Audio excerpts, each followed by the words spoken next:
Yi Fan traveled through time. His grandfather was the first prince of a different surname in the founding of the dynasty, commanding 300,000 Northern Iron cavalry wielding power over the court. His father was the guardian general of the nation, the #1 god of war of the great Qian, with unmatched cultivation. He also had 6 uncles, all monstrously talented. And Yi Fan himself was the #1 profligate young master of the dynasty. Your Highness, have mercy on me, I can't bear it anymore. On a bed, red silk curtains trailed to the floor, and a pair of dragon and phoenix candles burned brightly.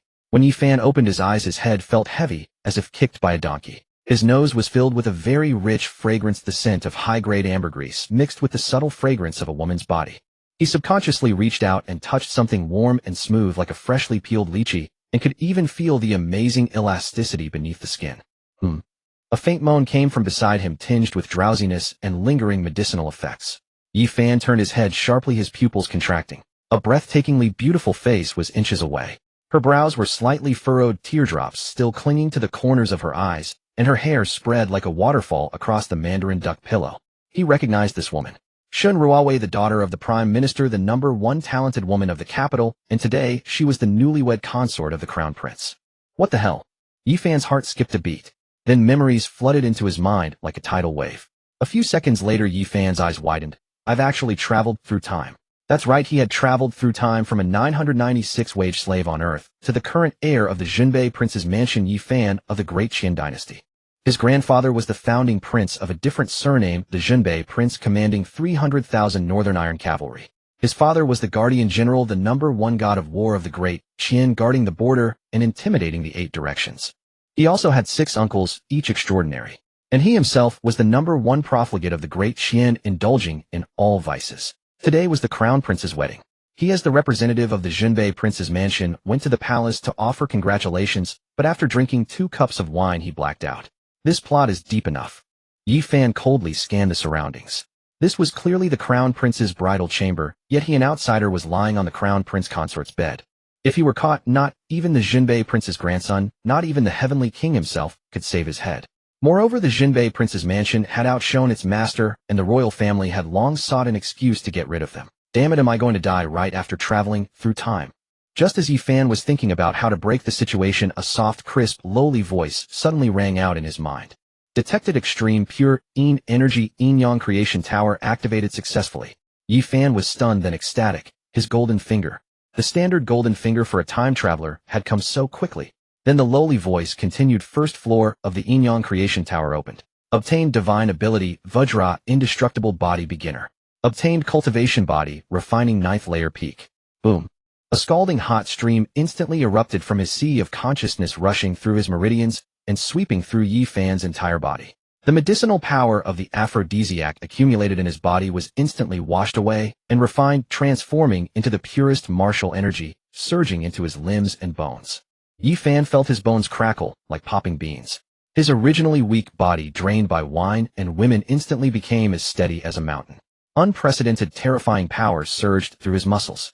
His pale face became ruddy and full, his eyes sparkling with vitality. The previous dizziness and heat completely dissipated, and he felt completely reborn. That feels great. Yi Fan couldn't help but exclaim in excitement as he felt his entire body transform. Just then Shun Ruawei beside him was also awakened, her eyelashes fluttering as she slowly opened her eyes. At first she was confused, her eyes unfocused, clearly still affected by the soft tendon powder. But when she saw that the man before her was Yi Fan, her pupils contracted and her eyes instantly filled with extreme terror. She instinctively wanted to scream, but her throat was dry and hoarse, unable to make a sound.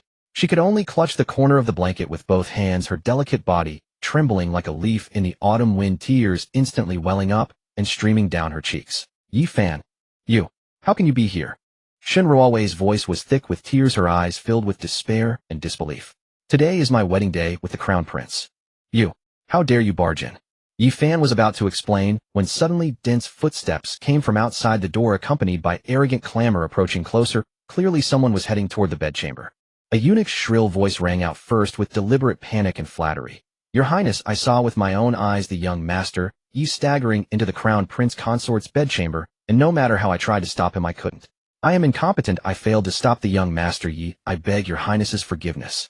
Then the voice of the crown prince Lu Tian came, filled with deliberate anger, but upon closer listening it hid a barely concealed excitement and calculation. Outrageous. Today is my wedding day, and Yi Fan dares to be so arrogant and disrespectful, defiling my crown prince consort, insulting my face. If this is true, I will definitely ask His Majesty for a judgment, strip his Junbei Prince Mansion of its title, and have him executed by slow slicing, as a warning. Yi Fan's eyes turned cold. It was indeed a setup. This Crown Prince Lu Tian was willing to wear a green hat himself, just to deal with the Junbei Prince's mansion. What a ruthless man. Shin Ruowei, hearing the voices outside, collapsed completely on the bed, her face pale as paper. It's over. It's all over. She looked at Yi Fan with hatred in her eyes. Yi Fan, why are you harming me? My Shin family has no enmity with your mansion. Why do you want to destroy my honor? Yi Fan suddenly glared at Shin Ruowei, his eyes sharp as knives, his voice low and domineering, with an undeniable authority. Shut up. Shin Ruowei was intimidated by his aura, instinctively stopped crying, and forgot to struggle, staring at him blankly. Shin Ruowei, use your brain. Even if I, Yi Fan, am a profligate, would I choose to touch you in the Eastern Palace on the Crown Prince's wedding day? Am I crazy or tired of living? Today's matter is a trap set by the Crown Prince aimed at destroying me through you, and then taking down my Junbei Prince's mansion. If you cry and make noise again, if you say the wrong thing, both of us will die here today. Shin Ruowei's body trembled, the hatred in her eyes gradually faded, replaced by confusion and thought. Yes, no matter how reckless Yi Fan was, he wouldn't seek his own death. Today's matter was indeed too suspicious. Then she said in a weak voice, what do we do now? Yi Fan's eyes flickered for a few seconds, his voice low and domineering, soothing and warning. Don't say anything later, leave everything to me. If you show even the slightest flaw, we will both die here. Shin Ruowei looked into his deep eyes, felt the strength and authority emanating from him, and a sense of security inexplicably rose in her heart. She bit her lower lip and nodded again, the panic in her eyes gradually fading, replaced by obedience. Bang! A few seconds later, the door was violently kicked open. Cultivation Realm's body, refining chi, gathering meridian, opening innate, Grandmaster Golden Core, primordial spirit, purple mansion, Tao Palace, mysterious profundity, void tribulation, Dharma aspect, nirvana, life and death, heavenly human. Yi Fan, you mad beast, come out at once. Crown Prince Lu Tian led the way with dozens of sword-bearing guards behind him, along with several nobles and ministers who had been deliberately lured there. Everyone rushed into the room, and upon seeing the disordered scene behind the screen, collectively gasped in shock. Lu Tian was overjoyed in his heart, yet wore an expression of utter grief and indignation on his face. Yi Fan, you actually dare to defile the Crown Princess. His hand trembling as he pointed at Yi Fan. Guards, seize him. If he resists, kill him on the spot. The guards instantly drew their blades, radiating an intimidating aura. Yi Fan calmly adjusted his robes and slowly emerged from behind the screen. A cynical smile played on his lips, yet his eyes were as cold as ice. Your Highness, the Crown Prince barging into a newlywed chamber in the middle of the night with so many people. Might I ask if this is proper conduct? Lu Tian froze. He had expected Yi Fan to be panicked and kneeling for mercy. But now Yi Fan appeared completely composed, showing no signs of having been caught in an affair. Proper conduct. You slept with my consort, and you're talking to me about manners. Lu Tian's fury turned into dark laughter. My lords, you have all witnessed it. Yi Fan broke into the royal residence in the dead of night, defiling the inner quarters. This is a crime worthy of 9 familial exterminations. The ministers behind exchanged glances, some sighed, others sneered. Yi Fan cast a sidelong glance at them before fixing his gaze on Lu Tian. Your Highness, words require evidence. He pointed toward the bed. You claim I defiled the Crown Princess. Where is your proof? You were right there on that bed, witnessed by all. What more evidence do you need? Lu Tian pointed at the bed and shouted. Yi Fan sneered, stepping aside to reveal the scene. Shin Ruowei sat on the edge of the bed in neat clothing, her face pale and eyes fearful, yet showing no signs of violation whatsoever. Moreover, her elaborate wedding gown remained untouched, without a single wrinkle. Suppressing her shame, Shin Ruowei rose and bowed to Lu Tian. Your Highness, I am unaware of what has transpired. I had been feeling dizzy and resting in the chamber when Lord Yi suddenly burst in, claiming he sensed assassins in the Eastern Palace and came to provide protection. I was just about to inquire when your Highness stormed in with your attendants. Yi Fan had coached these words to her ear just moments before. Though riddled with flaws, they were the only available defense under the circumstances. Lu Tian's eyes nearly bulged from his head. Assassins? Protection? Shin Ruowei, do you take me for a fool? He lunged forward, desperately searching for any trace of truth. Yi Fan, you were clearly. He had personally administered the drug himself at a dose sufficient to drive an elephant mad. How could Yi Fan recover so quickly? Moreover, Shin Ruowei showed no signs of having recently been with a man. Clearly what? Yi Fan stepped forward, unleashing the peak aura of the later heaven realm. The overwhelming pressure like a mountain forced Lu Tian to catch his breath and involuntarily stumbled backward 2 steps. Your Highness the Crown Prince seems quite disappointed. Yi Fan narrowed his eyes, his voice chilling. Does your Highness truly wish to see your newlywed wife defiled by another man? The words struck at the very core. The ministers present exchanged bewildered glances. Indeed, a husband should feel relief upon discovering his wife remains chaste. Yet the Crown Prince's behavior appeared nothing short of furious desperation born from a failed scheme. You speak nonsense. Lu Tian trembled with rage. I was merely concerned for my consort's safety. Since your concern is so great, and she is unharmed, might you now depart with your followers? Yi Fan pointed toward the doorway and issued a blunt command in a single word. Be gone. An eerie silence fell across the chamber. The Crown Prince, the foremost dissolute figure of Great Qian, had just been told to leave. Had he lost his senses? Lu Tian's complexion cycled through shades of crimson, cyan, and violet. As the heir apparent of Great Qian, how often had he endured such humiliation, especially on his wedding day before the assembled court? Yi Fan, you seek death. Lu Tian roared in fury and drew his ornately decorated sword. Today I shall execute heavenly justice and slay this madman. Though his natural gifts were ordinary, the accumulated resources of the imperial family had elevated him to a middle-tier cultivation level. The thrust carried a sharp edge of momentum. The ministers behind gasped in alarm. Shinruowei was so terrified she squeezed her eyes shut. Yi Fan remained rooted in place without so much as raising an eyelid. Only when the blade reached within inches of his chest did he slowly extend 2 fingers. Ding! A crisp ring echoed through the air. The fine iron sword was held firmly between his fingers. No matter how fiercely Lu Tian strained, the blade refused to budge. With such feeble strength you dare attempt murder? Yi Fan sneered and applied slight pressure. Crack! The sword shattered cleanly in 2. With a casual flick, Yi Fan sent the broken blade whistling past Lu Tian's cheek, embedding itself deep into the lacquered pillar behind with a thud. A thin trail of blood traced across Lu Tian's face.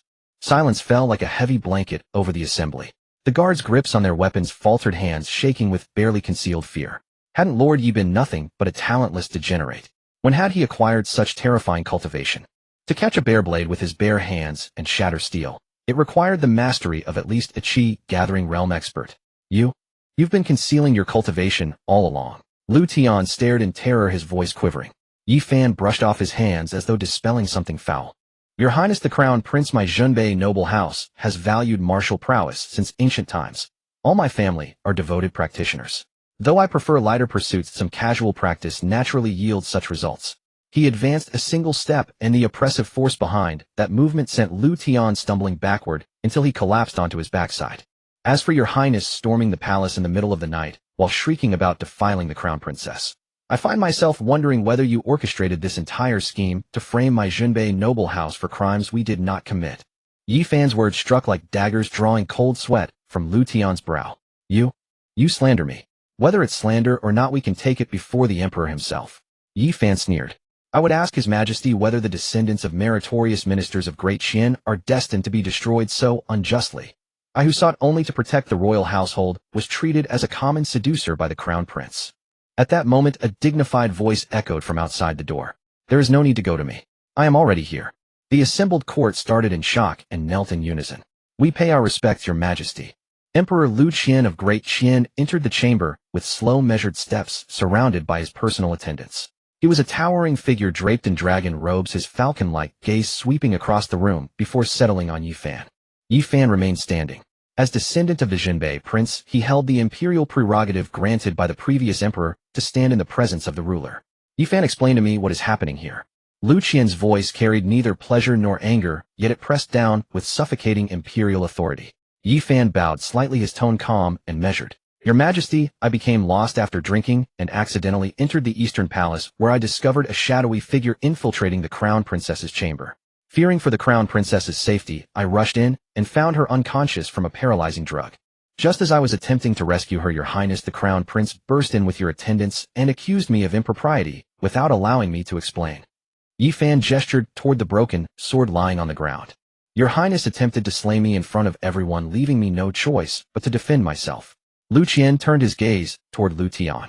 Son, is this accurate? Lu Tian was in full panic now. His carefully constructed scheme had been effortlessly dismantled by Yi Fan, leaving him not only unable to catch anyone in adultery, but also facing suspicion of framing a descendant of meritorious officials. Father Emperor, this son was merely deceived by false accusations. He pointed to the elderly eunuch behind him. It was this servant. He claimed to have witnessed with his own eyes that Yi Fan entered with malicious intent, and being consumed with worry for Ruowei, I lost my composure. The old eunuch's face drained of color instantly, and he dropped to his knees with a thud. Your Majesty, spare my life. Crown Prince, spare me.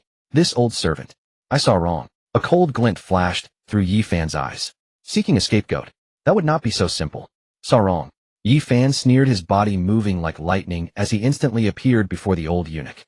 He seized the old eunuch by the throat and lifted him completely off the ground. A servant who has spent over a decade in the Eastern Palace could mistake protecting the royal for assault. I think you're not blind in the eyes but black in heart. Crack. Without hesitation, Yi Fan snapped the old eunuch's neck. Blood splattered across his robes, transforming him into something resembling an avenging demon. Gasps erupted throughout the hall. No one had expected Yi Fan to dare kill in the emperor's presence. Yi Fan, how dare you? Lu Qian roared in fury, golden light swirling around his body as a terrifying aura pinned Yi Fan in place. Yi Fan casually tossed aside the corpse and stared directly into the emperor's eyes with neither arrogance nor subservience. Your Majesty, such a vicious servant who seeks to drive a wedge between the royal family and the meritorious officials deserves 1,000 deaths. Your subjects' actions were also to purify the inner palace, lest your Majesty and the crown prince be deceived by treacherous individuals. Lu Qian stared fixedly at Yi Fan, complex emotions flashing in his eyes. Killing, intense suspicion, and a trace of deep apprehension. This dissolute young master had displayed courage and strength far beyond his expectations today. Had this prodigal son been concealing his abilities all along? After a long moment, Lu Qian gradually reigned in his aura. This servant indeed deserved death, let him be killed. He turned his head and cast a cold glance at Lu Tian. Son, today is your wedding day, and yet you've caused such a scandal. What proper conduct is this? From this day forward you will confine yourself to the Eastern Palace for a month of reflection. Without my decree you are not to take a single step outside. Lu Tian was struck as if by lightning, his face draining of color as he responded. This subject obeys the decree. Lu Qian then turned his gaze toward Shun Ruowei, his expression softening somewhat. You've been frightened, Ruowei. I'll bestow a pair of ruby scepters and 10 who of pearls upon you. Rest well. Finally his eyes returned to Yi Fan. Yi Fan, since this was merely a misunderstanding, let us dismiss it. However, the Eastern Palace is after all a forbidden zone. Should you dare to lose your way there again, I will surely show no mercy. Yi Fan clasped his fists in salute. This subject obeys the decree. Thus a tumult that could have destroyed the Jinbei prince's mansion was forcibly quelled by Yi Fan through brute force and brazen audacity. As everyone dispersed, the room fell back into deathly silence. Shun Ruowei sat on the edge of the bed watching the man standing beside a pool of blood, adjusting his cuffs, her heart churning with conflicting emotions. You actually killed that eunuch? She asked tremblingly. Yi Fan turned his head, the corner of his mouth curling into a wicked smile. If I didn't kill him, how could there be no witness? If I didn't kill him, how would the crown prince know that I, Yi Fan, am not someone to be trifled with? He walked to the bedside and reached out to lift Shun Ruowei's chin. Shun Ruowei instinctively tried to pull away, but he held her firmly. Shun Ruowei, remember what you just said. From today onward we're in this together, bound like grasshoppers on the same string. I saved your reputation, and now you must help me with one thing. Shun Ruowei gritted her teeth. What do you want? Yi Fan leaned close to her ear, his warm breath making her ears turn red. I want you to be my woman. Are you mad? I'm the crown prince's wife. Shun Ruowei gasped. Yi Fan chuckled lightly, released his grip, and strode toward the door. What does it matter that I'm the crown prince's wife? I said you'll be my woman, and that's exactly what you'll be. The Jinbei prince's mansion. Though it was deep into the night, the mansion was still brightly lit. The moment Yi Fan crossed the threshold, a chill of foreboding swept over him. 2 rows of heavily armored guards stood at attention on either side, their long spears gleaming coldly under the moonlight. These were the Jinbei prince's personal troops, each one a hardened veteran who had crawled out of piles of corpses. Young master, the prince awaits you in the study, a one-eyed veteran soldier approached and announced in a gravelly voice. Yi Fan recognized him. This was his grandfather's personal retainer, known by the nickname One-Eyed Wolf, with a reputation for slaughter. Understood, Uncle Da. Yi Fan nodded and strode toward the inner courtyard. Now that he had transmigrated into Yi Fan's body, he needed to fully embrace this identity. Inside the study, an elderly man with white hair and beard stood with his back to the door, holding a military text.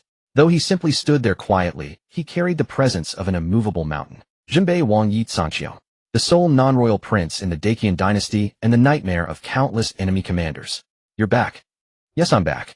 Yi Fan casually took a seat and picked up some grapes from the table, tossing them into his mouth. You've made quite a commotion in the Eastern Palace. Yi Sangxiong turned around, his fierce eyes locking onto Yi Fan. You killed a eunuch, shattered the crown prince's sword, and forced the emperor to confine the crown prince to his quarters. Xiao Fan, you've been hiding your abilities well. Yi Fan smiled, his tone casual. Grandfather, I simply saw no need before. Today they've got knives at our throats. If I continue playing the fool, where do we save face for our mansion? Yi Sangxiong stepped forward and suddenly extended his withered hand, striking toward Yi Fan's shoulder with lightning speed. Yi Fan's gaze sharpened as his body shifted slightly. The indestructible Vajra body activated instantly. Thud! Yi Sangxiong's hand struck Yi Fan's shoulder with a dull impact, as though grasping solid steel. What formidable physique! A flicker of astonishment crossed Yi Sangxiong's eyes. This isn't our family's formation-breaking art. Where did you acquire this unorthodox technique? Yi Fan had already prepared his excuse. When I was young, I encountered a scruffy Taoist who insisted I was 1 in a million, a martial arts prodigy. He passed down a cultivation method to me and told me not to reveal it unless my life depended on it. Though this excuse was flimsy in a world of fantasy cultivation, it was nearly impossible to verify. Yi Sangxiong stared at Yi Fan for a long moment, then burst into hearty laughter. Excellent. What a scruffy Taoist. Truly worthy to be my grandson, Yi Sangxiong. Since you possess such abilities, this old man can finally set his mind at rest. He sat across from Yi Fan, his expression turning grave. Xiao Fan, while you may have satisfied yourself today, you've completely cornered the imperial family. Lu Qian, that old fox, is inherently suspicious. He tolerated this insult today because he hasn't yet gauged your true capabilities and, more importantly, fears the 300,000 troops behind this old man. But from here on, he will escalate his persecution against you and the Jinbei estate. Yi Fan spat out the grape skin, his gaze growing cold. If he wishes to target us, let him come. Our Jinbei mansion has served 3 generations of loyal ministers guarding the door for the Lu family for a century, only to be treated as enemies within our own home. Since he sits uneasily upon the Dacian throne, perhaps it's time someone else took his place. Yi Sangxiong's heart trembled as he fixed his gaze sharply on Yi Fan. Do not speak such words carelessly in the future. Though these were reprimanding words, there was little anger in Yi Sangxiong's eyes. Instead, a hint of anticipation. Grandfather, I know how to handle myself. Yi Fan rose to his feet, stretching his body. I'm tired and wish to rest. By the way, prepare some medicinal herbs for me tomorrow. The older the better. The Yin-Yang Creation Tower requires not only Yin and Yang energy, but also vast quantities of heavenly materials and earthly treasures for repairs. Go ahead. Take whatever you need directly from the storehouse. Yi Sangxiong waved his hand dismissively. Watching Yi Fan's departing figure, a complex emotion flickered across his eyes. After so many years, this day has finally arrived. Returning to his small courtyard, Yi Fan entered his room directly and began studying his golden finger. Little lowly, come out and attend to customers. Pa, you're the one attending to customers. At this moment, within Yi Fan's sea of consciousness, a phantom of a little lowly emerged from the small tower, rolling her eyes at him. You're the spirit of this Yin-Yang Creation Tower? Yi Fan asked curiously. Having read numerous web novels in his past life, he naturally guessed the little lowly's identity at once. Yes, master, I am the spirit of the Yin-Yang Creation Tower. You may call me Linger. Linger placed her hands on her hips and huffed. Then what use is this Yin-Yang Creation Tower? Yi Fan asked again. The Yin-Yang Creation Tower seizes the creation of Yin and Yang. As long as the master obtains Yin-Yang energy, one can acquire divine powers from all realms and various rewards. Linger stated directly. Yin-Yang energy. You don't mean? Yi Fan's expression grew strange while Linger gave a cunning smile. That's right, master, you're so clever. Today the master obtained the profund Yin physique and successfully opened the first layer of the Yin-Yang Creation Tower. From now on, the master must keep up the momentum. Yi Fan pondered quietly, then recalled Shun Ruowei's face, despairing yet hauntingly beautiful, and felt a warmth stir within him. Though she was the crown prince's wife, after today the crown prince would likely never touch her again. In fact, he would find ways to torment her. It seems I need to figure out a way to rescue this little white flower, Yi Fan muttered to himself. Just then a series of light footfalls came from outside the courtyard. Young master, are you asleep? A delicate, melodious voice called out. Yi Fan raised an eyebrow. This was his personal maid Xing. Though nominally a maid, she was in truth a death soldier cultivated by Yi Sangxiong from childhood, tasked with protecting Yi Fan at close range. Come in. The door opened, and a young girl dressed in teal martial attire stepped inside. Her features were cool and detached, a short sword hung at her waist, and her figure was curvaceous, particularly her long legs, which stood out strikingly against the form-fitting martial garments. The prince asked this subordinate to deliver heart-clearing pills to the young master to help calm his nerves. Xing'er approached Yi Fan and offered a small porcelain vial with both hands. Yi Fan took the porcelain vial, but kept his gaze fixed on Xing'er rather than the pills. Xing'er grew uncomfortable under his stare and lowered her eyes slightly. Young master, what are you looking at? Yi Fan suddenly reached out and grasped Qing'er's wrist. Qing'er instinctively wanted to counterattack, but remembering his status, she forcefully held herself back. Master, you're fortunate. This woman possesses the azure with spirit physique. Though its rank is low, its purity makes it worthwhile. I recommend you take her in. Lingner's voice rang out once more. Yi Fan's heart swelled with satisfaction. As expected, this prince's mansion was full of treasures. Qing'er, following a good-for-nothing young master like me, has wronged you. Yi Fan pulled hard, drawing Qing'er into his embrace in one motion. Qing'er let out a startled cry, her body going rigid. Young master, please conduct yourself properly. Properly. I am the #1 dissolute young master in Dakian. You're telling me to behave properly. Yi Fan leaned close to her ear and spoke softly. I was pretending before, but from today onward, I have no intention of continuing the act. Qing'er no longer be a death soldier for the mansion. Be my woman instead. What say you? Qing'er lifted her head, her beautiful eyes filled with disbelief. She discovered that the young master before her possessed eyes as profound as a black hole, drawing her in involuntarily. Young master, you've truly changed. Without further words, Yi Fan sealed her tender lips. That night within the young master's chambers of the Jinbei prince's mansion, spring fever ran rampant. Meanwhile, far away in the imperial palace, Crown Prince Lu Tian was furiously screaming at the crimson silk draping his room, vowing to tear Yi Fan limb from limb. Eastern Palace. Shattered porcelain fragments littered the floor, and a priceless red coral ornament lay broken in half. Crown Prince Lu Tian's eyes were bloodshot, his chest heaving violently like a beast trapped in a cage. Trash. All of you are useless. He kicked over a kneeling eunuch and pointed at the glaring nuptial bed in the sleeping chamber, roaring, Why? My plan was flawless. How could it have come to this? Shen Ruwei stood quietly in the corner, still wearing her magnificent wedding dress, yet her face was paler than white paper. She gazed at her mad husband before her, her eyes void of fear, only an abyssal silence. Suddenly Lu Tian whirled around, fixing her with a vicious stare. Is it you? Shen Ruwei, did you collude with that bastard Yi Fan long ago? A mocking curve touched Shen Ruwei's lips as she replied in a chilling voice. Your Highness, if I had secretly conspired with him, you would see 2 corpses instead of this humiliating exposure of your failed scheme. Lu Tian was left speechless by her words. Enraged and humiliated, he lunged forward with surprising speed. A sharp crack echoed through the hall. 5 distinct finger marks rose on Shen Ruwei's cheek, and a thin trace of blood seeped from her lip. She didn't weep or flinch, only met Lu Tian's gaze with those frigid, unyielding eyes. What ruthless measures the Crown Prince employs, risking his own newlywed wife as bait to eliminate the Jinbei prince's mansion. Silence. Lu Tian recoiled as though bitten, his voice cutting through the air. Shen Ruwei wiped the blood from her mouth with deliberate calm, her gaze hollowing out completely, the last ember of warmth extinguished. Lu Tian, remember this. From now on we are husband and wife in name only. If you wish to secure your position as Crown Prince, best not provoke me again. Without a backward glance, she strode toward the eastern chamber, her posture radiating finality. Lu Tian watched her retreating figure, his body trembling with suppressed fury, utterly powerless to stop her. Wang Dequan, his most trusted eunuch, approached with cautious steps. Your Highness, calm yourself. We still require Chancellor Shen's support. Do not let tensions with the Crown Princess escalate irreparably. I am well aware. Lu Tian ground his teeth, venom flashing in his eyes. I cannot swallow this humiliation. Yi Fan must die. Wang Dequan's face drained of color. Your Highness, absolutely not. Should the Crown Prince of Jinbei fall, and word leak out, what of that blood god? The mere thought sent an involuntary shiver down his spine. The so-called blood god he spoke of was none other than General Yi Wudao, Yi Fan's father, the immortal protector who had guarded the frontier for years. He stood as the true first destroyer of Dakian, wielding alone with a single blade to annihilate an enemy nation's 100,000-strong army, piling their bones into human mortuary mounds that still tower along the northern frontier, striking dread into every realm. This man was far more terrifying than the Prince of Jinbei himself. Should he learn of his son's fate, the consequences were beyond imagining. If I am hardly so foolish as to act personally. Lu Tian's eyes narrowed with dark calculation. Go, contact the 7 Fiends Pavilion. The 7 Fiends. Wang Dequan's expression shifted.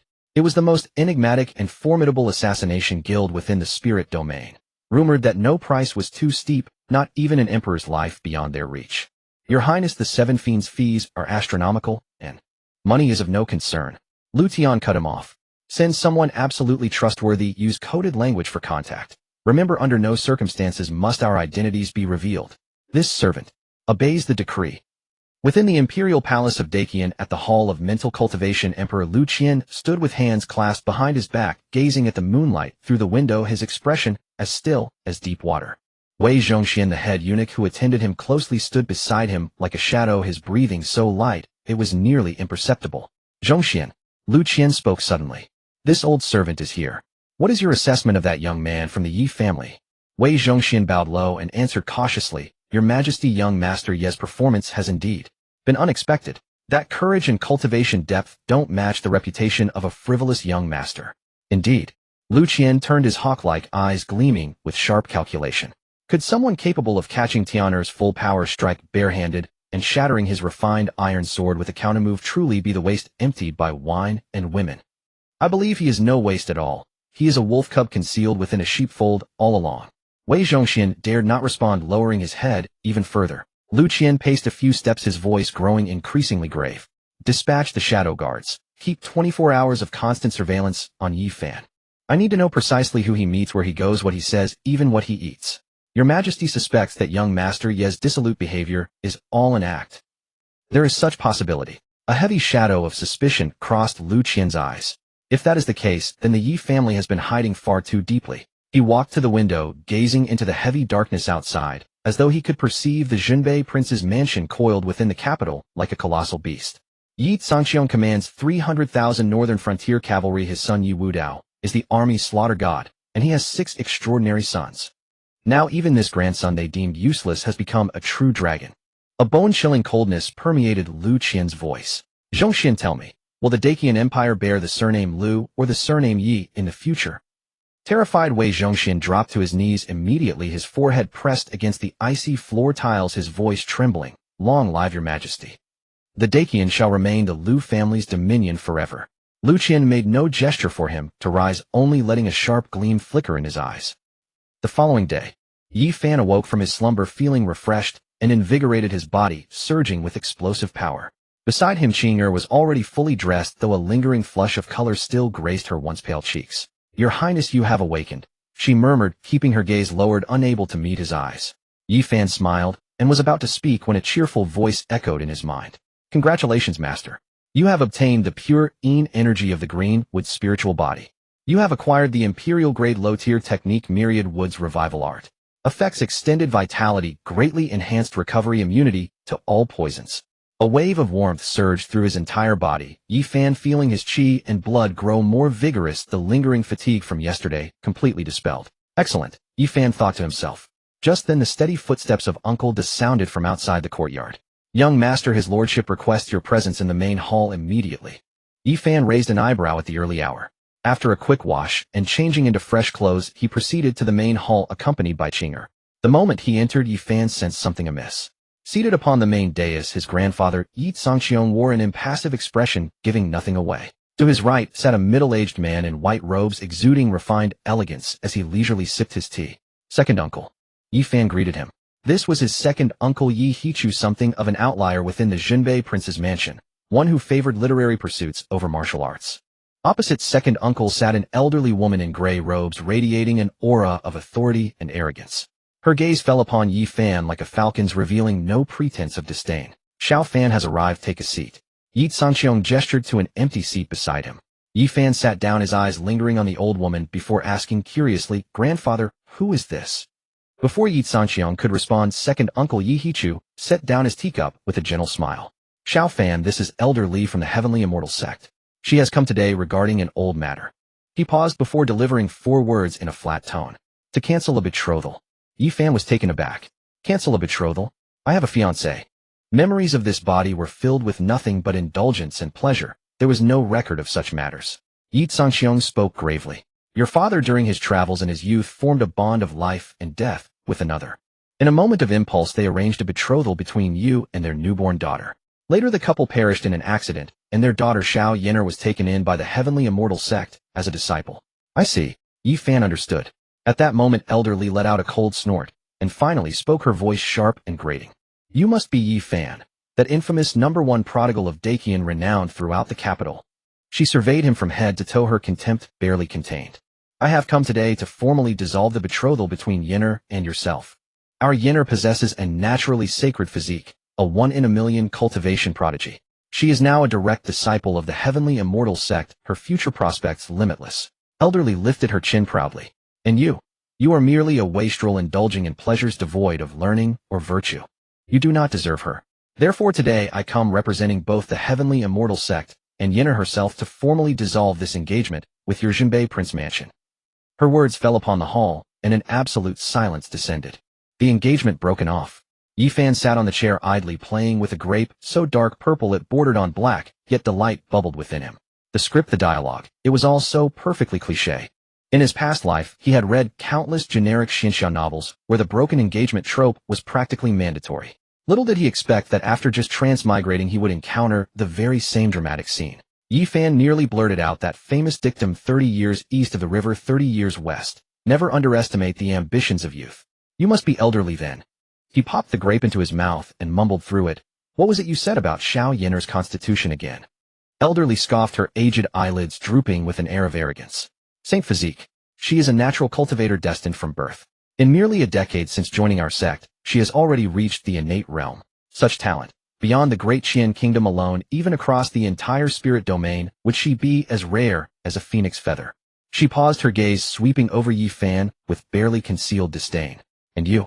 Beyond this face and your family name, what else do you possess? Yifan, a person should know their own limits. Forcing this engagement will bring you no benefit, nor the Jinbei Prince's mansion. At the main seat, Yi Sanxiong's face had grown so dark it seemed ready to weep. He had slain countless foes on the battlefield throughout his life, but nothing infuriated him more than such public humiliation. The crown prince of the Jinbei Prince's mansion, however reckless, was his own grandson, and no outsider had the right to meddle. Elderly.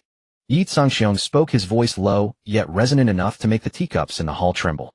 To revoke the engagement of my Jinbei Prince's heir, does the Tianxian sect believe I, Yi Sanxiong, can no longer wield my blade?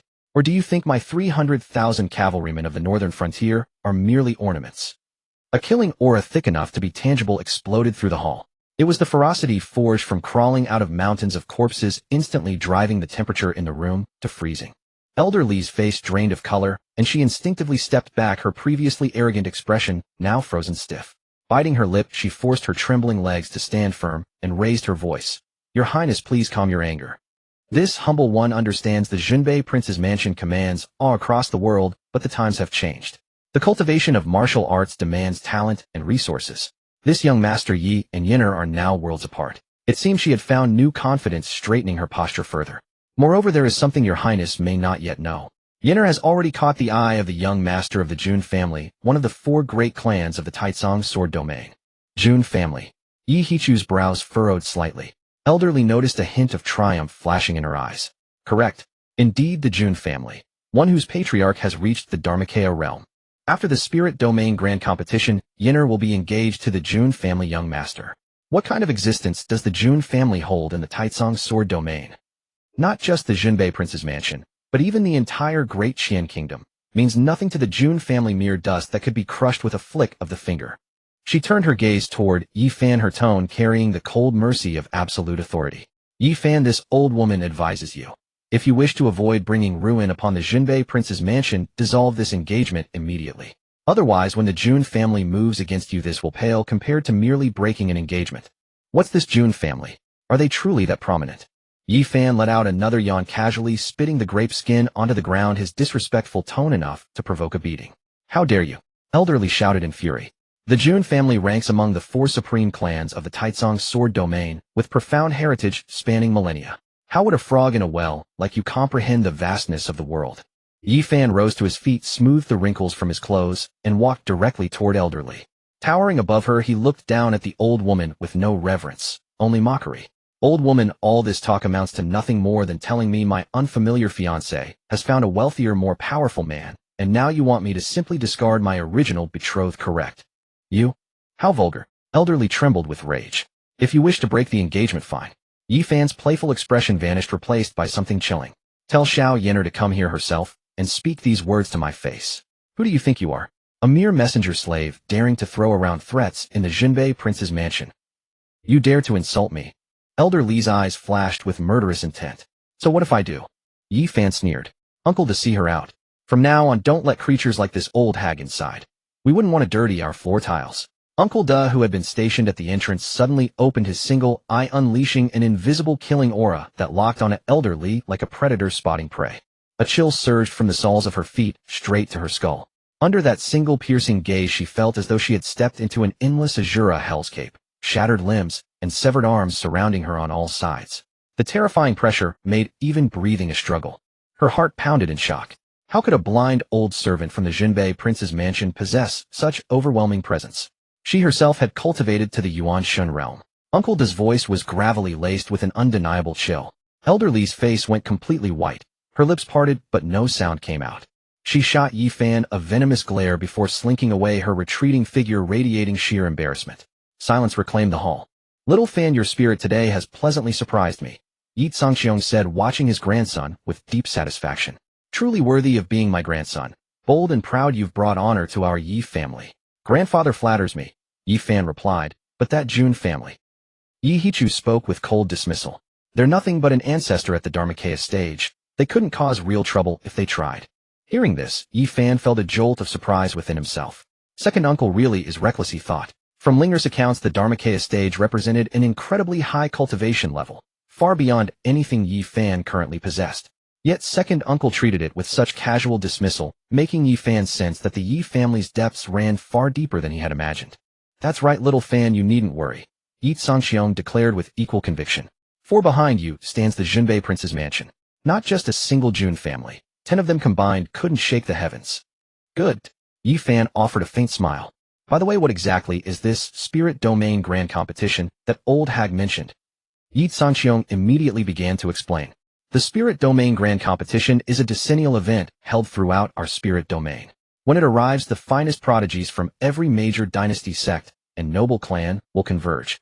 This isn't merely a contest of reputation. It's about securing precious quotas. Quotas? Precisely. The top 10 contenders earn passage into the spirit domain's secret realm.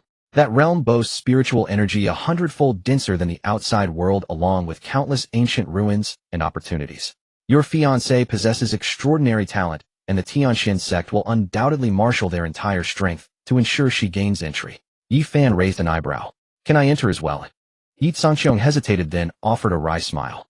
Of course you may participate, but the competition begins in less than a month. The competitors will be the most exceptional prodigies from every faction, many already at the innate realm or even grandmaster level. You might. Yi Fan stretched lazily, a fierce light igniting in his eyes. Since he had found himself in this world, what purpose would it serve to merely observe those so-called geniuses without stirring up turmoil? That would be living in vain. Since you have this resolve, grandfather supports you. Yi Sangxiong retrieved a token from his robes and tossed it to Yi Fan. Go to the storeroom and claim whatever cultivation resources you need. A true scion of the Yi family fears no one. Yi Fan caught the token and flashed a grin at his grandfather and second uncle before turning and leaving the hall. Watching Yi Fan walk away, Yi Hichu murmured quietly, Father, have you noticed how different little Fan seems after returning this time? That unshakable confidence and dominance emanating from his very bones. It truly reminds me of how eldest brother used to be. Yi Sangxiong fell silent for a moment before speaking softly. The blood of the Yi family can never be ordinary. In the treasure vault of the Beizhong prince's mansion, Yi Fan was like a country bumpkin who had just entered the city, rummaging through everything he could get his hands on. 100-year-old blood ginseng. I'll take it. Purple lingji. Grab it. What's this pitch black rock? Meteor iron from beyond the heavens. Grab it all. Qing'er followed behind him, her arms full to bursting, her cool eyes filled with helpless exasperation. After finishing his plunder, Yi Fan locked himself in his room and ordered Qing'er to guard the door, telling her not to let anyone disturb him. Just then the Yin-Yang Creation Tower in Yi Fan's sea of consciousness began to glow with a faint black and white light. Suddenly his vision blurred, and the surroundings underwent a dramatic transformation. It was no longer his antique-style bedroom, but a chaotic and unfathomable void. Where am I? Yi Fan was completely baffled. You idiot host, this is the first layer of the Yin-Yang Creation Tower. Sitting atop a stone pillar was a petite girl with twin braids and a traditional Chinese doo-doo, swinging her smooth little legs and looking at him with utter disdain. You're Lingeroi? Yi Fan asked in surprise. The girl rolled her eyes at him. Obviously. He then curiously asked, why did you bring me here? Linger hopped down from the pillar, clasped her hands behind her back, and said in a manner far too mature for her age, aren't you about to compete in the spiritual domain grand tournament? Cultivating here will work perfectly. 1 month in this first layer space equals just 1 day in the outside world. Yi Fan's eyes widened in shock. Holy crap, isn't this the ultimate cheat device? Then what are we waiting for? Let's do this. Hold on, Linger said, flicking her delicate hand. A brilliant golden light shot straight into Yi Fan's brow. Your current cultivation method is garbage, she remarked. This is the chaos yin-yang art, the primal cultivation method of the creation tower. It can refine any form of energy in existence. Paired with the creation tower, your cultivation speed will be 100 times that of ordinary people. Yi Fan felt countless profound runes flooding into his mind, and his body automatically assumed a cross-legged meditation posture. He stacked all the heavenly treasures and rare materials he had plundered beside him and began to practice the art furiously. Boom! His blood and chi surged like a mighty river.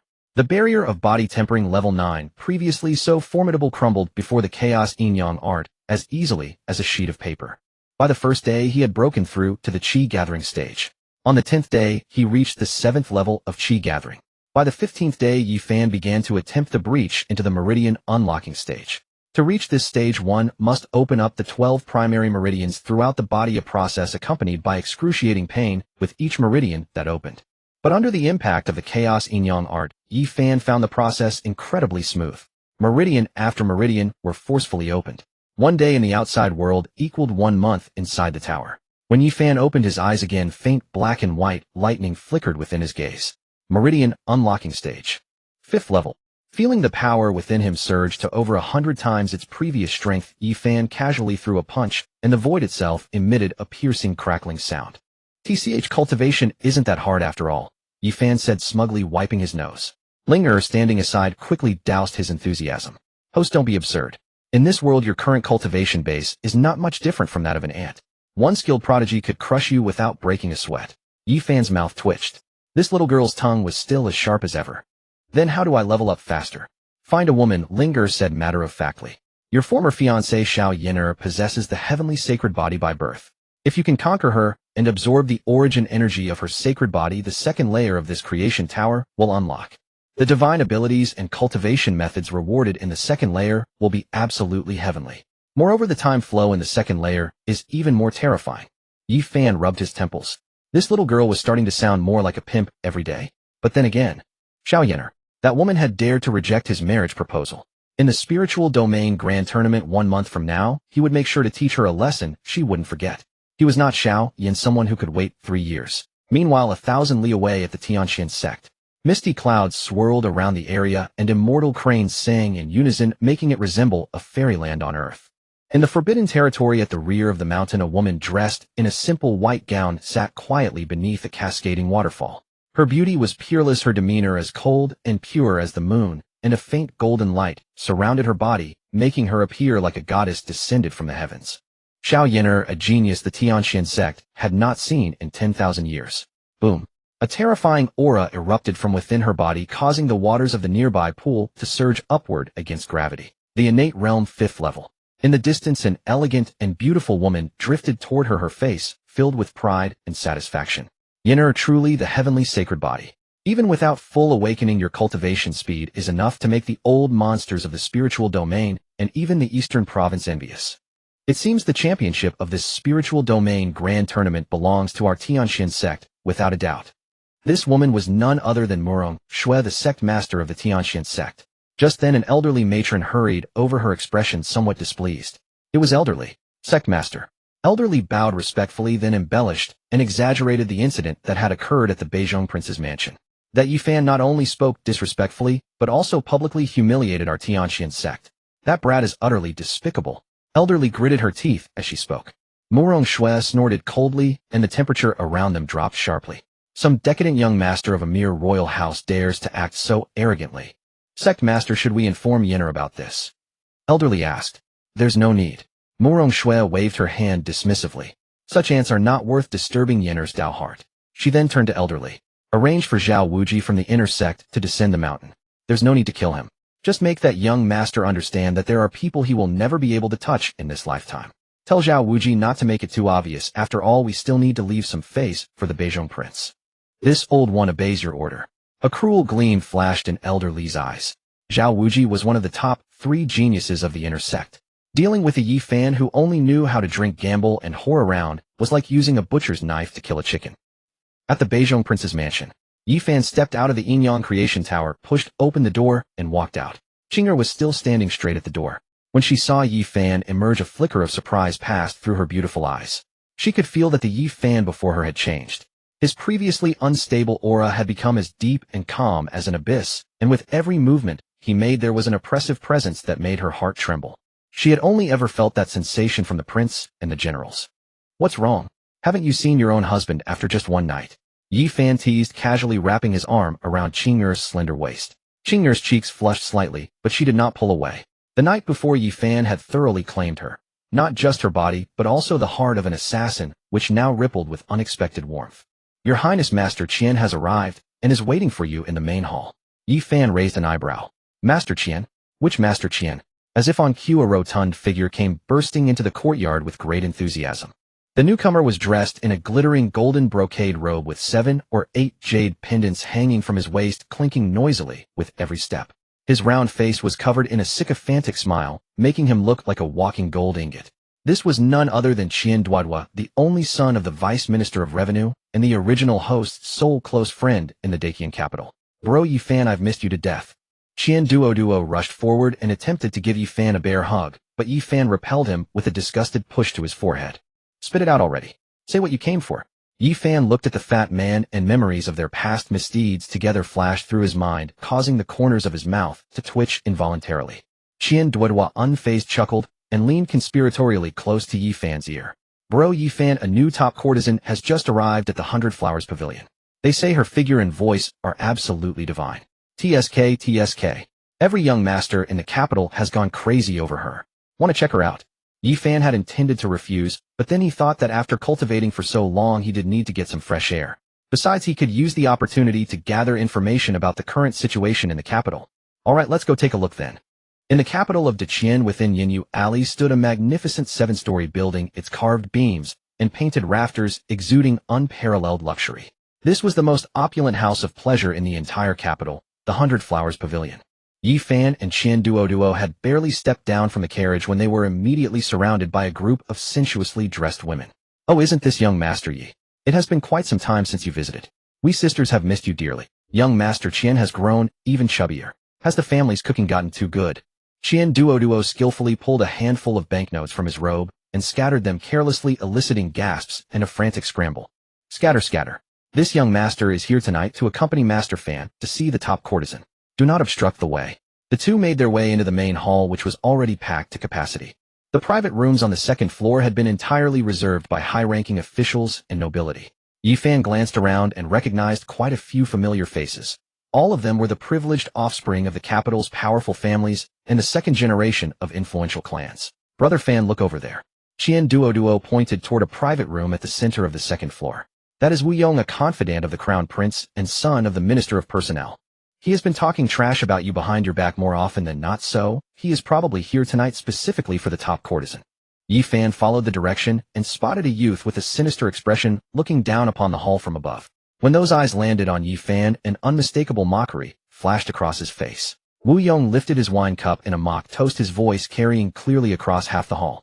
Well, isn't this our young Master Yi, who dared to break into the Eastern Palace at night and survived against all odds? What is this? Just finished receiving a dressing down from the Emperor, and already in the mood to seek entertainment here." The once boisterous hall fell instantly silent. All eyes turned toward Yi Fan. Although the royal family had suppressed news of what had transpired 2 nights ago, it had already spread like wildfire through these elite circles. Everyone wanted to see what audacity drove Daqian's most notorious playboy to dare snatch the crown prince's woman. Yi Fan ignored him and made his way to a window seat. "Qian Fatty, the wine at the 100 Flowers Pavilion seems a bit watered down." Qian Duoduo caught on immediately and called out loud enough for all to hear, "Brother Fan, you do not understand. Fine wine deserves fine company. When vermin like that are present, even the best wine turns sour." "Qian Duoduo, you are asking for death." Wu Yong slammed his palm on the table and shot to his feet. "What? Do you want to make a scene in public, young Master Wu?" Yi Fan did not even turn around as he poured himself a cup of wine. "Or do you think your mediocre martial arts can compete with the broken sword of the crown prince?" Wu Yong's expression darkened instantly. The fact that Yi Fan had snapped the crown prince's sword with just 2 fingers was no secret among the capital's elite. While everyone presumed it was either sheer luck or the crown prince deliberately holding back, bringing it up in public was a clear affront to the crown prince himself. "Yi Fan, do not grow arrogant. This capital does not belong to the Jinbei prince's mansion for you to run wild." Wu Yong took a deep breath, forcing down his fury with a cold sneer. Tonight, Su Manching, the top courtesan of the 100 Flowers Pavilion, is seeking a suitor who excels in both pen and sword. A waste like you who only knows how to frequent brothels will not even get to lay eyes on her. Just then the melodious sound of a zither rang out. The clamor within the 100 Flowers Pavilion fell silent at once. From the top floor streams of pink silk descended, and a veiled woman glided down like a celestial maiden walking upon waves. Her figure was captivating, every movement exuding an enchanting allure. She was Su Manching, the newly crowned top courtesan of the 100 Flowers Pavilion. She settled onto the circular platform and offered a graceful bow to the crowd. Su Manching greets you, distinguished gentlemen. Tonight Manching seeks not wealth, but destiny. I have composed an opening line, and should any gentleman match it with a fitting response, he may enter my chambers to share this lovely evening. Qian Duoduo's eyes sparkled with greed. Brother Fan, your chance has come. Have you not always boasted of your literary brilliance? Yi Fan shot him a sidelong glance. That was merely to fool young girls. Do you really believe such nonsense? By now Su Manching's attendants had unveiled the couplet, Qin Si Pai Pa, 8 kings sharing the same countenance. This was an exceptionally difficult couplet incorporating 4 musical instruments while employing a character decomposition technique. The hall fell into contemplation. After furrowing his brow in thought, Wu Yong's eyes suddenly lit up. I have it. Qi Mei Wang Liang. For little demons, each with their own schemes. Su Manching nodded slightly and spoke softly. Young Master Wu's response is structurally sound, but it carries too much killing intent, lacking the proper artistic conception. Though somewhat disappointed, Wu Yong felt a flicker of pride upon noticing no one else had yet succeeded. Yi Fan, are you not so capable? Let us see if you can compose a matching verse then. Yi Fan set down his wine cup and studied the 4 characters, drawing upon classics he had encountered in his past life. My response, Qi Mei Wang Liang. For little demons walking shoulder to shoulder. Su Manching's delicate frame trembled slightly as she lifted her head, her beautiful eyes piercing through the crowd to meet Yi Fan's. Walking shoulder to shoulder. How splendid. A note of delight colored her voice.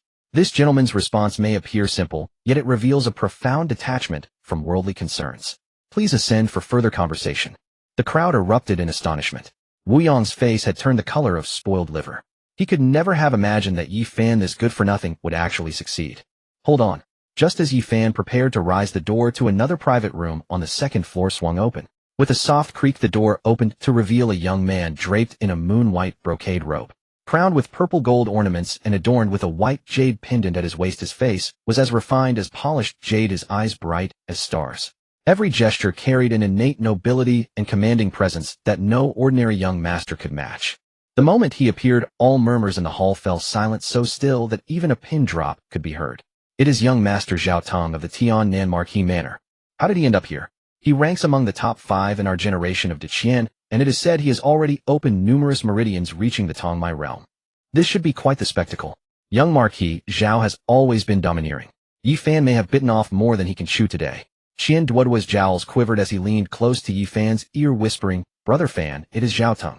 His father is the Marquis of Tian, and one of the 8 marquises of Deqian, commanding 100,000 troops to defend the southern frontier. The man himself is a martial arts prodigy, no pushover. Yi Fan did not even raise his eyelids, continuing to peel an orange, as if entirely unaware of the commotion around him. Zhao Tong's gaze swept across the crowd before settling on the graceful figure at the center of the circular platform, a confident smile playing upon his lips. Miss Su, an interesting couplet, but this young master is too lazy to solve it.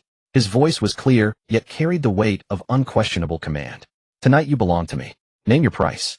These words sent shockwaves through the assembly. What sheer audacity! He was completely disregarding the rules of the 100 Flowers Pavilion, relying instead on brute force and influence. Su Manching's expression remained unreadable beneath her veil, though a hint of coolness flashed through her autumn water-like eyes. She offered Zhao Tong a graceful bow, her voice remaining gentle and refined. Young Marquis Zhao jests. Manching has already chosen her guest for tonight, the gentleman who composed the matching verse. Her finger pointed toward Yi Fan's location. Zhao Tong turned his head and looked down at Yi Fan, his eyes filled with undisguised contempt. A good-for-nothing who only knows how to eat, drink, and chase women dares to merit Miss Manching's favor. Though his voice was not loud, it carried clearly to every corner. This was a blatant insult. Qian Duoduo leapt to his feet, his chubby face flushing red. You surnamed Zhao, do not be so arrogant. Master Fan is my brother. How dare you show such disrespect? Zhao Tong cast a sidelong glance at Qian Duoduo, regarding him as one might regard a buzzing fly. The son of a vice minister of revenue. Your father bows when he addresses this young master. What right do you have to shout in his presence? He signaled to a guardsman behind him with steady breathing. Spank his mouth. Let him learn his place. Yes, young Marquis. The guardsman sneered, his body blurring with sudden movement as a gust of wind preceded his massive palm, which came crashing down toward Qian Duoduo's cheek. This strike carried tremendous force. If it connected fully, Qian Duoduo's chubby face would surely bloom like a flower. Qian Duoduo turned pale with terror and instinctively closed his eyes. The onlookers in the hall regarded Qian Duoduo with a mixture of sympathy and schadenfreude. In their eyes, he was certain to receive his beating tonight. From the second floor, Wu Yong watched with obvious pleasure, almost eager to descend and kick Qian Duoduo himself. But at that very moment, a calm voice rang out. Qing'er. Yi Fan did not even rise from his seat. He simply tossed a segment of orange into his mouth and chewed slowly. Kill him. Kill him. The two words were light and airy, yet carried a bone-chilling coldness.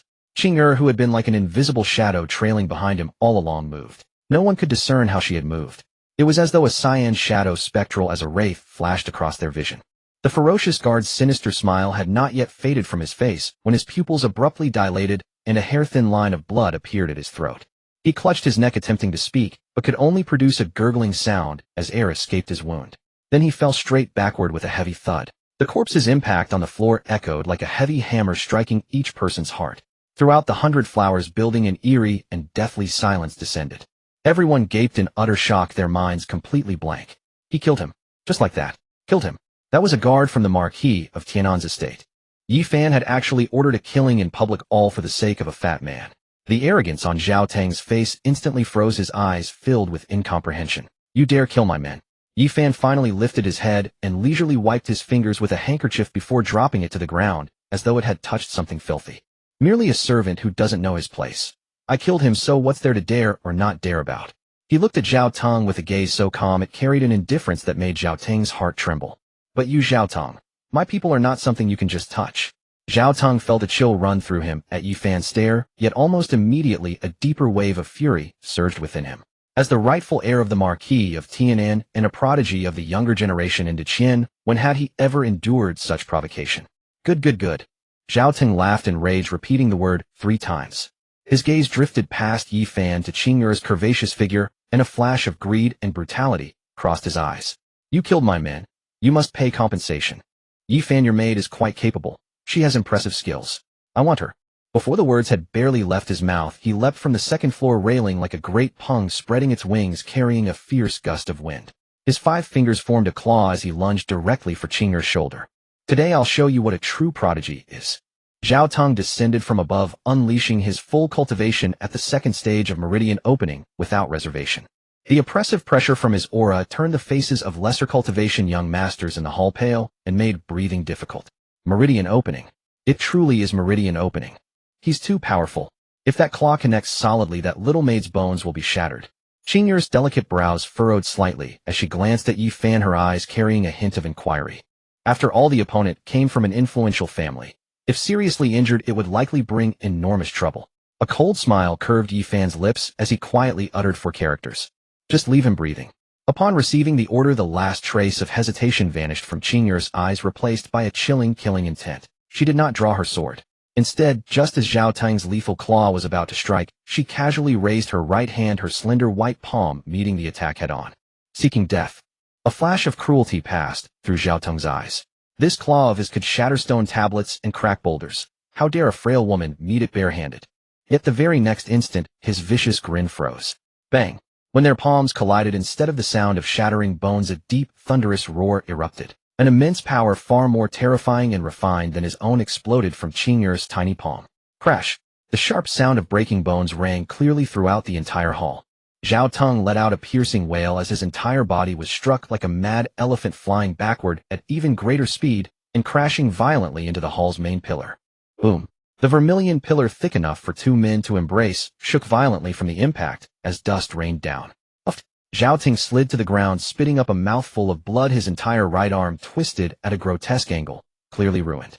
With horror dawning on his face, he stared at Qing'er, his eyes brimming with terror and bewilderment. You? What exactly is your cultivation level? How is this possible? A mere maid. How could she disable him, a genius at meridian opening, in a single strike? This defied all logic. Kill.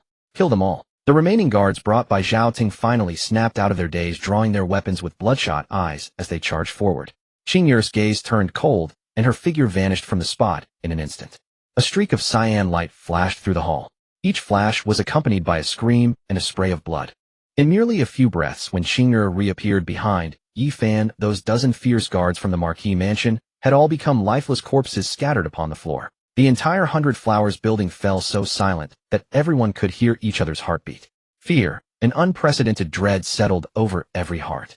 They stared at Yi Fan, who remained seated and leisurely sipping his wine, regarding him as though he were a devil. What sort of worthless playboy was this? This was plainly a peerless killer who could fell 100 corpses while chatting and laughing. Yi Fan set down his wine cup, rose to his feet, and walked step by step toward the collapsed Zhao Teng. With each step Yi Fan took, Zhao Teng's heart contracted further. Don't come closer. Zhao Teng struggled backward, all traces of his former arrogance replaced by boundless terror. My father is the Marquis of Tian'an. Smack. Yi Fan's foot stomped down on his chest, crushing his remaining words. Is the Marquis of Tian'an so formidable? Zhao Kuan's chest bones shrieked in agony beneath the pressure on the verge of shattering. His handsome face turned a deep purple, his eyes blazing with endless hatred and humiliation. You'll regret this. The Tian'an Marquis estate will never let you go. Noisy. Yi Fan frowned and raised his hand.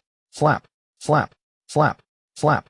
A barrage of sharp, crisp slaps rained down from both sides, transforming Zhao Kuan's face into a swollen ruin as teeth flew mixed with bloody foam.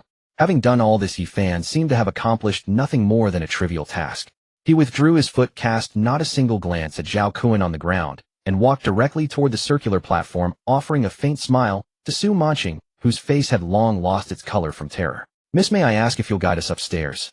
Yi Fan then followed Su Manqing upstairs while Zhao Teng, fists clenched and eyes swirling with murderous intent, snarled. Yi Fan, I will make you die. I will surely make you die. In a room upstairs, Yi Fan reclined casually on a soft couch by the window, while Su Manqing personally poured him a glass of crystal-clear amber wine, her movements elegant and pleasing to the eye. Lord Ye's deeds today have truly opened Manqing's eyes. She extended the wine glass toward Yi Fan, her voice enchanting to the bone. This cup Manqing offers to you, my lord. Yi Fan took the glass and was about to drink when the very next instant Ling'er's voice resonated in his mind. Foolish master. The wine contains Shirgu-san. It is a slow-acting venom, colorless and odorless. Once ingested, not even a deity could save you. Hearing this, a barely perceptible glint of coldness flashed in Yi Fan's eyes, yet his face retained its characteristic carefree smile. He swirled the wine in his glass, watching the liquid ripple, then looked up at Su Manqing and smiled. How could I refuse a beauty's toast? However, in such exquisite company, drinking alone would be rather dreary. He rose to his feet, glass in hand, and approached Su Manqing, offering it gently to her crimson lips. Perhaps the beauty should take the first sip, and we might share this cup together. What say you? Su Manqing's body went rigid for the briefest moment. She met Yi Fan's gaze, those eyes that seemed to pierce through all deceptions, and alarm bells rang wildly in her heart. Had he discovered it? Impossible. Shirgu-san was a rare venom uniquely crafted by the Seven Fiends Hall. Even experts at the Golden Core realm might not detect it. In that fleeting instant of thought, a ruthless gleam flashed through Su Manqing's eyes. You're too amusing, my lord. She laughed sweetly and leaned into his embrace, but her right hand, concealed within her voluminous sleeve, suddenly drew a gleaming dagger and plunged it with all her strength toward Yi Fan's heart. The strike was swift and vicious at a treacherous angle, the precise technique of a professional assassin. Yet the anticipated sound of blade piercing flesh never came. Ding! A sharp metallic ring echoed as though the blade had struck tempered steel rather than living flesh. Su Manqing felt her palm quake violently from the impact. That dagger, capable of slicing through iron like mud, couldn't even tear Yi Fan's clothing, and was instead rebounded by an enormous force. How is this possible? Her beautiful eyes widened in utter disbelief. Yi Fan glanced down at his chest, where not even a mark remained, and curled his lip in disdain. Is that all the strength you have? You couldn't even tickle this lord. He raised his hand and delivered what seemed like a gentle tap upon Su Manqing's shoulder. Bang! Su Manqing was hurled backward as though struck by a monstrous force, crashing through the screen behind her. Blood mist erupted from her lips, and her face turned deathly pale in an instant. Struggling to lift her head, she stared at the unscathed man before her, her eyes brimming with terror. You're not a cripple. What are you? The playboy rumored to have wasted his body on wine and women. How could he possibly possess such terrifying physical defense and cultivation? Yi Fan offered no reply, merely gazing at her coldly. Su Manqing's face drained of color. She knew her mission had failed, and without hesitation produced a small bamboo whistle from her bosom, blowing it with all her strength. A soundless wave of pressure spread outward. In the next instant, four shadowy figures crashed through the windows like phantoms lunging at Yi Fan from four directions simultaneously. All four wore black clothing and face coverings, yet the killing intent radiating from them was more than 100-fold stronger than that of the Marquis Mansion's guards. Each one possessed cultivation at the terrifying threshold of the innate realm. Your Highness. The door was kicked open and Qing'er shot inside like lightning, short sword drawn, positioning herself before Yi Fan as she glared coldly at the four assassins. Who are you to dare assassinate the heir of the Jinbei Prince's mansion? The lead assassin chuckled raspily, his voice grating like a night owl. The Jinbei Prince's mansion. We're here specifically to kill someone from the Jinbei Prince's mansion. Kill. The four assassins wasted no words, striking in unison. Four lethal attacks swept in from different angles, cutting off all escape routes for Yi Fan and Qing'er. At that critical juncture, a lazy yet utterly enchanting female voice drifted from outside the room, as if whispering directly into each of their ears. Attempting to assassinate my guest within the territory of my 100 Flowers building. Wouldn't you say your boldness has grown rather excessive? On the premises of my 100 Flowers pavilion you assassinate my guests. Your courage seems a bit too large, doesn't it? Her voice seemed to carry some kind of enchantment. The moment her words fell, the four menacing figures in black all froze in unison. They felt an invisible yet oceanic terrifying pressure descend from above, locking them in place. Before this pressure, their proud half-step innate cultivation was as insignificant as ants. Who goes there?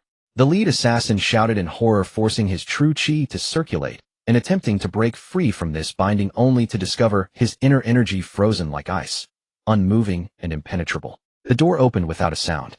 A woman clad in a crimson palace-style gown stepped inside barefoot, her jade-white feet moving gracefully. She appeared to be in her late 20s or early 30s, her beauty almost otherworldly, with a natural seductiveness that seemed innate. Her phoenix-shaped eyes sparkled with a captivating brilliance, as though capable of stealing one's very soul. A long smoking pipe rested in her hand as a faint smile played on her lips. Every gesture and movement exuded an intoxicating grace that could topple the most steadfast hearts. Yet this seemingly fragile woman, whose very frame appeared devoid of strength, commanded such an imposing presence that the four half-step innate assassins stood before her like adversaries, beads of cold sweat forming on their foreheads. Hongxiu, miss. The lead assassin's voice trembled as recognition struck. He had found himself confronted by none other than Hongxiu, the enigmatic mistress of the 100 Flowers Pavilion. A name in the intelligence reports of the Seven Fiend Palace even more mysterious and feared than the Prince of Jinbei. It seems you know me. Hongxiu gently exhaled a ring of smoke, and through the swirling mist her luminous gaze settled on Yi Fan with a mixture of curiosity and scrutiny. The Seven Fiend Palace's elite assassins banding together to assassinate a frivolous young master. Master Yi, you truly surprise me. Seven Fiend Palace. Yi Fan frowned, wondering what manner of organization this was. Miss Hongxiu, this matter has nothing to do with your 100 Flowers Pavilion. The lead assassin gritted his teeth and pleaded, we only seek to kill Yi Fan. We beg you to stand aside. Stand aside. Hongxiu giggled, her laughter causing her to tremble with mirth, her bosom heaving dramatically. But in the next instant her laughter ceased abruptly, and her eyes turned icy and piercing. You spilled blood in my establishment, defiled my grounds, and now you ask me to show you leniency. Before her words finished echoing, her figure vanished from sight. The lead assassin's face drained of color, and just as he attempted to sound an alarm, he felt a slender hand, smooth as polished jade, gently pressing against the crown of his skull. In your next life, remember to choose a better place to make your move. Bang! A sickening crunch echoed through the air. The assassin's head exploded like a ripe melon, gore splattering across the floor. The remaining three assassins were terrified beyond measure and turned to flee. Want to leave? Too late. Hongxiu's figure moved like a shadow, darting between the three men. Bang! Bang! Two more thudding sounds followed, and two of the black-clad figures met the same grisly end as their companion. Only the last assassin remained, who was kicked squarely in the chest by Hongxiu and killed on the spot. From the first strike to the final blow, barely a finger's snap had passed. All four top-tier half-step innate assassins had perished brutally. Qing'er stood nearby, her palm gripping the sword hilt, drenched in cold sweat. She prided herself on her strength, yet facing this woman, she felt she didn't even have the courage to draw her blade. Far too powerful. Yi Fan also felt a chill run through him. This Hongxiu's strength was unfathomable. She had likely already transcended the innate realm. Hongxiu then turned her gaze towards Su Manqing, whose face had drained to pallor and whose eyes brimmed with terror. With unhurried deliberation she approached, and with a sweep of her hand tore off a mask from the woman's face, revealing that beneath Su Manqing's visage lay an entirely different person. A human skin mask. Yi Fan exclaimed in astonishment. Hongxiu regarded the stranger before her coldly. Your 7 Fiend Palace has grown bold, impersonating my 100 Flowers Pavilion personnel and attempting to assassinate my guests. Do you seek to destroy my establishment's reputation? Guards, drag her out and let her taste the methods of my 100 Flowers Pavilion.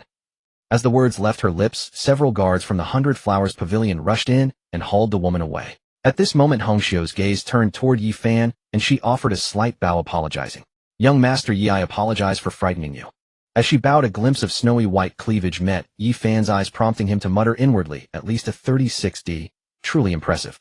Hongxiu seemed to sense Yi Fan's gaze. Far from being offended, she drew even closer, and her orchid-like fragrance washed over him, stirring restless thoughts. Cough, cough. Yi Fan cleared his throat twice, forcibly tearing his eyes away from that expanse of snow-white flesh, and leaned back lazily onto the cushioned couch, adopting the airs of a prodigal son. An apology? He raised an eyebrow, his fingertips tapping idly against the tabletop. This young master nearly had his throat slit on your turf. You expect a perfunctory apology to sweep this matter under the rug. He paused, his tone shifting with growing pressure. Or do you think the heir of my Jinbei prince's mansion is so worthless? Hongxiu's seductive smile faltered for a moment before melting back into irresistible charm. She personally retrieved a pot of new wine and poured Yi Fan a glass, the liquid emerald green, and releasing an unusual fragrance.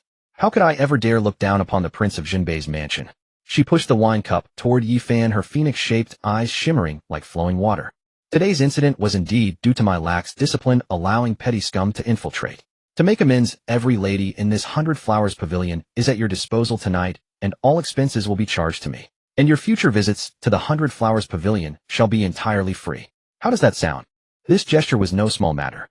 Yi Fan lifted the wine cup, but did not drink, rolling it between his fingers while his gaze drifted across Hongxiu's breathtaking face. Choose at will. A crooked, wicked smile touched his lips as he studied her beauty. Then what if I choose you? At these words, the air grew still for a moment. Qing'er's heart tightened in her throat. This young master had nerve. A smile remained on Hongxiu's face, but deep in her eyes a ripple passed, imperceptible to anyone else. She extended her slender fingers and gently pressed Yi Fan's wine cup back onto the table, her breath as fragrant as orchids. The young master is jesting. How could someone of my humble stature catch your eye?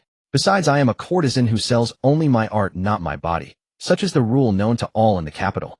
Is that so? What a pity, Yi Fan replied with a wry smile, shrugging. He rose to his feet and adjusted his robes. Since Lady Hongxiu has no such intention, I shall not press the matter. I have drunk my wine, settled my affairs, and the 100 Flowers Pavilion has lost its charm. Qing'er, let us go. Without a backward glance, he strode toward the exit, decisive and unhesitating. Hongxiu watched his departing figure, her gaze growing heavy with meaning. Only when Yi Fan had vanished at the foot of the stairs did a maiden in a pale purple dress approach, slowly, a trace of indignation upon her face. Sister, that wealthy young master was far too brazen, daring to set his sights on you. Hongxiu withdrew her gaze, picked up her pipe, once more drew a slow drag, and exhaled a thin stream of smoke. He is no mere reckless fool. A man who could instantly discern the 7 Fiend Hall's bone-corroding powder, that wondrous poison, and remain unflinching while for gold medal assassins closed and speaking calmly as he faced them. Would such a one truly be a wastrel consumed only by drinking, whoring, and gambling? The purple-dressed maiden startled. Are you saying he has been concealing his abilities? Indeed, he has concealed them well, Hongxiu replied, a playful curve touching her lips. The capital is about to grow quite lively. Meanwhile, as Yi Fan descended the stairs, Qian Duo waited at the landing. The moment he spotted him, he hurried forward, winking and whispering conspiratorially, Brother Fan, you're far too quick. In such a short while. You must be running weak. Let me send you some aged tiger penises from my collection so you can build yourself back up. Get lost. Yi Fan delivered a sharp kick to Qian Duo's round posterior, sending him stumbling forward. Let us go home and sleep. The two exited the 100 Flowers Pavilion and boarded the carriage bound for the estate. Inside the carriage, the levity drained from Yi Fan's face, replaced by a solemn gravity. Qing'er, what do you know about the 7 Fiend Hall? Qing'er's expression darkened. The 7 Fiend Hall is the most enigmatic and elite assassin organization within the spirit realm, with a lineage spanning 1,000 years. However, hiring them demands an exorbitant price, and once they accept a contract, they pursue it to the death. Yi Fan leaned against the carriage wall, his fingers tapping idly along the window frame, pondering who had hired the assassins. Crown Prince Lu Tian, or the Heavenly Immortal Sect, or perhaps another enemy of the Marquis of Jinbei's estate. It seems there are quite a few who wish me dead, Yi Fan sneered. He thought again of Hongxiu, the enchanting mistress of the establishment, whose power was unfathomable, capable of dispatching for gold medal assassins with a mere gesture. The Hundred Flowers Pavilion was clearly more than mere flesh and wine. The capital's currents ran far deeper than appearances suggested. Just as the carriage rounded a secluded alley entrance, it came to an abrupt halt. "What is happening?" Yi Fan frowned. From outside came the driver's terrified voice, "My lord, the road. It's blocked."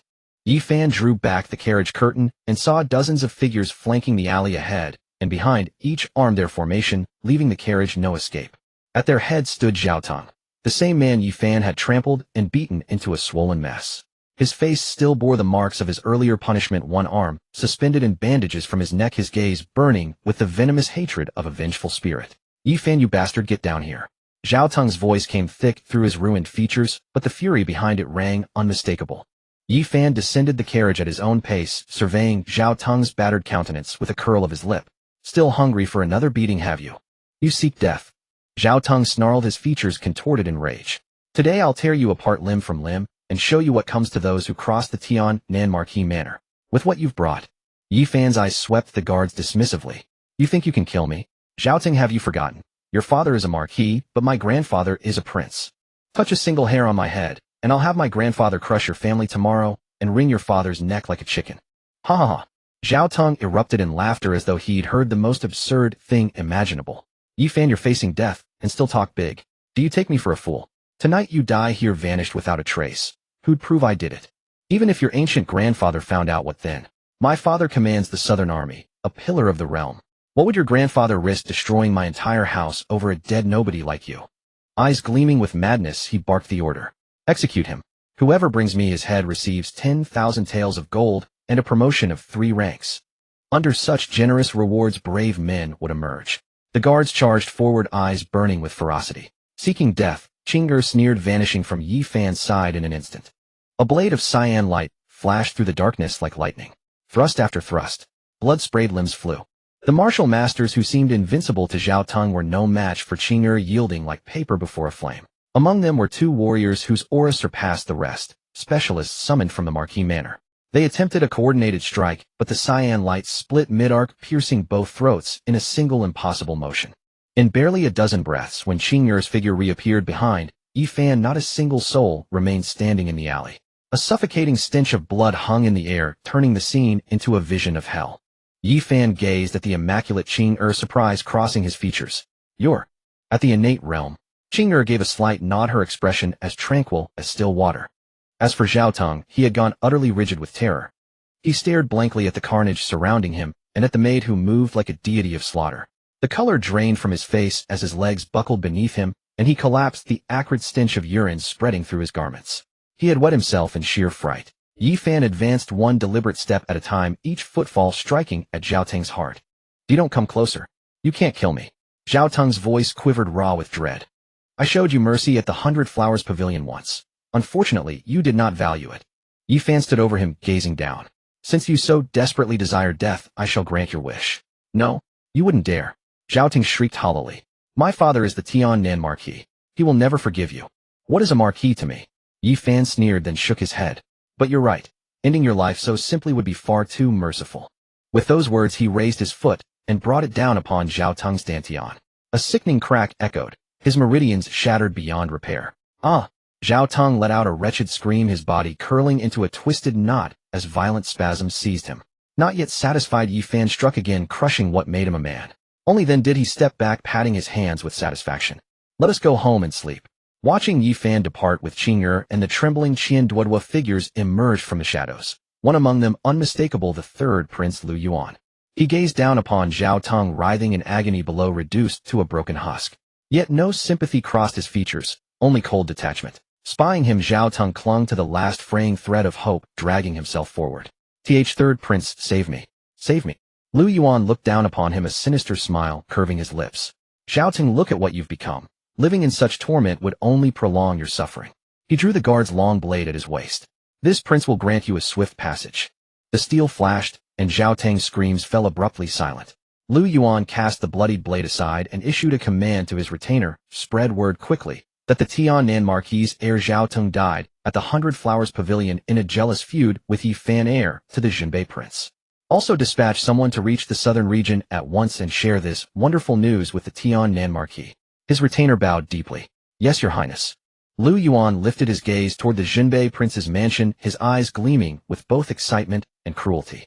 Yi Fan Jinbei Mansion. The drama has only just begun. The next day dawn broke. Yi Fan was sound asleep, dreaming of exploring the mysteries of the human body with Crown Princess Shen Ruwei when he was awakened by a commotion outside the courtyard. He opened his eyes irritably and rubbed his sleepy gaze, calling out toward the doorway. Qing, is the market opening this early in the morning? Qing'er pushed the door open, her cold and beautiful face tinged with gravity. Your Highness, officials from the Ministry of Justice have arrived. They say you killed young Master Zhao Tong, heir to the Marquis of Tianan, last night, and want to take you back for questioning. Yi Fan sat straight up on his bed, bewildered. What? Zhao Tong is dead. He had only crippled the guy the night before and given him a taste of what it was like to be a eunuch. How could he have died? Was that guy really that fragile? An immediate suspicion clicked into place, and Yi Fan caught the whiff of conspiracy. His expression hardened. He threw on an outer robe and strode out of his chamber toward the main courtyard. In the courtyard before the main hall of the Prince Jinbei's residence, the air hung heavy, as if frozen solid. Zhou Zheng, Vice Minister of the Ministry of Justice, stood with more than a dozen officials at his side, trembling with anxiety. Across from them, Yi Zhangqiong reclined in a large wooden chair, sipping his tea with complete composure. My lord, Zhou Zheng wiped the cold sweat from his brow, his voice quivering. We're simply following imperial orders. The young master of the Marquis of Tianan was brutally killed on the main street. This has shaken the entire court. His Majesty is furious and has ordered a thorough investigation. We're in no position to refuse. We beg your understanding. Yi Zhangqiong set down his teacup without so much as lifting his eyelids, speaking in a tone as casual as if commenting on the weather. A reckoning? What kind of reckoning? The Marquis of Tianan lost an useless son, and the whole city is in an uproar. Whether my grandson was involved is still uncertain. Even if my grandson did kill him, what then? He raised his teacup, gently blew away the foam, and spoke words that nearly made Zhou Zheng collapse to his knees right there. If worst comes to worst, tell that Zhao Wujiang to just have another one.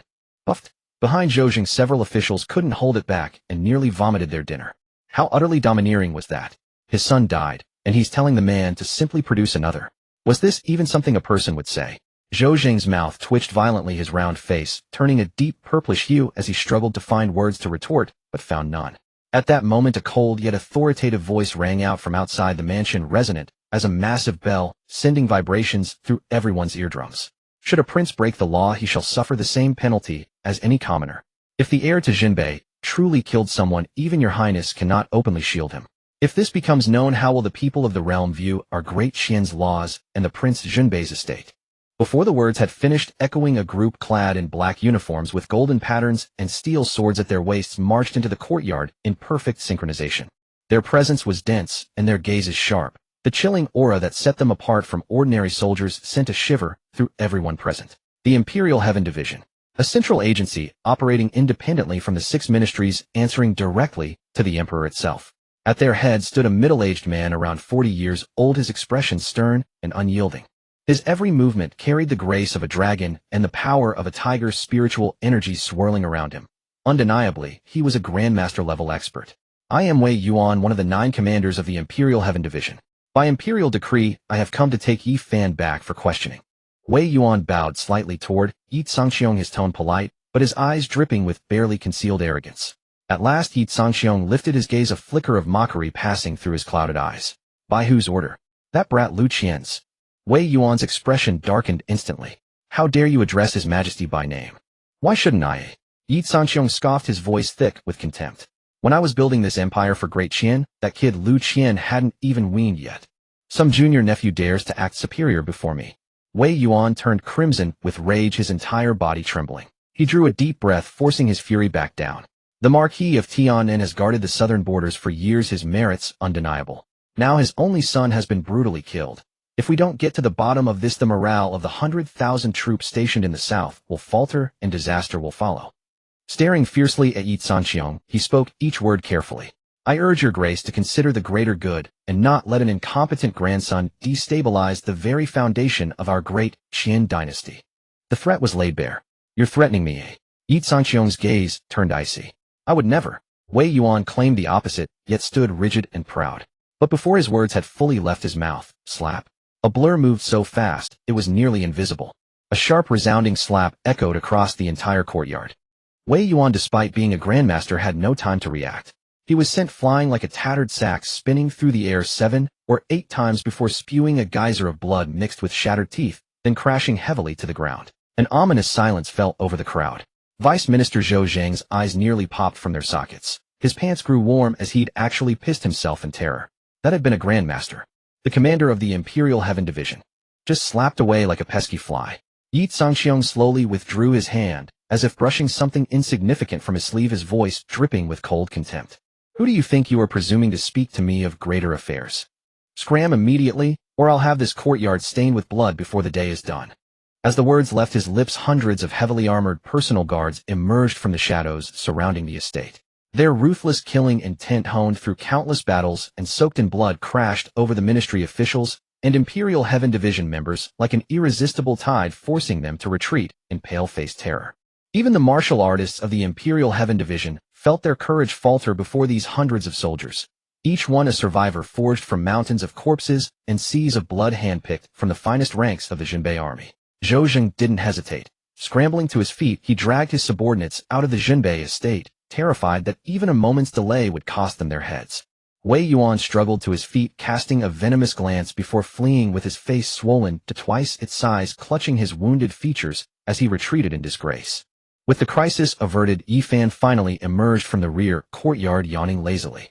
Grandfather, quite the temper you've got. He glanced at the scattered group fleeing outside the gates, then at the bloody tooth lying on the ground, shaking his head in disbelief. Whoever that was must have terrible dental health.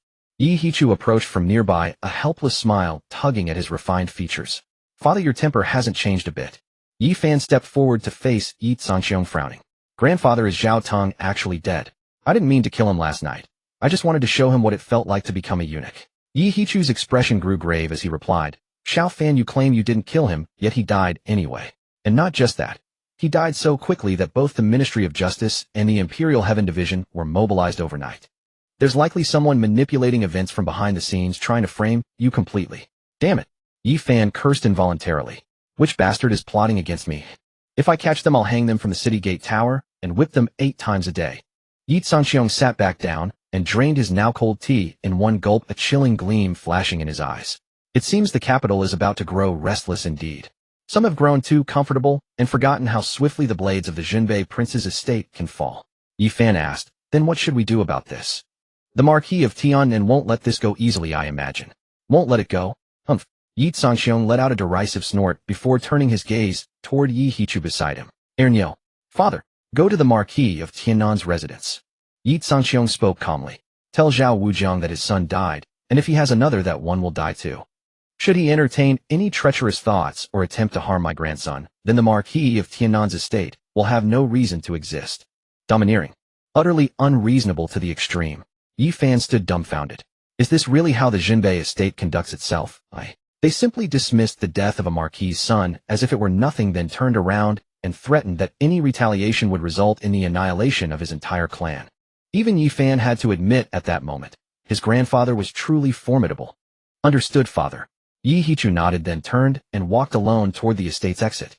Watching his second uncle's frail figure in scholarly robes walk away, Yi Fan grew uneasy. Grandfather is second uncle. Capable. Should I send Qing Miao to accompany him? Tiannan Marquis Manor. The entire estate was draped in white mourning banners, shrouded in a pall of sorrow. Inside the spirit hall, wails of grief echoed to the heavens. At the center stood a fine golden Nama coffin. Madame Tiannan lay atop it, weeping as if her life itself were slipping away. Beside the coffin stood a burly, resolute, middle-aged man. Clad in a black python-embroidered robe, his fists were clenched so tightly that his knuckles had turned white. His tiger-like eyes were bloodshot, locked onto the face within the coffin that was no longer recognizable. A terrifying aura emanated from his body, dropping the temperature of the entire spirit hall by several degrees. Zhao Wujiang, Lord Marquis of Tiannan. One of the 8 non-imperial Marquis of Deqian, guarding the southern border with 100,000 troops, a feudal lord of immense power. He had rushed back overnight from the southern border military camp aboard the fastest flying beast, only to find his beloved son's lifeless corpse. His dantian had been destroyed, his manhood ruined, numerous bones broken across his body, his face a mass of gore. A death so gruesome it defied description. Madam, please control your grief. Zhao Wujiang's voice was raspy, like 2 stones grinding against each other. Trust me, your son's revenge I will exact. Yi Fan, Jinbei Prince's mansion. He spoke each word deliberately, as though squeezing them through clenched teeth, each one brimming with boundless venom and killing intent. I Zhao Wujiang swear upon my life that I will wipe out the entire Jinbei prince's mansion and offer them as sacrifices to my son. Behind him, several trusted generals bore expressions of profound grief and fury, their auras thick with murderous intent. Lord Marquis, give the order. We are ready to avenge young Master Zhao and crush the Jinbei prince's mansion. Exactly. Though the Jinbei prince's mansion is powerful, our 100,000 southern border troops are no pushovers. A flash of madness crossed Zhao Wujiang's eyes, and he was about to speak, when suddenly a panicked announcement echoed from outside the gate. Lord Marquis, Lord Yi Hichu of the Jinbei prince's mansion requests an audience. What? Zhao Wujiang whipped his head around, murderous intent erupting from his eyes. That bastard still has the nerve to come. Very well. Let him in. I want to see whether the Jinbei prince's mansion has come to apologize, or to die. The atmosphere in the spirit hall instantly reached its breaking point. Every guard tightened their grip on their weapons, awaiting a single command from their lord to tear the intruder apart. Moments later, a figure strode calmly into the spirit hall. The newcomer wore scholarly robes, his face adorned with a gentle smile, his demeanor refined and elegant. Entirely out of place in this solemn, mournful hall. It was Yi Hichu. Ignoring the hatred-filled gazes that seemed ready to devour him, he walked straight to the center of the hall and offered Zhao Wujiang a slight bow. Lord Marquis of Tianan, pray restrain your grief. His voice remained as calm and carefree as ever. Restrain my grief. Zhao Wujiang's rage turned to bitter laughter, pointing at the corpse in the coffin as he roared, Yi Hichu. Look, this is the works of your precious nephew. A life for a life, a debt for a debt. Today, if the Jinbei prince's mansion does not give me adequate restitution, I, Zhao Wujiang, shall personally demand an explanation from the Prince of Jinbei himself. A smile never left Yi Hichu's face. He withdrew a pristine white handkerchief from his sleeve and gently dabbed the corner of his mouth, as if dispelling the filth of the stagnant air. Then in measured, deliberate tones he spoke. You misunderstand, my lord. I have not come to offer explanations. Looking up, his usually gentle eyes grew sharp for the first time, staring directly into Zhao Wujiang's. I represent the Jinbei prince's mansion, and I am here to pay our respects. To pay respects. Zhao Wujiang threw back his head and laughed maniacally, as though hearing the most absurd joke in the world. How delightful. What a magnificent display from the Jinbei prince's mansion. His laughter cut off abruptly. His face twisted into a grotesque mask, and a terrifying aura erupted from his body, transforming into an invisible fist that descended upon Yi Hichu like a mountain. Since you have come to pay respects, then kneel before my son and beg for forgiveness. The pressure was like a towering mountain, overwhelming like the sea. Within the spirit hall, all furniture and offerings shattered into dust under the crushing force. The guards of Tian'an Marquis Manor were forced back, step by step, terror written across their faces. The lord has truly lost his temper. Yet despite this terrifying pressure that could turn mountains to dust, Yi Hichu remained standing firm, his smile unchanged. Even his thin scholarly robes stirred without wind as a vast abyss-like oppression bearing an air of scholarly refinement slowly emanated from within him. Unlike Zhao Wujiang's ferocious style, it was like spring rain nourishing all things, silent, invisible, and instantly enveloping the entire spirit hall. Boom. The two opposing auras collided in midair, yet made not a sound. Zhao Wujiang's ferocious, raging energy dissipated like a muddy ox plunging into the sea the moment it touched Yi Hichu's seemingly gentle aura. What? Zhao Wujiang's pupils contracted sharply, disbelief flashing across his face. His full-strength attack had been simply neutralized. How could this Yi Hichu, who spent all his days wielding pen and ink, possibly possess such terrifying cultivation? Just as he faltered, slap. A sound even sharper and clearer than the blow Yi Fan had dealt Zhao Teng the night before, even louder than the strike Yi Tsangxiong had landed on Wei Yuan that morning, echoed through the spirit hall. Zhao Wujiang's entire body spun 3 full rotations from the force of that slap before collapsing onto the ground. On his resolute face, a vivid red palm mark quickly surfaced, and a trickle of blood seeped from the corner of his mouth. Deathly silence fell. Everyone in Tian'an Marquis Manor froze, their minds completely blank. What had they just witnessed? Their invincible lord, the terror of the southern border, had just been publicly slapped across the face by the reputedly weak and defenseless second master of the Jinbei prince's mansion. Was the world mad? Yi Hichu slowly withdrew his hand, still using that pristine white handkerchief to wipe his fingers, as though he had merely swatted away an annoying fly rather than a marquis commanding heavy military forces. Looking down at Zhao Wujiang seated on the ground, his tone remained gentle, yet carried a chilling coldness that struck to the bone. My lord, do not let your anger consume you. As I said, I have come to pay respects. He approached the coffin and glanced at Zhao Teng's gruesome state, within shaking his head slightly before letting out a sigh. My father said, restrain your grief and accept what heaven has ordained. The dead cannot be brought back to life. My lord is still young. You may have another son. Shoo. Zhao Wujiang could contain himself, no longer vomiting a mouthful of blood in sheer fury and humiliation. To kill, and then to utterly destroy one's spirit. What unparalleled humiliation. What supreme arrogance. As for your son's death, there is a true culprit behind it all. I trust a capable lord such as yourself can uncover the truth without difficulty.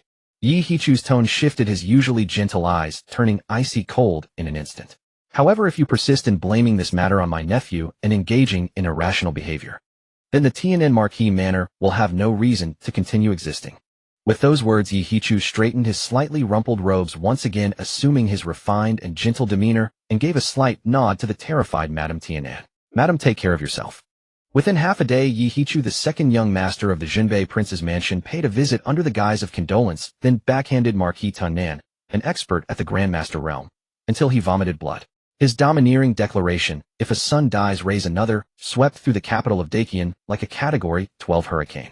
In tea houses and wine shops on every street, and in every alley, all were buzzing with discussion of this astonishing incident worthy of being recorded in Dakian's history. The domineering arrogance of the Jinbei Prince's mansion had once again been pushed to new heights. The Imperial Palace Yangshin Hall. Emperor Lu Qian of Dakian listened to his covert guards report his expression so dark it seemed water might drip from it. How extraordinary, how remarkable, is Yi Hichu. A mere scholar who played with words and ink turned out to be a deeply concealed master. Lu Qian violently hurled the glass cup from his hand onto the ground, shattering it to pieces. Right under my very nose, how many secrets has the Yi family concealed that I know nothing of? The personal eunuch Wei Zhongxian knelt upon the floor, daring not even breathe heavily. Your Majesty, restrain your anger. Restrain my anger. Lu Qian sneered. A grandson of the Yi family killed the Marquis's son, and instead of facing punishment, he dares to come to our doors and humiliate us. Does this empire belong to the Lu clan or the Yi clan? Wei Zhongxian kept his head lowered, a wicked gleam flashing in his eyes.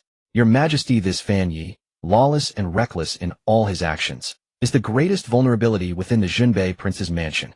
Then perhaps we should seize this opportunity. The time is not yet right.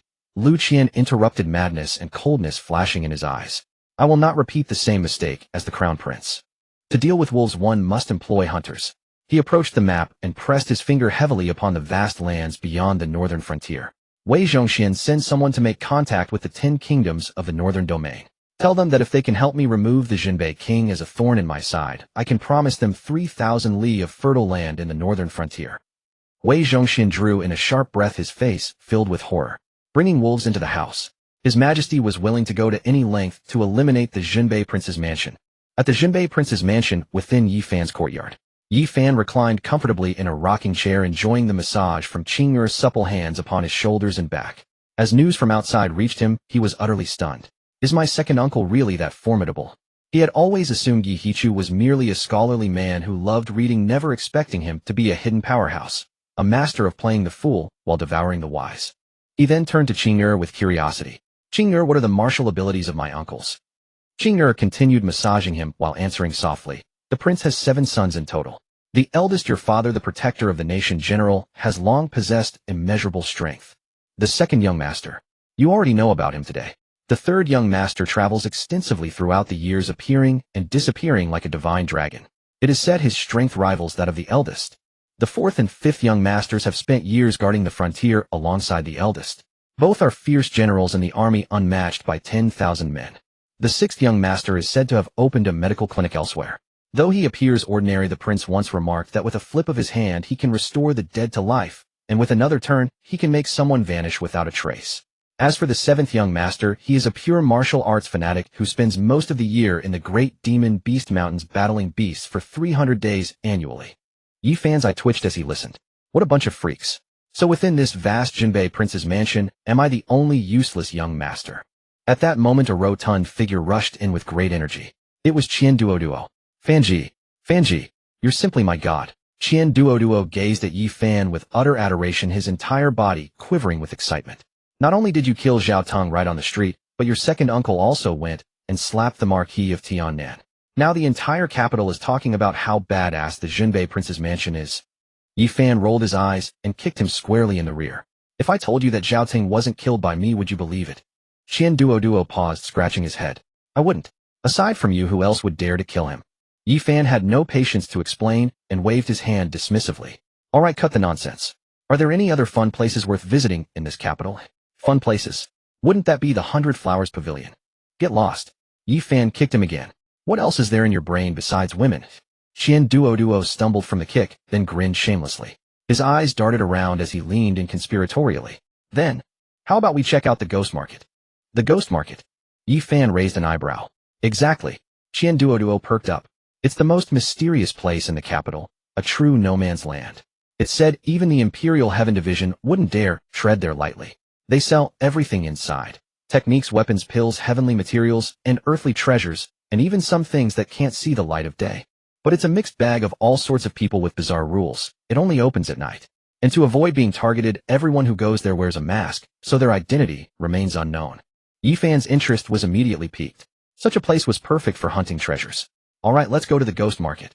That night, with no moon and strong winds, in a remote and dilapidated district of the capital, unlike the desolation of daytime, shadows moved everywhere now.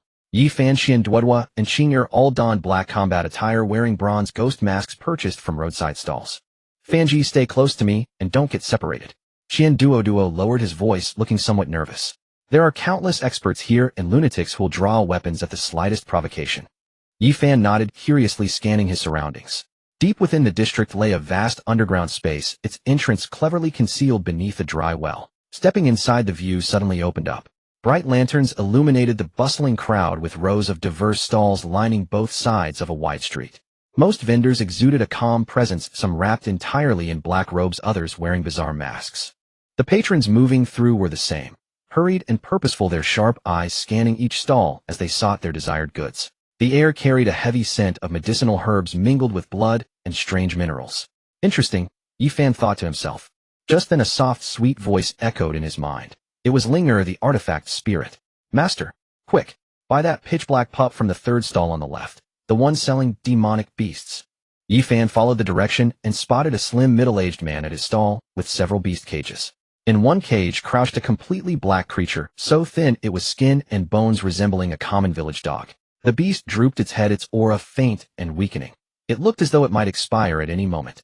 Its cultivation was pitifully low, barely reaching the body refining stage.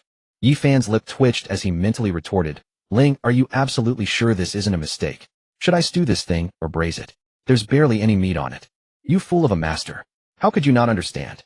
Linger retorted indignantly. This is no ordinary demonic beast. Its bloodline is nobler than you can possibly imagine. It only looks like this now because its energy is depleted.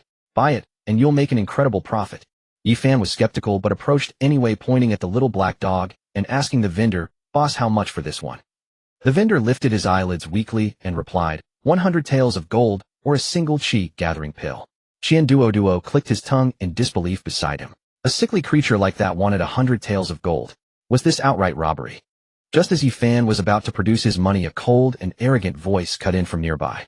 This beast, this young master wants it. The voice was not loud, but carried an indisputable arrogance. Yi Fan and Xian Duo turned their heads simultaneously. A young man clad in a moon-white robe with an exquisite beast pouch hung at his waist was walking slowly towards them.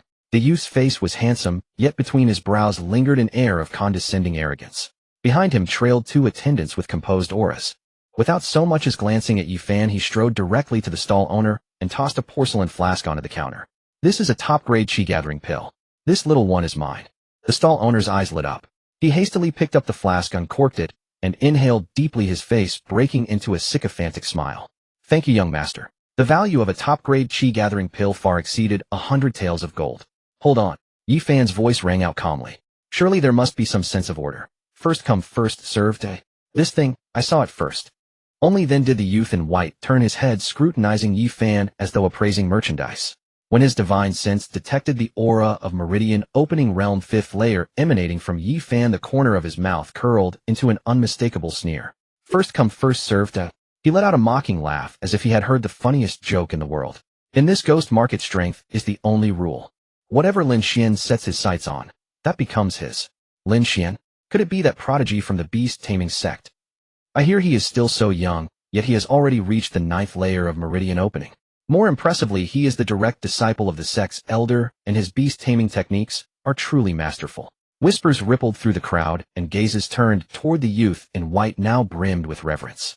The beast-taming sect was one of the most formidable organizations in the spirit domain, renowned for their mastery over demonic beasts. Their status rivaled even that of the heavenly mysticism sect. Given their notoriously domineering nature, Lin Xian wore no mask to conceal his identity, clearly convinced no one would dare challenge him. Qian Duoduo leaned close to Yi Fan and whispered, "Brother Fan, he's from the beast-taming sect. Trouble." Yi Fan ignored him, fixing his gaze on Lin Xian, instead the corners of his mouth lifting slightly beneath his mask. "The beast-taming sect. Never heard of it," he said casually. "All I know is I am claiming this little beast today." Lin Xian's expression darkened instantly. He had not expected someone merely at the 5th layer of meridian opening to dare speak so recklessly after hearing the name of his sect. "Are you seeking death?" A cold gleam flashed in Lin Xian's eyes as a sharp oppressive aura locked onto Yi Fan in an instant. Yi Fan remained unfazed, stepping forward instead and slamming a bag of gold notes onto the stall. His voice was not loud, yet it carried throughout the area. 1,000 taels of gold. I will take this dog." A gasp rippled through the crowd. 1,000 taels of gold for a seemingly dying mutt. Was this man mad? The stall owner trembled with excitement, his breathing growing shallow. Lin Xian's face darkened like storm clouds gathering. His interest in this young beast stemmed from the resonance of his 10,000 beast stone. It was an exclusive treasure of the beast-taming sect that responded to demonic beasts of extraordinary bloodlines. Though he initially dismissed this pup as nothing more than a common mutt, the stone's reaction confirmed it was undoubtedly precious. But he never anticipated someone would interfere like this. A lunatic who refused to play by conventional rules. "You are deliberately making an enemy of our beast-taming sect, boy." "Making an enemy?" Yi Fan chuckled, his eyes gleaming with mockery behind the mask. "You are not worthy. You..." Enraged Lin Xian's 2 attendants instantly drew their weapons, unleashing the formidable aura of the 6th layer of meridian opening. "What? Looking to start something?" Yi Fan glanced at them coldly. Just then Qian Duoduo shouted, "The ghost market has its own rules. Do you really think you can handle the consequences of fighting here?" Lin Xian took a deep breath, forcing down his rage. The ghost market indeed had its rules. Private combat was strictly prohibited, and violators would face pursuit by the mysterious power behind the market. Even the beast-taming sect dared not provoke such consequences. Staring intently at Yi Fan, he sneered, "Very well, very impressive. Leave your name if you have the courage." Yi Fan seemed to find something genuinely amusing, a cruel smile, curving his lips beneath the mask. He did not bother with another word. In a flash he appeared before Lin Xian. Slap! A sharp resounding strike landed across Lin Xian's handsome face. "Leave my ass, my foot." Time seemed to freeze. Every person in the vicinity stood frozen in shock. Qian Duoduo's mouth hung open, his chubby face trembling. Mad. Brother Fan had definitely lost his mind. This was the direct disciple of the beast-taming sect, a prodigy at the 9th layer of meridian opening, and he had just struck him without hesitation. The slap sent Lin Xian spinning halfway around, his head ringing with pain. The burning agony on his face and the crushing humiliation instantly stripped away his composure. You dare strike me." Clutching his rapidly swelling face, his eyes turned bloodshot with unhinged killing intent. "You seek death." Lin Xian roared and slammed his beast pouch. Roar! A deafening howl shattered through the underground ghost market. A monstrous demon beast, larger than 3 zhang, tiger-like in form, but bearing grotesque bony wings, materialized before the stall. Its body was armored in dark teal-black scales, its limbs thick and powerful claws gleaming with menacing cold light. A violent, bloodthirsty aura exploded outward, sweeping across the entire area. 4th stage demon beast. Azure-winged demon tiger. My god, that is equivalent to a Foundation establishment powerhouse. Retreat. Anyone caught in this will die. The crowd screamed in alarm, frantically backing away and clearing a vast expanse of ground. The moment the azure-winged demon tiger appeared, its blood-red beast eyes locked onto Yi Fan. Opening its massive jaws, it unleashed a bolt of black energy, lightning fast, straight at him. This attack alone could level an entire hill. Qian Duoduo's face drained of color. His legs buckled, nearly collapsing him to the ground. Yet Yi Fan did not even blink, as though that world-shattering assault were nothing more than a gentle breeze. "Qing'er." He spoke 2 words with calm detachment. Qing'er, who had been standing motionless behind him, moved. No earth-shaking aura, no dazzling techniques. She simply drew the short sword at her waist, and with effortless casualness, slashed at the black energy sphere. Swish! A faint blade glow, nearly imperceptible, flashed and vanished. In the next instant, the black energy sphere that could make a Foundation establishment powerhouse pale with fear dissolved silently in midair, as if popped like a balloon. What a... Lin Xian's pupils contracted sharply, his face contorted in disbelief. Before he could react, Qing'er's figure had vanished. The azure-winged demon tiger sensed mortal danger and let out an anxious roar. Its massive bony wings flapped violently, generating a gust of wind as its razor-sharp claws tore through the air, striking at that azure silhouette. Yet against absolute power, all resistance proved futile. Qing'er appeared above the beast like a wraith, her short sword gleaming with cold light as she swept it downward in a single graceful stroke. Splat! The massive tiger's head soared into the air. Scalding beast blood gushed forth like a fountain, drenching half the stall in crimson. The enormous headless corpse staggered in place before crashing down with a thunderous roar, kicking up clouds of dust. Instant kill. A fourth-stage demon beast rivaling a Foundation establishment powerhouse had been slain in a single stroke by what appeared to be a delicate servant girl. The entire ghost market fell deathly silent. All eyes stared blankly at the cyan-clad figure standing with sword in hand to Yifan, who remained where he was, as though nothing had happened. Not a sound escaped anyone's throat. Lin Xian seemed struck by lightning, staring dumbfounded at the corpse of his beloved battle beast, his mind completely blank. How is this possible? That was his azure-winged demon tiger, nurtured over nearly a decade with countless resources. His trump card. Could it truly be? Dead like this? At that moment, Yifan moved. He approached the enormous tiger carcass, crouched down, and reached into its chest, feeling around for a moment before pulling forcefully. A demon core the size of a fist and crystal clear throughout, radiating immense power, was torn from the tiger's corpse. Yifan wiped the demon core on his clothes, weighed it contentedly, then tossed it to Qing'er beside him. Not bad, a fourth-stage demon core. A priceless treasure indeed. His voice was not loud, yet it struck each heart like a hammer blow. He killed their demon beast, and now before the master's very eyes dug out the demon core. This was more than humiliation. It was grinding Lin Xian's face into the ground. You. Lin Xian finally snapped out of his stupor, pointing at Yifan, trembling with rage, unable to form a coherent sentence. You dare kill my demon beast? You are dead. Our beast-taming sect will never let this go, he shrieked, weakly grasping at his last resort. Yifan picked his ear, looking at him with clear impatience. So much nonsense. Kill him. The moment those words left his lips, the vicious expression on Lin Xian's face froze, replaced instantly by sheer terror. The onlookers gasped in shock. Killing a beast-taming sect demon beast was bad enough, but now he wanted to kill their direct disciple. Was this man mad? Qing'er did not hesitate.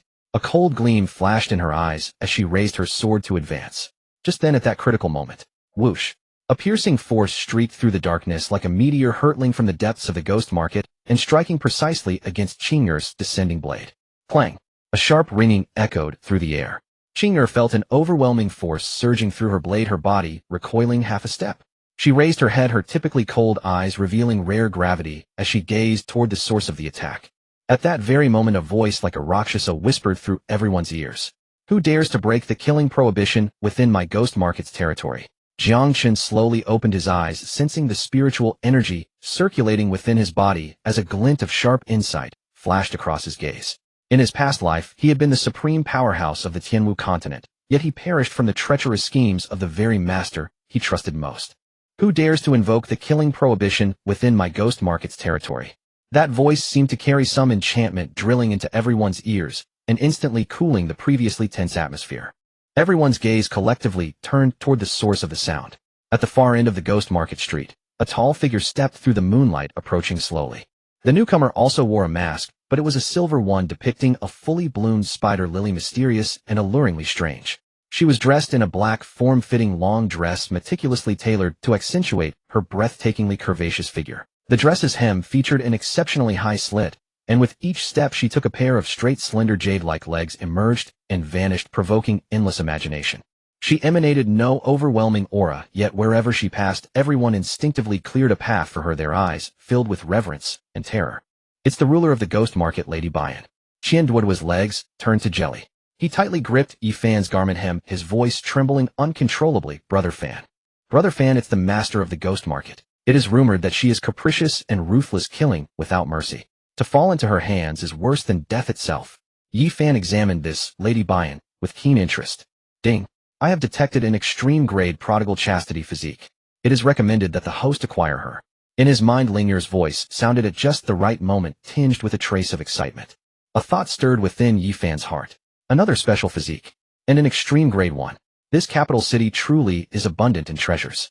Lady Bayan walked to the center of the scene, her gaze sweeping across the crowd from beneath the silver mask. When she caught sight of the corpse of the Qingyi demon tiger on the ground, her gaze paused for a moment, then settled on Qing'er, who held her sword, and Lin Xian, whose face had drained of color. The rules of the ghost market forbid private brawls. Violators face death. Her voice was calm, yet carried an unquestionable authority. Lin Xian was like a drowning man grasping at driftwood. He crawled and scrambled over to Bayan, pointing at Yi Fan, tears of grief and indignation streaming down his face as he pleaded, "My lady, you must uphold justice for me. This person disregards the ghost market's rules." When his forced purchase failed, he unleashed his vicious servant to attack. Not only did he slay my spirit beast, but he also intended to silence me permanently. "Please, my lady, punish this fiend according to the rules." He maliciously reversed the roles, attributing all blame to Yi Fan. Bayan paid him no mind. Her gaze behind the mask shifted to Yi Fan as if waiting for his explanation. Yi Fan shrugged and spread his hands. "My lady, do not believe his nonsense. He attacked first and tried to rob me. He even released a spirit beast to kill me.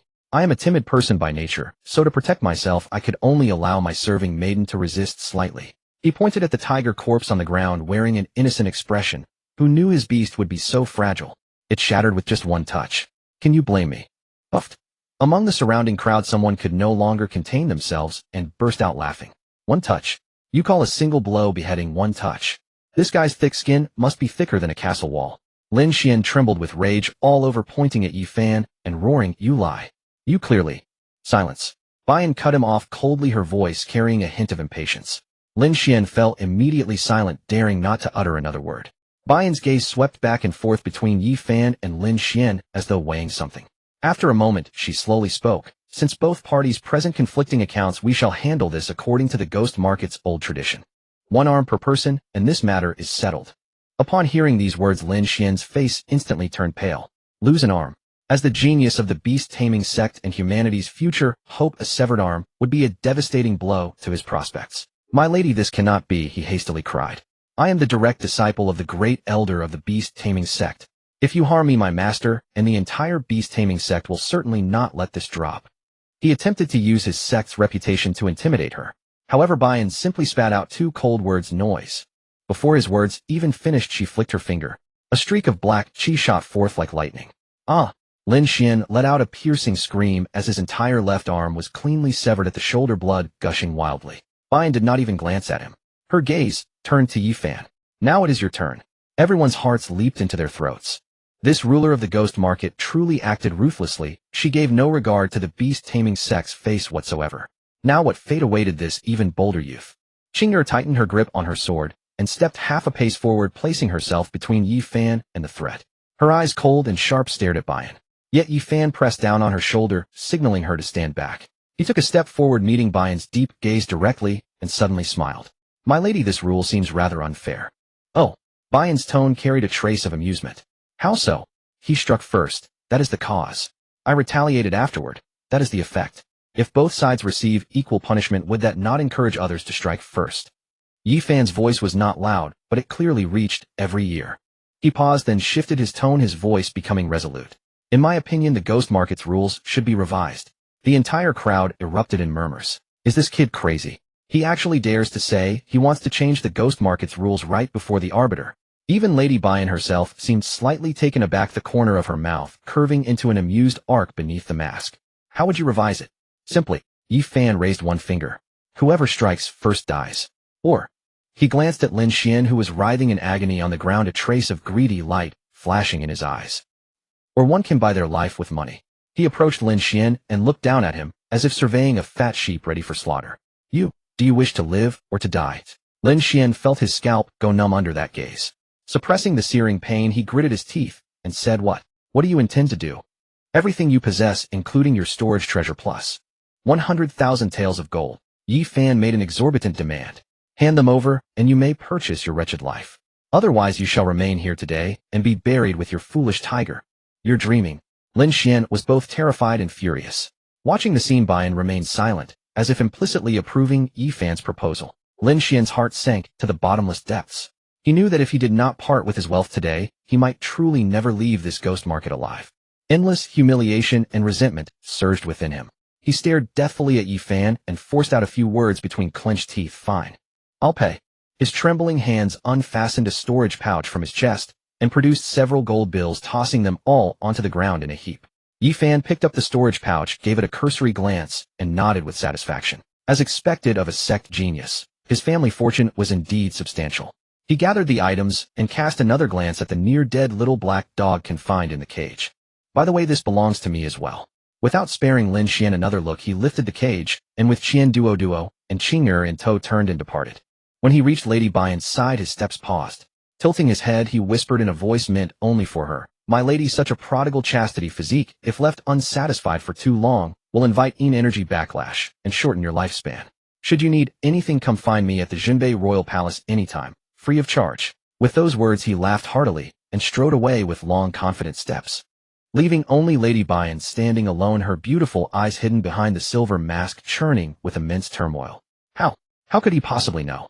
Deep within the ghost market lay a tranquil, secret chamber. There were no windows, only night pearl gems embedded in the walls cast a cold, ethereal glow. The air carried a faint, otherworldly fragrance that soothed the spirit. A graceful figure reclined upon a soft couch. It was Bian, the ruler of the ghost market. She had removed her silver mask, revealing a breathtaking beauty that could make heaven and earth lose their luster. Her skin surpassed snow in porcelain whiteness, her brows arched like distant mountains, and her fox-like eyes were long and enchanting, with wandering glances that seemed to hold the rise and fall of countless stars. Yet at this moment, those soul-captivating pupils held only an unfathomable sea of turmoil. "Mistress, why let that young man go so easily? He violated the ghost market's rules." A masked maid stood beside her with a bowed body, her tone brimming with indignation. Bian lifted a goblet of blood-red wine from the table, swirled it gently without drinking. The liquid rippled between her jade-white fingers, reflecting the haze in her eyes. "The Crown Prince of Jinbei Mansion is not someone to be trifled with," she said softly, her red lips parting. Ever since Yi Fan mentioned finding her at Jinbei Mansion, she had already guessed his identity. How could he discern my physique at a glance? Bian's delicate brows furrowed tightly, and her fingers gripping the wine cup tightened, causing fine cracks to appear on the premium jade goblet. The Xuanhua physique was her greatest secret. This physique was 1 in 10,000. A dual cultivation constitution that not only accelerated her own cultivation far beyond ordinary people, but could also massively boost her partner's cultivation when they joined together. However, there was a fatal flaw. If she remained a virgin, the Yin energy within her would turn violent on every full moon night, like 10,000 ants devouring her heart, bringing unbearable pain. And this matter across the entire world was known to no one except herself and that person. Moreover, to prevent others from discovering her physique, that person had even planted a seal upon her body, one that even top-tier powerhouses would find difficult to detect. Yet that playboy crown prince had actually pierced through her deepest secret with a single remark. This youth seemed to hold secrets even she could not fathom. Meanwhile, back in the carriage, Qian Duo was still immersed in the thrill of what had just transpired, his chubby face flushed red with excitement. "Brother Fan, you're like my own brother. Too awesome." Lin Xian from the beast-taming sect. Just attacked and stole, just like that. And that mistress of the ghost market, the legendary female demon who kills without blinking. She didn't even dare to breathe a word of defiance before you. Following you is truly the wisest choice I've ever made in my life. He clung to Yi Fan's leg, sniffling and weeping like a wronged little wife. Yi Fan kicked him away with a look of disgust, completely ignoring the comedic figure. His attention was entirely fixed on the worn beast cage resting on his knees. The little black dog inside remained as listless as ever, showing no sign of strength even to stir. "Lingner, are you certain this thing is truly a treasure? No matter how I look at it, it just appears to be a common little dog." Yi Fan communicated with the spirit within his consciousness. "Foolish master, you fail to recognize gold inlaid with jade." Lingner's voice dripped with disdain. "This is no mere little black dog. Its true form is the supreme divine beast of ancient times, the Fire Qilin." "What in the world?" Yi Fan's hand trembled, nearly tossing the cage aside. "Fire Qilin? You mean the one engulfed in flames, whose single stomp could flatten a mountain and whose spit could boil dry a river?" "Exactly. That is precisely it." Lingner spoke with an air of triumph. "However, it has suffered grievous injuries. Its primordial essence damaged, its divine power nearly exhausted, which is why it has regressed into this juvenile form. Otherwise, did you truly believe a mere 1,000 taels of gold could purchase a divine beast?" Yi Fan's heart pounded uncontrollably. This wasn't merely stumbling upon treasure. This was like finding a nuclear bomb. "Then how can I restore it?" Yi Fan suppressed his excitement and eagerly asked. "It is both simple and difficult. What is simple is that since its energy is depleted, you merely need to feed it numerous demon cores to restore some of its strength. What proves difficult is that its primordial essence has suffered severe damage. To achieve complete recovery, legendary divine medicines such as the 9-leaf dragon saliva grass and the undying phoenix bloodflower would be required. The divine medicines were too far out of reach. For now, restoring its strength took priority. Without hesitation, Yi Fan drew forth a fourth-tier demon core, still radiating warmth from his storage bag, pried open the cage, and shoved it directly into the little black dog's mouth. The small creature seemed to sense the energy's presence, instinctively opening its mouth to draw it in, and swallowed the fist-sized demon core in a single gulp. Visibly, a faint crimson glow flickered beneath its raven-black fur for an instant. Its previously listless aura showed the slightest recovery, and it even managed to crack open its eyelids to cast a feeble glance toward Yi Fan. From now on, you'll be following me around. Since you're so pitch black, I'll call you Xiaohei, Yi Fan said, patting its tiny head. The fire Qilin, which had just regained a trace of strength, nearly choked upon hearing the name, and almost fainted again on the spot. How dare you name me the noble ancient divine beast whose wrath shakes the heavens, little black? You might as well have called me Wonkai. It raged silently within, but lacking even the strength to speak, it could only humiliate itself by rolling its eyes at Yi Fan before quietly absorbing the demon core's energy. Yet for some reason, a vague intuition whispered within. It followed this human, perhaps. This could truly lead it back to its former pinnacle. The carriage soon arrived at the Jinbei prince's mansion. Yi Fan moved like a thief, cage in hand, heading straight for the mansion's treasure vault. He quickly cleared out all the demon cores within, carrying a full sack as he emerged, only to bump right into his second uncle Yihichu. Yihichu's gaze fell immediately upon the beast cage Yi Fan carried. When he spotted Xiaohei inside, those eyes that always held a gentle smile flashed with something unusual for the first time. Xiaohei, who had been resting with closed eyes in the cage, suddenly opened them as though sensing something. Upon seeing Yihichu, a hint of human-like dread surfaced within those beastly pupils. A tremor stemming from deep within its bloodline made every hair on its body stand on end. Why? Why did this seemingly frail human fill it with the same primal terror one feels when confronting a natural predator? Second uncle, why are you looking at me? Am I dog like that? Yi Fan felt unnerved by his uncle's gaze. Yihichu withdrew his gaze, the unusual expression vanishing from his face as he resumed his usual composed demeanor, smiling faintly. Nothing. I merely find your little beast somewhat peculiar. Changing the subject, he glanced at the sack of demon cores Yi Fan carried. You've gathered so many demon cores. Are you planning to cultivate? Yes, Yi Fan agreed readily. The quality is too low, barely useful. Yihichu shook his head. If you truly seek higher tier demon cores, I can connect you with your seventh uncle. He spends his days battling great demons, and should have quite the stockpile. That would be wonderful. Yi Fan was overjoyed. Yihichu studied him for a moment before asking, by the way, you were targeted by the Seven Fiends' Hall assassination. Yi Fan was taken aback. How did his second uncle know about this? The mansion's intelligence network was formidable indeed. Reading Yi Fan's expression, Yihichu understood everything. He said calmly, if we cannot even manage such matters, the Jinbei prince's mansion would have been devoured down to the bones long ago. He brushed off his sleeve, his tone seemingly casual, yet carrying an icy chill. The Seven Fiends' Hall has grown bold. To dare lay hands on someone from my Jinbei prince's mansion. Clearly they have grown tired of living. You need not concern yourself with this matter. Understood. Yi Fan nodded, happy to leave such things to his capable uncles. Oh, by the way, Yihichu seemed to recall something. Tomorrow is the eldest princess's birthday celebration. She sent an invitation specifically naming you to attend. The eldest princess. Yi Fan paused again, rummaging through his memories for information about her. She was the current emperor's biological sister and the late emperor's youngest daughter, Lu Lingji. The eldest princess had been dearly beloved by the late emperor. It was said her beauty could topple kingdoms, and she had once been hailed as the foremost beauty of Dakian. However, since the current emperor ascended the throne, she had retreated into seclusion, rarely appearing in public. Her disposition had grown isolated and aloof, and she had essentially cut all ties with the imperial family. The original host, that idle wastrel, had absolutely no connection to this legendary princess. Why would she invite him? This eldest princess is no ordinary woman. Yihichu said meaningfully, his gaze fixed on Yi Fan. Be cautious.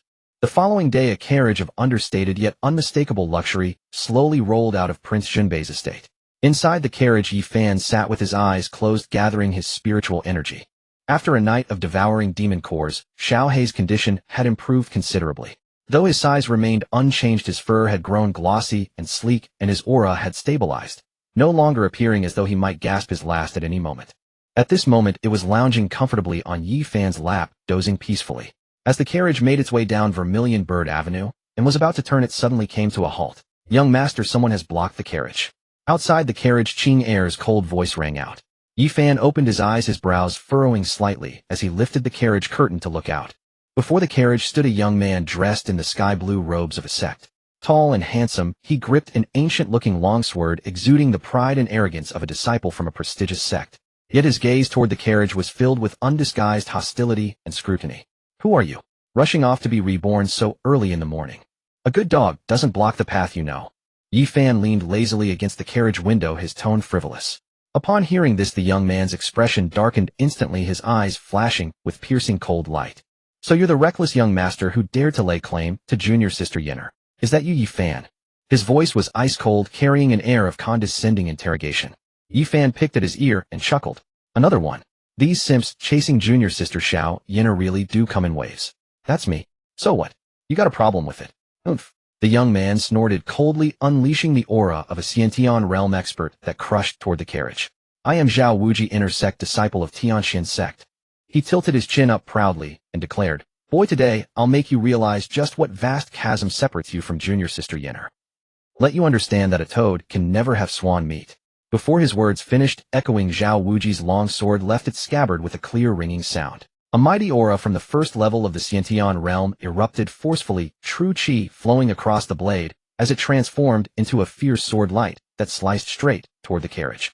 On the street, some early morning passers-by who witnessed this scene let out startled cries and scattered in fear. Yet facing this earth-shattering sword strike, Yi Fan inside the carriage didn't even lift his eyelids. Heir, who had been standing motionless on the carriage shaft, moved. She didn't even draw her sword. Simply extending two slender fingers, she casually flicked at the incoming sword light in midair. Ding! A sound sharper than clashing metal rang out. That ruthless sword, qi powerful enough to shatter stone steels, actually shattered inch by inch before Heir's fingertips transforming into specks of flowing light before dissipating into nothingness. What a... Zhao Wuji's pupils contracted sharply, his previously confident arrogance instantly replaced by horror. How is this possible? Could a mere maid destroy his sword qi with a single finger flick?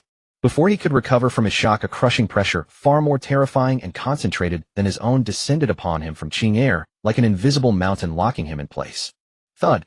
Zhao Wuji felt his shoulders suddenly grow heavy, as if bearing the weight of a 10,000-rin mountain. His legs could no longer support him, and he humiliatedly fell to his knees. The true qi within his body seemed frozen. No matter how he tried to channel it, it remained completely motionless. Overwhelming. This was absolute dominance and strength. His proud Xiantian realm cultivation was as fragile as a joke before this seemingly delicate maid. The carriage curtain was lifted and Yi Fan leisurely stepped down from the carriage. He walked up to Zhao Wuji and looked down at this proud genius kneeling on the ground, his face flushed red, his eyes brimming with humiliation and unwillingness, and curled his lip in disdain.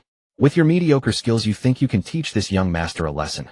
Yi Fan raised his foot and directly stepped on Zhao Wuji's somewhat handsome face, grinding it mercilessly into the ground. You dare insult me? Feeling the ultimate humiliation beneath his face, Zhao Wuji's eyes turned crimson with rage flames nearly bursting forth.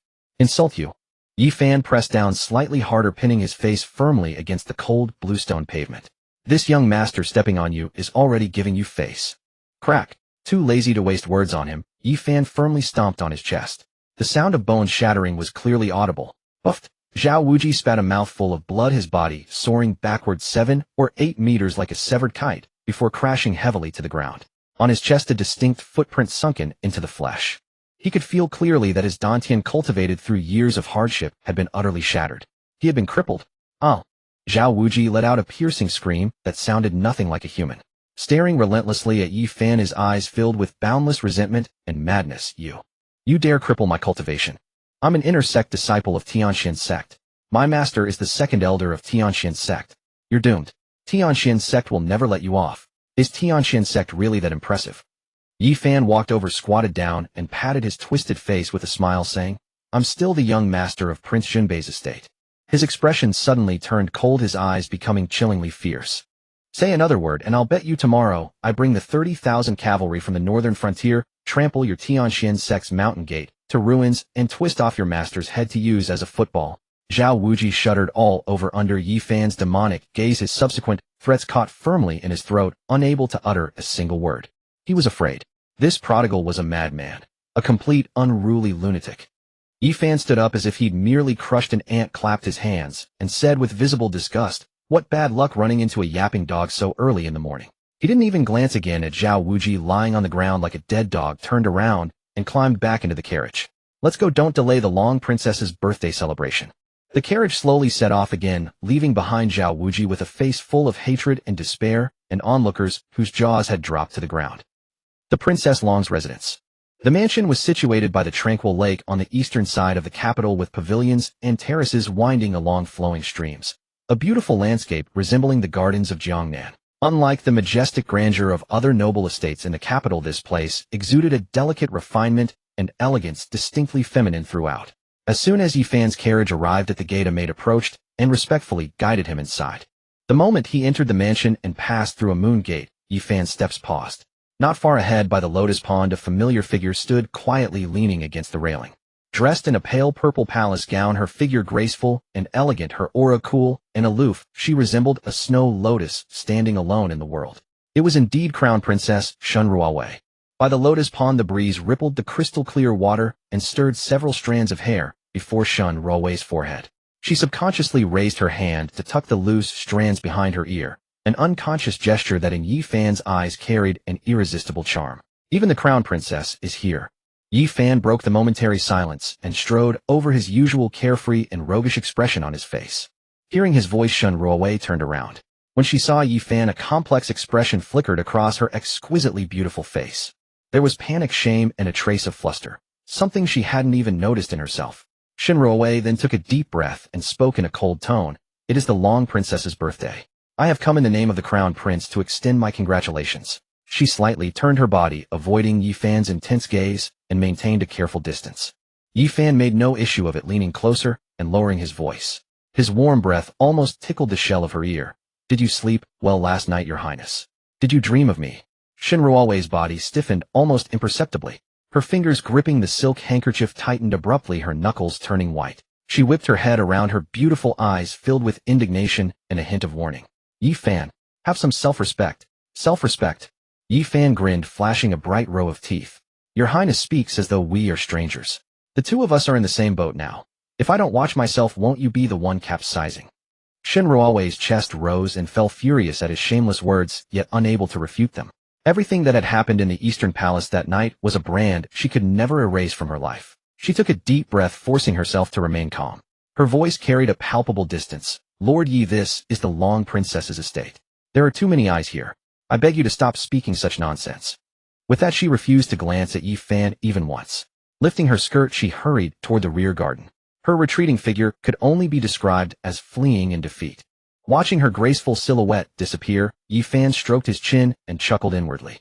This little woman may deny it with her lips, but her body tells a completely different story. He adjusted his robes and ambled into the rear garden at his leisure. The Long Princess's garden was already teeming with guests, shimmering with silk garments and fragrant perfume. The moment Yi Fan's figure appeared at the garden entrance, the previously bustling atmosphere fell into a brief stillness. Countless gazes, curious, scrutinizing, contemptuous, wary, all fell upon him at once. "Is that the Yi Fan from the Jinbei Prince's mansion? I heard he broke into the Eastern Palace a few nights ago, and nearly. Tisk, what extraordinary audacity. That's nothing. Hasn't anyone heard? Zhao Teng, the heir of the Tiannan Marquis, was found dead on the street that very night, simply because he got into a jealousy-fueled altercation with him at the 100 Flowers Pavilion. And the Tiannan Marquis even had his second uncle storm the Yi residence, yet didn't dare utter a single word of protest. Hiss! This isn't some spoiled brat. This is a demon king walking among men." Though the whispers were kept low, Yi Fan's cultivation allowed him to hear every word with perfect clarity. He showed no concern whatsoever, his signature roguish smile firmly in place. As though he hadn't noticed those strange gazes, he found a corner seat and helped himself to the fine wine on the table, savoring it leisurely. Beside him, Shen Ruowei's delicate face had paled. Feeling the constant undercurrent of gossip and pointed stares, she felt as though thorns pricked her back, wishing desperately for a crack in the earth to swallow her whole. That bastard. Why did he have to bring her in with him? Biting her lower lip, she quickly walked to the area reserved for noble women, putting a wide distance between herself and Yi Fan. Yi Fan was content with the quiet. Sipping his wine, he surveyed the princes present. Today's gathering was quite grand. Aside from the confined Crown Prince Lu Tian and the second prince who had volunteered for the border campaign early, all the other princes were in attendance. The third prince, Lu Yuan, dressed in splendid brocade, smiled warmly while conversing with the sons of prominent court officials. Yet deep within his eyes, shadows occasionally flickered, and his gaze turned unhidden cold when it swept over Yi Fan. The fourth prince, Lu Jing, appeared far more composed.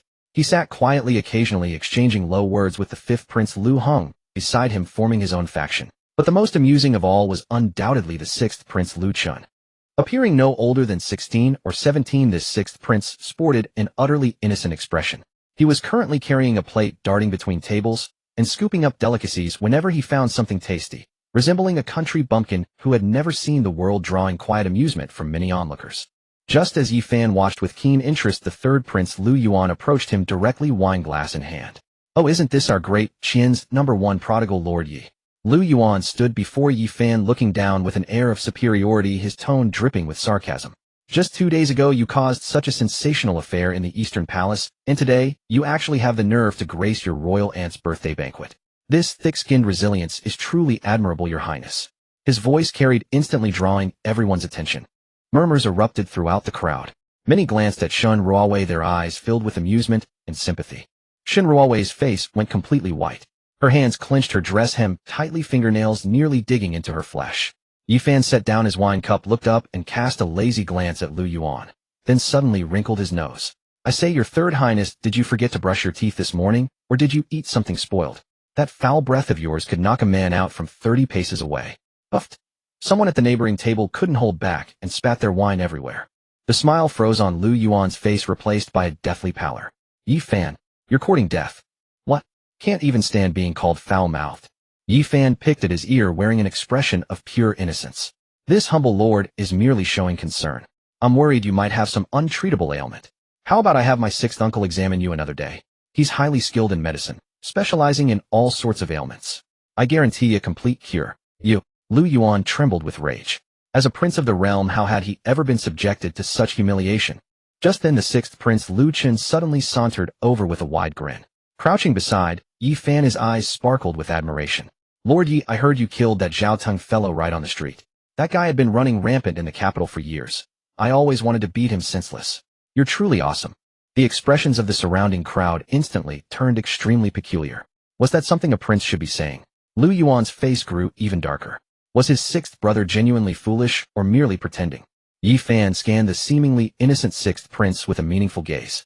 Lu Yuan then sneered at Yi Fan, murdering a noble's son on the street and facing no consequences.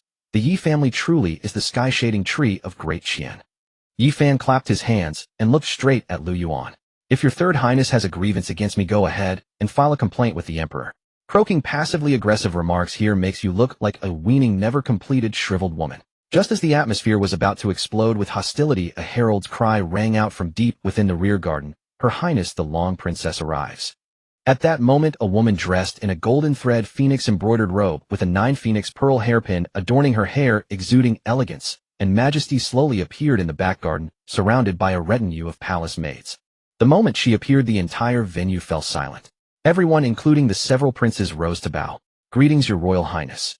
"Greetings, Your Highness the Crown Princess." This woman was precisely the protagonist of today's birthday banquet, Lu Lingji, the first princess of Daqian. Yi Fan also raised his head, curiously observing this legendary figure. She appeared to be about 30 years of age, with majestic phoenix eyes, a high-bridged nose, and lips pressed tightly together.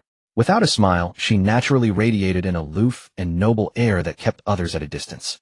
Her beauty was truly top-tier, different from Shen Ruowei's delicate grace, Hong Xiu's enchanting charm, and Qinger's cold elegance. It was a regal aura innate to one who had long dwelt above all others.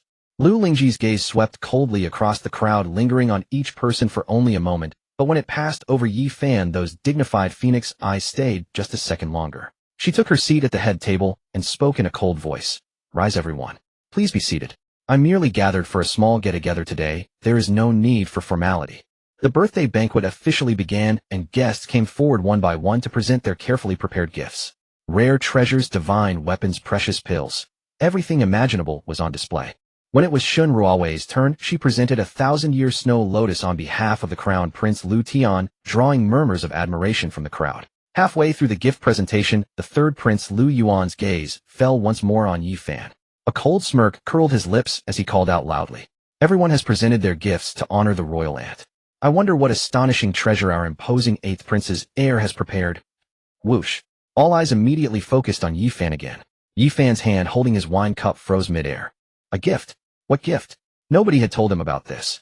Seeing Yi Fan's thoroughly bewildered expression, Lu Yuan's sense of satisfaction nearly overflowed. What? Could it be that Lord Yi hasn't prepared anything? He feigned astonishment, covering his mouth with his hand. "Oh my, how terribly improper. Attending the royal aunt's birthday banquet with empty hands. What will people say? That Lord Yi lacks basic etiquette, or that the Beijing Duke's mansion simply doesn't respect the royal family. With that, a hefty accusation was thrust upon him. Many in attendance looked at Yi Fan with expressions full of schadenfreude. Let's see how you get out of this. Just as the awkward tension thickened, Yi Fan suddenly stood up. He adjusted his robes, not a trace of panic on his face, only a carefree smile. Third Prince speaks too familiarly. Gold and jewels. Your Highness the Crown Princess has seen plenty of those, and likely grew weary of them long ago. Though our Beijing mansion is rather vulgar, we understand the principle of catering to one's tastes. Oh. Lu Lingji raised an eyebrow, watching him with keen interest. Then what novel delicacy has Lord Yi prepared? Yi Fan cleared his throat, a knowing expression spreading across his face. What I have prepared is a poem, a hymn of praise composed specifically for Her Highness the Crown Princess. The words sent the entire hall into laughter. Everyone knew Yi Fan was an illiterate playboy, and asking him to compose poetry was like asking Zhang Fei to embroider. Composing poetry. Yi Fan, are you still drunk? Lu Yuan laughed until tears nearly spilled, pointing at Yi Fan and announcing to the crowd. Did you all hear that? The #1 playboy of Daqian will compose a poem on the spot.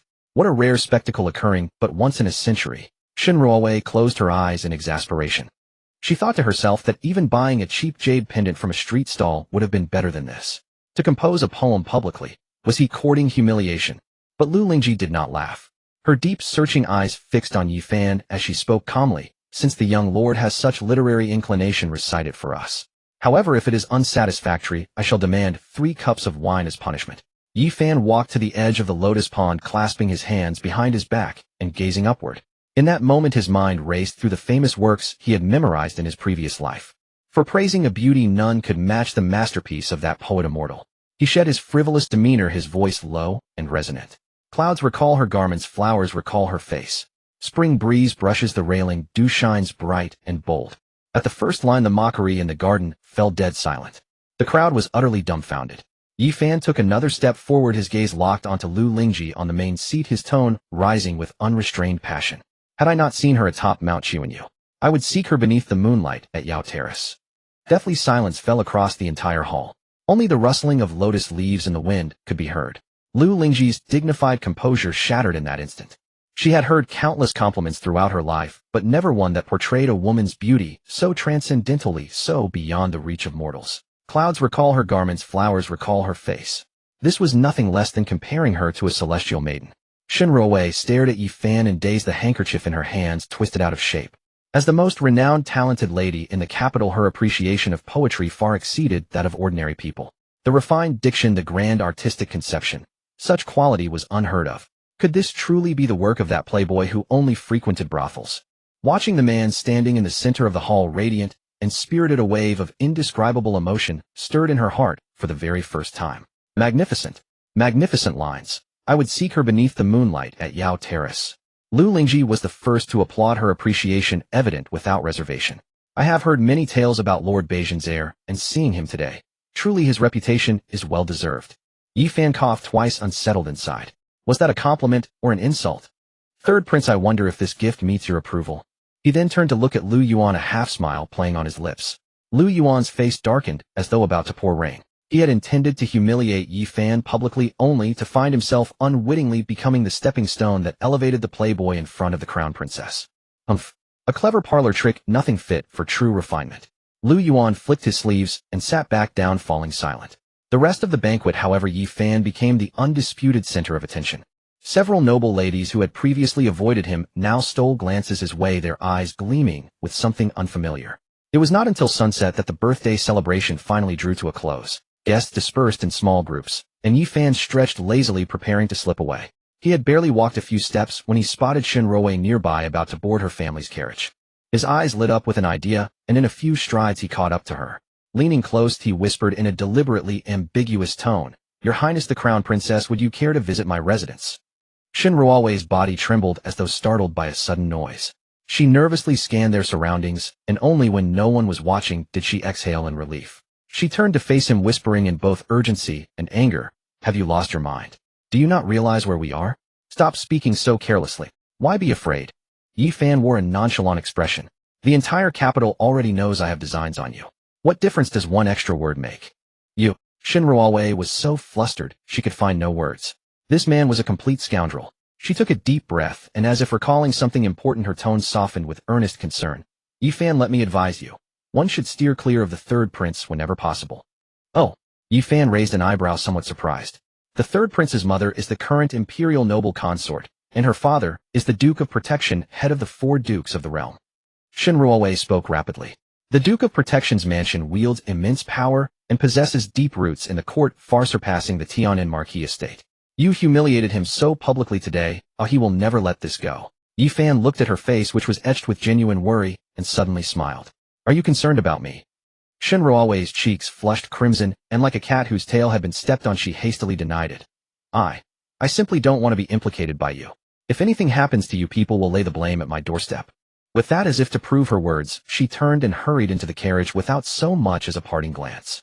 Yifan watched the hastily lowered carriage curtain, his smile deepening. That mouth of hers, still so stubborn. Just then a personal maid who had been accompanying the crown princess appeared silently behind him and bowed. Lord Yi, our princess would like to see you. Yifan followed the maid through winding corridors, past several rockery formations, and finally arrived before a quiet and elegant pavilion. The pavilion was named Tingshualu, surrounded by lush green bamboo. When the wind blew, the bamboo leaves rustled, creating a poetic atmosphere. The princess is waiting for you inside, young master. Please make yourself at home. The maid guided him to the entrance and bowed deeply before withdrawing. Yifan pushed open the door and stepped inside. The interior furnishings were simple, yet everything exuded an extraordinary refinement. A Guqin sat in one corner, a half-played game of Go rested on a table, and a desk exuding the faint fragrance of ink completed the scene. Most striking was the massive 12-panel rosewood screen positioned at the room's center, embroidered with a vivid depiction of 100 birds paying homage to the phoenix. Lord Yi has arrived. A clear, cold voice emanated from behind the screen. Yifan followed the sound, moving around the partition. In the next moment, his breath caught. Behind the screen lay a massive white jade hot spring pool, steam rising from its surface, with crimson petals drifting across the water. Beside the pool, a figure with her back to him had just emerged from the water. She wore only a whisper-thin white silk gauze that clung wetly to her form, revealing her exquisitely curved silhouette in full view. Her cascading dark hair reached her waist, droplets still falling from the ends, tracing paths down her smooth, jade-like back, before vanishing into the deep crevices below, inviting endless fantasy. Yifan felt his throat go dry and instinctively swallowed. This woman was pushing things quite far. As if sensing his gaze, the figure slowly turned around. It was indeed the elder princess Lu Lingji. Like a lotus rising from the water, she embodied such beauty.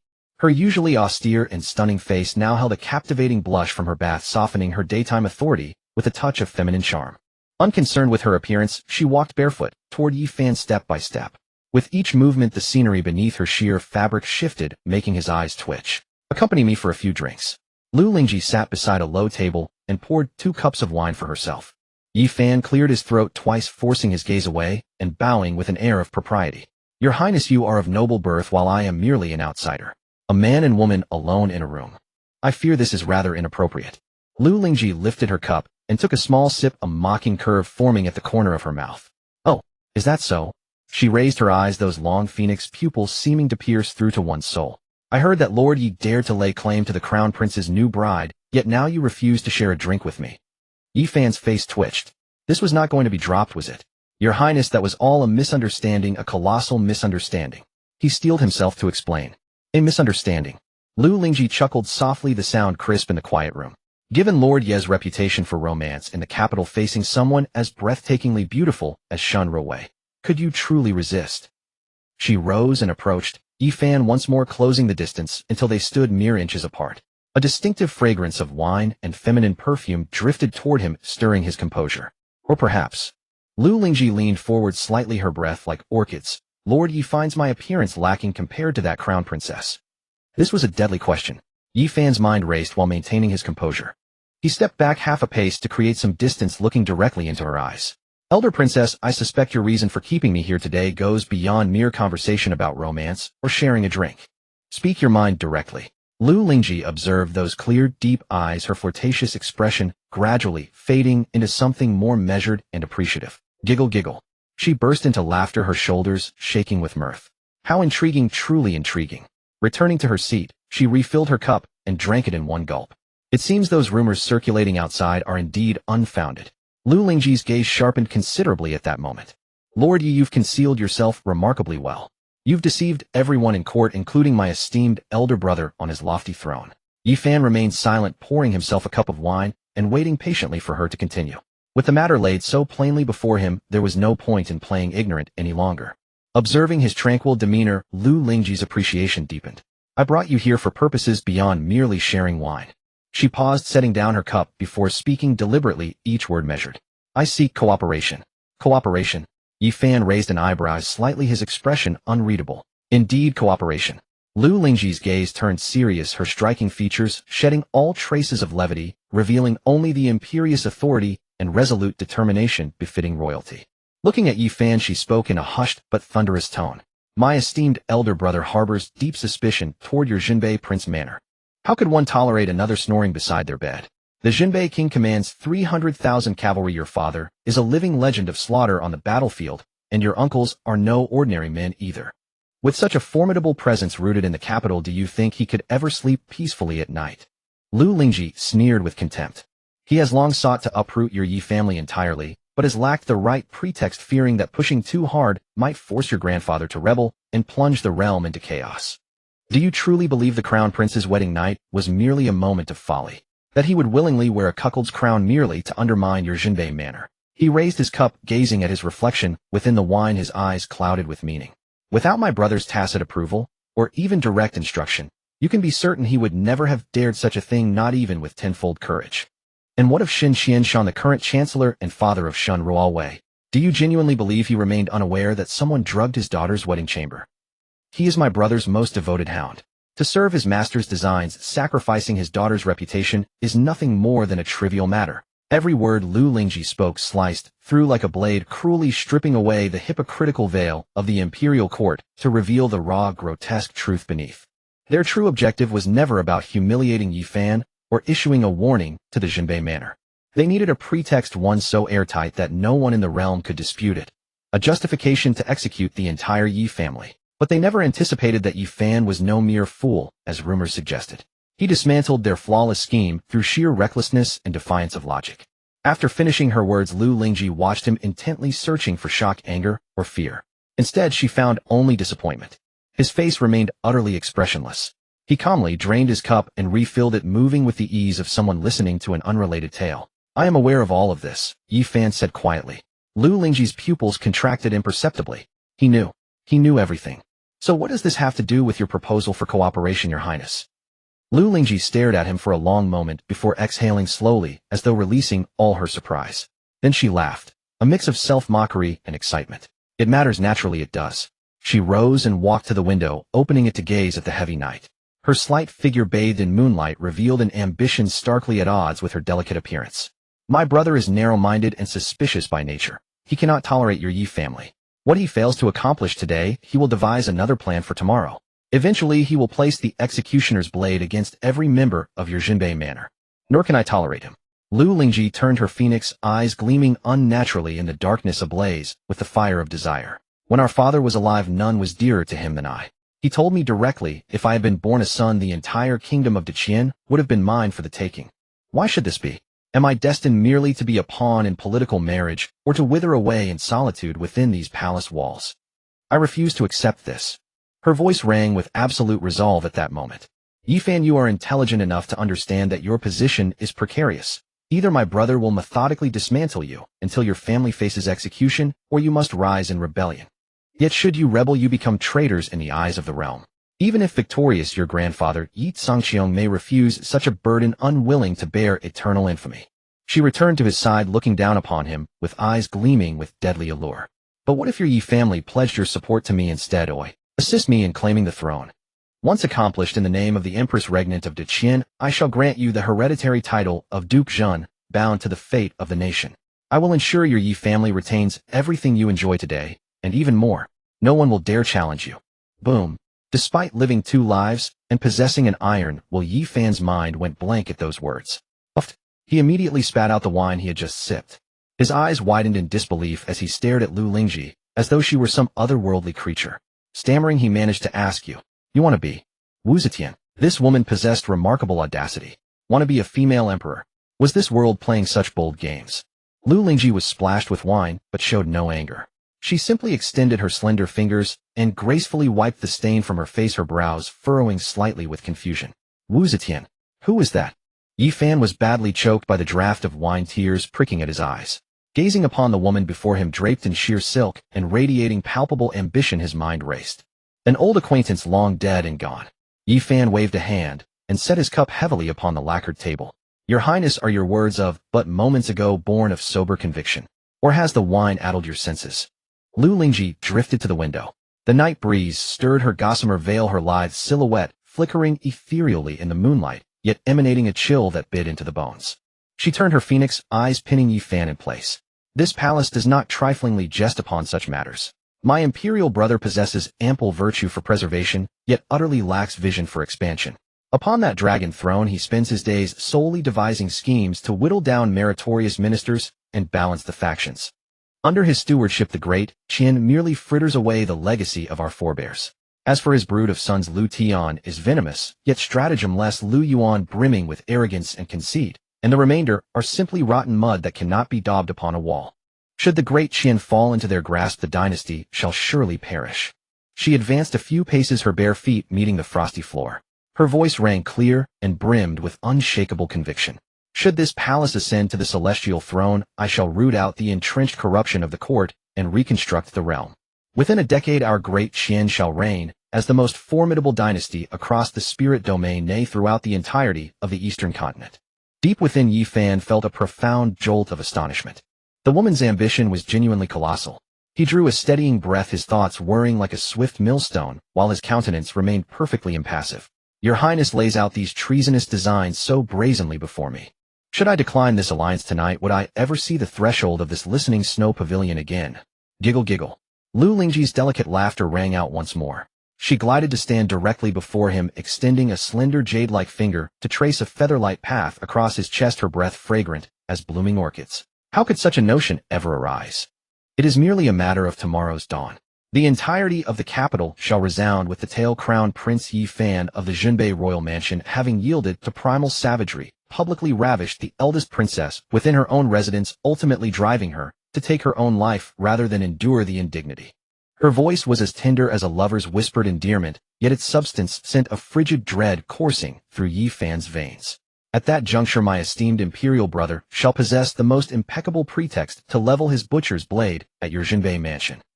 Treason and assaulting the imperial eldest princess, two offenses warranting the eradication of 9 generations. Pray tell, would the common folk of this land rally to your aid or spit upon your ashes? Yi Fan's composure finally fractured. Damn it. A woman's heart can indeed be the most venomous of all. This woman possessed a truly ruthless spirit. Your Highness speaks in idle jest. A strained smile graced Yi Fan's features. This proposed alliance is not entirely unacceptable. However, the stakes are exceedingly grave. I am but a mere title holder. Oh, I must return and deliberate with my grandfather and the ancestral elders. This palace can afford patience. Lu Lingji drew impossibly close, her warm crimson lips hovering near his earlobe.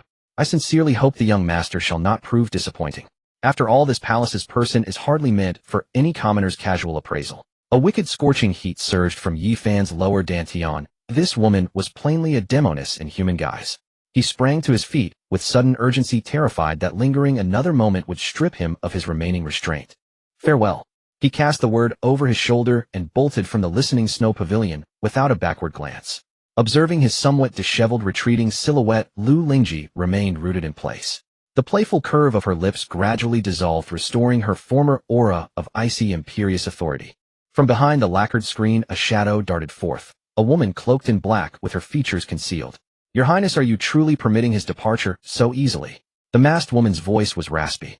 This youth's nature is fickle and unsteady. What if he turns and betrays our discourse to his majesty? He will not. Lu Lingji resumed her seated position by the pool, watching lily petals drift upon the water's surface. Yi Fan understands better than any that the Lu's sovereignty covets nothing less than the complete annihilation of the Yi lineage. Betrayal. Such an act would only hasten the Junbei mansion's destruction.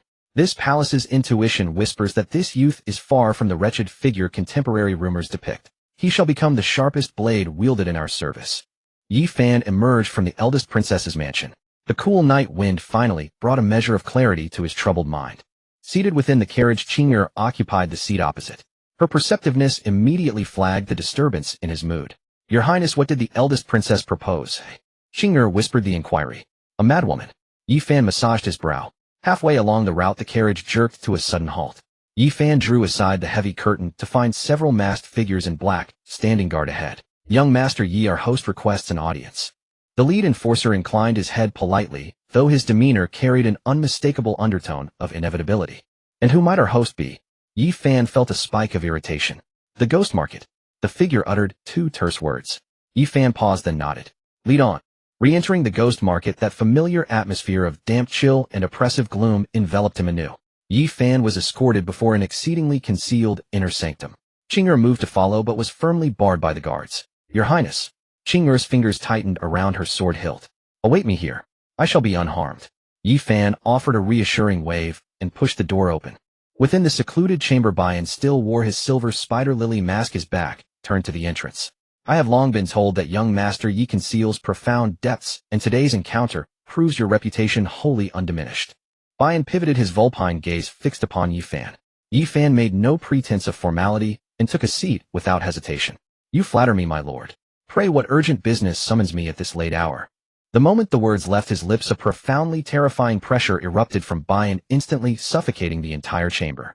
The oppressive weight bore down like a collapsing mountain. Any ordinary mortal would have already crumbled to their knees in supplication. Yet Yi Fan's countenance remained utterly serene. Without so much as lifting his lashes, he leisurely turned the porcelain cup upon the table. What is the meaning of this display, my lord? Yi Fan's tone remained placid.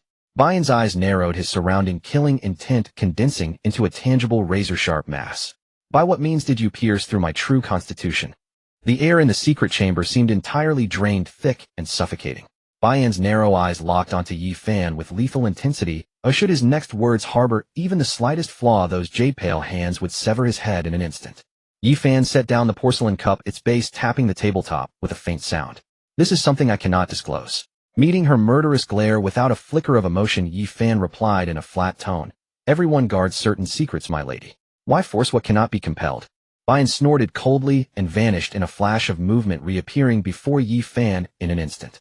Her slender finger pressed directly against his throat, the biting chill raising gooseflesh across his skin. Do you not fear I might kill you? Bayan's voice cut like a blade. Or do you believe I lack the courage? Yi Fan could feel the spiritual energy surging from her fingertips, a force capable of extinguishing his life in a single moment. Yet he did not flinch. Instead, he leaned back slightly to find a more comfortable position.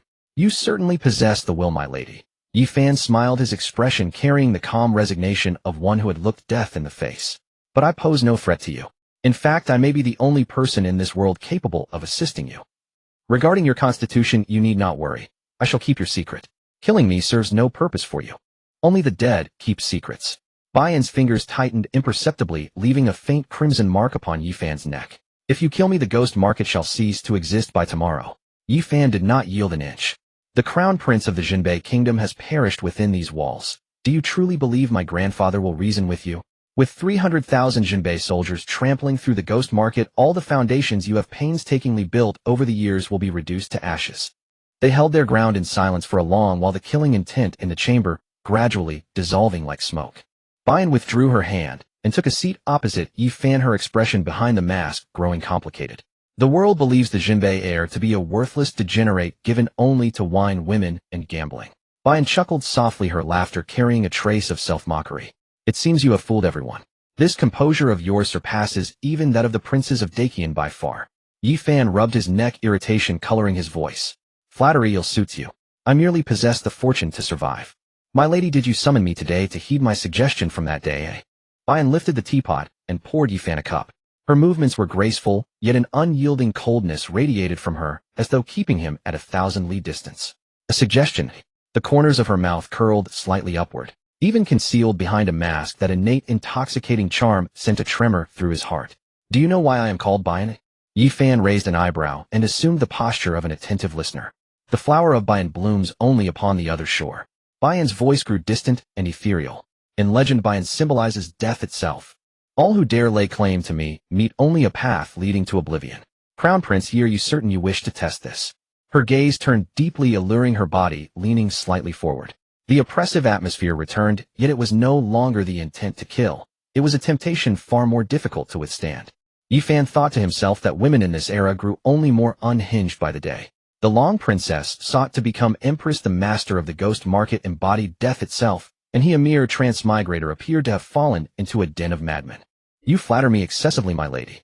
Yi Fan cleared his throat, averting his gaze from her soul-capturing stare. I am a coward by nature. Death is what I dread most. Yet if your profound Xuanhua constitution remains unresolved, the agony each full moon night brings will surely prove unbearable. Her hand trembled ever so slightly. Though she masked it with practiced ease, it escaped neither his notice. How much do you truly know? Bian's voice turned icy once more. Far more than you imagine.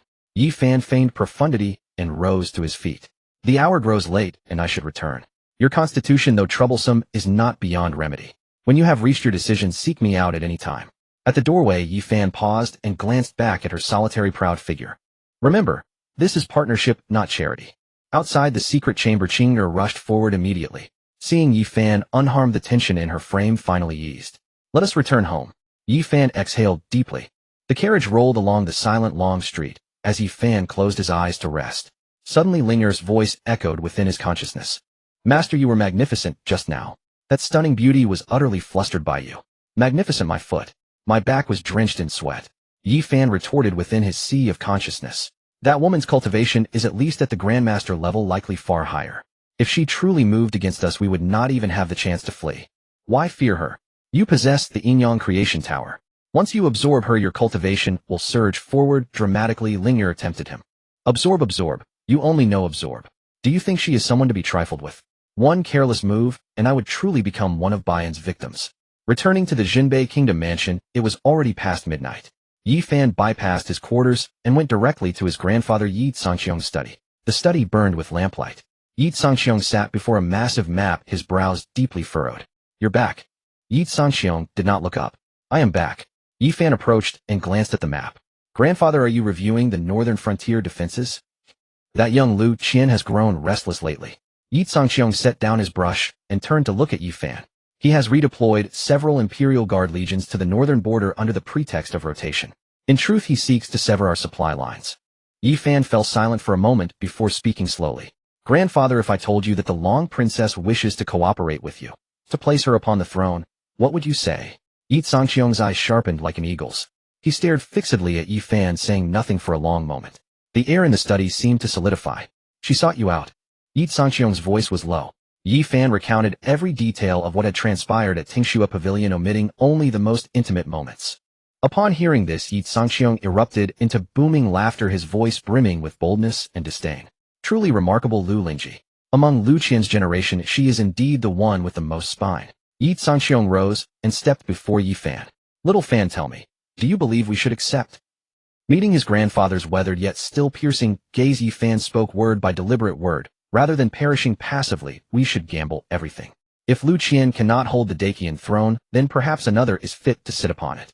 If Lu Qian cannot hold the throne of Daqian, then perhaps it is only natural that another should take his place. Upon hearing these words, the air grew still for a moment. Yet even as he spoke, Yi Fan's heart trembled with uncertainty. After all, his grandfather had defended the northern frontier of Daqian for decades, his blade forever stained with blood, surviving death countless times. He was indeed the foremost loyal minister of the entire empire. His words amounted to no less than inciting him to rebellion.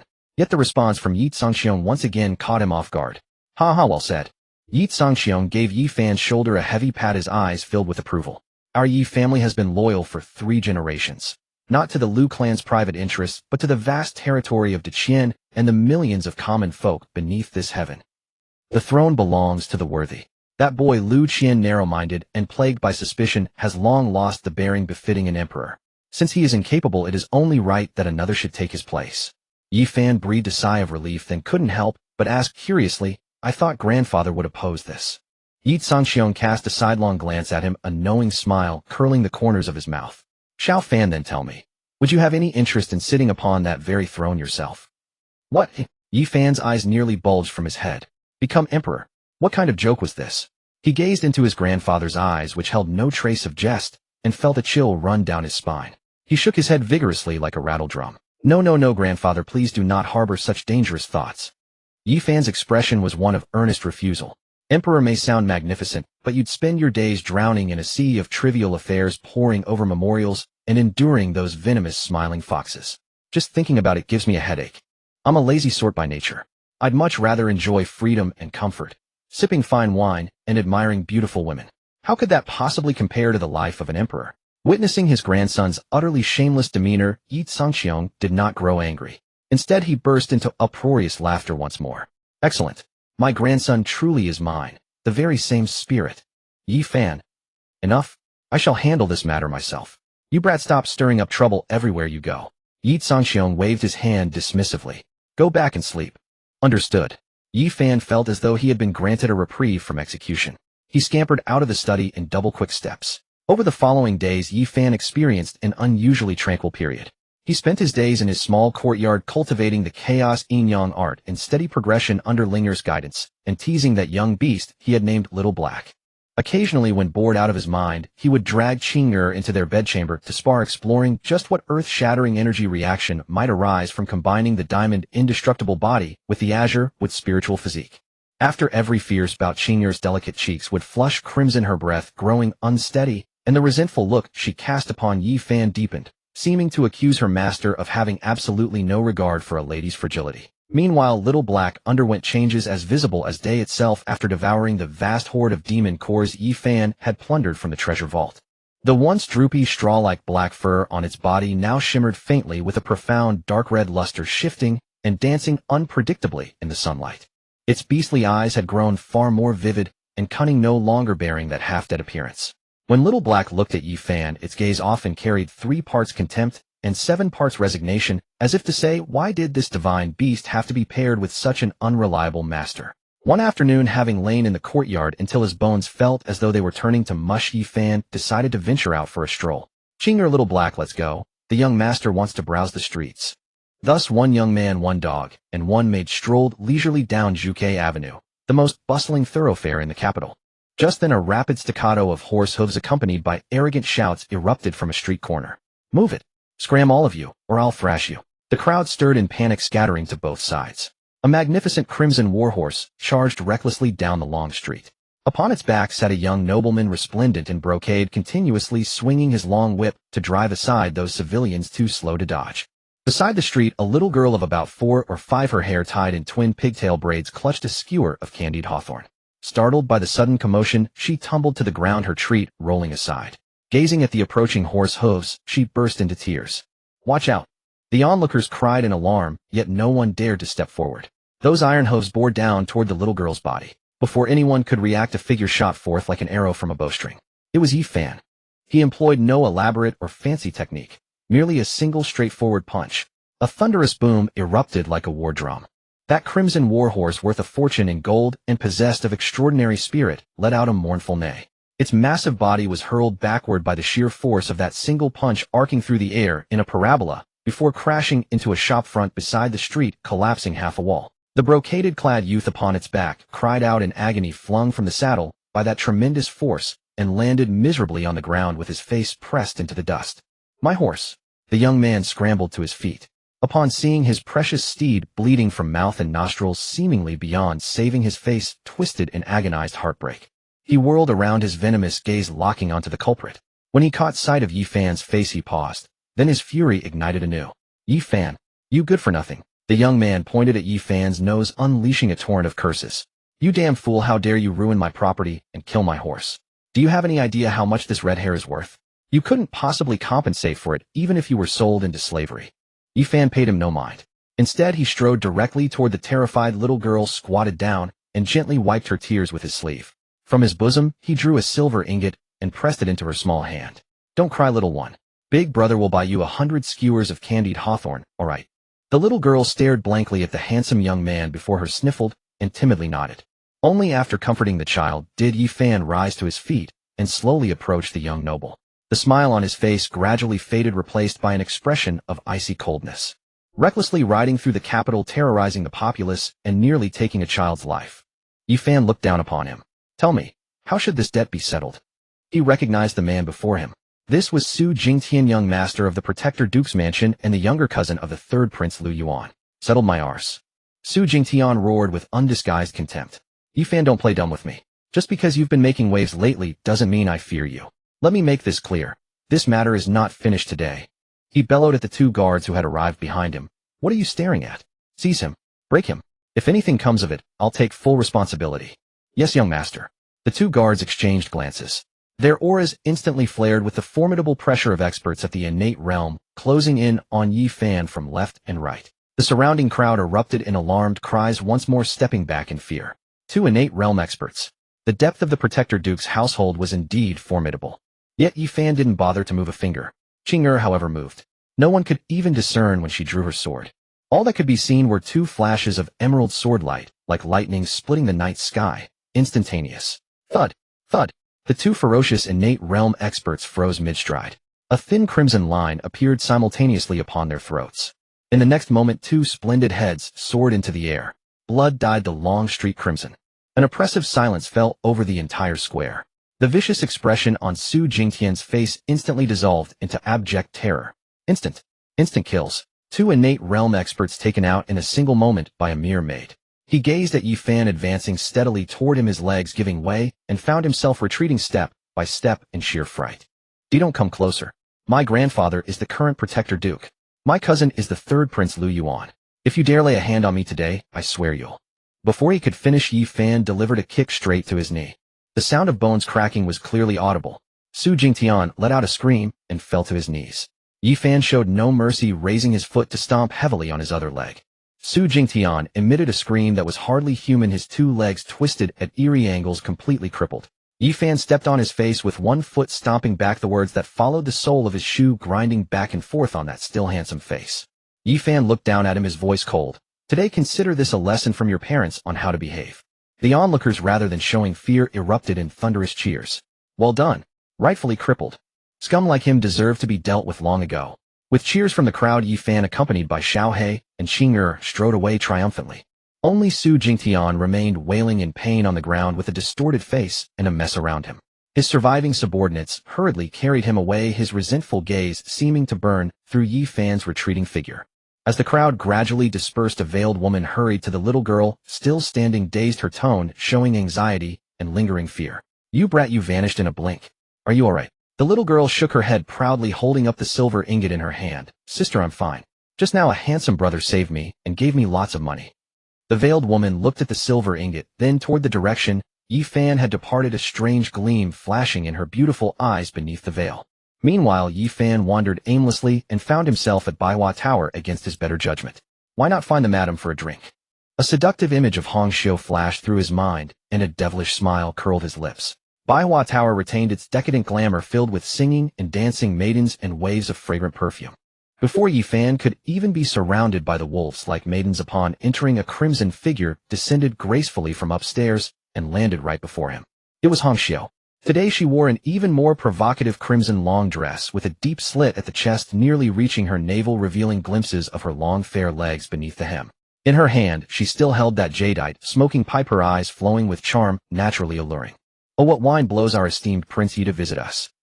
Hongxiu exhaled a pale blue smoke ring, her face appearing even more bewitching amidst the swirling mist.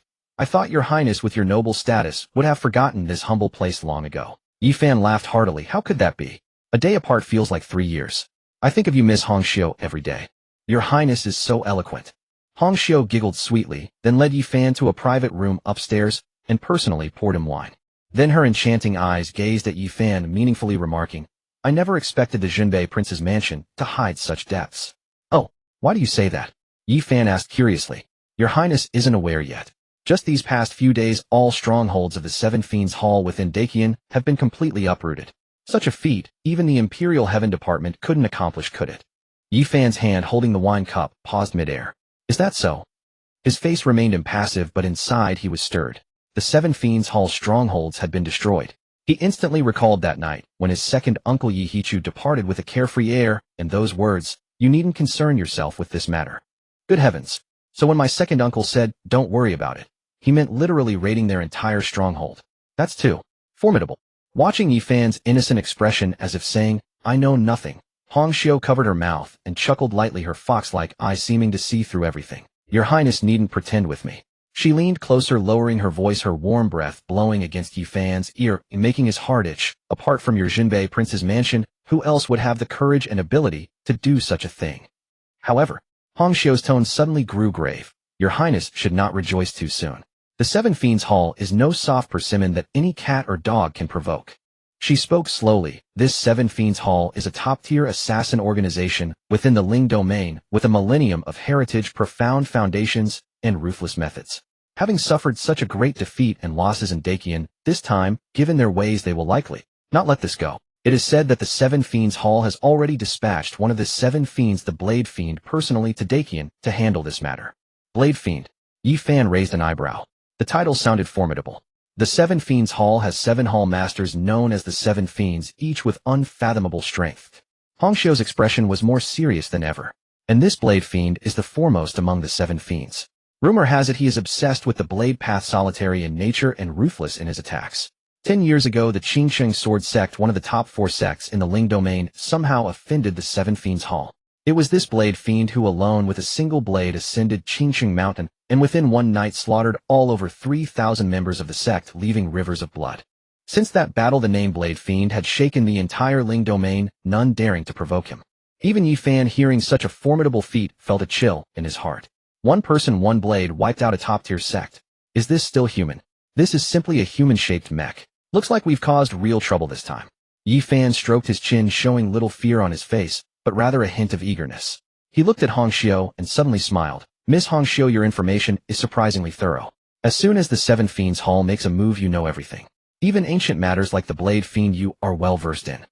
Yi Fan leaned forward slightly, his gaze fixed intensely on those seductive eyes.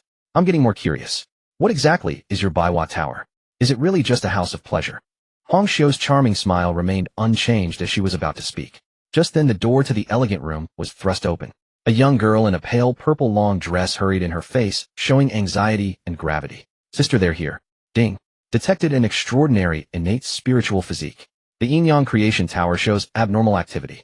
Suggest master to capture it. Almost simultaneously, the excited prompt tone of Linger rang in Yi Fan's mind. Yi Fan's gaze instantly fell upon that purple-clad young girl. And Hong Xiu, after hearing the purple-clad girl's words for the first time, a cold gravity appeared on her usually alluring face. She stood up and said to Yi Fan, Prince Yi, please wait here a moment. I'll be right back. Saying this, she led the purple-clad woman and quickly left the elegant room. While Yi Fan was lost in thought at the top floor of Baiwa Tower within a private chamber belonging to Hong Xiu, the atmosphere had already dropped to freezing. Reclining upon the seat of honor was a young man clad in a moon-white brocade robe. His face bore a sickly pallor, marking him as one indulged in excess, yet the innate nobility and arrogance that radiated from him gave off an oppressive pressure impossible to ignore. Behind him stood 2 men in black robes, their figures like iron towers with unfathomable auras. Hong Xiu stood below, her previous charm replaced by utmost respect, as she said, Greetings, third young master. Hong Xiu bowed slightly. The white-robed youth known as the third young master let his predatory gaze drift over Hong Xiu's voluptuous figure before lazily drawing breath. Hong Xiu, long time no see. You've only grown more captivating. Third young master flatters me. What brings you here?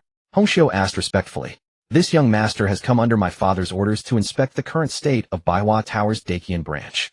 The third young master rose slowly, stepping toward Hong Xiu with undisguised desire practically visible in his eyes. Of course, also to catch up with you. I have missed you terribly. As he spoke, one hand reached toward Hong Xiu's delicate cheek. With a graceful twist of her willow-like waist, she effortlessly sidestepped his touch. The third young master's hand froze mid-air, his smile vanishing into a dark scowl. Hong Xiu, after all these years you remain this cold toward me. You misunderstand, third young master. You are master, I am servant. I dare not presume. Hong Xiu lowered her gaze. Dare not presume. The third young master let out a cold laugh, his voice suddenly rising. How humble. Since you know your place, then spare me the words. I have traveled 1,000 miles today not to listen to your nonsense, but to take what is mine. He lunged forward, greedily grabbing for Hong Xiu's wrist. Third young master, have some restraint.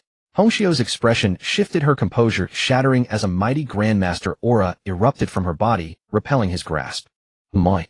The third young master stepped back 2 paces, surprise flashing in his eyes before melting into even hotter greed. Grandmaster realm. Wonderful, wonderful.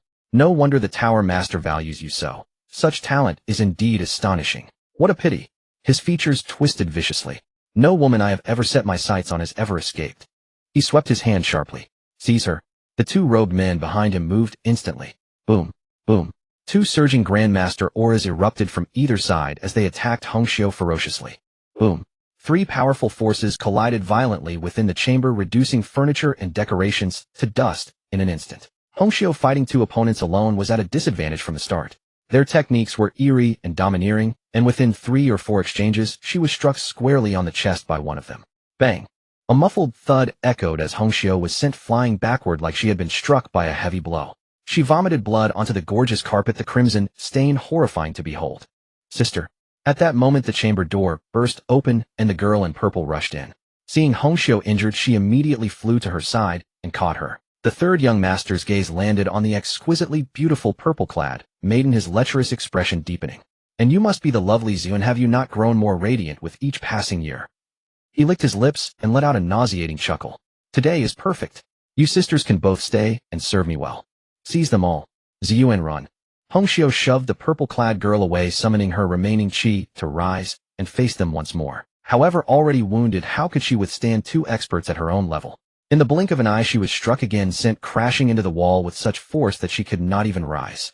The third young master approached the pale and trembling Ziyuan with a vicious smile. Little beauty, do not fear. Gij will treat you very gently. Ziyuan retreated in terror, her beautiful eyes filled with fear and anger. You wretch, stay away from me. Just as the third young master's filthy hand was about to brush Ziyuan's robes. Let her go. A calm yet unmistakably authoritative voice rang out from the doorway. Yi Fan had appeared there without a sound, accompanied by the pitch-black little dog and the ice-cold A Qing. The third young master paused and turned around impatiently. Upon seeing Yi Fan's modest attire, his eyes filled with disdain.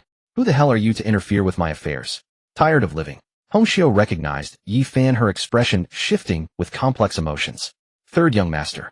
This is the heir of the Jinbei Prince's mansion. Jinbei Prince's mansion. The third young master sneered, his contempt deepening. What rotting prince's mansion means nothing to this young master. Dismissing Yi Fan entirely, he turned again towards Zin, while barking at Yi Fan. Boy, be wise and scram, or I will cripple you too. An innate realm aura erupted from his body. Though merely at its earliest stage, it was still enough to make most of the capital's youth tremble. Yet before his words had finished echoing, smack, a deafening slap resounded through the entire room. The third young master spun like a top 3.5 rotations before spitting out blood and broken teeth. He crashed heavily against a distant wall and collapsed unconscious. Yi Fan shook his hand as though swatting away a fly. At this point he had reached the 7th layer of the meridian opening realm, and his indestructible diamond body had achieved minor success. How terrifying was his physical power! Not to mention an unqualified early-stage innate realm fop like him. Even a peak innate realm expert would be stunned by such a strike. The sudden turn of events left everyone dumbfounded. The two robed men reacted first, crying out, "Young master." One rushed to check on the third young master's injuries, while the other glared murderously at Yi Fan. You seek death. The robed man roared, unleashing his full grandmaster might, as he brought his palm down toward Yi Fan's crown. Heir, careful. A Qing's face changed and she drew her sword. But just at that critical moment. Roar. A voice childish, yet carrying the ancient, domineering, and supremely noble resonance of primordial times erupted from Little Black's mouth. The sound was not loud, yet it seemed to embody some supreme law of heaven and earth commanding absolute obedience. The Grandmaster, who had charged forth with murderous intent, suddenly froze in his tracks. All trace of killing spirit vanished from his face, replaced by abject terror and anguish. It felt as though his very soul had been struck by a 10,000 gene warhammer. He went black before his eyes, blood gushing simultaneously from all 7 orifices. Splash! His knees buckled, and he collapsed to the ground, his whole body convulsing violently, utterly drained of any will to resist. The other black-robed man stared in sheer, soul-shattering terror. What beast was that? A single roar had crippled a Grandmaster. The entire arena fell into dead silence. Sisters Hongxiu and Ziyuan, their beautiful eyes wide with disbelief, stood frozen, staring at the unassuming little black dog trotting faithfully beside Yi Fan. Their minds went utterly blank. Yi Fan glanced down at Little Black and arched a surprised eyebrow. Impressive. When did you get so badass? Little Black shot him a sideways glance, snorted dismissively through his nose, and gave him a haughty look that plainly said, "You wouldn't understand," before lazily yawning. Who? Who are you? The remaining black-robed man, still supporting the third young master, looked at Yi Fan with sheer terror in his voice. Yi Fan ignored him entirely and strode directly toward Hongxiu, who had been injured by the third young master. He reached out to help her up, his hand meeting skin that was remarkably warm and silken. Are you alright? Coming to her senses, Hongxiu looked at Yi Fan mere inches from her face. That perpetually charming smile was gone, replaced by an intricate tangle of emotions. She shook her head and murmured softly, "Thank you, Your Highness, for your intervention." At that very moment, the third young master, who had been knocked unconscious, slowly began to stir. He shook his head dazedly, half his face utterly numb. When his gaze landed on Yi Fan, an overwhelming wave of humiliation and rage shattered whatever shred of rationality remained. "You bastard! You dare hit me!" he screamed wildly. "Do you have any idea who I am? My father is slap." Another sharp crack echoed through the room. Yi Fan kicked him flat on his back and planted his foot squarely on the young man's chest, looking down with cold contempt. "I don't give a damn who your father is." He pressed down slightly, and the third young master's ribs creaked audibly. "Aya!" The scream was that of a pig-headed sacrifice. "Let our young master go," the intact black-robed man shrieked, bravado masking sheer terror. "You've brought ruin upon us all. You." But before he could finish, Yi Fan's foot rose and came crashing down. Squelch. The sound was like a melon splitting open. The third young master's head was driven straight into the solid wooden floorboards. Crimson and white sprayed across the floor. The threat on the black-robed man's face froze solid, instantly replaced by boundless terror and blank horror. Dead. The third young master was just one stomp to death. Had he gone mad? In the very instant the black-robed man's mind went vacant with shock, a flash of crimson moved. Cold light flashed in Hongxiu's eyes. Before anyone could react, a dagger as thin as a cicada's wing appeared in her hand, slicing through the air at an impossible angle across the black-robed man's throat. An ambush! The man clutched his neck, disbelief etched across his face, and slowly crumpled to the ground. Only the Grandmaster, crippled by Little Black's roar, remained on the field. He stared at the bloody scene, his liver and gallbladder trembling with terror, forcing himself to stagger backward in a desperate bid to flee. Awoo! Suddenly Little Black launched himself into the air, leaving a black afterimage in his wake. A gleam of cold steel flashed from his razor-sharp claws. Schlick! The Grandmaster's body was literally torn in two. The thick stench of blood filled the entire room in an instant. Yi Fan surveyed the carnage, then looked at Hongxiu, dagger dripping eyes icy, and let out a low whistle. "Quite ruthless, Miss Hongxiu." Hongxiu panted heavily, her chest rising and falling rapidly. She wiped a smear of blood from the corner of her mouth and looked at Yi Fan with a bitter smile. "Thank you, Your Highness. But if we hadn't killed them today, all of us would have perished." Yi Fan shrugged noncommittally. What interested him more was something else. "Anyway, who is this guy really?" He nudged the headless corpse with his foot. From the way he was talking, I'd say even the heavens themselves would lend him respect. Hongxiu looked down at the unrecognizable corpse on the ground. The face that always wore expressions of captivating charm now carried something entirely new. Profound apprehension and bitterness. She walked to the window, glanced outside to confirm no one was watching, then slowly closed it. Her voice carried a hint of exhaustion. "His name is Bai Yufan. He is the favored third son of Bai Wansai, one of the 4 vice masters of Wanbao Tower." Wanbao Tower. Yi Fan was unfamiliar with the name. Hongxiu sat down, poured herself a cup of tea, and tried to steady her trembling nerves with its warmth. "Your Highness has resided in the northern frontier for so long that you may not be familiar with the power structures within the spiritual domain. Wanbao Tower is neither a sect nor a dynasty. It is a colossal commercial empire spanning every territory across the eastern provinces." Ziyuan obediently served tea to Yi Fan and Qing'er. Looking at Yi Fan, her gaze was filled with admiration and gratitude, her pretty little face flushed with a lovely rosy hue. Hongxiu continued, "Martial techniques, pills, weapons, intelligence, rare treasures, exotic beasts. Whatever you can imagine, Wanbao Tower sells it. Their branches are scattered across every territory in the eastern provinces, and even beyond their caravans ply the roads. Rich enough to rival a kingdom. That phrase is the least impressive description of them. To protect this ocean of wealth, Wanbao Tower has raised countless experts and established their own enforcement hall, organized into 4 divisions known as Heaven, Earth, Profound, and Yellow. Those 2 black-robed men were Grandmaster-level retainers from the Yellow Division." Yi Fan stroked his chin. "Sounds like a genuine behemoth. So what's the connection between this 100 Flowers Pavilion and Wanbao Tower?" On the surface, 100 Flowers Pavilion is a house of pleasure. In secret, it serves as Wanbao Tower's intelligence hub and networking center. Hongxiu gave a self-deprecating smile. "And my sisters and I, the entire staff of the capital branch, were nothing but tools carefully cultivated by Wanbao Tower since childhood. Our sole purpose is to serve them." This Bai Yufan, spoiled by his father's favoritism, has run rampant throughout Wanbao Tower, tormenting countless sisters. He had his sights on me for some time, but I managed to transfer to the Great Qian branch and delay him until now. I never expected him to come in person. Yi Fan finally understood. So this 100 Flowers Pavilion was merely a high-class intelligence station, and Hongxiu was its director. And that Bai Yufan was just a spoiled young master bullying a subordinate on the strength of his father's influence. So, I accidentally stepped on and killed the son of a commercial empire tycoon.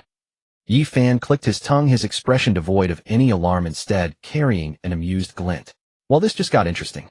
Hongxiu stared at his carefree demeanor at a loss for words. This was Wanbao Tower.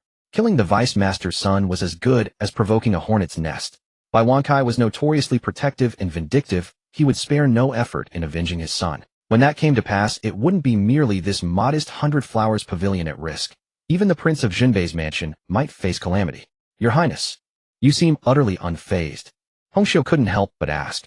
Yi Fan looked at her calm and said, a dead man is just a dead man. Let them come. If they're worth anything, I'll kill them too. Hongxiu fell silent. She had barely begun to understand the man standing before her. Who exactly was Yi Fan? Outside, the wind picked up, rattling the window panes.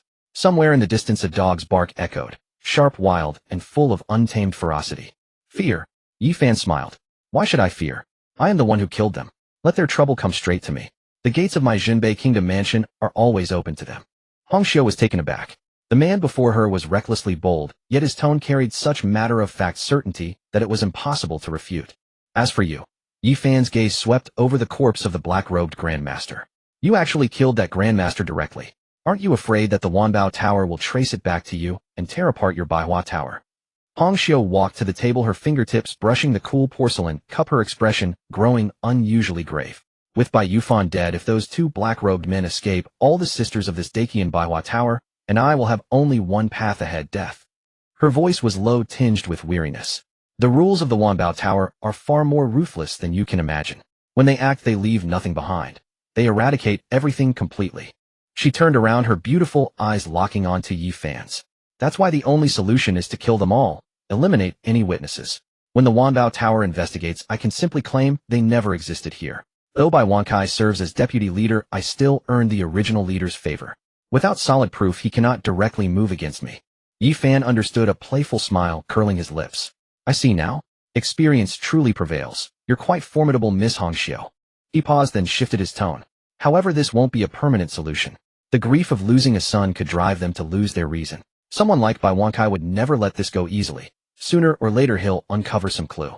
Hongxiu's expression tightened. She naturally understood this principle. She looked at Yi Fan, a hint of inquiry in her eyes. I wonder what advice the young prince has to offer. Yi Fan chuckled softly, leaning close to her ear. His warm breath stirred the stray hairs near her earlobe, causing Hongxiu to shudder slightly. Why don't you find yourself a new patron? Hongxiu stiffened slightly, her eyes shimmering with a mixture of reproach and resentment. Would the patron you're speaking of be yourself, my lord? Yi Fan lifted her chin, his gaze burning with an authority that brooked no argument. Not just me, but the entire Jinbei Kingdom mansion. If you're willing to lead the Baihua Tower in service to me, I can ensure your safety and freedom from the Wanbao Tower's control. Hongxiu's light laugh carried a touch of self-mockery. My lord may not yet understand the true power of the Wanbao Tower. Before them, not only would the Jinbei Kingdom mansion fall short, but even the entire Dakian dynasty would be insufficient. She surveyed the opulent yet blood-scented room, her voice growing distant. The wealth and strength of the Wanbao Tower are such that even the top sects dare not provoke them lightly. They resemble an ancient tree with roots spread across Dongzhou, its branches lush and intertwined. What we've witnessed today is merely the tip of the iceberg. Is that so? Yi Fan said, patting Xiao Hei's head as the little beast disdainfully licked the blood from its paws. Miss Hongxiu, there's only one opportunity here. Once you've made up your mind, come find me at the mansion anytime. With that, Yi Fan waved his hand and left with Xiao Hei and the expressionless Qing. Hongxiu watched his retreating figure, her eyes flickering with uncertain light. Sister. Ziyun approached timidly, her pale face at the sight of blood staining the floor. Hongxiu took a deep breath, hiding all emotion from her eyes, and regained the dignified bearing of the 100 Flowers Tower's leader. Ziyun, gather everyone immediately and clean this place thoroughly. Leave no trace. As for third young master, and those two black-robed men, they never appeared here. Do you understand? Ziyun trembled slightly, but nodded firmly. Understood. When they left the Baihua Tower, the night was already deep. Sitting in the carriage, Yi Fan calculated how to win over the two sisters when suddenly hurried footsteps echoed outside. Halt! A cold, murderous voice rang out. Yi Fan lifted the carriage curtain to find a dark figure appearing before and behind them. The figure was tall, wearing a green-faced demon mask with fangs, wielding an exaggerated ghost-head broadsword. The blade stretched a full zhang in length, its pitch-black surface carved with eerie runes, the edge gleaming with a blood-red light that sent shivers through the air under the moonlight. A terrifying blade intent, pure absolute, as though capable of cleaving heaven and earth itself, radiated from him, enveloping the entire long street. The buildings lining both sides groaned under the oppressive weight of his presence. Qingyer's expression grew deeply grave in an instant. She drew her short sword, positioning herself before the carriage, her voice trembling with unfamiliar tension. Young master, this person is extraordinarily powerful. Yi Fan's gaze also fixed on the leading masked figure. Though he couldn't sense that mysterious blade intent, he could feel the danger this man posed, far greater than the two grandmasters they'd faced at the 100 Flowers Tower. This was a peerless killer forged in mountains of corpses and seas of blood. 7 Fiends, Hall Blade Fiend. The masked man spoke, his voice raspy like grinding metal. By order of the Hall Master, I have come to take your head. The night was terrifyingly silent. On the long street, even the wind seemed frozen, the air growing heavy as iron. Blade Fiend. The moment those two words left his hoarse throat, an invisible pressure descended over 100 zhang. This wasn't the might of cultivation. It was something far purer. Killing intent. The killing intent was so dense it had taken physical form. Qingyer's hand gripping the sword was slick with cold sweat. She could feel their murderous intent locking onto her and Yi Fan with deadly precision. Under this grip, she felt as though no escape anywhere in the world could save her from that single strike. This was the most terrifying opponent she had ever faced since beginning her journey. Just you alone. From inside the carriage, Yi Fan's lazy voice cut through the suffocating silence. Behind the masked Blade Fiend's eyes shifted slightly, a flicker of surprise crossing his face. He had seen countless men wet themselves in terror before him, and many tough talkers who crumbled when pushed, but someone like Yi Fan conversing as though nothing were wrong was truly unprecedented. To kill you I alone am sufficient, Blade Fiend replied, his voice utterly devoid of emotion. Is that so? Yi Fan descended from the carriage at his leisure, patting Xiao He, who dozed nearby. Xiao He, time to work. Instantly Xiao He opened his dark eyes and fixed his gaze on Blade Fiend just as he was about to move, when a deep majestic voice like a temple bell erupted through the night sky. Who gave you the courage to kill the heir of my Zhenbei kingdom mansion? Before the words had even faded, a figure appeared beside the carriage like a ghost. The man was gaunt with a single gleaming eye. It was Uncle De, the one-eyed old retainer of the Zhenbei mansion. Dao Sha glanced at the suddenly appearing Uncle De, a trace of disdain flashing in his eyes. You dare seek death even as a blind man? Uncle De said, nothing, merely raising his withered hand slowly. A torrent of imposing aura erupted from his body, as though the very air around them were being frozen. With a light step he shot forward like the wind, appearing before Dao Sha in the blink of an eye. Bang! A dull thunderclap echoed as Uncle De's fist collided fiercely with the demon head broadblade. A surging force slammed into Dao Sha, sending violent tremors through his palms and nearly wrenching the blade from his grip. He struggled to steady himself, shock finally dawning in his eyes for the first time. This old man possesses formidable strength. Pressing his advantage, Uncle De moved like a shadow, unleashing a relentless barrage of strikes that carried the force to split mountains and shatter stone, driving Dao Sha backward with no room to counterattack. Dao Sha roared, his killing intent surging as he spun the broad blade into an impenetrable storm, desperate to hold back the assault. Yet Uncle De's fist seemed capable of piercing through any defense. Then impact. Uncle De's fist drove straight into Dao Sha's chest with the force of a thunderclap, sending him hurtling backward to crash against the wall, his torso collapsing inward as blood gushed uncontrollably. You? Who are you? Dao Sha's eyes wide with horror, but before he could finish, Uncle De materialized before him, fingers like hooks closing around his throat. A sickening crack echoed as the once feared demon's master lay broken at Uncle De's hands. Yi Fan's eye twitched. Never in his wildest dreams would he have imagined the unassuming old retainer possessed such devastating power. Your Highness, forgive the disturbance, Uncle De said, tossing the corpse aside before turning, his single eye radiating unexpected warmth. Yi Fan shook his head, his eyes gleaming with something extraordinary. Uncle De, how did you come here? Uncle De approached the carriage, his single gaze fixed on the horizon as he spoke in a low voice. Intelligence from the mansion revealed the 7 Fiends Halt dispatched this Dao Sha to assassinate the young master, which is why I came. He paused, his tone growing cold. How much longer do those lurking figures intend to watch over my young lord? A jolt of alarm shot through Yi Fan's heart. Hidden watchers. He instinctively followed Uncle De's gaze into the darkness, but could discern nothing beyond the pitch-black night.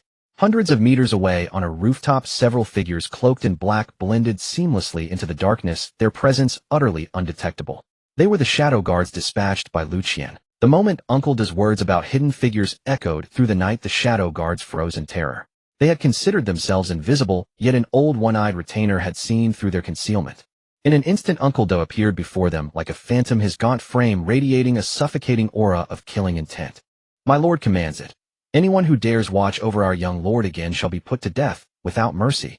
Uncle Do's quiet voice carved through the night like blades striking directly at the guards' cores. The shadow guards immediately spewed blood, their souls nearly shattered by the pressure. Terrified beyond reason, they melted into darkness and fled without hesitation. Only after watching them disappear did Uncle Do return to Yi Fan's side. "Who were they, oi?" "Shadow guards sent by the emperor," he replied, spoken with such casual calmness as if discussing something trivial. Yi Fan's brows furrowed deeply. Could the emperor already be surveilling him? Did he know something? Reading his concern, Uncle Do whispered reassurance. After tonight's events, those guards would never dare approach the young master of the Jinbei mansion again.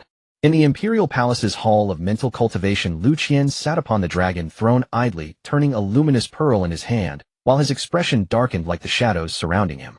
Wei Zhongxian knelt nearby, his forehead pressed against the cold stone floor, his voice trembling violently. "Your Majesty, all the shadow guards sent to surveil Yi Fan have been crippled." The leader returned with a message from the Prince Jinbei: "Whoever dares watch again shall die without mercy." Bang! Lu Qian's grip crushed the pearl into dust which cascaded through his fingers. "Bold of you, Yi Sanqiong, to threaten death without mercy." Lu Qian's voice carried the weight of a cornered lion. "Does my empire truly bow to the Yi family's whims?" He rose and paced restlessly across the hall.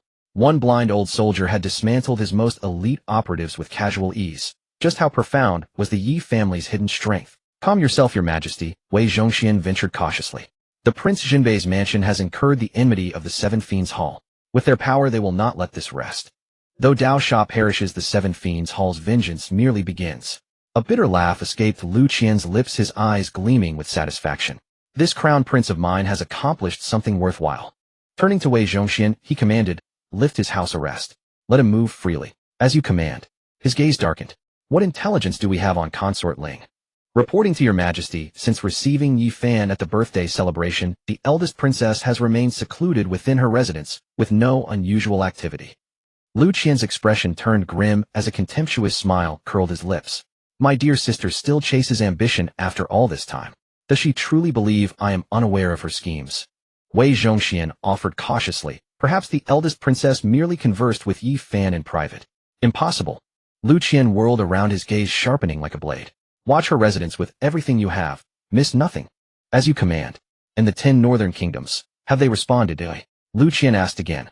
"Your Majesty, the 10 northern kingdoms have agreed to your demands, and will begin their operations shortly," Wei Zhongxian reported with a sycophantic smile. Just then a palace eunuch burst into the hall, scrambling to his knees in panic. "Your Majesty, Duke Su Lai requests an audience. He claims justice must be served for his grandson." Lu Qian's brow twitched. "Bring him in." Moments later, the white-bearded Su Lai entered with labored steps. The once mighty veteran who had commanded the Imperial Guards now stood before the throne, tears streaming down his weathered face. "Your Majesty, this old minister has been wronged." Su Lai collapsed to his knees, his voice breaking through tears. "The Su family has given everything to the empire. My sons all fell on the battlefield. Now I have only Jing Tian left. But Yi Fan." That Yi Fan struck Jing Tian without provocation in broad daylight and shattered both his legs. He's been reduced to a cripple." Su Lai pounded his chest through his sobs, his anguish so raw it would stir pity in anyone. But within, Lu Qian sneered. Su Jing Tian's true nature, riding roughshod over commoners, seizing women by force, the emperor knew all too well. And yet here was the perfect pretext delivered straight to his door. How could this be? Lu Qian slammed his fist upon the dragon desk, feigning thunderous wrath. Yi Fan acts with utter lawlessness, attacking the descendants of meritorious officials, trampling upon my laws.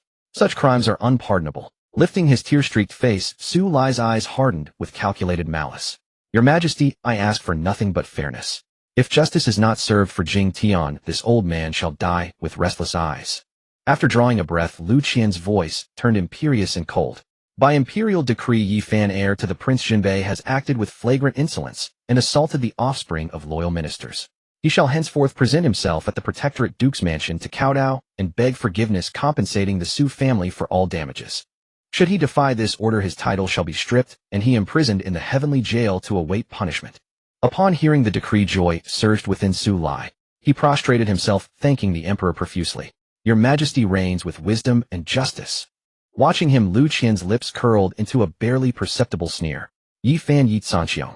This time I will drag the Jinbei manor before the eyes of all under heaven and strip it of every ounce of dignity. Let us see whether you will submit to the decree or defy it. The next morning at the Jinbei prince's mansion, Yi Fan had just risen from his warm soft bed and hadn't even had time to enjoy Qingyer's service when Uncle De summoned him to the main hall. In the main hall the atmosphere was grim. Grandfather Yi Sanxiong sat in the seat of honor, his beard trembling with anger. Second Uncle Yi Hichu held a scroll in his hand, though he appeared to be reading the pages hadn't turned for quite some time, clearly indicating his mind was elsewhere. Grandfather Second Uncle, what's going on this early in the morning? Who has angered you again? Yi Fan strolled in, carelessly snatching a steamed bun from the table and stuffing it into his mouth. See for yourself. Yi Sanxiong hurled a golden imperial edict onto the table. Yi Fan glanced at it. The characters were bold and vigorous, but the content nearly made him spray his bun across the room. Send me to the Duke's mansion to kowtow and apologize. And strip me of my heir title. Yi Fan laughed in exasperation. Has old man Lu Qian lost his mind? Su Jingtian nearly trampled a child to death on the street, and breaking his legs was the least of it. Lu Qian is testing my limits. Yi Sanxiong slammed his armrest fiercely. Does he think dragging out Su Lai to wine will make my grandson kneel to the Su family? Absurd. I'm heading to the palace right now to ask this emperor if he still wants his throne. Father, calm yourself. Yi Hichu said calmly, setting down his book. If Lu Qian dared issue this edict, he's counted on you losing your temper. You storming into the palace now would play right into his hands. Just then a domineering voice rang out from the courtyard, accompanied by a surge of scorching energy. What bullshit, Duke's mansion? They dare demand Xiaofan kowtow and apologize. I'll wipe out their entire family right now. A burly man with a full beard strode into the hall. A massive, almost comically oversized heavy sword rested on his back, radiating a raw, untamed aura. Seventh uncle. Yi Fan's eyes lit up. This was his seventh uncle, Yi Pejuan, a true martial arts fanatic who spent most of his time in the Demon Beast Mountains brawling with giant creatures. Xiaofan, your seventh uncle's missed you to death. Yi Pejuan laughed heartily and pulled him into a bear hug that nearly cracked Yi Fan's ribs. I heard you needed demon cores. Here these things are taking up space at my place, so I brought them all back for you. Yi Pejuan pulled a bulging storage pouch from his robe and tossed it casually to Yi Fan. Yi Fan peeked inside and couldn't help but draw in a sharp breath.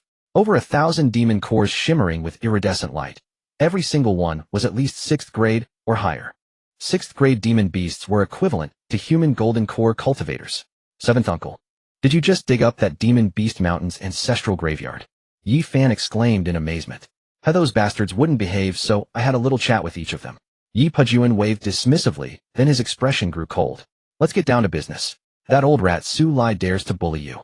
Come on, your seventh uncle will accompany you, and see who dares make you kneel. Second uncle Yi Hichu watched Yi Pejuan's murderous demeanor and shook his head, saying, Old Seven, show some restraint. The imperial edict has already been issued. Refusing to go would be defiance of the emperor's decree, which would harm the princely mansion's reputation. Yi Fan played with the edict, a playful gleam in his eyes. Since His Majesty orders me to kowtow and apologize, then I'll go. Let's see whether that Su Jingtian can handle my apology. Yi Sanxiong glanced at Yi Fan and suddenly burst into laughter. Good. Since you want to go have some fun, then go. Old Seven, follow along. If that old fool of the Su family dares to harbor any wicked schemes, don't hold back. Tear that Duke's mansion to pieces for me. In front of the Duke's mansion today, the scene was unusually lively. Su Lai had specifically had a raised platform constructed at the gate and invited a large group of scholarly elites and noble offspring from the capital. He wanted everyone to witness with their own eyes how the heir of the Jinbei prince's mansion would grovel and submit before the Su family's doorstep, bowing beneath the authority of the emperor. Hasn't Yi Fan arrived yet? Could he be too frightened to leave his house? A young master in fine silk robes waved his paper fan, his tone dripping with schadenfreude. The imperial edict has already been issued. Would he dare not come? Refusing would be a crime punishable by the extermination of 9 clans. No matter how rebellious the Jinbei prince might be, he still can't defy heaven itself. Su Lai sat in the principal seat on the platform with his eyes closed, nurturing his spirit as he rolled Buddhist prayer beads through his fingers, appearing like an enlightened master. He was certain the Yi family wouldn't dare openly rebel at this critical moment, so he was determined to vent his frustration today. Just as everyone was gossiping, a lazy, leisurely sound of footsteps came from the end of the street. Yi Fan walked at the forefront, cradling the pitch-black Xiaohei in his arms, with Qingyer standing faithfully beside him. And behind him, each step Yi Pejuan took with his mountain-like bulk seemed to cause the ground to tremble ever so slightly. Oh, quite the lively gathering, isn't it?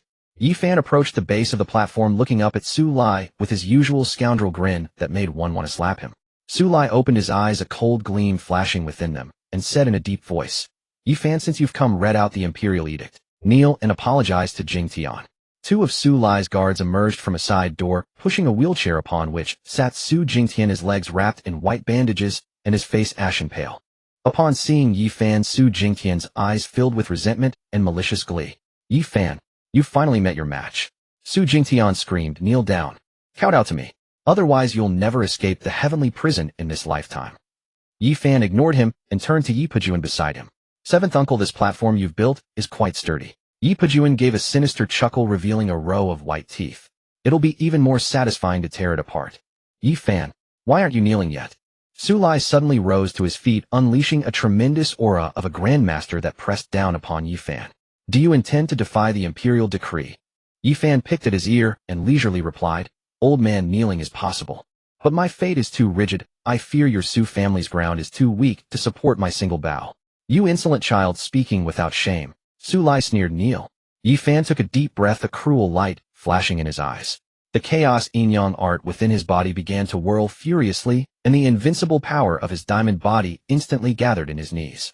Almost the moment his knees bent, an extremely terrifying gravity field exploded outward from him. Boom. Before Yi Fan's knees could touch the ground, the bluestone slab beneath his feet shattered, instantly turning into countless particles of dust. Then the platform, built at great expense, seemed to be stepped on by a giant deity, emitting a tooth-aching crackling sound as it collapsed inch by inch from the center. "What's happening?" The people on the platform screamed and scattered in all directions. Su Lai's expression changed drastically as he felt an unstoppable colossal force rising from beneath the ground, causing his chi and blood to churn. Crack! Su Jingtian, who had been sitting in the wheelchair, was sent flying along with it by the shockwave. Yi Fan stood steadily amidst the ruins, brushed the dust from his trousers, and looked at the soot-covered Su Lai with an innocent expression. "See, I told you this place is too soft to bear it. I haven't even knelt yet, and your platform has already collapsed. You can't blame me for this. You're cheating." Su Lai trembled with rage, pointing at Yi Fan and roaring, "Guards, seize this wretch. Seize that wretch." Su Lai gave the command, and the guards of the Duke Protector's mansion, who had been waiting in the shadows, pounced upon them like wolves. These were all elite troops Su Lai had personally selected from his army. They carried an aura thick with killing intent, and every move they made was lethal. They clearly intended to take Yi Fan's life in the chaos. Seeking death. A fierce glint flashed across the eyes of Yi Bojun, who had been standing behind Yi Fan like an iron tower. He didn't even look at the guards charging at them. His palm-sized hand, like a broad fan, closed directly around the hilt of the monstrous heavy sword on his back. Clang! A deafening metallic screech rang out. He drew the slab-like heavy sword with one hand. Dark red radiance flowed across the blade's surface as though molten lava churned within. "Get the hell out of my way!" Yi Bojun roared. His arm muscles surged upward. That heavy sword, weighing hundreds of jin, felt lighter than air in his grip. He swung it in a full arc, accompanied by a piercing whistle that tore through the air and smashed it down onto the ground with devastating force. Boom! A thunderous crash echoed like a bolt of divine lightning striking flat ground. The solid bluestone pavement centered on the point of impact cracked open like a spiderweb, and a visible shockwave spread outward in concentric rings. Those guards at the forefront never even managed to graze Yi Bojun's robes before being sent flying by that overwhelmingly domineering force. They each spat blood, crashing to the ground like dumplings dropped into boiling water. Tendons, severed bones, broken wailing filling the air. The power of a single strike had reached such extremes. The entire crowd fell completely silent. Those literati and noble youths who had been watching the spectacle with interest turned deathly pale, their legs trembling uncontrollably. Staring at the man wielding the heavy sword like a demon god descended to the mortal realm, they were so terrified they dared not even breathe deeply. You are Yi Bojun." Su Lai's pupils contracted sharply. He fixed his gaze relentlessly on the bearded man, his voice tinged with shock and disbelief. "Yi Bojun, the seventh son of the Prince of Jinbei Palace. The martial madman who spent his years roaming the demonic beast mountains, deriving pleasure from hunting high-tiered demonic beasts. How had he returned?" "Old bastard, at least you've got sharp eyes." Yi Bojun slung the heavy sword over his shoulder, grinning to reveal a row of stark white teeth. "You dare lay a hand on my young master? Have you grown tired of living? Today, if you don't kowtow to my young master and beg forgiveness, I'll tear this miserable mansion down around your ears."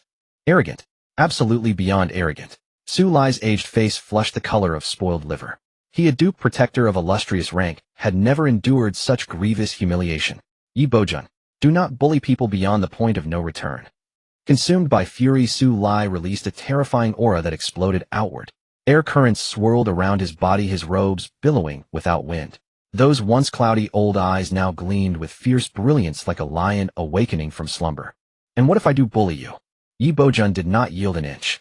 The wild battle-forged killing intent radiating from his body collided head-on with Su Lai's grandmaster-level oppressive pressure. Boom! A soundless explosive crack echoed through the air. The ground between the two sank another 3 inches. A earth-shattering battle was on the verge of erupting. Just at this tense moment, a gentle voice suddenly cut in. Lord Su, please quell your anger. Master Yi, I implore you to restrain yourself. His Majesty has already passed judgment on today's matter. Why risk damaging the harmony between our two families? Everyone turned to look. The third Prince Lu Yuan was walking slowly forward, surrounded by a retinue of guards. A perfectly measured smile played on his lips, as though he were simply a well-meaning elder come to mediate. Upon seeing the third prince, the fire in Su Lai's eyes somewhat subsided, though his expression remained grim. Yi Bojun, on the other hand, cast a casual glance at Lu Yuan, shouldered his sword, and strode over to Yi Fan, asking gruffly, "Young master, who is this pretty-faced boy?" Yi Fan nearly burst out laughing. Lowering his voice, he said, "Uncle Seven, keep your voice down. He is the third prince, and the cousin of that good-for-nothing, Su Jingtian. Oh, so they're in the same camp." Yi Bojun suddenly understood, and his gaze toward Lu Yuan immediately turned hostile. Lu Yuan, of course, had overheard Yi Bojun's unmistakable remarks. His eye twitched slightly, but the smile on his face remained unmoved. "Crown Prince Yi, today's matter. My cousin Jingtian was the one who acted rashly first. I, your highness, apologize on his behalf." Lu Yuan approached. Yi Fan cupped his hands in a respectful salute and lowered his posture considerably. "However, His Majesty's imperial decree has already been issued. Your open defiance of it is in any case inappropriate. How about this? Let the matter rest here. You need not kowtow. Consider it giving Lord Su a graceful way out. What say you?" On the surface, his words sounded like mediation, but in truth he was firmly pinning the label of defying the emperor's decree onto Yi Fan's head. Watching him, Yi Fan suddenly smiled. "Your highness truly understands righteousness and duty." He stepped beside Lu Yuan, patted his shoulder, and spoke in a voice only the two of them could hear. "Find time to keep a closer eye on your good-for-nothing cousin. Next time I cross paths with him, I cannot guarantee he'll still be alive." The smile on Lu Yuan's face froze. Having said his piece, Yi Fan no longer paid him any mind. Instead, he waved to Yi Bojun. "Uncle Seven, let's go home and drink." Right away, Yi Bojun hoisted the heavy sword onto his shoulder and followed Yi Fan, striding away with swaggering confidence. From beginning to end, he did not once glance at Su Lai. That arrogant demeanor made it seem as though he had not just defied an imperial decree, but had merely taken a leisurely stroll in his own backyard. Only when the figures of Yi Fan and Yi Bojun completely disappeared at the end of the street did the oppressive atmosphere finally begin to loosen. The onlooking crowd instantly erupted into chaos. Good heavens, is the Prince of Jinbei Palace really this domineering? Defying an imperial decree in public and grinding the Duke Protector's mansion's face into the dirt. Who does that Yi Fan think he is? That's no idle rich brat, he's a devil among men. And that Yi Bojun, he was monstrous. With one strike he disabled so many experts. Listening to the chatter around him, Su Lai trembled with rage, a mouthful of blood nearly gushing from his lips. He had sought to catch a chicken, but ended up losing his rice. Today the face of his Duke Protector's mansion had been utterly humiliated. "Grandfather, calm yourself." Lu Yuan stepped beside Su Lai, supporting his arm. A trace of icy coldness flashed in his eyes. "The Prince of Jinbei Palace won't be around for long." Su Lai paused, looking at him in puzzlement. Lu Yuan leaned close to his ear and whispered a few words. After hearing them, Su Lai's face, twisted with anger, gradually transformed into a dark, ruthless grin. "Excellent, excellent, excellent. In that case, let them live a few more days." Meanwhile, in the eastern palace of the Crown Prince, a game of chess had reached its final stage. Crown Prince Lu Tian, holding the black stones, watched as the white stone was placed. His great dragon of black stones was instantly slaughtered. "Father-in-law, your skill at chess is truly remarkable. I concede defeat." Setting down his piece, Lu Tian wore a smile, yet beneath his eyes lay an indistinct gloom. Seated opposite him was a middle-aged man dressed in scholarly robes, his demeanor gentle and refined. He was none other than Shun Qinshan, the current chancellor of the dynasty and the father of Shun Ruowei. "Your highness simply has a distracted mind," Shun Qinshan said, stroking his beard. His gaze was as calm as still water. At that moment, Shun Ruowei entered gracefully, carrying a tray of freshly brewed tea. She set the teacups before each of them with gentle movements, but kept her head lowered the entire time, never once meeting Lu Tian's gaze. Shun Qinshan took in everything. Setting down his teacup, he sighed. "Your highness has now been released from confinement. It is time to settle your heart." He cast a glance at his daughter. Row away, so must you. Between husband and wife, what grievance can survive the night? Bringing an imperial heir to his majesty should be your foremost concern right now. Hearing this, Lu Tian's eyes flickered. He glanced at the expressionless Shun Ruowei and nodded. Father-in-law speaks wisely. Shin Ruowei's body stiffened almost imperceptibly, but she said nothing. The atmosphere grew awkward for a moment. To break the silence, Lu Tian proactively changed the subject. Speaking of which, His Majesty issued an edict today ordering that wretch Yi Fan to kowtow and apologize at the Duke Protector's mansion. That truly shames the Prince of Junbei's household. No sooner had he finished speaking than his trusted eunuch Wang Dequan hurried in and reported everything that had transpired at the Duke Protector's mansion word for word. Crack! Lu Tian crushed the teacup in his hand into shards.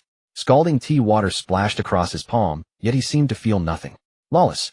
Simply lawless. Lu Tian's face contorted as he growled under his breath. What does that Yi Fan think he is? Daring to despise His Majesty's imperial decree so brazenly. Has the Prince of Junbei Palace truly gone mad with rebellion? Shin Qinshan, however, appeared exceptionally calm. He slowly sipped his tea and said mildly, "Why anger yourself, Your Highness? The more arrogant Yi Fan becomes, the faster his doom approaches." Setting down his teacup, a glint of deep calculation flashed in his eyes. The Prince of Junbei Palace has already offended both the Marquis of Tianan and the Duke Protector's mansion in succession. Both families are martial noble houses that wield military authority. They will never let this go. Moreover, Your Majesty has already begun laying his plans. The northern border is about to grow unstable. The mighty tree of the Prince of Junbei Palace has lost its foundation. What Your Highness needs to do now is sit back and watch the tigers fight, waiting patiently for their destruction. You must not under any circumstances let your momentary anger drag you into this. After hearing this, the fury in Lu Tian's chest gradually subsided, replaced by a cold sense of satisfaction. Father-in-law is right. This son-in-law has acted rashly. Shin Ruowei, standing nearby, listened quietly to everything. Her hands hanging at her sides had unconsciously clenched into tight fists. An image involuntarily surfaced in her mind. That figure who always carried a faintly wicked smile, yet dominated everything with irresistible force. The northern border was growing unstable. Would he be in danger? The moment this thought arose, she forcibly suppressed it. Why would she worry about that scoundrel? Whether he lives or dies has nothing to do with me. At the Junbei Kingdom mansion in Yi Fan's courtyard. As soon as he returned home, Yi Fan eagerly took out the storage pouch that Yi Bojun had given him. Over 1,000 shimmering demon cores brimming with surging energy were piled up like a small mountain in the courtyard. The dense energy, so thick it seemed almost tangible, made the air in the entire courtyard grow scorching hot. Oh whoa! Xiao He, who had been dozing nearby, caught the scent, and his eyes instantly widened, drool nearly pouring from his mouth. With the ferocity of a starving tiger, it dove straight into the pile of demon cores, mouth agape like a bottomless pit, and began devouring frantically. 1 to 10. In the blink of an eye, over 100 demon cores had vanished into its belly. Damn it! Leave some for me. Seeing this, Yi Fan immediately lunged forward, clutching the remaining demon cores to his chest like a dog guarding its food. Xiao He licked its lips with lingering satisfaction, shot Yi Fan an indignant glare, then trotted to the corner and settled down to digest the massive energy. Visible to the naked eye, wisps of dark red flames slowly flowed beneath its pitch-black fur, and an aura far more terrifying and ancient than before was gradually awakening within its body. Yi Fan paid it no mind, sat cross-legged and formed hand seals. The chaos Yin-Yang art surged into motion and a massive vortex formed above his head. He opened his mouth and inhaled, drawing dozens of demon cores into his body. The vast energy detonated within him instantly. Boom! Yi Fan felt his meridians burning as though seared by red-hot irons, the pain excruciating. Yet he gritted his teeth, frantically guiding this energy to assault his meridians. Peak 7th stage of meridian opening. 8th. Peak 8th. The night passed without incident. The next morning, as the first rays of sunlight pierced through the courtyard, Yi Fan slowly opened his eyes. After a night of arduous cultivation, he had actually broken through 2 realms, reaching the 9th stage of meridian opening. The threshold of the innate realm was now but a single step away. Meanwhile, Xiao He in the corner showed no change in size, but his fur had transformed entirely into a deep dark red. With each blink of his beastly eyes, flames flickered within, exuding an awe-inspiring presence. At that moment, Qing'er appeared at the courtyard entrance, her expression carrying a trace of gravity. Your Highness, trouble has arisen. Vice Minister Qian of the Ministry of Revenue was stripped of his post and imprisoned in the heavenly dungeon last night. Yi Fan's smile vanished instantly. What about Fat Qian? That is still unclear. Yi Fan rose to his feet, and a cold, killing intent radiated from him. Xiao He, Qing'er, let's go. The Qian Manor. The once imposing residence now lay in utter disarray. The main gate had been kicked to the ground, its plaques snapped in two and hanging crookedly, radiating an indescribable desolation. In the courtyard, servants and maids knelt en masse, shivering and afraid to lift their heads. And in the center of the courtyard, Qian Duoduo lay sprawled like a dead dog covered in blood. His once plump, rosy face was now swollen like a pig's head, mottled with purple bruises almost unrecognizable. A boot embroidered with golden cloud patterns pressed mercilessly into his back. It belonged to Wu Yong, the son of the Minister of Personnel. He held a cup of wine, looking down at Qian Duoduo beneath him with a twisted, sadistic smile. "Qian Fatso, weren't you so arrogant?" Wu Yong took a sip, then deliberately poured the remainder over Qian Duoduo's head. "Didn't you dare challenge me, because you thought Yi Fan, that good-for-nothing, would back you up? What now? Go ahead, shout again." He pressed down harder with his foot, making Qian Duoduo emit a pained groan. "Tui!" Qian Duoduo spat out a mouthful of blood, struggling to lift his head. His swollen eyes, reduced to slits, burned with fury. "Wu Yong, my father. Was your doing behind my father's arrest? Hell, only now figuring it out? Too late." Wu Yong crouched down, yanking Qian Duoduo's hair to lift his face from the ground, then leaned close to his ear in a mocking tone. "That's right, I did it. A mere vice minister of revenue is less than a dog in my eyes. Let me tell you, from today onward, the Qian family ceases to exist in the capital." Wu Yong released his grip and let Qian Duoduo's face slam back onto the cold stone floor.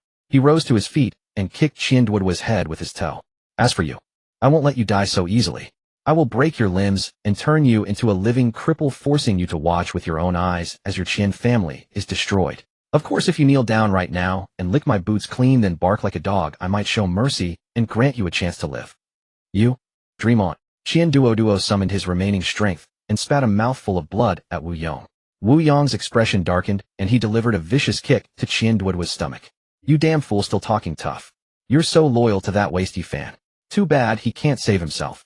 Do you really think he can protect you today?" Wu Yong rose and adjusted his robes, sneering at his guards behind him. "Pull out his teeth one by one. I want to see how tough he can be without them. Touch my people, Wu Yong, and you've got some nerve." Just as those guards approached Qian Duoduo with wicked grins, a cold, emotionless voice drifted from the doorway. Though not loud, the words struck like a hammer against every heart in the courtyard. Wu Yong's smile froze mid-expression. He slowly turned his head to find Yi Fan standing at the gate, cradling the black puppy with that ice-cold maid at his side. The afternoon sunlight stretched his shadow long across the ground. His face bore no expression, yet those dark eyes were like ice unmelted for 10,000 years, sending a chill through anyone who met his gaze. "Yi, brother Yi." On the ground, Qian Duoduo's eyes, filled with despair and agony, suddenly ignited with a flash of hope. After his initial shock, Wu Yong quickly composed himself. He even straightened his robes and watched Yi Fan with a cold sneer. "I wonder who this could be. It's our esteemed young master Yi. Here to rescue this fat man," he taunted, grinding his foot against Qian Duoduo's face while glaring challengingly at Yi Fan. However, before he could finish speaking, slap. The sound of an utterly devastating slap rang through the silent courtyard. Wu Yong was sent spinning through the air like a toppled spinning top, rotating 2.5 times before crashing into a distant rockery. Blood and broken teeth sprayed from his mouth as his face rapidly swelled, half his countenance puffed up before his eyes. The entire courtyard fell deathly silent. No one could perceive how Yi Fan had moved. It was as though he had stood at the gate one moment and appeared before Wu Yong the next. Yi Fan brushed off his hand as though swatting a bothersome fly. Without sparing Wu Yong another glance, he walked directly to Qian Duoduo and helped him to his feet. "Can you walk, brother Yi?" I'm sorry I've caused you trouble." Qian Duoduo looked at Yi Fan, tears and blood mixing as they streamed down his face. "Nonsense." Yi Fan patted his shoulder. "You're my brother.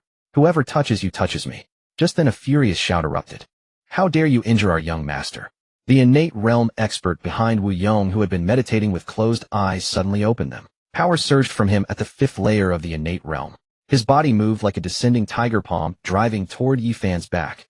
This strike carried devastating force, carrying a vicious wind, clearly meant to kill. "Young master, careful." Qing'er's expression shifted, drawing her sword. Yet Yi Fan did not turn his head. He simply reversed his hand and threw a straightforward punch. This strike carried no flourish whatsoever, nor did it even generate much wind. It looked as though an ordinary person had casually swung a fist. A flicker of disdain flashed across the innate realm expert's eyes. Death wish. Yet the moment his palm met Yi Fan's fist, the disdain on his face instantly froze, replaced by endless terror. He felt as though he had struck not a human fist, but an ancient divine mountain plummeting from the heavens. An indescribable, unstoppable, terrifying power surged along his arms, sweeping through his body like dry twigs and rotting wood. Crack, crack, crack. The bones in his arm shattered inch by inch. Then came his sternum, his internal organs. Bang! A muffled sound echoed through the courtyard. That invincible master of the innate realm. His entire upper body was brutally blasted apart by a single punch. A rain of blood mixed with shreds of flesh and entrails drenched the ground. Warm blood splattered across Yifan's face.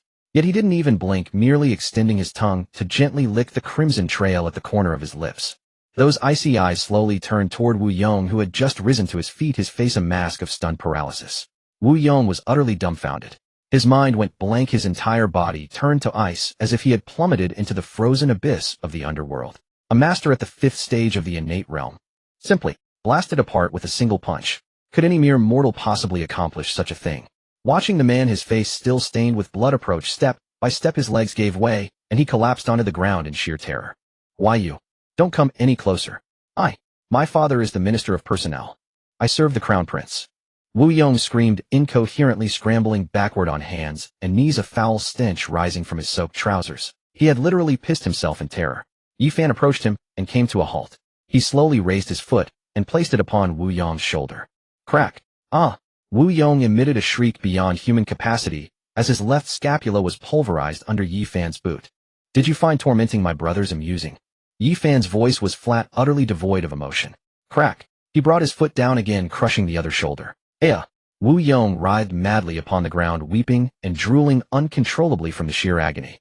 Yifan's foot moved like a leech, clinging to bones, systematically crushing his elbows, wrists, knees, and ankles in turn.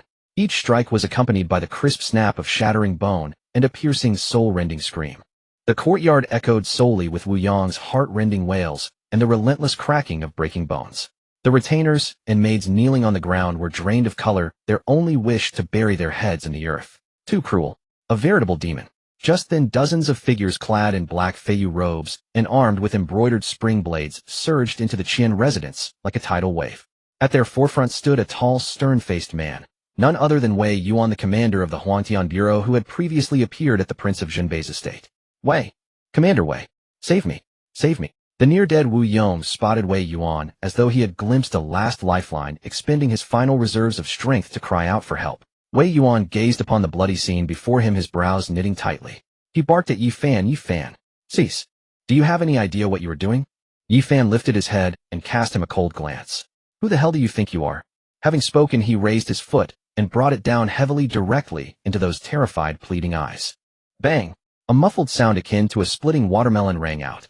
Wu Yong's skull was smashed directly into the hard stone pavement beneath Yifan's heel. Red and white matter splattered across the stones. Wei Yuan's expression darkened instantly, storm clouds gathering in his eyes.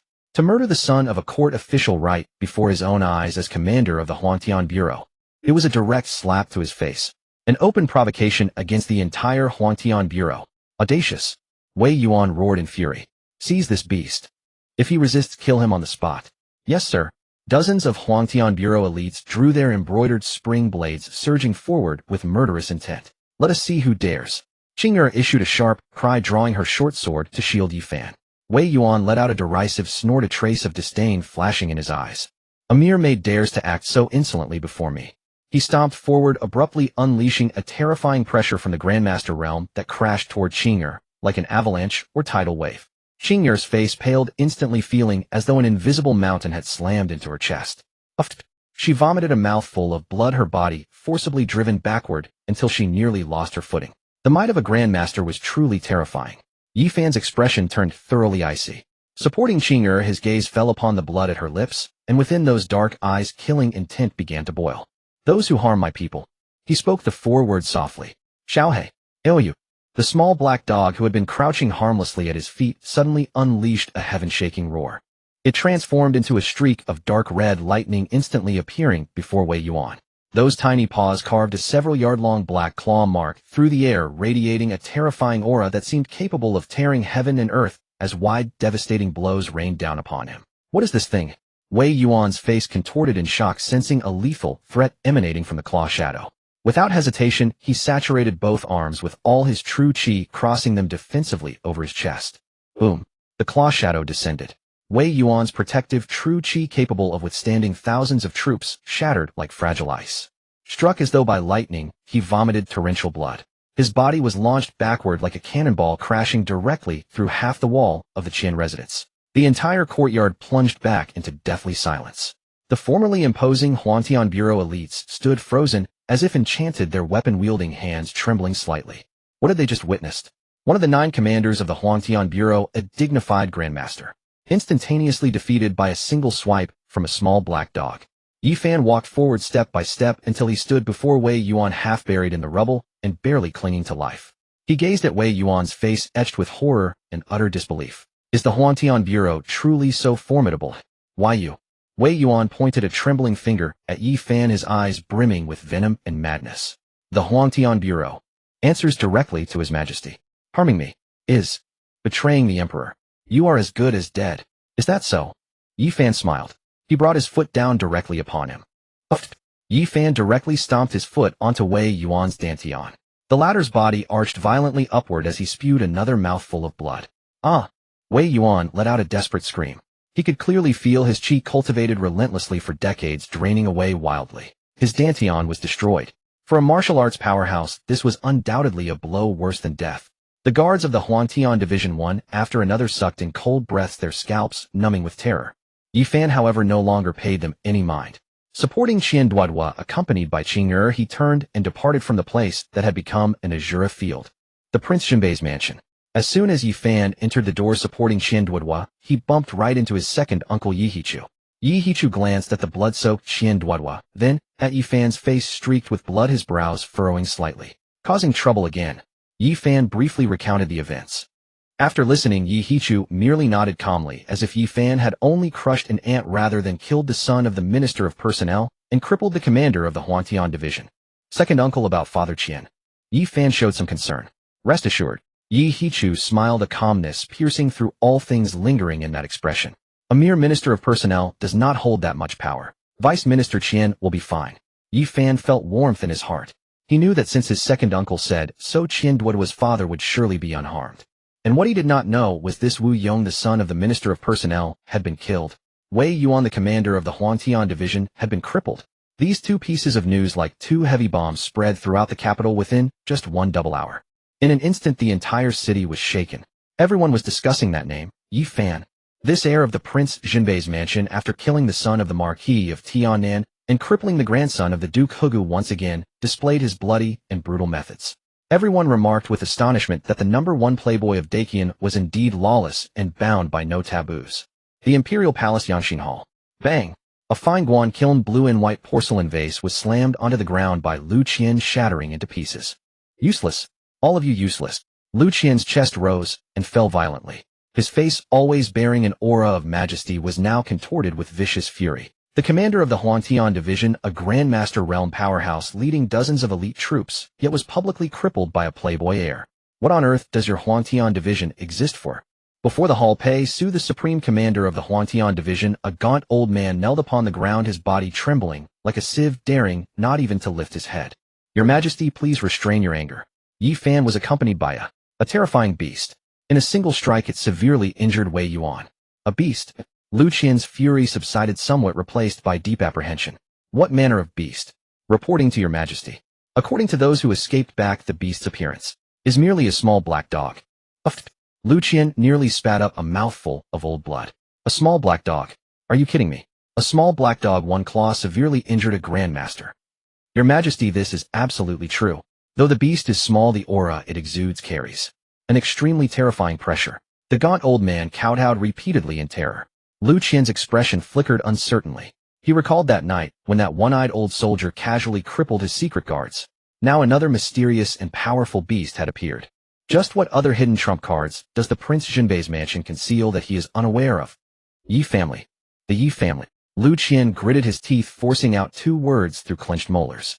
He felt that events were gradually slipping beyond his control. That behemoth perched upon the capital was no longer content with slumber. It was slowly opening its eyes, revealing fangs capable of toppling the entire dynasty. Your Majesty, Wei Zhongxian, who had been standing attendantly aside, ventured cautiously. This matter, I fear, can no longer be delayed. Lu Qian whirled his head abruptly, his falcon-like eyes locking onto him fiercely. Issue my decree. Lu Qian's voice was cold, devoid of any emotion. Order the 10 nations of the northern region to raise their armies immediately.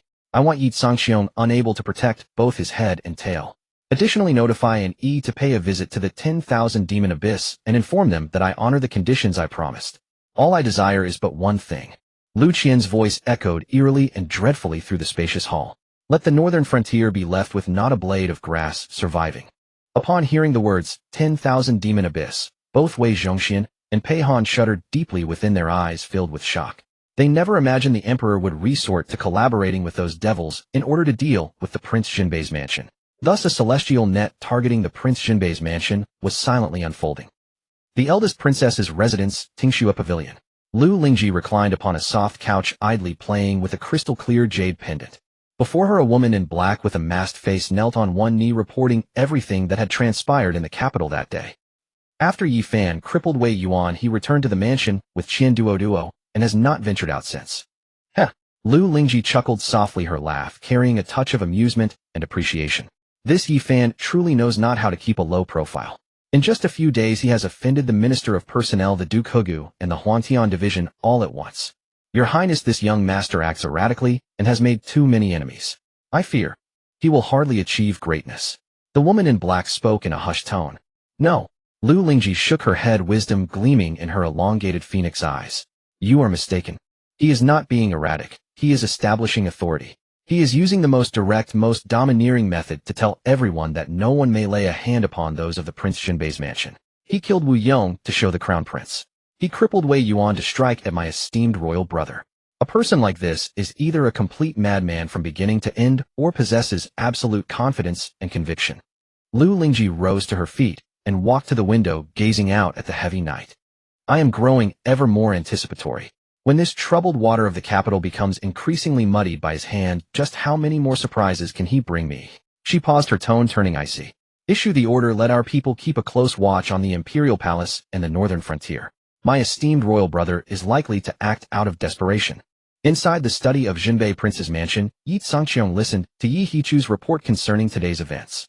Instead of anger, he slapped his thigh and burst into loud laughter. Excellent. A fine kill. Well crippled. My Yi family men should have this domineering spirit. What damn Huantian division, what son of a minister, dare to harm my grandson's companion, and they will pay the price. Yi Hichu beside him shook his head helplessly. Looking at Yi Sangxiong with an excited expression, he sighed. Father, aren't you afraid Xiao Fan will tear the sky apart? So what if he does? Yi Sangxiong bristled with indignation. If the sky falls, we old fellows will hold it up for him. If that kid Lu Qian dares to scheme again, this time this old man will personally lead troops into the palace and ask him whether that dragon throne burns his flesh. Yi Hichu gave a bitter smile and fell silent. He knew his father's overprotective nature could never be reformed. However, his gaze inadvertently swept toward the window into that profound night sky. A storm is coming, the wind fills this tower. Meanwhile, in Yi Fan's small courtyard, Qian Duo had changed into clean clothes. His wounds, treated with precious pills from the prince's mansion, had healed significantly. Looking at Yi Fan, his chubby face was filled with gratitude and guilt. Brother Fan, I have burdened you again. If you keep talking such nonsense, I'll break your other leg too. Yi Fan shot him a sideways glance. Qian Duo chuckled awkwardly, daring not to speak further. Yi Fan then cast his gaze around and noticed Little Black continuing to devour the remaining demon cores. The 1,000+ cores had already been reduced by more than half. Having consumed so many demon cores, Little Black's aura grew ever more terrifying, and even the faint pressure it exuded inspired dread. I wonder how powerful this little one will become at peak strength, Yi Fan muttered while Linger scoffed. Master, once this fire Qilin regains its peak, I fear this world would not suffice for a single claw strike. Hiss! So formidable. Yi Fan was stunned. Naturally, Linger huffed. It is a supreme, ancient divine beast. Even the 4 divine beasts, the azure dragon, white tiger, vermilion bird, and black tortoise, are nothing before it. Just then Uncle Do appeared at the courtyard gate. Young master, someone requests an audience outside. Who is it? Yi Fan asked lazily. Miss Hongxiu from Baiwa Pavilion. Show her in. Moments later, Hongxiu and Ziyuan were escorted into the courtyard by Uncle Da. Today Hongxiu had abandoned her alluring red dress for a simple white gown, her face unadorned with makeup, less enchanting yet more pure and elegant. Beside her, Ziyuan retained her timid demeanor, her cheeks flushing slightly as she stole glances at Yi Fan. Miss Hongxiu, what wine blows you here? Yi Fan greeted with a grin. Hongxiu offered a graceful bow, her face, usually so alluring, now wearing an expression of gravity. Young master, Yi, this humble one, comes to seek your protection. I and the 300 sisters of Dakian's Baiwa Pavilion wish to pledge ourselves to you, awaiting your command. Ziyuan knelt behind her. Yifan was taken aback. He had not expected Hongxiu to have made such a decision so swiftly. Have you come to your senses, eh? I have. Hongxiu looked up with a bitter smile. Bai Yufan's death cannot be concealed. This noon, the Xuanzi guards of Wanbao Tower have already entered Dakian. Moreover, their commander is Bai Wanjin, leader of the Xuanzi guards and younger brother of Bai Wankai. He is a Golden Core realm expert. Golden Core? Yifan raised an eyebrow. This was his first encounter with an expert of such caliber.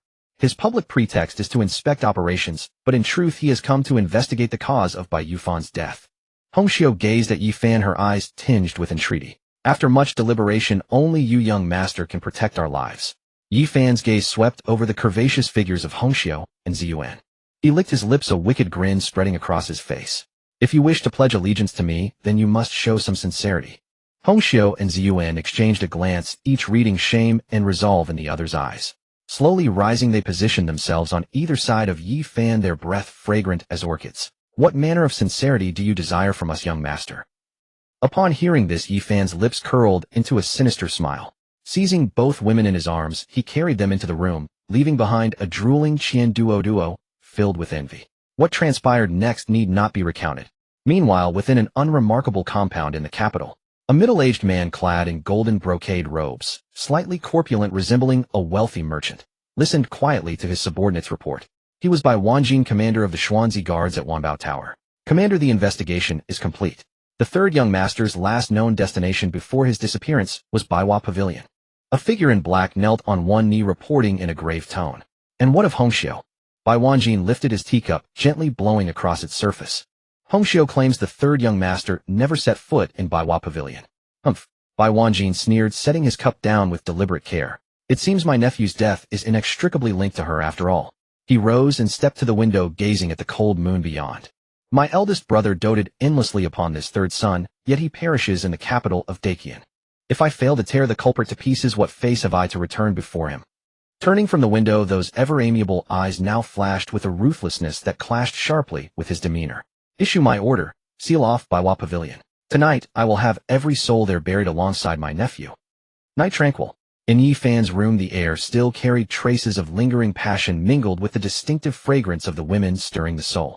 Sisters Hongxiu and Ziyuan, like two languid cats, curled up in Yifan's embrace. Their skin still bore the flush after vigorous exertion, hair disheveled with an air of exhaustion and satisfaction from complete conquest visible in every line of their faces. Especially Ziyuan, who had experienced intimacy for the first time, had already fallen into a deep slumber from exhaustion. Crystal-clear tears clung to her long eyelashes. Whether from pleasure or shyness, it was impossible to tell. Ding! Congratulations, Master, on obtaining the pure Yin energy of the preliminary spiritual body. The second floor of the Yin-Yang Creation Tower has unlocked at 20 progress. Reward received: Emperor Grade Supreme Martial Art, Tai Su Yu Long Step. Cultivation boosted to the first level of the primordial realm. Almost simultaneously, Linger's clear and cheerful voice resonated within Yifan's mind. Boom! A surge of energy more magnificent and refined than any previous occurrence erupted from the Yin-Yang Creation Tower and swept through Yifan's entire body in an instant.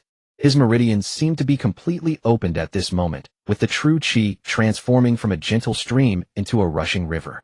The previous meridian opening stage involved carving channels within the body, but now at the primordial realm one draws upon the waters of heaven and earth to feed one's own internal rivers. Yifan felt as though all 36,000 pores in his body were expanding greedily, absorbing the surrounding spiritual energy. His five senses had become sharpened to an unprecedented degree. He could clearly hear the sound of dewdrops slipping from leaves in the courtyard outside. Comfortable. Yifan couldn't help but let out a satisfied groan, his body brimming with explosive power. At his movement, Hongxiu and Ziyuan in his arms slowly stirred awake. Ziyuan opened her sleepy eyes, and when she realized she was completely naked in Yifan's arms with her sister Hongxiu beside her, her delicate face flushed crimson like a startled little rabbit. She quickly pulled the blanket over her head, too ashamed to face anyone. Hongxiu shot Yifan a sultry glance, her voice dripping with husky laziness. Young master is truly quite formidable. Your poor sisters and I are nearly falling apart from your relentless vigor. This is nothing yet. Yifan chuckled and rolled over to pin her beneath him, his hands wandering restlessly. The night is still long. Shall we try another technique? Hongxiu was left breathless and gasping, about to respond, when Qingyer's cold voice suddenly reached them from outside the door, laced with urgency. Your Highness Master Heir has sent word. Baiwa Tower is surrounded. The intimate atmosphere shattered instantly. Hongxiu's expression shifted dramatically as she struggled upright. It's by Wanjin. He's made his move. Yi Fan's brows furrowed with irritation flashing in his eyes. What a terrible timing, ruining my pleasure. He rose from bed and quickly dressed, addressing the stunned sisters. Let's handle this trouble first, then we'll continue when I return. Opening the door, he stepped outside. In the courtyard, Little Black was sound asleep amidst a pile of demon cores, a drool glistening at the corner of his mouth. Wake up, time to work. Yi Fan kicked its rear, displeased. Little Black opened his eyes, grumpily yawning as his terrifying aura grew more restrained, making him appear like an ordinary harmless dog. Just then a burly figure strode over, voice reaching before the person. Xiao Fan, where are you headed at this hour? Making such a racket. Murder. Yi Fan replied concisely. Murder. Yi Pujuan's eyes instantly brightened, sharper than a wolf's in the night.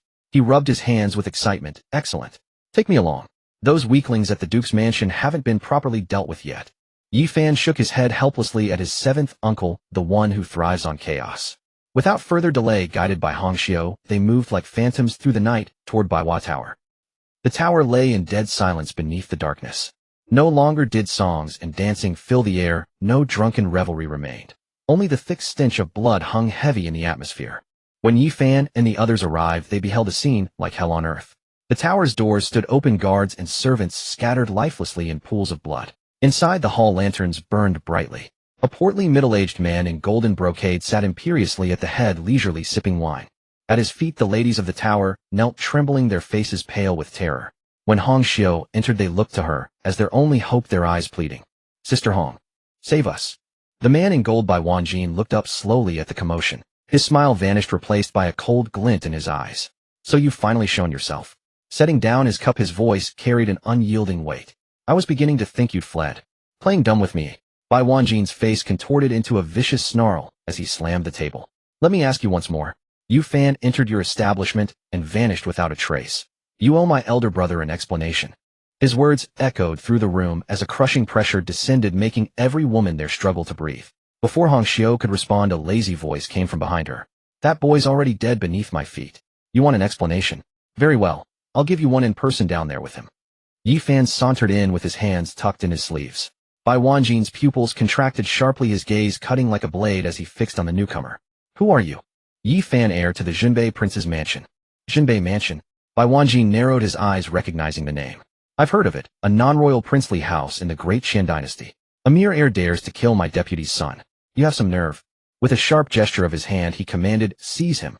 The dozen or so black-clad figures standing motionless behind him suddenly erupted with terrifying pressure. Masters, over a dozen of them. Their combined aura was enough to tear the roof from Baiwa Tower. Most of the kneeling women collapsed in terror beneath the oppressive force. But before they could act, a domineering roar shattered the air. You common dogs dare bark before me. The sound exploded through the hall like thunder on flat ground. Yi Pujuan moved. His massive frame crashed into the group of masters like an enraged bear. Shing! His heavy sword flashed, painting the air with crimson light. No elaborate techniques, only raw, brutal power. Thud! Thud! Thud! Heads rolled as the blades swept through them. These masters who dominated regions in the outside world proved as fragile as paper before Yi Pujuan's sword. More than half fell in a single exchange. The survivors' hearts racing with terror turned to flee. Running away? Too late. Yi Pujuan's cruel grin widened as he swung his heavy sword. Boom. A crescent-shaped blast of violent sword energy tore through the air, overtaking the fleeing masters in an instant. Their bodies disintegrated like meat in a grinder upon contact with the sword energy, exploding into a crimson mist that filled the air. From strike to completion took mere breaths. All dozen-plus masters annihilated. Bai Wanjin's mocking grin froze completely. Staring at the man wielding the heavy sword like a demon god, fear flashed in his eyes for the first time. You? Shut up. Without even looking at him, Yi Pujuan swung his sword backward, bringing it down directly on Bai Wanjin's head. How dare you? A terrifying aura more magnificent than ever before erupted from his body. The power of the golden core. He formed hand seals, conjuring a golden shield composed of pure, true chi before him. However, it was useless. Crack. The golden shield, capable of withstanding thousands of troops and tens of thousands of horses, shattered like an eggshell beneath the heavy sword. Thud. The heavy sword descended unstoppable. Bai Wanjin's obese body was cleaved in two from head to toe in a single stroke. Blood and entrails spilled across the ground.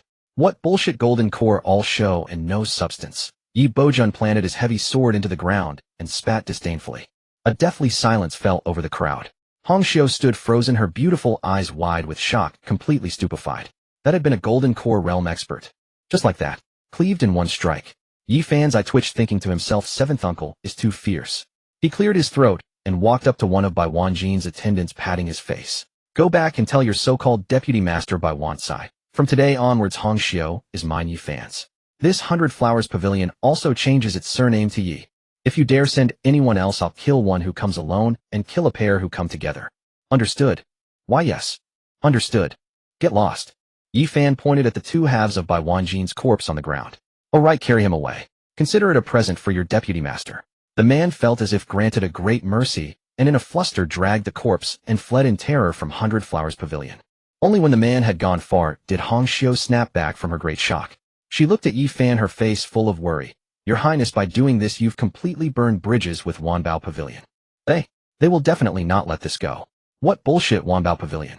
Yi Bojun shouldered his heavy sword and said carelessly, Little Fan want me to directly kill their stronghold and twist off that Wanbao Pavilion master's head. No need. Yi Fan smiled. If they dare come, I'll kill them. He looked at the girls still kneeling on the ground and waved his hand. Get up. From now on you'll follow me. Eastern Palace Bedchamber. The air was thick with an oppressive atmosphere. Crown Prince Lu Tian sat by the bedside with a dark expression, watching the woman in plain white nightclothes sitting quietly by the window, a flash of irritation and desire crossing his eyes. Ruo Wei. He stood up, walked behind Shen Ruo Wei, and reached out to embrace her waist. It's late. Time to rest. He paused, his tone softening with a touch of feigned gentleness. Father-in-law is right. We should produce an imperial grandson for Father Emperor soon. However, just as his hand was about to touch Shen Ruo Wei's body, she avoided it subtly. Shen Ruo Wei turned around, her cold and exquisitely beautiful face showing no expression. Your Highness, this concubine is unwell today. Perhaps another day. It was the same sentence again. For over half a month, every time he wanted to be intimate, he was met with this cold, unwell. The anger in Lu Tian's heart could no longer be contained. Unwell. He grabbed Shen Ruo Wei's wrist, his grip so strong it nearly crushed her bones. How long do you plan to keep pretending? Are you still thinking about that good-for-nothing Yi Fan? His eyes were bloodshot and his once handsome face was somewhat twisted with jealousy and anger. Shen Ruo Wei was in pain from his grip, her delicate brows slightly furrowed, but her tone remained cold. What is your Highness talking nonsense about? My relationship with Lord Yi is pure and clean. Pure. Lu Tian seemed to hear the greatest joke. He violently threw Shen Ruo Wei onto the bed and loomed over her. When you were rolling around in the marital bed, how come you didn't mention purity? Shen Ruo Wei, don't you forget you are now my crown princess. My woman. I've said it before. Shen Ruo Wei lay on the bed looking up at the madman above her, her eyes showing no fear, only dead silence. From the moment you used me as bait, you and I have been husband and wife only in name. You. These words were like a poisoned thorn stabbing sharply into Lu Tian's most sensitive nerve. All his disguises were torn to shreds in that moment. What a husband and wife only in name. Lu Tian sneered, beginning to roughly tear Shen Ruo Wei's clothes. Since you won't comply, then I'll just have to use force today. You think of that good-for-nothing in your heart, but your body must be mine. Rustle. The nightclothes were torn open, revealing a large expanse of snow-white skin. A flicker of panic and humiliation finally flashed in Shen Ruo Wei's eyes. Slap. A crisp slap echoed through the entire bedchamber. Lu Tian covered his stinging face, looking at Shen Ruo Wei in disbelief. She actually dared to hit him. Bitched. Ultimate humiliation turned into boundless rage. Lu Tian suddenly drew a decorative leather whip from beside the bed. You dare hit me. You bitched. He raised his hand and struck with all his might. Slap. The whip fell on Shen Ruo Wei's smooth back instantly, leaving a bloody whip mark. Shen Ruo Wei bit her lip hard, swallowing back the cry of pain that was about to escape. She didn't cry, didn't beg for mercy, only stubbornly looked at him with her cold eyes. Her gaze, like a bucket of cold water, extinguished Lu Tian's desire, but ignited an even more brutal sadism in his heart. Won't beg for mercy, huh? Let's see how long you can hold out. Slap. Slap. Slap. The frantic whipping continued to ring out in the bedchamber. Each strike brought forth a string of blood drops. Shen Ruo Wei's back soon had flesh torn open, blood dyeing the sheets beneath her red. But she from start to finish didn't make a single sound of pain. Your Highness, calm your anger. The trusted eunuch Wang Dequan, hearing the commotion, ran in, rolling and crawling. Seeing the bloody scene before him, he was terrified out of his wits and immediately knelt on the ground. Get lost. Lu Tian's eyes were bloodshot like a beast that had lost its reason. Your Highness, you can't do this. If Lord Shen finds out, what will become of us? Wang Dequan clung to Lu Tian's legs, crying out. The three characters, Shun Qianshan, finally brought a trace of sanity back to Lu Tian. He threw away the whip in his hand, looking at the woman on the bed who had fainted, covered in blood, his chest heaving violently. Announce my order. The crown princess has suddenly fallen gravely ill and needs rest. No one is allowed to visit. Yes. Yes. Confine her here. Without my permission, she is not to step a half step out of this room. Lu Tian adjusted his disheveled robes, his face a mixture of resentment and hatred. All of this was because of Yi Fan. If not for him, how could Shen Ruowei be so cold to him? If not for him, how could he become the laughingstock of the entire capital? He walked out of the bedchamber and asked Wang Dequan, who followed behind him in a cold voice, "Is there any other way to kill that bastard?" Wang Dequan shivered in fear, lowering his head, his eyeballs darting rapidly. After a moment, as if he thought of something, his eyes lit up. "Your Highness, perhaps. There is one more place to try." "Speak." "Ghost Market." Wang Dequan lowered his voice. "We can post a sky-high bounty in the Ghost Market." In the Ghost Market, dragons and snakes were mixed, all a bunch of madmen who cared only for money, not life. As long as the price was high enough, let alone a young master, even a golden core expert, they would dare to attempt it. Lu Tian's eyes instantly lit up. Right? The Ghost Market.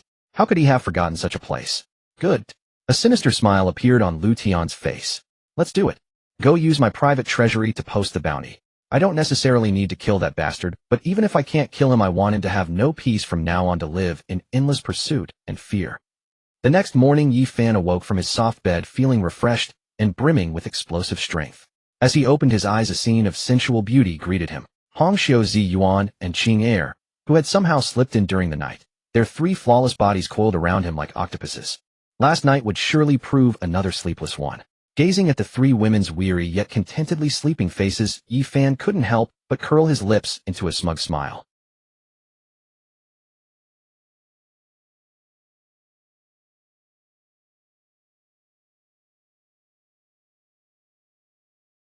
Brother Fan, something terrible has happened. It was Qian Duodua, whose injuries had almost fully healed. What's all the racket at this ungodly hour? Yi Fan yawned and asked lazily. The northern frontier. Qian Duo panted breathlessly, his face pale with panic. The 10 states of the northern domain. They launched a joint military offensive sometime last night, claiming a 1,000,000-strong army. They've already breached the Yin-Yang Pass and are driving straight into the heart of the northern frontier. The Zhongbei army. They've already engaged them in battle. Yi Fan's languid expression vanished in an instant. His face darkened like a storm cloud. The 10 states of the northern domain. He knew all too well. They were 10 fierce nations that lay beyond the northern borders of the Dacian dynasty, belonging to the northern domain. Their people were warlike, their ambitions insatiable. Over the past few decades, they had launched joint invasions into the northern frontier on multiple occasions, only to be soundly defeated each time by the Zhongbei army, led by his grandfather Yi Tsangqiong and his father. They had fled in disgrace, screaming for their mothers. For over a decade, they had remained remarkably quiet. Why the sudden coordinated invasion at such a critical juncture? And with 1,000,000 troops, no less. Behind all this, if no one were pulling the strings, he wouldn't believe it, even if they beat him to death. Lu Qian. The image of that hawk-eyed, wolf-gated emperor instantly surfaced in his mind. What a masterstroke of drawing wood from beneath the cauldron. This was meant to leave the Zhongbei prince's manor unable to defend itself on both ends. Yi Fan wasted no time in deliberation and quickened his pace toward the main hall of the manor. Before he even reached the doorway, he could hear his grandfather Yi Tsangqiong's thunderous roar echoing within. What sons of bitches! Those ungrateful ingrates. After more than a decade without a beating, their skins must be itching. By my princely decree, deploy the entire Zhongbei army. I will ensure that 1,000,000-strong host never returns alive. Stepping into the main hall, Yi Fan saw his grandfather Yi Tsangqiong clad in full battle armor, his white hair and beard bristling, radiating the iron-blooded aura of a veteran warrior. His second uncle Yi Hichu sat nearby, a map of the northern frontier in hand, his brows tightly furrowed. His seventh uncle Yi Pajuan carried his heavy sword and paced restlessly across the hall, barely containing his eagerness for battle. Grandfather's second uncle's seventh uncle, Yi Fan, said solemnly. Xiao Fan, you're here. Yi Tsangqiong's fury slightly abated upon seeing him. The sudden invasion by the 10 states of the northern domain is most suspicious. Yi Hichu set down the map and looked up at Yi Fan. I suspect His Majesty is behind this. Suspect your ass. Yi Pajuan slammed his fist into a pillar, shaking the entire hall. It's definitely that old bastard Lu Qian. Father let me lead a troop straight into the imperial palace and wrench that old devil's head off. See if they dare to scheme after that. Foolishness. Yi Tsangqiong glared at him. Our utmost priority right now is to repel the enemy and stabilize the northern frontier. Yi Fan studied the red arrows marking enemy positions on the map, his heart sinking. The Yin-Yang Pass. That was the first line of defense for the northern frontier, the most formidable fortress. Yet it had fallen in a single night. This meant the enemy's assault was far more ferocious than imagined. Moreover, it had been long planned. His gaze settled on a prominently marked name on the map, Zhongbei City. That was the core of the northern frontier and the headquarters of the Zhongbei army. The place where his father Yi Wudao, Great Qian's premier god of death and grand marshal protecting the nation, had long been stationed. Yi Fan took a deep breath and asked the question that weighed most heavily on his mind. Father, how is he? Noticing Yi Fan's grave expression, Yi Hichu spoke in his characteristic calm tone. There is no need to worry about your eldest uncle. With his prowess, and with your fourth and fifth uncles assisting in the army, the 10 states of the northern domain cannot cause any real trouble. He paused, and a hint of profound meaning flickered in his usually placid eyes. What I fear is... Fear what? Pressed Yi Fan. Those barbarians of the northern domain are brave enough, yes, but not exactly brilliant. That they would dare to commit their entire nation's strength to this invasion suggests that without guidance from a mastermind and thorough preparation, they would never have dared. Yi Hichu's fingers lightly tapped the map. What I fear is they still have further moves, each more vicious than the last. Bah, whatever their tricks. Yi Zhangxiong slammed his palm on the desk and rose abruptly, his iron armor clanking. I shall personally take command and lead the expedition. Let me see who gave them the audacity. Father, must you personally take the field? Yi Hichu intervened. Your presence in the capital serves as the anchor of stability. If the northern frontier's troubles require your personal involvement, it would make people think the Yi family has no capable talents left. Exactly. Father's second brother is right.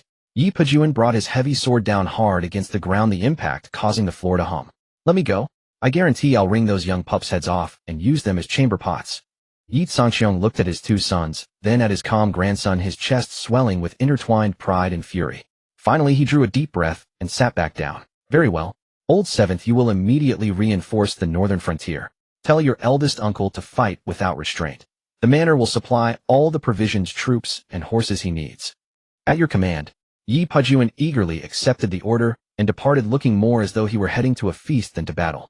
Yi Hichu approached. Yi Fan patted his shoulder and lowered his voice. Xiao Fan, be extremely careful during this time. Once the northern frontier war erupts, the waters of the capital will only grow murkier. Certain people may well act out of desperation. Yi Fan nodded, cold gleams flashing in his eyes. At the eldest princess's mansion in the Tingxua Pavilion. After hearing the secret report from the woman in black, Lu Lingji's lips curled into a cold smile. My dear elder brother has finally lost his patience. She lifted a cup of clear tea to her lips, but there was no warmth in her eyes. The Zhongbei Prince's manor's greatest strength lies in its 300,000 Zhongbei army in the northern frontier. Once the northern frontier falls and that army is destroyed, the Zhongbei manor will be like a toothless tiger, nothing to fear. The woman in black couldn't help but retch. Relying solely on the 10 states of the northern domain, they surely cannot shake the Zhongbei army. Since my elder brother dares to execute this plan, he must certainly have more than just the 10 states as his trump card. Immediately, send someone to monitor the northern frontier and report back at the slightest sign of trouble. Yes. The woman in black nodded and instantly vanished from the room. Lu Lingji walked to the window, gazing toward the imperial palace, and murmured to herself. Elder brother, I am quite curious what other cards you still hold. I hope you won't disappoint me. Dongzhou Wanbao Tower headquarters. Inside an extraordinarily luxurious pavilion, the atmosphere was suffocatingly oppressive.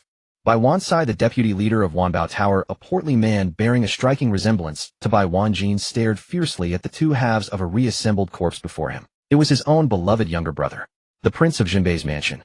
Yi Fan. Bai Wansai's voice was low yet seemed to drift up from the abyss, every word dripping with bone-chilling cold. The very air around him warped, slightly contorted by an all-consuming fury. Well done, well done. The prince of Jinbei's mansion. Notify the Earth Division guards. Bai Wankai spun around abruptly, those eyes that usually crinkled with amusement, now burning with murderous intent. I want them to bring me the severed heads of Yi Fan and every soul from the prince of Jinbei's mansion within 3 days. Father. At that moment, a tall young man with a stern countenance strode into the hall. His eyes, fixed on the corpse lying on the ground, burned with the same rage. This was none other than Bai Yujing, the eldest son of Bai Wankai and elder brother to Bai Yufan. I wish to personally journey to Daqian to avenge our second uncle and third brother. Bai Yujing knelt upon the ground, his eyes gleaming with boundless killing intent. Bai Wankai turned to his eldest son and spoke. Yujing, let this matter rest. What you must prepare for now is the approaching Spirit Realm Grand Tournament. Should you claim victory in the competition and secure your place in the spirit realm secret realm, our by family's prestige within Wanbao Tower will soar even higher, surpassing the other 3 deputy leaders entirely. Do you understand? I understand, Father. Bai Yujing nodded in affirmation. Meanwhile, at Heavenly Demon Sect, before the heavily guarded cave dwelling, the 3rd elder of Heavenly Demon Sect had just emerged from seclusion when news arrived that his disciple Zhao Wuji had been crippled. Fury erupted instantly, his presence radiating such violent anger that he resembled a fierce tiger moments from tearing someone apart. Outrageous. Absolutely outrageous. How dare they cripple my personal disciple?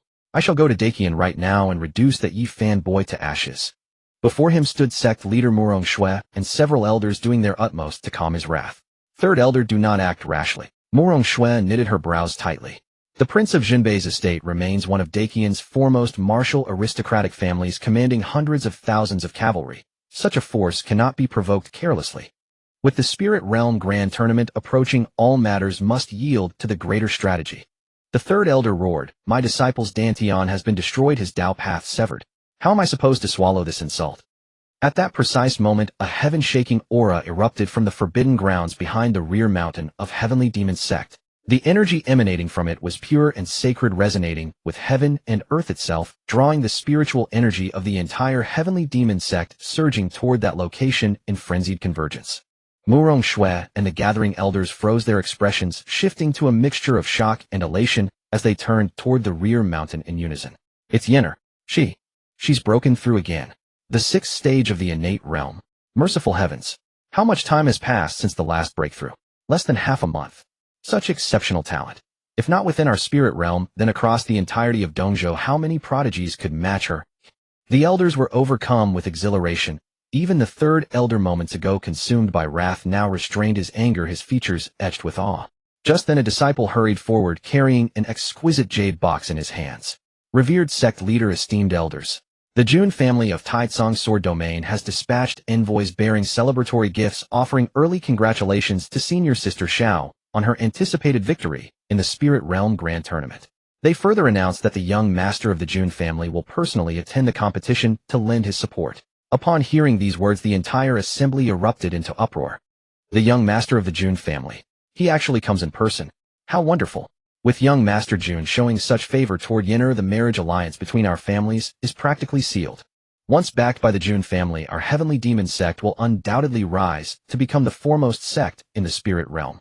An elder stroked his beard in admiration. It is said that the young master of the Jun family is a heaven-bestowed genius who has already shattered through to the Grandmaster realm. Some even prophesy he could ascend to the Golden Core realm before reaching 30. Such a peerless talent paired with Yenner, truly a match ordained by the heavens.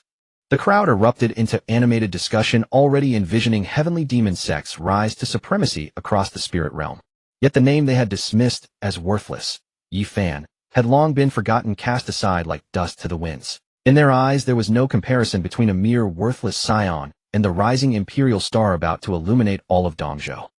Capital City Heavenly Prison.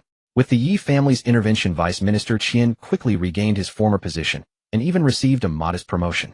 Yi Fan personally escorted Vice Minister Qian out of the heavenly prison. Watching the father and son embrace and weep bitterly, he chose not to disturb them, simply sharing a celebratory toast at the Qian residence before returning home. However, as Yi Fan stepped onto Vermilion Bird Avenue, an unusual beast's roar echoed from down the street, accompanied by waves of powerful spiritual energy. Looking up, Yi Fan saw a grand procession advancing toward him. The mounts bore no resemblance to ordinary horses. Each was a demonic beast of unique and varied form. There were griffins resembling lions with wings sprouting from their flanks, crimson flame horses whose hooves ignited fires as they ran, and massive armored rhinos that moved like living mountains. Wherever this procession passed, pedestrians scattered in terror, their eyes filled with dread and reverence. Those are beast-taming sect members. How have they come to the capital? Look at those banners. The sect elders themselves have arrived. What magnificent display. Whispers rippled through the crowd.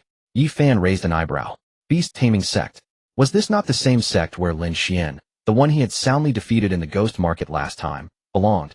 He noticed the procession was heading straight toward the ghost market. Interesting, Yi Fan mused, rubbing his chin. Let's see what the commotion is about. The ghost market remained as crowded and bizarre as ever. When the beast-taming sect disciples on their demonic beasts stormed in with menacing intent, the market erupted into chaos. Beast-taming sect members wreaking havoc in the ghost market. With that aggressive stance, they're clearly here for trouble. Tell the Ghost Market Lord to come out and face me. From the beast-taming sect ranks stepped an elderly man with a hawkish nose and sunken sinister eyes. His voice thundered like a great bell, each word amplified by raw spiritual energy echoing through the underground space and making eardrums ache. No sooner had he finished speaking than a tall, striking figure materialized silently before the gathered crowd. The same silver mask adorned with spider lilies graced her face, and the same black dress clung to her form with devastating elegance. A mere beast-taming sect dares raise its voice within my Ghost Market territory. Bythorn's voice carried clearly to every listener her natural cold arrogance causing hawk-nosed old man, Grand Elder Lin Xiaotian of the beast-taming sect, to darken considerably. You must be the Ghost Market Lord who severed one of my disciples' arms, Lin Xiaotian snarled, killing intent flaring in his eyes. Today the entire Ghost Market will pay for your arrogance. Kill them all. At his command, a wave of elite beast-taming sect disciples surged forward alongside their contracted demonic beasts, crashing toward the stalls and crowds like a tidal wave. Among them were strong cultivators spanning from the innate realm to the Grandmaster realm. Yet Bythorn watched in silence, not stirring at all, just as the demonic beasts were about to unleash their slaughter. 4 dark shadows emerged from nowhere, gliding forward like death incarnate through the night. It's the 4 messengers of the underworld. Good heavens, the 4 arbiters of the Ghost Market have appeared simultaneously. Those 4 shadowy figures moved with lethal precision, one wielding the judge's brush, another gripping the soul-hooking chain, a third brandishing the weeping club, and the last unfurling the soul-guiding banner. Their movements were stripped of all flourish, containing only the purest, most lethal intent to kill. The judge's brush flicked forward, and a blood hole instantly appeared between the brows of a Grand Master-level expert. Before he could even scream, his body went rigid, and he collapsed. The soul-hooking chain lashed out, coiling around the neck of a 4th-ranked demonic beast before yanking it taut. The beast's massive head tore free and soared into the sky. Meanwhile, the weeping club swept through the air with a mournful whistle, crushing an innate expert and his companion beast into pulped meat in a single strike. The soul-guiding banner unfurled, releasing a torrent of black energy that engulfed several martial artists in an instant, reducing them to desiccated corpses within moments. A massacre. This was a one-sided slaughter with no contest whatsoever. In barely a dozen breaths, over 100 elite warriors from the Yusho sect had been slaughtered to the last. The air grew thick with the pungent stench of blood. Lin Xiaotian's expression finally shifted. He locked onto the 4 shadowy figures like avenging deities, then turned to Bayan, who remained utterly serene, his gaze filled with disbelief. You. Now it's your turn. Bayan's voice sounded like a sentence pronounced from the depths of hell. Arrogant. Lin Xiaotian roared in fury, and a terrifying pressure far beyond that of an ordinary Grand Master exploded from within his body. Grand Master, 9th stage peak, the realm of a great Grand Master. His figure darted forward like a hawk diving for a rabbit, one claw outstretched toward Bayan's skull. This single strike could tear through metal. Noisy, Bayan flicked his finger. A wisp of black chi launched later, but arriving first struck precisely at Lin Xiaotian's wrist. Bang! Lin Xiaotian felt an overwhelming force slam into him, as though struck by lightning.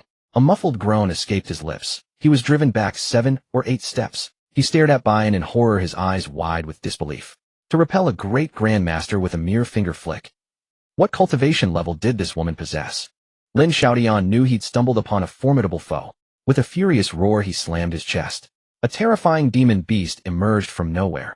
Over 30 meters tall, its body armored in crimson scales, resembling a lion king, yet bearing 3 heads. Roar! A thunderous bellow erupted, shaking the very foundations of the Ghost Market.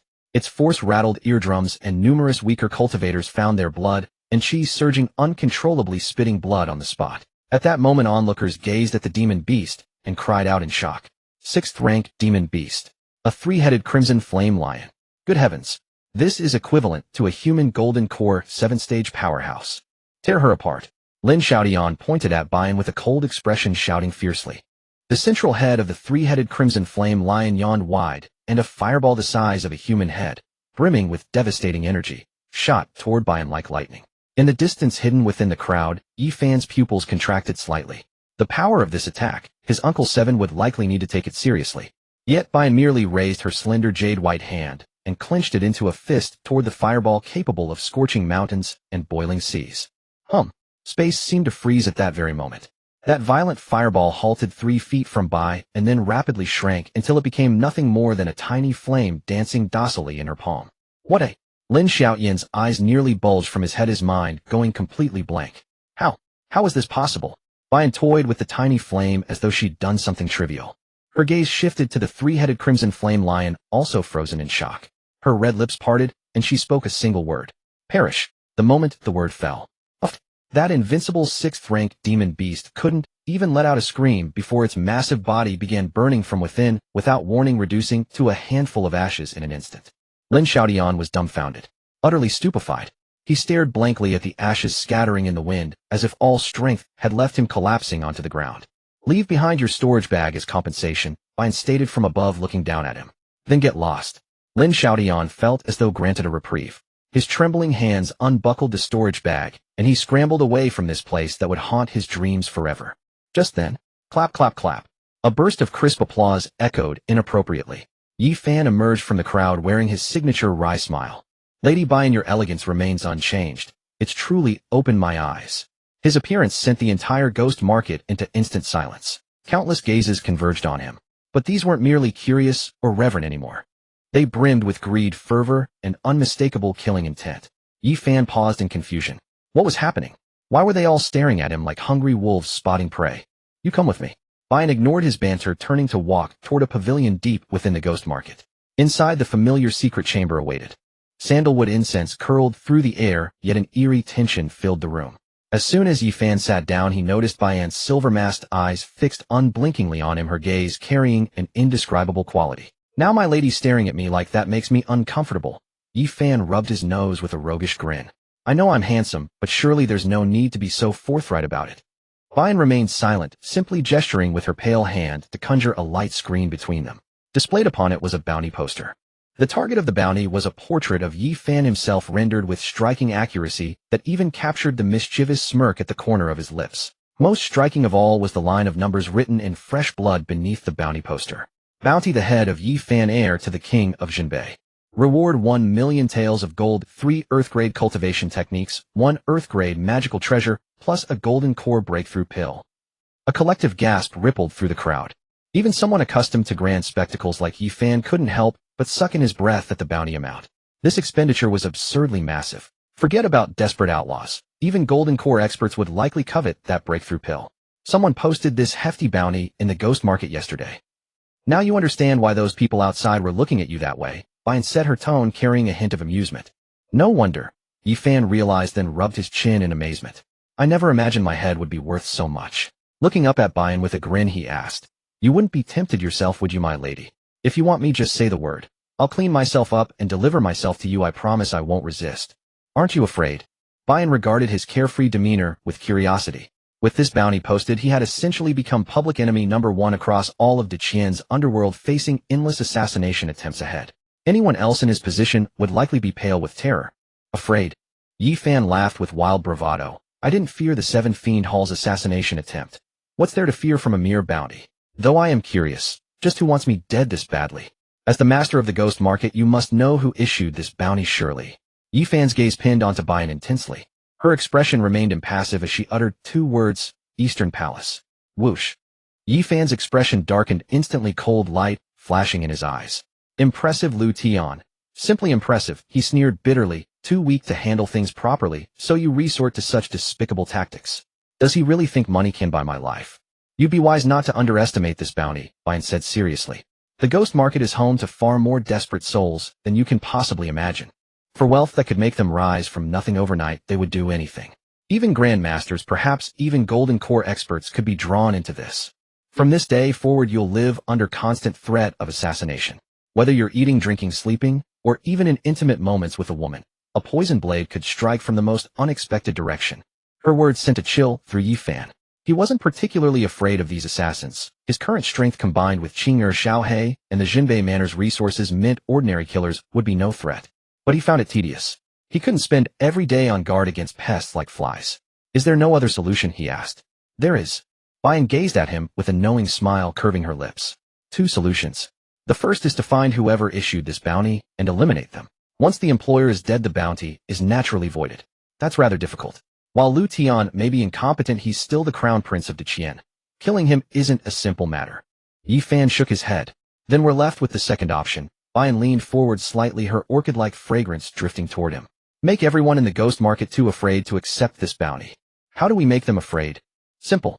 Bian extended a slender finger, gently pressing it against Yi Fan's chest, her breath fragrant as orchids. All it takes is for you to become mine. Become mine. Yi Fan was stunned at first, then the usually impish face blossomed into a radiant smile, as if he had heard some earth-shattering news. He leaned forward, almost touching Bian's mask, lowering his voice, his tone full of mischief. Master, have you come to a decision? You're overthinking it. Bian leaned back slightly, pulled away a touch, her deep eyes calmly fixed on Yi Fan, the tone as icy as ever. I just don't want this bounty to bring the Jinbei Wangfu's wrath upon Gui Shi. After all, the bounty was issued on my turf. If you get into trouble, the Jinbei Wangfu will surely vent their anger on Gui Shi. She paused, then shifted her tone with a merchant's sharpness. Besides that, it will count as you, the crown prince, owing me a favor. The waters in this capital are growing murkier by the day. Perhaps someday this little Gui Shi may still have reason to rely on the Jinbei Wangfu. A favor? Yi Fan laughed softly, straightening up, lazily leaning back in the chair. I hate owing favors, especially favors from women. It's troublesome. Since Bian is not willing to be my woman, let's drop this. A mere bounty, I really don't care about it.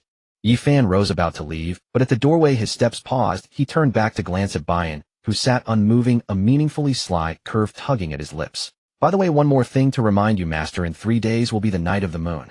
Then the yin qi will be at its strongest, and the backlash from the xianxia physique will be painful. The yin qi in your body has long been piling up. If it is not vented this time, it will not be as simple as shortening your lifespan. Master, you must be careful.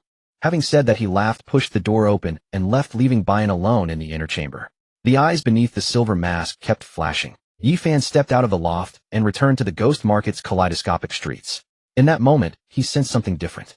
If the eyes that met him upon entering were curiosity and awe, now they were naked, unmasked greed and murderous intent. Eyes hidden in the shadows beneath masks fixed on him like sharks, scenting blood, locking onto him. It was as if he were not a man, but a walking golden mountain, a breakthrough pill that could catapult one to the next realm. I know all of you want to kill me. Yi Fan paused, glancing around the area. His voice was soft, yet clearly reached every corner. But to kill me and take that bounty, you'd better weigh yourselves first. Do you have the nerve? He tapped his head, wearing his signature dandy smile. Or can you withstand the Jinbei Wangfu's retaliation? The words sent a chill through many schemers, their fervor cooling a fraction. Jinbei Wangfu. These 4 characters are a mountain in the Dai-Qian dynasty, insurmountable to cross. To offend such a colossal behemoth for money, one must think carefully. But there are always madmen who care for money, but not life. Humph, the Jinbei Wangfu may be strong, but their reach doesn't extend that far. A hoarse voice rose from the crowd. Kill you and run far away. What can the Jinbei Wangfu do to me in this vast world? Right? He is alone now, the best time to strike. All of you attack. Whoever kills him, the bounty is theirs. No matter how strong the Jinbei Wangfu is, can it kill us all for one dead man? With such a heavy bounty, there will be brave men. Moreover, the lure of this bounty could drive any fugitive utterly mad. No sooner had the words fallen than several powerful auras roared forth from different directions. You dare to die? Yi Fan's eyes flashed with a cold light. 3 figures arranged in a pin-like formation charged in from 3 directions, their weapons glinting with a poisonous sheen, aiming for Yi Fan's vital points. These 3 each bore a cultivation above the innate 7th layer, their coordination flawless, clearly a team long used to bloodshed. Almost simultaneously from behind the crowd, 3 more terrifying auras rose up. 3 black-robed men wearing demon masks. They did not rush in, but the pressure of Master Realm loomed like 3 mountains, sealing Yi Fan's every retreat. This is a killing trap. First exhaust the innate masters, then strike with a thunderous blow from Master Realm cultivators. The surrounding crowd gasped and retreated, afraid to be swept into the storm.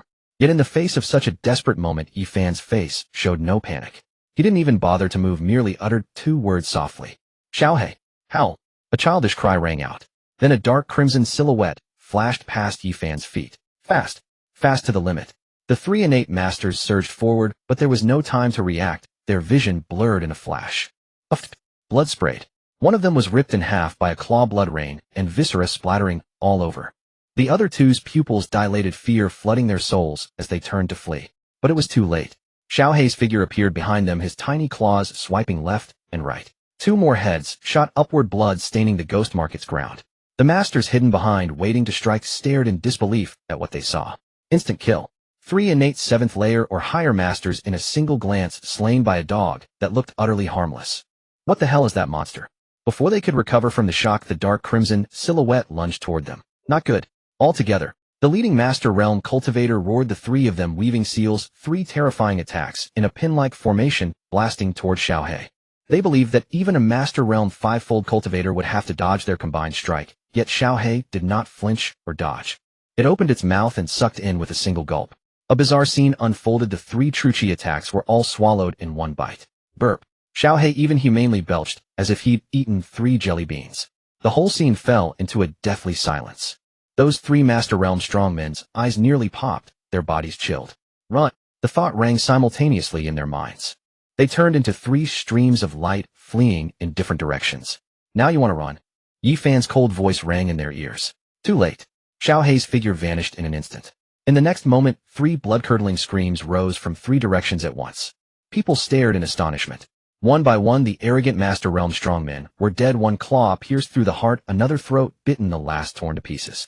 The rich scent of blood quickly spread through the ghost market. Those desperados who had once flickered with greed now turned pale. Their bodies trembled as they watched Xiaohe lick the blood from his paw and return to Yi Fan's feet with a cute, obedient look, their souls terrified. Devil. This little dog is essentially an ancient ferocious beast wearing a dog's skin. Yi Fan's gaze swept across the crowd. Anyone under his gaze lowered their heads in fear, unwilling to meet his eyes. I would like to see what happens. Yi Fan's voice rang again, filled with mischief and a touch of coldness. Is it your fate or mine that is tougher? After speaking, he ignored the frightened mob and turned striding toward the ghost market's exit. Where he passed, the crowds parted to either side, automatically creating a path for him. At that moment, Bian's figure reappeared atop the loft. From above, her cold voice echoed through the ghost market. Jinbei Wangfu's crown prince Yi Fan is my guest. From today, whoever harms him will be my enemy and the enemy of the entire ghost market. Execute without mercy. Those words crushed the last hint of hope in everyone's hearts. People watched Yi Fan's departing figure, their eyes filled with awe and fear. This man is not only unfathomably powerful, behind him stands the Jinbei Wangfu, at his side a terrifying beast, and now he has the Guai Shi's master openly sheltering him. Want to kill him? Dream on. As they left Guai Shi, the night wind grew cool, blowing away the heavy stench of blood. Inside the carriage, the atmosphere was heavy. Qing'er sat opposite Yi Fan. Her usually cold face was now frostbitten, and the fingers gripping the sword hilt turned pale from the exertion. Crown Prince, this bounty is too vicious. Her voice trembled with almost boiling rage. Your Highness, he's courting death. As a death dealer trained since childhood to protect Yi Fan, Qing'er's duty weighs heavily on her. The thought of endless assassins coveting Yi Fan's life from now on made her killing intent hard to contain. Looks like he hasn't learned a single lesson. Yi Fan leaned on the cushion, eyes closed, no expression on his face, but his tone cold as ice. He had believed the East Palace incident had given Lu Tian enough lessons and warnings. Yet this guy not only didn't restrain himself, but escalated using such despicable means. Do you really think Yi Fan is a lump of clay to be molded? Qing'er, go to the East Palace. Yi Fan opened his eyes, the dark eyes glittered with danger. Qing'er hesitated. Your Highness, now. Sneaking into the East Palace at night is no small matter. The East Palace is the Crown Prince's residence, guarded heavily, almost a half-palace in itself. Right now. Yi Fan's lips curved into a cold arc. Since he likes to scheme in the dark, I will go to his home and talk to him to his face. Yes. Qing'er no longer hesitated. A spark of excitement flashed in her eyes as she gave a firm order to the coachman. The carriage turned around and sped toward the east gate of the imperial city on the quiet street. The main gate of the Eastern Palace rose towering, its walls illuminated by countless lanterns. A squad of imperial guards clad in golden armor stood at attention like rows of statues, their deadly aura so severe that even the cold night wind seemed to steer clear. The carriage came to a halt, 10 zhang from the palace gate, barred by the guards. The guard commander stepped forward, his voice booming like thunder. Who goes there? Eastern Palace restricted grounds. Retreat immediately. Qing'er leapt directly from the carriage, drawing a token from her bosom and tossing it forward coldly. From the Jinbei Kingdom, Crown Prince Yi Fan requests an audience with Your Highness the Crown Prince. The commander caught the token and his pupils contracted slightly. The heir's token of the Jinbei Kingdom. That could not be faked. But his expression did not change in the slightest. He threw the token back, his tone still uncompromising. His Highness the Crown Prince has already retired. If you wish to request an audience, return tomorrow with your credentials. As if anyone didn't know about the commotion Yi Fan had caused at the Eastern Palace recently. His Highness the Crown Prince harbored nothing but deep hatred for this young master. Would you still want your head if you let him in at the third watch? I'll say it once more, move. Qing'er's voice carried not a single degree of warmth. Presumptuous. The commander's face darkened. So what if you are the heir of the Jinbei Kingdom? This is the Eastern Palace. Persist in your noise, and we shall have no choice but to enforce palace regulations and take you into custody. Palace regulations. A soft laugh came from inside the carriage laced with languid mockery. In front of me my words are the only rules. Before the words had finished, Chinger moved. Her figure dissolved into a cyan phantom, so swift it blurred the eye. The commander felt a flash before a fierce gale struck his face. Panic seized his heart, and without hesitation, he raised his halberd to block. Clang! A sharp ringing echoed. His fine steel halberd was cleaved in two by Chinger's slender short sword. Immediately after, a delicate foot pressed into his chest. Thud! The commander grunted, and was sent flying backward 7 or 8 meters, crashing into a row of guards behind him, and sending them sprawling. Innate realm. He struggled to his feet, clutching his aching chest, his eyes wide with terror. This woman's cultivation surpassed his own. Seize her. The remaining guards, seeing their commander struck, roared, and surged forward, their halberds forming a forest of steel aimed at Chinger. Chinger's lovely face hardened with killing intent. Her body moved like a butterfly weaving through flowers, darting through the storm of spear tips. Each sweep of her short sword sent forth a glacial shimmer. Ding ding dang dang. The relentless clashing of metal filled the air. In barely a few breaths, over a dozen guards lay on the ground, clutching their wrists and wailing in pain. Their weapons, without exception, had all been knocked from their grips. A group of good-for-nothings. Yifan stepped slowly from the carriage, casting not a single glance at the fallen guards, and walked straight toward the palace gate. Halt! The commander struggled to his feet and blocked Yifan's path, shouting harshly. You dare force your way into the Eastern Palace? This is treason. Yifan paused, tilted his head, and looked at him, then smiled. You, sir, are remarkably dedicated. May I ask your name? The commander blinked, answering instinctively. Zhao Meng, 3rd Commander of the Imperial Guards. Zhao Meng. Yifan nodded. Very well, I'll remember that. Zhao Meng. Before he could react, Yifan had brushed past him and strode boldly through the palace gate. Stop him. Quickly stop him. Zhao Meng snapped back to his senses, drenched in cold sweat, bellowing at the guards who could still move behind him. Commander, we can't hold him back. That woman is too fierce. Within the Eastern Palace, pavilions and towers rose with carved beams and painted rafters, even more luxurious than the Jinbei Kingdom mansion. Halt! Who are you? How dare you trespass in the Eastern Palace? A patrolling eunuch spotted Yifan and Chinger and cried out in a shrill voice. Yifan's figure flickered, and in the next instant he was before him, his hand gripping the eunuch's throat. Where is the crown prince? Yifan's voice was like a freezing wind from the netherworld. Terrified by the murderous intent in his eyes, the eunuch's legs buckled, and to his utter humiliation, he soiled himself. In the sleeping quarters. Please, don't kill me. Disgusted, Yifan tossed him aside and, guided by Chinger, made his way toward the sleeping quarters. Inside the sleeping quarters, Lu Tianzheng was flying into a rage over the news brought back from the ghost market. Trash. All of you are useless. 3 grandmasters, several innate realm cultivators, and yet you couldn't even kill one Yifan. He had his own dog turned against him. Were all those desperados from the ghost market raised on filths? He swept the tea set off the table with a violent gesture, sending porcelain crashing to the ground with sharp cracks. His trusted eunuch, Wang Dequan, knelt on the floor, trembling uncontrollably, daring not even to breathe loudly. And that Bayan. What kind of person does she think she is? A rat that hides in the darkness dares to openly shelter Yifan and oppose me? The more Lu Tian thought about it, the angrier he became, his chest heaving violently. At that moment, bang! The doors to the sleeping quarters were violently kicked open from the outside. The 2 doors, crafted from precious golden silk nanmu, would shattered into fragments, splinters flying in every direction. Who the hell was bad-mouthing me behind my back?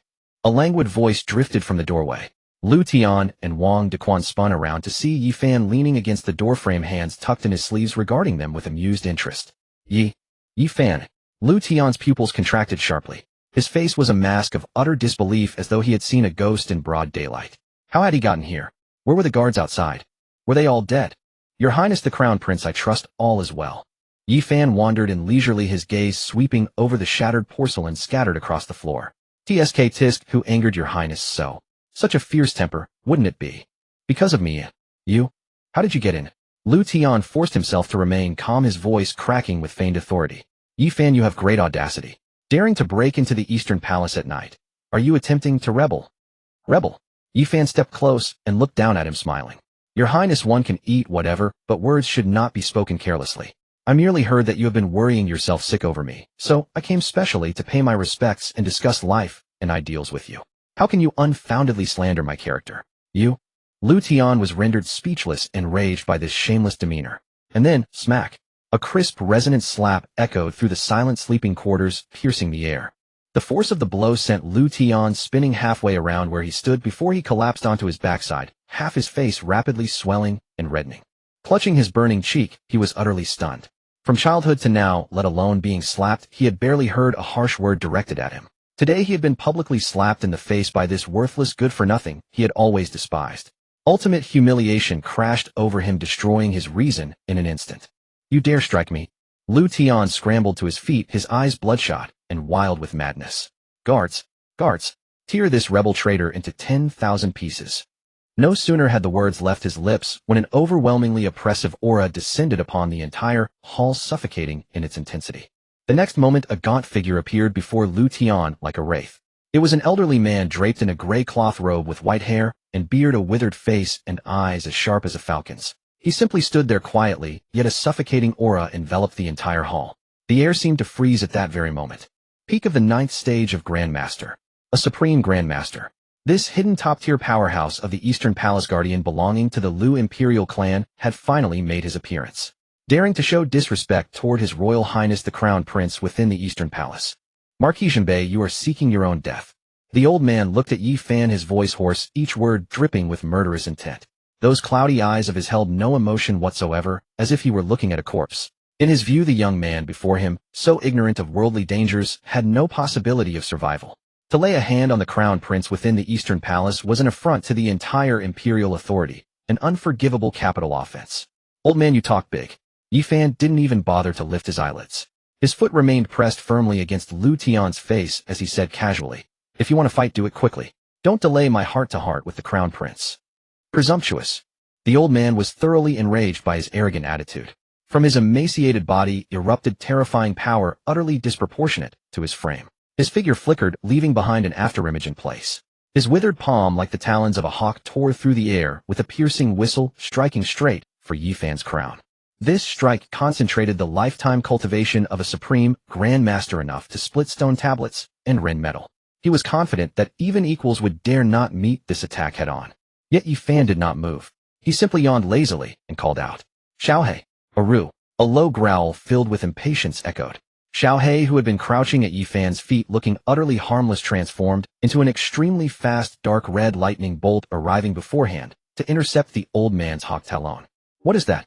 The old man was startled, but his attack had already committed, leaving him no choice but to channel his true energy to its limit and claw down with all his might. The scene he imagined, the small beast being crushed beneath his claw, never materialized. His claw, at the moment it touched the dark red silhouette, felt as though it had struck molten 10,000-year dark iron. Crack! A crisp, bone-cracking sound rang out. The old man's fingers, capable of piercing metal and stone, were brutally broken. Ah! Intense pain surged through him, and the old man let out a wail of agony, horror flashing across his eyes for the first time. Before he could retreat, the dark red figure had already opened its mouth. Thwack! The old man's prized arm was bitten clean off at the shoulder. Blood gushed forth like a fountain. "My arm!" The old man let out an inhuman scream, staring at his empty right shoulder, his eyes filled with terror and disbelief. Xiaohei spat out the severed arm with obvious disgust. Those pitch-black beast pupils flashed with a touch of human contempt, as if saying, "Is this all your strength? How dare you bluster before your lord?" It once again became a trail of afterimages. "No." The old man managed only a desperate scream before his voice was abruptly silenced. A head so recently whole soared skyward, tracing a bloody parabolic arc before rolling to a stop at Lu Tian's feet. Those unblinking eyes stared straight at him, refusing to close. Within the hall, deathly silence reigned. Wang Dequan collapsed to the ground, his face ashen, his entire body shaking like a sieve. "He's dead." A supreme grand master, the hidden guardian of the royal family, slain in a single exchange. By a dog. Lu Tian stared blankly at the still bleeding head at his feet, then at Xiaohei, cleaning his teeth with a paw, his mind completely shut down. His last line of defense, his final trump card, all gone. Fear, like boundless tides, instantly swallowed him whole. "Now no one will disturb us." Yi Fan's cold voice pulled him back from his daze. At that moment Lu Tian was truly terrified. From those calm eyes of Yi Fan's he saw a hint of killing intent that sent chills through his entire body. What are you? What do you want to do?" I am the Crown Prince. If you dare kill me, the Emperor will not spare you. The Marquis Jinbei Manor will be buried with you." He spoke while fearfully backing away. "Kill you?" Yi Fan sneered, suddenly reaching out and gripping his throat in a single motion, lifting him off the ground. "Guh." Lu Tian's feet dangled helplessly. Breathing became difficult, his face turning the color of beef liver as his limbs flailed uselessly. Killing you would be too easy. Yi Fan slammed him forcefully onto the ground and stepped on his chest with one foot. Crack. The sound of breaking ribs was clearly audible. Lu Tian let out a pig-like scream. Paying someone to buy my life. That was fun for you, wasn't it? Yi Fan's foot slowly shifted downward, pressing onto his right arm. Crack. Since you enjoy playing around so much, I'll play along with you. Crack. Crack. Yi Fan stepped on each of his limbs one by one, crushing them all. The excruciating pain nearly sent Lu Tian into unconsciousness, but Yi Fan always found a way to keep him just conscious enough to feel every inch of shattering bone with full clarity. Yi Fan, you devil. Have the guts. Just kill me. Lu Tian lay on the ground like a dead dog, his voice filled with venom and despair. Killing you would ruin all the fun. Yi Fan squatted down and patted his face swollen like a pig's head. Let me tell you, from today onward your wretched life belongs to me. I will come collect it whenever I please. So you'd best pray you never go out, never eat, never sleep, because you never know when I'll appear before you and twist off your head. You.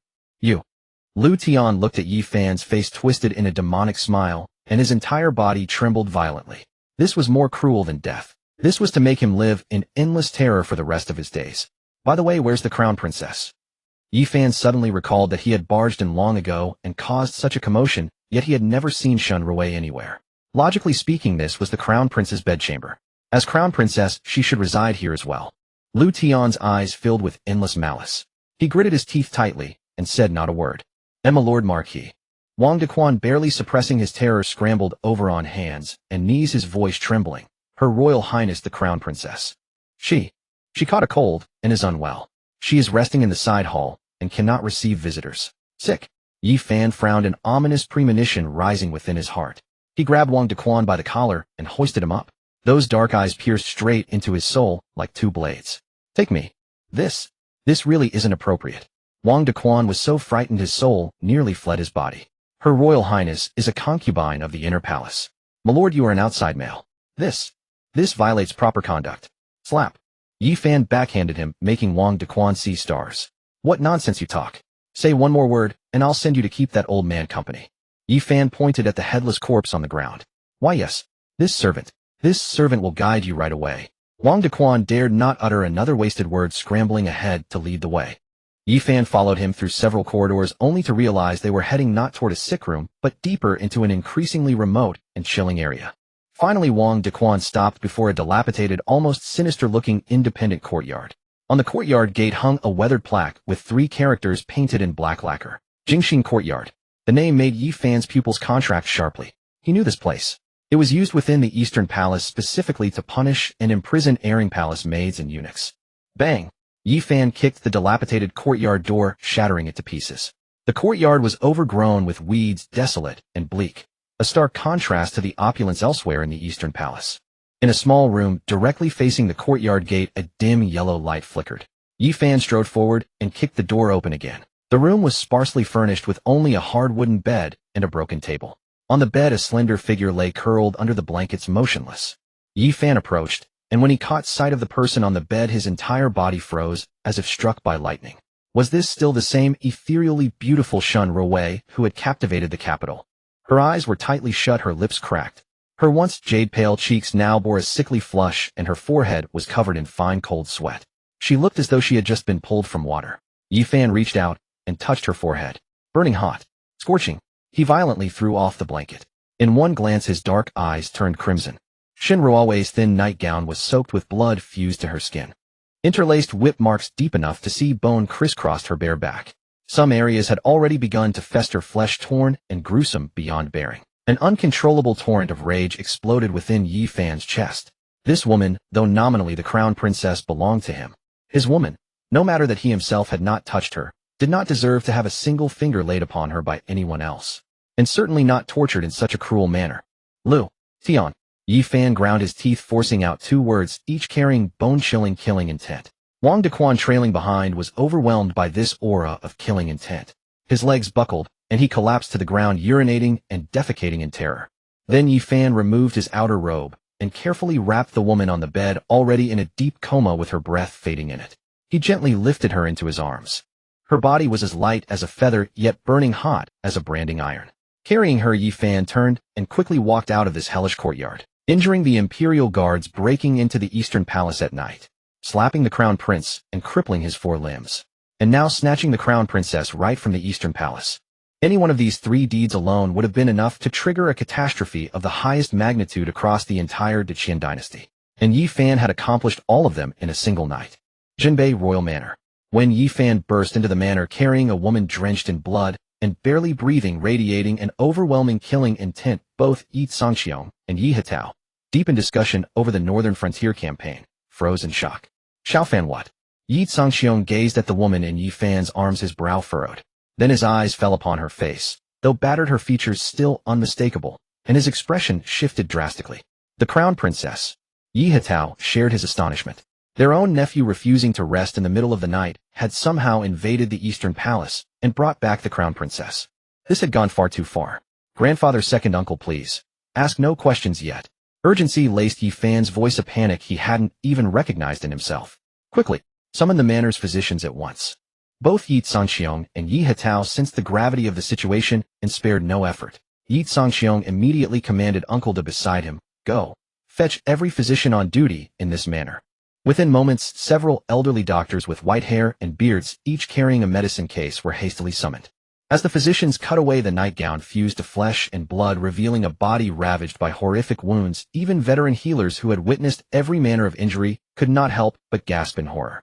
The senior physicians took turns stepping forward, checking pulses, probing wounds, with expressions growing increasingly grave, cold sweat beading on their foreheads. An eerie silence descended throughout the side hall, broken only by the muffled breathing of those present. Standing apart, Yi Fan watched the physicians' faces darken and turn, his heart sinking ever deeper. At last the lead physician rose unsteadily and bowed before Yi Sangxiong, and Yi Fan, his face etched with helplessness and guilt. My lord, young master, this old man is powerless to help. The words struck Yi Fan like a hammer to the chest. What did you say? He seized the physician by the collar, his eyes bloodshot and wild as a beast ready to devour. Say that again. Young master, please calm yourself. The physician paled with fear, his voice trembling. Her Highness the Crown Princess. Her injuries are far too severe. The whip marks on her body run deep to the bone. Excessive blood loss has provoked acute fever and infection. Her internal organs show signs of failure. I truly have no power to reverse this. Yi Fan's hand went slack, gazing at the pale-faced woman on the couch, whose breath came faint and shallow. An unprecedented sense of helplessness and terror overwhelmed him. Must this woman perish like this? No, absolutely not. Yi Fan clenched his fists until his knuckles turned white. Beside him, Yi Hetao's expression grew grave. He approached Yi Fan and placed a reassuring hand on his shoulder. Xiao Fan, remain calm. Perhaps there is another who can save her. Who? Yi Fan looked up sharply. Your 6th uncle, Yi Qingyun. Exactly. Yi Sangxiong slapped his thigh as if just recalling. Old 6th. How could I have forgotten him? That young man's medical prowess borders on the supernatural. He has saved every soul he touched. I'll send someone to fetch him at once. As he spoke, Yi Sangxiong retrieved an ancient jade vial from his chest, poured out a dragon eye-sized emerald pill, radiating potent life energy, and without hesitation pressed it into Shun Ruowei's mouth. 9 cycles life-prolonging pill, to sustain her for now.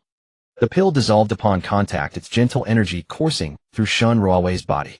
Her breath steadied slightly, and a faint color returned to her ashen face. Only after finishing did Yi Sangxiong turn his gaze back to Yi Fan, his tiger-like eyes assessing. Tell me, what exactly happened? How did you end up bringing back the crown princess in such a state, you reckless boy? Yi Fan drew a deep breath and concisely recounted the ghost market bounty, his midnight raid on the Eastern Palace, and what he had witnessed at Jingxin Courtyard. Though spoken calmly, his words sent shivers through both Yi Sangxiong and Yi Hetao. Upon hearing that Shun Ruowei had been beaten and imprisoned by Lu Qian, Yi Sangxiong's face turned the color of iron. When he described how Yi Fan had kicked open the Eastern Palace doors and trampled the crown prince before all present, breaking his 4 limbs, the Junbei king should have been furious. Yet instead he slammed his table and erupted in laughter. Excellent. Well done. Truly, my grandson. Well struck. Well crippled. Anyone who dares lay hands on my grandson deserves worse than death.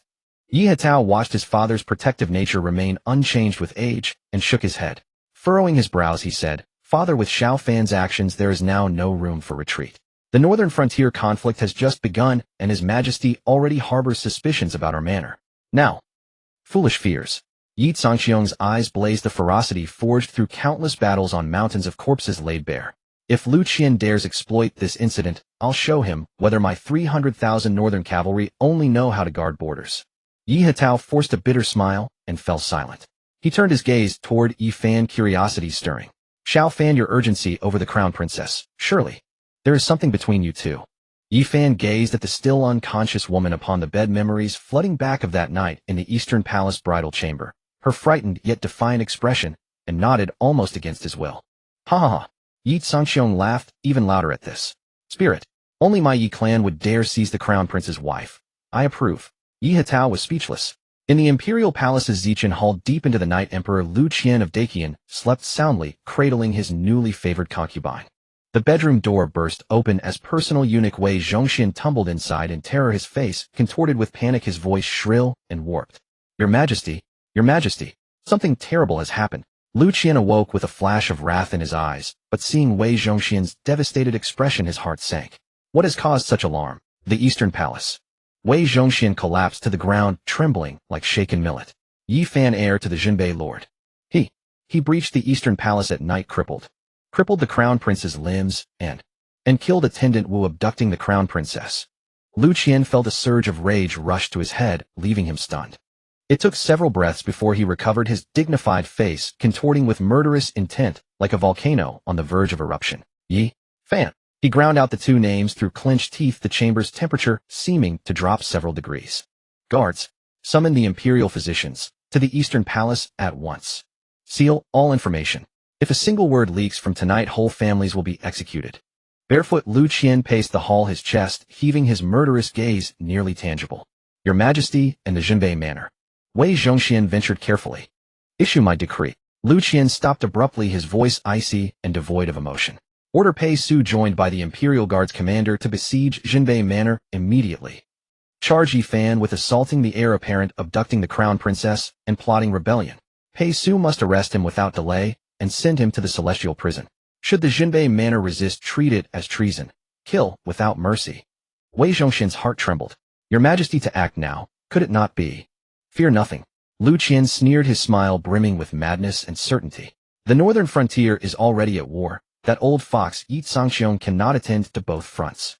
His main Jinbei forces are pinned down in the north. What remains is merely a toothless tiger. I have waited far too long for this day. The night was as dark as ink, yet it could not conceal the lingering scent of blood and killing intent wafting from the depths of the imperial palace. It was destined to be a sleepless night. Yi Fan, heir apparent to the king of Jinbei, had stormed the Eastern Palace under cover of darkness, deposed the crown prince, slain his attendants, and seized the crown princess. The cascade of news left all the mighty nobles in the capital utterly dumbfounded. Although Lu Qian immediately issued orders to seal off the palace for those who truly stood at the pinnacle of power, even the slightest stirring within the imperial grounds could never escape their notice. At the same time, within the chancellor's residence in his study, Shun Qianshan sat quietly before the chessboard, a white piece held between his fingers, hesitating to place it.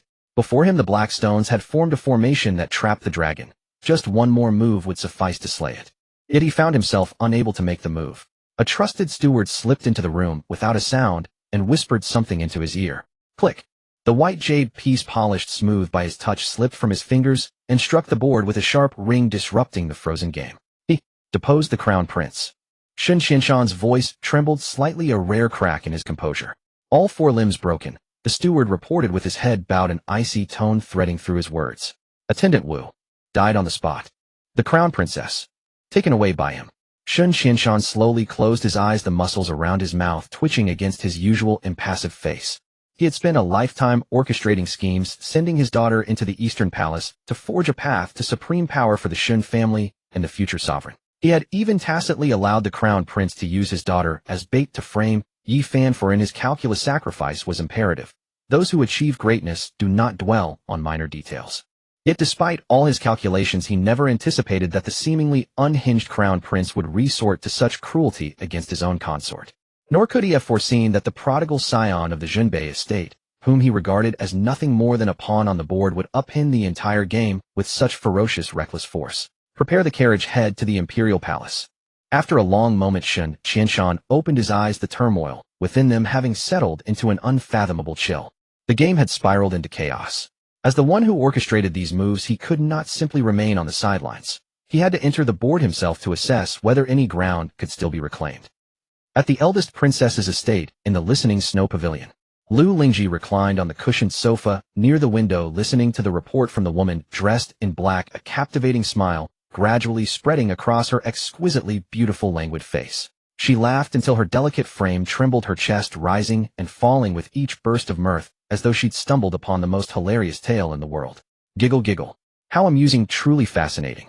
Her slender fingers brushed away the tears of laughter gathering at the corners of her eyes. This nephew of mine has certainly delivered a most tremendous surprise to this palace. Your Highness Yi Fan's actions amount to treason. The Emperor is incensed and has ordered the Imperial Heaven Division and the Imperial Guards to surround the Jinbei estate. I fear, come dawn they will make their move. The black-clad woman sounded concerned. Make their move? A deeper smile spread across Lu Lingji's face. Do you truly believe the Jinbei estate can be so easily subdued? That old lion Yi Sangxiong is far from dead. If Lu Qian dares to strike, Yi Sangxiong will ensure his throne becomes unstable. She paused, her narrow phoenix eyes flashing with sharp calculation. Issue the orders. Simply have our people watch the spectacle unfold. The murkier these waters grow, the better. I'm eager to see how my esteemed elder brother will extricate himself from this. Meanwhile, within the third Prince Lu Yuan's residence, lights burned brightly throughout the night. Excellent. Well done. Lu Yuan slammed the secret missive onto the table, his face alight with barely contained euphoria and triumph. Yi Fan, you fool. You've finally managed to get yourself killed. He paced restlessly around the room, his mind already conjuring visions of Yi Fan being torn apart limb by limb and the entire Jinbei estate facing extermination. With the crown prince deposed and Yi Fan vanquished, who in this world dares to challenge me?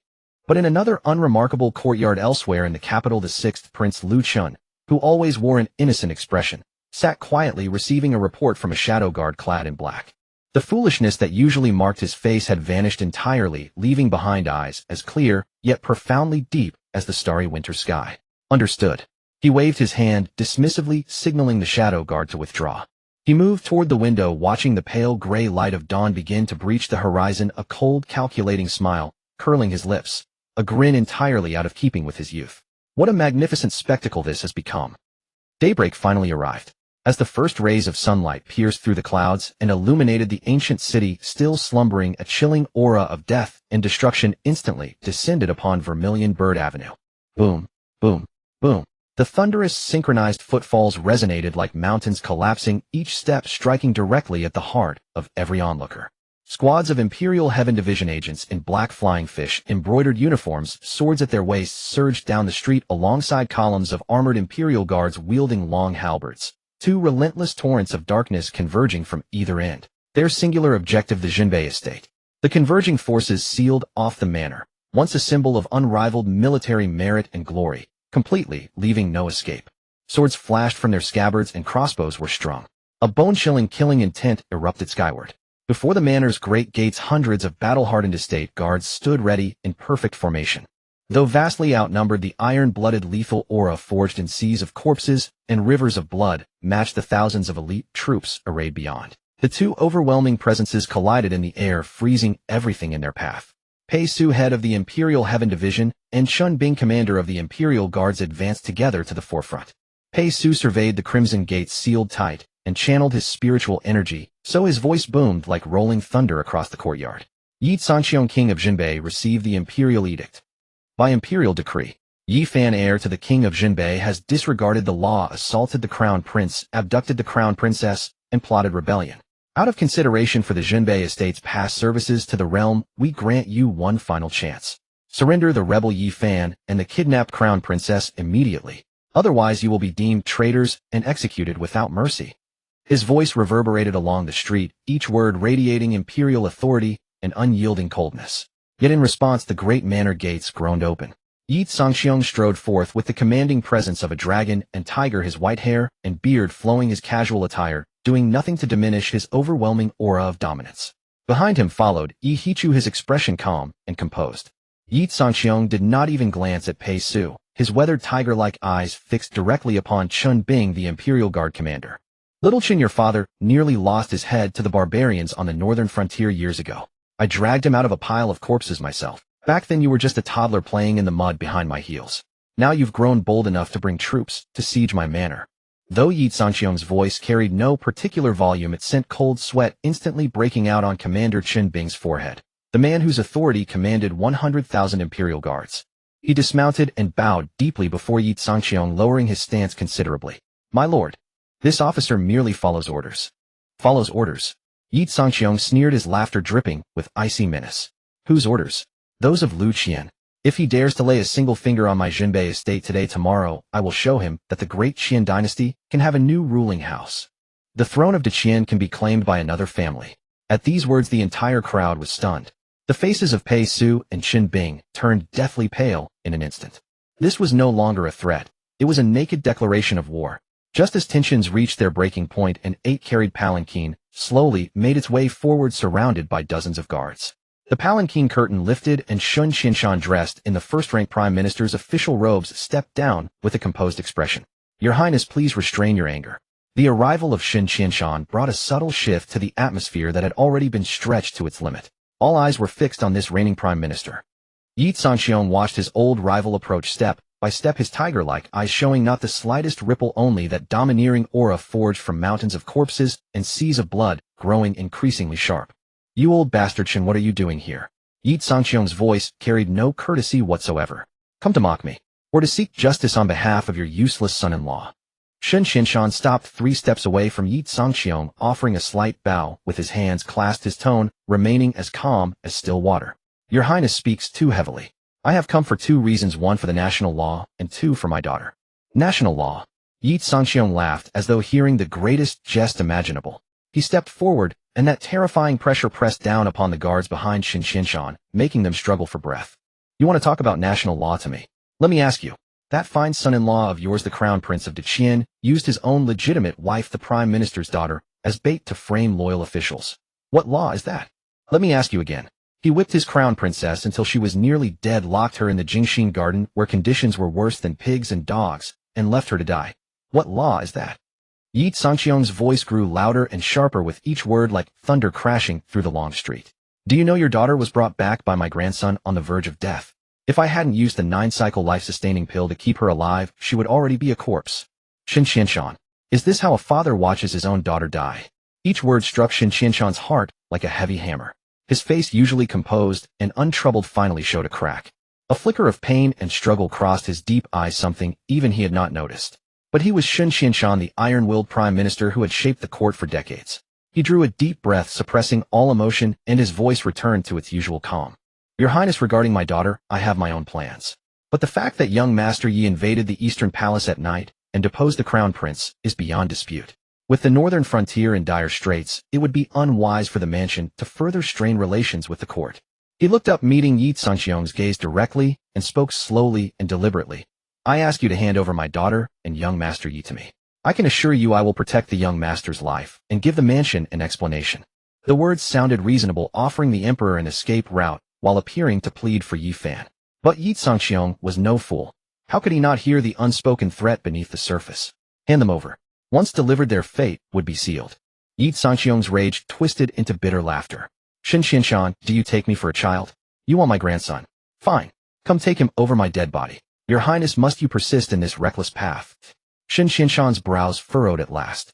You are dragging the entire Jinbei prince's mansion into an abyss from which there is no return. None of my Jinbei mansion's men are cowards. Yi Zhangqiang refused to yield an inch. Today, whoever dares lay a finger on my grandson will see their blood splatter 5 paces. The atmosphere plummeted to freezing once more. A monumental clash seemed inevitable. Just then a somewhat lazy, almost rustic voice drifted from afar. What's all this racket so early in the morning? The crowd followed the sound to see a young man in rough hemp clothes and straw sandals, looking like a country villager, yawning and sauntering toward them from the distance. His hair was tousled, his face still drowsy from sleep. An old gourd hung at his waist, and in his hand he carried a cloth banner with 4 crooked characters written upon it, guaranteed cure for all ailments. His appearance clashed utterly with the tense scene before them, absurdly out of place. Pei Su and Qin Bing stared in bewilderment. Where had this bumpkin come from? Yet when Yi Zhangqiang and Yi Hichu spotted him, a resigned smile touched their faces. Old Six, you're finally here. Yi Hichu spoke. The newcomer was none other than Yi Qingyun, the 6th master of the Jinbei prince's mansion. You want to take my nephew? Yi Qingyun's gaze swept over Sun Qianshan and the others, his lip curling in disdain. Did you ask if I, Yi Qingyun, agree? As soon as he finished speaking, without any visible movement, he merely gave the cloth banner a gentle shake. A faint, odorless green smoke silently drifted from it, carried by the wind toward the ranks of the Imperial Guards and the Huangtian Division. Playing some trick. A hot-tempered commander of the Huangtian Division sneered at his act. Seize him. He lunged forward, but the moment his foot touched the ground his body froze rigid, and his expression locked in place. Then to everyone's horrified stares his robust frame withered and shriveled before their eyes. In barely a breath a living man became a charcoal-black corpse. With a loud crack the desiccated remains crashed to the ground and crumbled into dust. Gasps of horror rose from every direction. Everyone was terrified by this bizarre and gruesome sight, their faces draining of color as they retreated in panic. What kind of sorcery is this? Pei Su's voice trembled. It's not magic, it's poison. Yi Qingyun yawned lazily. I've coated this banner with my new 3-step fall concoction. Let me tell you, even a 6th-ranked demonic beast would dissolve into pus within 3 steps of breathing this smoke. He gestured toward the commander's remains with an expression of innocent confusion. Look, he refused to believe it and insisted on testing it himself. The entire crowd fell deathly silent. The Imperial Guards and Huangtian Division elites who moments before had radiated killing intent now stood frozen like frightened cicadas. They did not dare move, not even take a deep breath, afraid that one wrong step might trigger that fatal second pace. Shen Qianshan gazed at the seemingly harmless Yi Qingyun, and for the first time, deep wariness surfaced in his eyes. He never expected that each of the 7 sons of the Jinbei prince's mansion would be so extraordinary. The eldest Yi Wudao was a legendary killing god, whose fame shook the 4 seas. The 4th and 5th brothers who had always assisted him were equally distinguished warriors. The 2nd brother, whom he had dismissed as a mere scholar, had crushed the Tian'an Marquis in an instant. The 7th brother had displayed remarkable strength before the Huguo Duke's mansion. And now this 6th brother, seemingly just a charlatan, was in fact a terrifying poison doctor. Coupled with the most enigmatic 3rd brother, Shen Qianshan fully grasped the true magnitude of the Jinbei prince's mansion's power. Why, you poisoned us? Pei Su's voice broke with terror. Relax. If you stand still like good boys you won't die within 2 hours. Yi Qingyun shook the gourd at his waist. Of course you may also try rushing in and stealing the antidote from me. Pei Su fell silent. He had no doubt that if he dared order a charge, all these thousands of men would turn to ash before even reaching the mansion's gates. Lord Yi VI, please, grant us the antidote. Pei Su begged with a humility that would shame even his own grandson. Want to live? Yi Qingyun grinned, flashing white teeth. Then stand guard here properly for me. We'll discuss it when I'm in the mood. With that he disregarded the frozen statues outside who were nearly urinating themselves, turned around, and waved to Yi Hichu. 2nd brother, let's go inside and see how badly that young girl is injured. Yi Hichu shook his head helplessly and followed him. Under the gaze of thousands of terrified, reverent, and desperate eyes, he turned and walked back into the mansion. The vermilion gates slowly closed once more. Only thousands of poison-stricken soldiers of the Imperial Guards and Huangtian Division, paralyzed with fear, remained, along with Shen Qianshan, whose face was as dark as storm clouds, all left ruffled in the cold morning wind. The atmosphere in Yi Fan's room was oppressive. Yi Fan stood guard by the bedside, his expression grave as he watched Shen Rui lie unconscious, her life barely sustained by the power of elixirs. Just then a leisurely pair of footsteps approached. Xiao Fan, I hear you nearly punched a hole in the heavens for a little girl. Yi Fan spun around, and his eyes lit up instantly upon seeing the man dressed in rough hemp clothing posing as a country physician. 6th uncle. He clung to the man like a drowning person grasping the last straw, hurrying forward eagerly. 6th uncle, please examine her quickly, the estate physician said. Said she's beyond saving. Yi Qingyun cast a glance at Shen Rui on the bed, his brows flicking upward almost imperceptibly. That kid Lu Tian really struck hard. He stepped to the bedside, neither checking her pulse nor examining the wounds, simply extending 2 fingers to tap several acupoints on Shen Rui's forehead, philtrum, and chest with measured precision. He then produced a plain porcelain vial from his robes, tipped out a dark pill emitting an unusual medicinal fragrance, and slipped it directly into Shen Rui's mouth. After completing this, he strolled over casually, as if nothing extraordinary had happened, poured himself a cup of tea, and drank it. Both Yi Fan and the nearby Yi Hichu were stunned. Is that really all there is to it? Old 6, are you actually capable of this? Yi Hichu couldn't hold back his skepticism. Yi Qingyun shot him a withering glance. When I intervene, even the king of hell steps aside. Hardly had he finished speaking when an astonishing transformation unfolded upon the bed. Shen Rui's face, once ashen pale, gradually flushed with a healthy glow. The network of deep whip scars marred across her body began healing at an unbelievable rate, closing, scabbing, and falling away before their eyes. The regenerated skin was as smooth and flawless as before, even more fair and delicate than it had been, leaving not a single trace of the previous wounds. In merely the time it takes to finish a cup of tea, the woman who moments ago had been on the verge of death had recovered so completely that apart from a lingering weakness in her breathing, no sign of her injuries could be detected. This. Yi Fan stared, his eyes bulging. This wasn't medicine, it was divine artistry.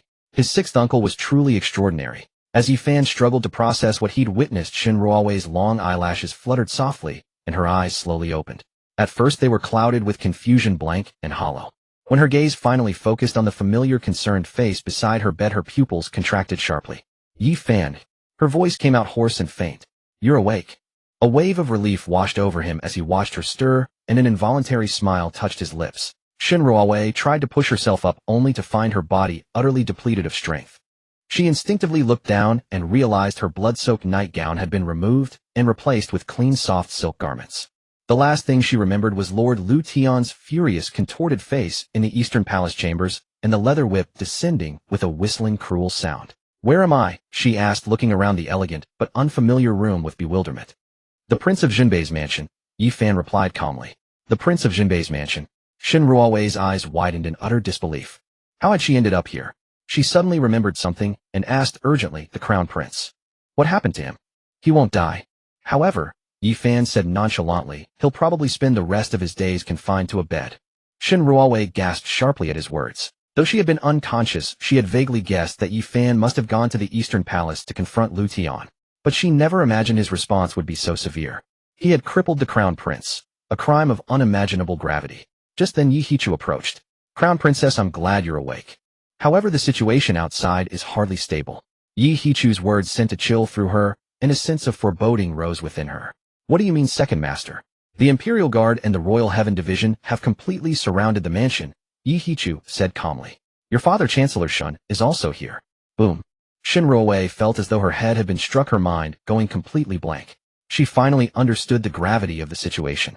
In order to save her, Yi Fan had not only crippled the Crown Prince, but also incurred the Emperor's wrath, plunging the entire Jinbei mansion into a dire predicament, surrounded by a massive army. And all of this stemmed from her. A profound sense of guilt and helplessness engulfed her in an instant. Looking at Yi Fan, she saw something she had never witnessed in those cold, composed eyes before. Gratitude, shock, worry, and a trace of something she couldn't quite name, something that bordered on panic.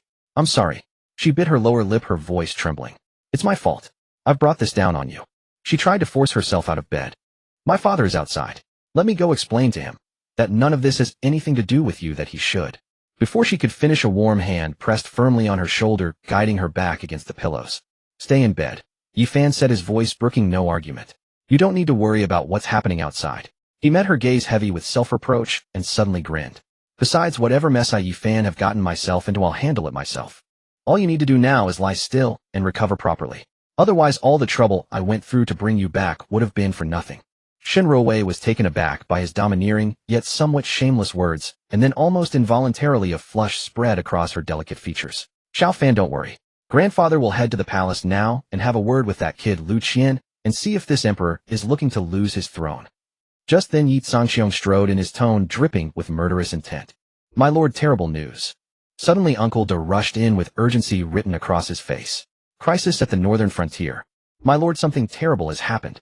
Uncle De stumbled into the room, his usually composed face now twisted with panic and horror.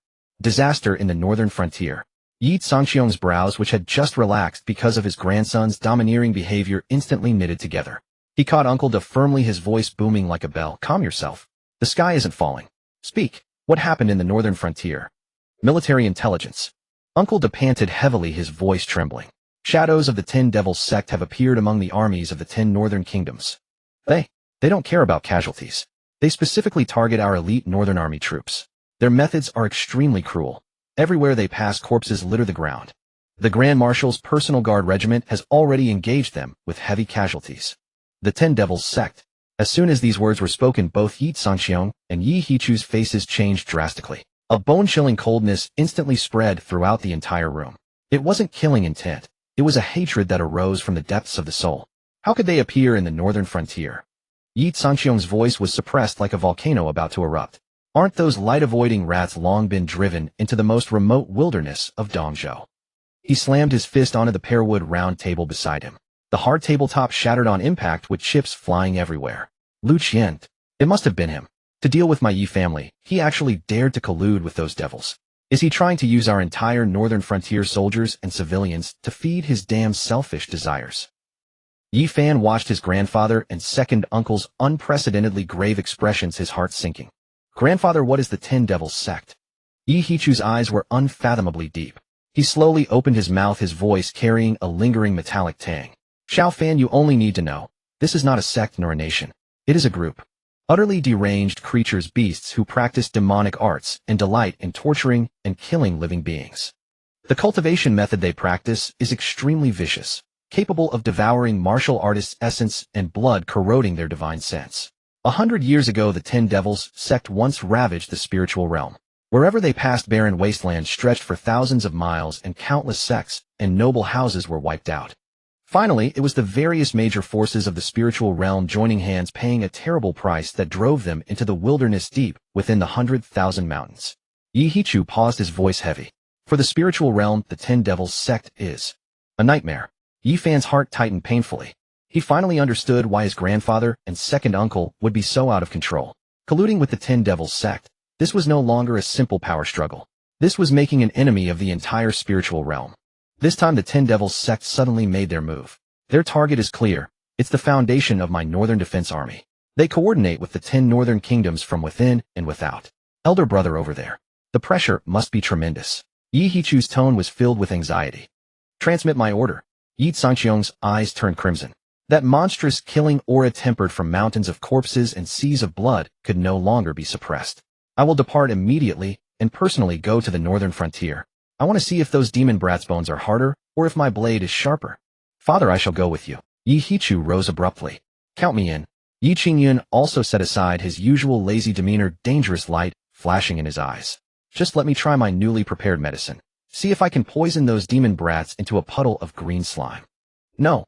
Yi Sangqiong refused flatly. The affairs in the capital remain unsettled, and those thousands of flies outside are still watching. If we all leave, what of Xiao Fan?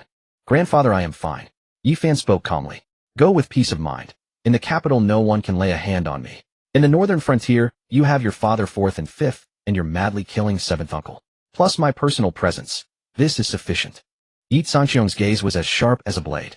A mere 10 Devils sect does not warrant my Yi family sending out all its sons. He turned to Yi Hichu, and Yi Qingyun, his tone leaving no room for argument.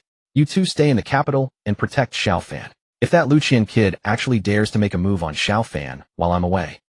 Yi Sangqiong's voice was as cold as the eternal ice of the northern frontier. You simply kill your way into the palace and tell him there are plenty of men fit to be the emperor of Deqian. Having spoken, he did not linger. Striding forward with unstoppable momentum, he marched toward the mansion gates. That peerless, domineering aura seemed as though it could puncture a hole in the very heavens. Outside the mansion's main gates, thousands of Imperial Guards and Huangtian Division agents remained on high alert, the atmosphere as rigid as iron. With a creak, the vermilion doors opened once more. Yi Sangqiong's figure appeared before the assembled crowd. He surveyed the dense mass of soldiers before him, Shun Qinshan's grim expression and Chun Bing's dilemma, his own face betraying nothing. Go back and tell Luqian. His voice was remarkably calm, yet it reached every ear clearly. Dare to lay a finger on my grandson, and I will make the Lu Imperial clan extinct from this day forth. Huangtian Division Director Pei Su, bolstered by the authority he claimed to represent, roared with bravado, masking inner fear. Prince of Jinbei, what boldness you have. Are you planning treason? His answer came in the form of a blade light of unparalleled speed. Nobody knew when, but Yi Sangqiong had already snatched a battle-hardened sword from a nearby attendant. The hand rose. The blade fell. With a wet, slicing sound, a fine head, still frozen in an expression of disbelief, soared into the air. Pei Su's headless corpse swayed twice before crashing down, blood staining the stone steps before the mansion crimson. An utter, deathly silence fell across the entire gathering. Both Imperial Guard Commander Chen Bing and Prime Minister Shen Qianshan were completely stunned. No one could have imagined that Yi Sangqiong would dare to execute the director of the Huangtian Division with a single sword stroke before thousands of witnesses. Yi Sangqiong shook the blood from his blade and tossed it back to the attendant. Those tiger-like eyes slowly swept over Chen Bing, whose face had drained of all color, and the cluster of Huangtian Division agents. Yi Sangqiong, say it, and do it. Immediately, get out of here. Chen Bing shuddered violently, stammering at Yi Sangqiong with a voice trembling toward tears. My lord. Our poison. Yi Qingyun yawned as he emerged from the mansion, casually waving a cloth banner in his hand. A wisp of green smoke billowed outward. All right, they won't die now. Scram. Having received the pardon, the 1,000-strong army scattered like frightened birds and beasts, crawling and stumbling in their haste to flee, terrified that if they ran too slowly, they would share Pei Su's fate. In the blink of an eye, the once crowded Long Street was left with only Sun Qianshan and his lone sedan chair. Sun Qianshan watched the peerlessly domineering Yi Sangxiong, his expression reaching the peak of gravity. "My lord, do you truly intend to let the Yi family bear infamy for 10,000 generations for the sake of a single grandson?" Yi Sangxiong shot him a cold glance. "Go back and ask that Lu Qian fellow what wicked deeds he has committed." Sun Qianshan was taken aback. "The 10 Devils sect has appeared in the northern frontier. Right now they are slaughtering our northern defense army soldiers." Yi Sangxiong's voice seemed squeezed through gritted teeth. "Sun Qianshan, you are also a subject of De Qian. Tell me, colluding with demonic paths, persecuting the loyal and virtuous. Whose head should this account be laid at? If I discover that the appearance of the 10 Devil sect is connected to that Lu Qian kid, I will personally wrench off that head of his and use it as a chamber pot." Boom. In Sun Qianshan's mind it was as though thunder had exploded. The 10 Devils sect. "Your Majesty, how dare he?" He finally understood the source of Yi Sangxiong's wrath. For the first time cracks appeared on that face as impassive as an ancient well. No longer saying a word, he bowed deeply to Yi Sangxiong, turned and slipped into his sedan chair. At the eldest princess's residence within Tingxue Tower, Lu Lingji's face, usually adorned with a lazy smile, revealed an uncommon look of shock upon receiving her spy's report. "The Wanma Cave. My royal brother has truly lost his mind." A woman clad in black knelt on one knee and spoke softly. "Your Highness, Prince Jinbei has already departed for the northern frontier. With only Yi Hichu and Yi Qingyun remaining at the Jinbei residence, I fear Your Majesty may target Yi Fan. He certainly will not let this opportunity slip away." A trace of coldness flashed across Lu Lingji's narrow phoenix eyes. With Yi Sangxiong leaving the capital, it is like a fierce tiger breaking free from its cage. This capital city has grown dangerously empty. She rose from her seat and walked to the window, gazing toward the direction of the imperial palace. "Issue the order. Have our people keep a close watch on Yi Fan. If my dear royal brother intends to strike with full force, ensure his survival at the critical moment." At the imperial palace within the Yangxin Hall, Sun Qianshan hurried inside. Without even bowing, blurted out his question. "Your Majesty, is the matter in the northern frontier true?" Lu Qian had just finished listening to Wei Zhongxian's report of everything that transpired outside the Jinbei prince's mansion, and he was already on the verge of explosive rage. Pei Su had been killed, and the imperial guards had been humiliated. Such blatant disrespect felt as though someone were grinding his imperial dignity into the mud. Seeing Sun Qianshan dare to question him so brazenly, he slammed his fist against the armrest of the dragon throne and roared, "Insolence! Sun Qianshan, are you daring to interrogate your emperor? This subject dares not." Sun Qianshan took a deep breath, forcing himself to remain composed. "This subject only wishes to know, Your Majesty, whether you truly have any connection with the Wanma Cave." "And so what if I do?" Lu Qian rose from his dragon throne, towering over him, with eyes full of fanatical obsession. "Prime Minister Shin, you saw it too. How arrogant was Yi Sangxiong to murder one of my appointed officials in broad daylight and treat the laws of the empire as nothing. Tell me, does this world belong to the Lu clan or the Yi clan? If I do not seek outside forces to prune his branches and leaves, must I wait until the Yi family marches their troops into the capital and forces me to abdicate?" Sun Qianshan's heart sank bit by bit. He knew that the emperor before him had been completely blinded by fear and suspicion toward the Jinbei prince's mansion. Inviting wolves into the house would inevitably lead to devouring oneself.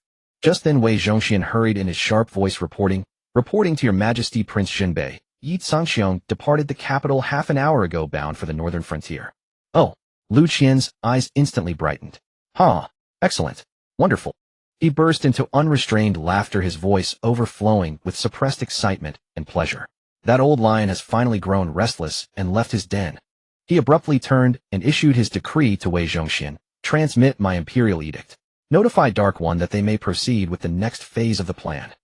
Then his gaze shifted to Sun Qianshan, and the look he gave him sent an inexplicable chill through the Prime Minister's heart. "Prime Minister Shin, speaking of which, that prodigal Yi Fan does seem rather devoted to your daughter." A sinister smile played across Lu Qian's face. "This could be an excellent move to deal with that young man. However, it may require some sacrifice from Prime Minister Shan." Within the Eastern Palace's sleeping chamber, a dignified and noble woman gazed down at Lu Tian lying on the bed, his limbs ruined, reduced to a lifeless heap, and tears streamed down her face in heartbreak. "My son, my dear child." She was none other than the great Qin Empress Murongqing. Mother, you must avenge your son." Upon seeing his mother, Lu Tian's pent-up resentment and terror finally found an outlet, and he broke down into wails. I have become a cripple. It is all because of that beast Yi-Fan and that slutty Shen Ruowei. I want them dead. I want them to suffer a terrible death. Do not worry. A venomous glint flashed across Murong Qing's eyes. You will not remain a cripple. Mother has already dispatched runners at top speed to summon the elders of the Medicine King Valley. They will surely find a way to restore you to health. As for Yi-Fan and that horse Shen Ruowei, Murong Qing rose to her feet, her well-preserved face cloaked in icy frost. Neither of them shall survive. She then stepped out of the chamber and instructed her personal maid in a frigid voice, immediately send word back home. Inform my father of this matter. From then on the winds of the capital grew bizarre and unpredictable. The thrilling confrontation outside the Jinbei prince's mansion along with Pei Su's gruesome public execution as head of the Huangtian division struck the capital like a massive boulder cast into still waters, sending ripples that refused to calm. Yet defying all expectations, the imperial palace maintained an eerie silence on the matter. No edict of condemnation, no officials sent to demand accountability, as though the conflict which could have shaken the very foundations of the nation had never occurred at all. This suffocating oppression, like storm clouds gathering before a deluge, left the keen-sensed nobles of the capital trembling in fear, sealing themselves behind their doors, dreading being swept into the impending tempest. Within Yi-Fan's courtyard at the Jinbei prince's mansion, the atmosphere was comparatively relaxed.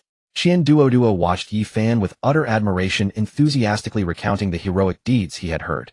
Brother Fan, you are now my sole idol. Breaking into the Eastern Palace, slapping the crown prince, crippling his limbs, and even rescuing the crown princess. All in one night.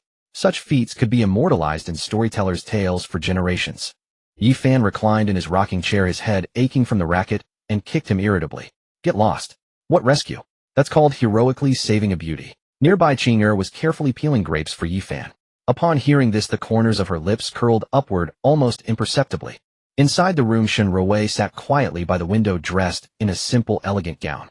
Thanks to Yi Qingyun's miraculous pills, her wounds had healed. Yet her coldly beautiful face remained pale, shadowed by lingering anxiety. Listening to the laughter and banter between Yi-Fan and Qian Duoduo outside, her gaze grew complicated. This man had crashed into her world in a manner she had never imagined, turning her entire life upside down. He was domineering, shameless, and acted without fear of law. And yet it was precisely him who descended like a divine being at her most desperate moment, pulling her from the jaws of hell. The feeling was peculiar, leaving her heart in utter turmoil. Just then Yi Hichu and Yi Qingyun arrived together. Young Master Yi. Yi Hichu hurried forward and reported, "We have just received word. The Qian Emperor, in a fit of rage, has stripped Xin Qianshan of his prime ministership." Hearing this, Yi-Fan's expression stiffened, while Shen Ruowei, upon hearing the news from within the room, hurried out. "How is my father doing now?" Yi Hichu looked at Shen Ruowei. "Your father has been sentenced to 100 strokes of the bamboo and thrown into the heavenly prison." Whoosh. Immediately Shen Ruowei's face changed color, her slender frame staggering with shock. Yi-Fan quickly rose and steadied her, reassuring her, "Do not worry your father." But before he could finish, Shen Ruowei rushed to say, "I must go see my father." "Very well, I will accompany you," Yi-Fan nodded. Zhuke Avenue, outside the heavenly prison. This key location in the capital was shrouded in nightfall, appearing particularly grim. Tall walls stood imposing, iron bars lined everywhere, and the air was permeated with an indescribable stench of decay and blood. Yi-Fan's group arrived at the gate of the heavenly prison in their carriage. Immediately, several fully armed imperial guards blocked their path. The guard captain in charge assessed Yi-Fan with a displeased expression, his tone icy and threatening. "This is restricted territory. Unauthorized persons are not permitted entry. Who goes there? Leave at once." Yi-Fan's gaze slowly swept across the guard captain's face, impatience evident in his furrowed brows. Without a word, Yi-Fan raised his hand, and a sharp sound cracked through the night air. The captain clutched his face as his cheek swelled rapidly, his body staggering. "Open your dog eyes and look carefully. This is the crown princess, daughter of Prime Minister Shun." Yi-Fan's voice was cold, each word carrying absolute authority. "She wishes to see her father. Who are you to dare obstruct her? Move aside." The guard captain reeled from the blow, his face burning. He looked at Shen Ruowei, then saw the unmistakable killing intent on Yi-Fan's cold countenance, and his heart trembled. Prime Minister Shun's imprisonment here was no secret, and he had heard of it long ago. Seeing Yi-Fan's demeanor now, he dared not speak further, scrambling aside to clear the path. The heavenly prison gates creaked open, revealing a narrow corridor shrouded in darkness. A wave of damp, foul air hit them, accompanied by faint wails and curses that made the skin crawl. Shen Ruowei gripped Yi-Fan's sleeve tightly, her delicate frame trembling. This place was worlds away from the opulence she was accustomed to, and the oppressive atmosphere made it difficult to breathe. Yi Fan gently patted her hand in silent reassurance, then stepped forward. As they moved, deeper hostile gazes emerged from the cells lining both sides. The inmates, some with grotesque features, others with vicious eyes, leered shamelessly at Shun Ruowei's graceful figure, their filthy whispers filling the air. Shun Ruowei's face went pale as she fought to steady herself. Yi Fan let out a cold snort, releasing a wave of killing intent that instantly suppressed those leering gazes. The clamor in the cell block fell silent, at once replaced by an eerie stillness. They soon reached a cell where Shin Qiansan lay on straw drenched in blood and ragged, barely breathing. His usually dignified face was now smeared with dirt and grime, eyes closed, looking utterly haggard. "Father!" Shun Ruowei cried out, breaking free from Yi Fan's grip to rush to the cell. Tears streamed down her face as she reached through the cold iron bars, managing only to grasp her father's blood-stained garment. "Open this cell immediately!" Yi Fan commanded the nearby guards, his voice leaving no room for argument. Intimidated by Yi Fan's presence, the guards frantically retrieved their keys and fumbled to unlock the cell. Shun Ruowei was the first to rush in, kneeling beside Shin Qiansan and gently helping him up. Shin Qiansan slowly opened his eyes, his gaze passing over his daughter's pale face before settling on Yi Fan as he stepped into the cell. In his cloudy eyes swirled a mixture of emotions: surprise, resignation, and something barely perceptible like a sigh. You actually came." Shin Qiansan's voice was hoarse, weak. Yi Fan's lips curved into a faint smile tinged with amusement and mockery. "Prime Minister Shin and your Majesty worked together to orchestrate this performance. If I hadn't come, wouldn't I have wasted your efforts?" Those words made Shun Ruowei shudder. She whirled around, staring at her father with disbelief. "Father, you used me again." Shin Qiansan's face twisted with pain at her accusation. He struggled to raise his hand, wanting to touch his daughter's head, but it fell limply back to his side. "Daughter, I'm sorry." But before the father and daughter could continue their confrontation, a terrifying aura erupted from outside the cell, heavy and oppressive. Several masked figures clad in black night-walking garments materialized silently in the corridor. Every single one radiated the presence of a Grandmaster-level expert, many having already broken through to the Golden Core stage, while their leader had reached the 9th layer of Golden Core cultivation. Yi Fan's gaze swept over them one by one, his mocking smile deepening. "I've heard that besides the Imperial Heavenly Division, the Daiqian royal family secretly trains a special force called the Shadow Guards, serving exclusively at the Emperor's command. I suppose that must be you all." Shin Qiansan gave a weak, bitter smile. "Crown Prince, you're indeed clever. It seems you anticipated this trap from the start. Then why did you still come?" "She is my woman," Yi Fan replied calmly. "If she wishes to visit you, then of course I come." His tone carried an unyielding dominance and fierce protectiveness that warmed Shun Ruowei's heart, and something unusual flickered in her beautiful eyes. But the Shadow Guard leader showed no interest in their reunion. He sneered, his voice low and gravelly, "Seize them." At his command, over a dozen Shadow Guards surged forward like phantoms, attacking Yi Fan from all directions with ruthless precision that spoke of extensive training. At that critical moment, a chilling voice echoed from deep within the corridor: "You cowardly rats dare lay hands on my nephew." Before the words had faded, a figure materialized like a specter. Yi Qingyun himself. He still wore his coarse hemp clothes, a gourd at his waist, and a cloth banner swaying in his hand, but the moment he appeared, the very air in the heavenly prison seemed to thicken. Yi Qingyun made no exaggerated movements, simply a light sweep of his banner. An invisible surge of energy carrying a bizarre, sickly sweet aroma spread instantly through the space. The Shadow Guards lunging at Yi Fan froze mid-motion, their expressions shifting from ferocity to terror as their bodies began to decompose and wither at an unmistakable rate. "What is this?"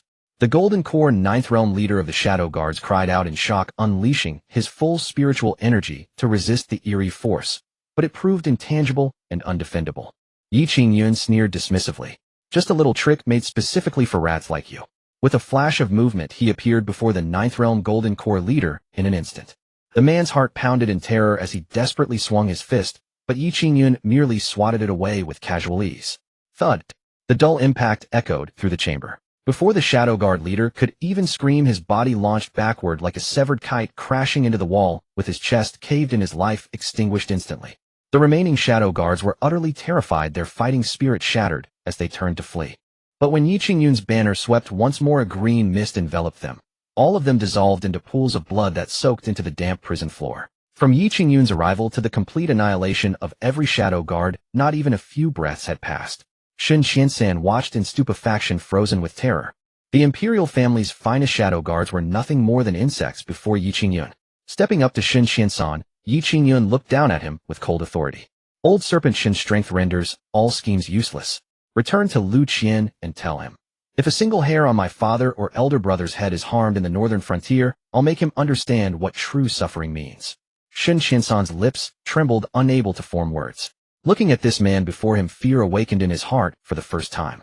Shun Ruowei witnessed everything. The pallid, tortured expression on her father's face, and the last remnants of her illusions shattered completely. She felt nothing but despair toward the man who had exploited her repeatedly.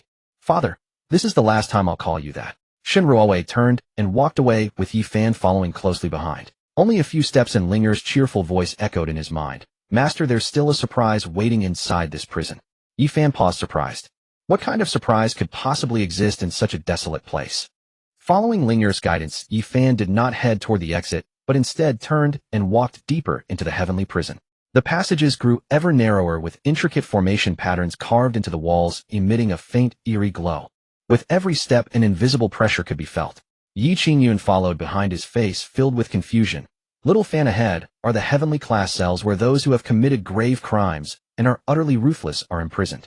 What are you doing coming to this dreadful place?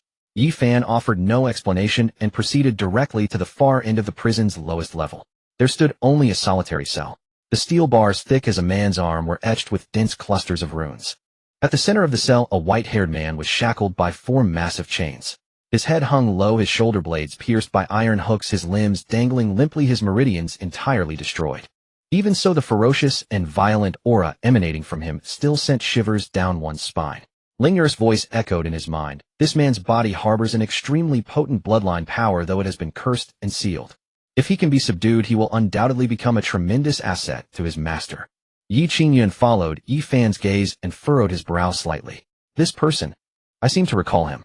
The most wanted criminal of Great Qian, who 10 years ago fell into demonic madness and single-handedly slaughtered an entire city. Only after Great Qian mobilized over a dozen Golden Core experts was he barely subdued and captured. What do you need him for? Yi Fan did not answer, instead backhanding the lock clean off and pushing the cell door open. He walked toward the white-haired man, looking down at him. Would you come with me? The white-haired man slowly raised his head. His face was a map of scars, his eyes crisscrossed with blood vessels radiating a deeply unsettling emptiness. Who are you? The man's voice sounded like 2 pieces of sandpaper grinding together. I am the one who can give you a new life. Yi Fan replied without hesitation. The man gave a self-deprecating twist of his lips. New life? I'm nothing but a cripple now. This broken body can barely grip a blade. Yi Qingyun leaned against the cell door and chimed in. Your meridians may be completely destroyed, but with me here, restoring them won't be difficult. The man hesitated, then shook his head. It's unnecessary. Even if my meridians are restored with my current strength, I couldn't take revenge. What would be the point of leaving? Yi Fan met his gaze directly and spoke with astonishing weight. I can help you break the bloodline seal within your body. At these words, the white-haired man trembled violently. He locked eyes with Yi Fan, and in those previously lifeless pupils a terrifying light erupted. What did you say? You can see through my bloodline, he asked, hardly able to believe it. Not only can I see through it, but I can also break it free. Yi Fan's tone was calm, yet carried immense confidence. Come with me, and I'll give you the power to exact revenge. From now on, your life belongs to me. The man remained silent for a long while before finally giving a heavy nod. Yi Fan drew his sword and severed the chains binding him. The man lost his support and collapsed to the ground, yet gritted his teeth and made no sound. Yi Qingyun stepped forward, pressed a pill into the man's mouth, and then hoisted him over his shoulder. The 3 turned and headed toward the prison exit. Near the exit, Yi Fan suddenly halted and turned to Yi Qingyun. Uncle Lu, that dog Emperor Lu Qian plotted against me. If we don't strike back, how can we call ourselves righteous? We must do something. Yi Qingyun froze. What are you planning? Yi Fan pointed to the rows of cells on either side. Release every prisoner in this heavenly prison. Yi Qingyun's eyes widened in shock. Are you insane? Every criminal locked up here are merciless executioners who've slaughtered without hesitation. Let them all out, and the entire capital will descend into chaos. Let it descend into chaos then. Yi Fan sneered coldly. Lu Qian loves playing dirty games, doesn't he? Now he'll have to deal with this mess himself. Notably, while Yi Qingyun viewed the plan as reckless, he harbored a restless spirit deep down that thrived on disruption. He grinned broadly and unleashed dozens of energy blasts with a casual wave of his hand. A string of sharp cracks echoed through the corridors as every cell's iron locks shattered simultaneously. A roar erupted. I'm finally free. Kill. In an instant, the wails and howls shook the entire heavenly prison. Countless brutal criminals long confined burst forth like untamed beasts carrying pent-up fury and killing intent rushing toward the capital. In the imperial palace's hall of mental cultivation, Lu Qian sat upon the dragon throne waiting for news from his shadow guards. Sandalwood incense drifted from the desk before him, yet it failed to soothe the agitation etched across his features. A eunuch stumbled headfirst into the hall, collapsing to his knees in a frantic heap, his face ashen and pale. "Your Majesty, catastrophe has struck." Lu Qian's brows knitted together. "Why the panic? Have you received word from the Shadow Guard?" "The Shadow Guard has been completely annihilated," the eunuch stammered, his voice trembling. "Lord Yi Qingyun of Jinbei Manor struck them down, slaughtering their elite forces. Their commander has fallen in battle." Lu Qian slammed his fist on the table and rose in fury, his face turning dark blue. The Shadow Guard. The royal family had poured countless resources into training them, yet one man had destroyed them entirely. How could this be? Before he could react, another guard commander stumbled into the hall. "Report, Your Majesty. The heavenly prison. All the inmates have broken free. They're killing and burning through the streets, plunging the capital into chaos." Lu Qian felt his vision blacken, nearly spitting blood from shock. He clutched the dragon throne's armrests tightly, tendons bulging on the back of his hands. "Yi Fan. This was Yi Fan's doing. By my decree." Lu Qian ground out through clenched teeth. "Mobilize the Imperial Heaven Division and all guards. Arrest every escaped convict. Kill any who resist on sight." The commander saluted and withdrew. Lu Qian collapsed back onto the throne, his chest heaving violently. He turned to Wei Zhongxian beside him and lowered his voice. "Prepare the procession. We go to the Imperial Tomb." Wei Zhongxian felt a chill run through him, wondering if His Majesty intended to summon those ancestral elders from the Imperial Tomb. Meanwhile, at Jinbei Manor, Yi Fan had settled the white-haired man in a guest room. Yi Qingyun had already begun the acupuncture treatment, combining it with various precious medicinal herbs to repair the man's shattered meridians. "This man's physique is extraordinary. Reconstructing his meridians will take some time." Yi Qingyun wiped the sweat from his brow. "However, once he recovers, combined with the seal you mentioned, breaking this fellow will truly be a devastating weapon." Yi Fan nodded. He walked into the courtyard and looked up at the darkening sky. Night fell, heavy clouds pressing down upon the city. The wind carried a dense, chilling aura of slaughter. Around the manor's perimeter, strange shadows had appeared without warning. The Earth character guards of Wanbao Tower had fully assembled, silently surrounding Jinbei Manor. At the same time, another group of elite assassins cloaked in black robes and brandishing blades emerged from the darkness. The elite forces of the Seven Fiend Hall had launched a full assault. These two massive factions converged before the manor gates. Two masked fiends walked at the forefront, their overwhelming killing intent dropping the surrounding temperature to freezing. Wanbao Tower and the Seven Fiend Hall, two great factions, had descended upon Jinbei Manor simultaneously, forming a complete encirclement. Such a display of force was enough to make any faction tremble. Wanbao Tower, Seven Fiend Hall. I didn't expect both to show up. Yi Fan stood in the courtyard, his gaze piercing through the night to observe everything unfolding outside. He showed not a trace of panic. Instead, he twisted his neck, producing a series of crisp cracks.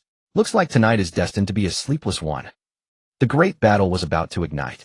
The great battle was on the verge of erupting. The night was deep, and the heavy vermilion doors of the Jinbei Prince's mansion creaked open, slowly, flanked by the elite guards of Wanbao Tower's D Battalion and the Seven Fiends Hall. The door hinges groaned with a long, muffled sound, strikingly clear in the stagnant air. Yi Fan emerged from the night, clad in moon-white robes, his expression calm and composed, showing no trace of panic. Little Black followed closely behind his pitch-black beast, eyes gleaming with bloodlust. Qing'er shadowed them, her pale hand resting lightly on her sword hilt, radiating a piercing sword intent. Then Yi Hichu stepped out from within the gate, his gaze sweeping over the dense crowd before him, as he remarked casually, "Such a grand display is quite impressive." His words carried a calmness that betrayed no tension or fear. At the forefront of the Seven Fiends Hall stood two figures, tall and gaunt, their faces obscured by ferocious masks with an aura of killing intent radiating from them. One of them stepped forward, locking eyes on Yi Fan with a hoarse, gravelly voice. "My elder brother Dao Sha died because of you. Today this blood debt must be paid with everyone in the Jinbei Prince's mansion." Yi Fan glanced at the man, the corner of his mouth curling slightly. "You are Dao Sha's brother. I am Dao Sha's younger brother, Ing Sha." Ing Sha's voice brimmed with deep-seated hatred. The other fiend also emerged, his aura chilling and cold. "I am Shui Sha. Today we shall leave not a single living soul in the Jinbei Prince's mansion." Just then a voice dripping with disdain came from deep within the mansion. "You people from the Seven Fiends Hall really have no sense of self-preservation." Uncle Da's emaciated figure materialized beside Yi Fan like a phantom. His single eye gleamed with sharp intensity as he looked at Ing Sha and Shui Sha, radiating contempt. With one step forward, his body moved like lightning, charging straight at the two fiends. His withered palms surged with tremendous power as he struck without mercy. "Uncle De, you're really something," Yi Fan couldn't help but remark. Yi Hichu smiled faintly. Ade followed the old master through mountains of corpses and seas of blood. The blood on his hands is no less than the old master's. Meanwhile, the D-guards of Wanbao Tower moved as well.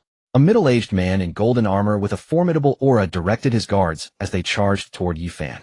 These D-guards were all powerful cultivators at the Golden Core stage, while the man in golden armor himself was a peak expert at the 7th level of Yuanshan realm. "Oomph," Yi Hichu sneered and stepped forward to meet them. He pushed forth both palms as waves of righteous energy surged like a tide, engulfing all who attacked. Wherever his palm winds swept, golden armor cracked, and men fell, dissolving the Wanbao Tower's assault in moments. On the other flank, Uncle De's battle with Ing Sha and Xue Sha had intensified. His attacks grew increasingly ferocious and lethal, forcing both fiends to retreat step by step. Despite their strength, they struggled against his overwhelming power. Blood burst.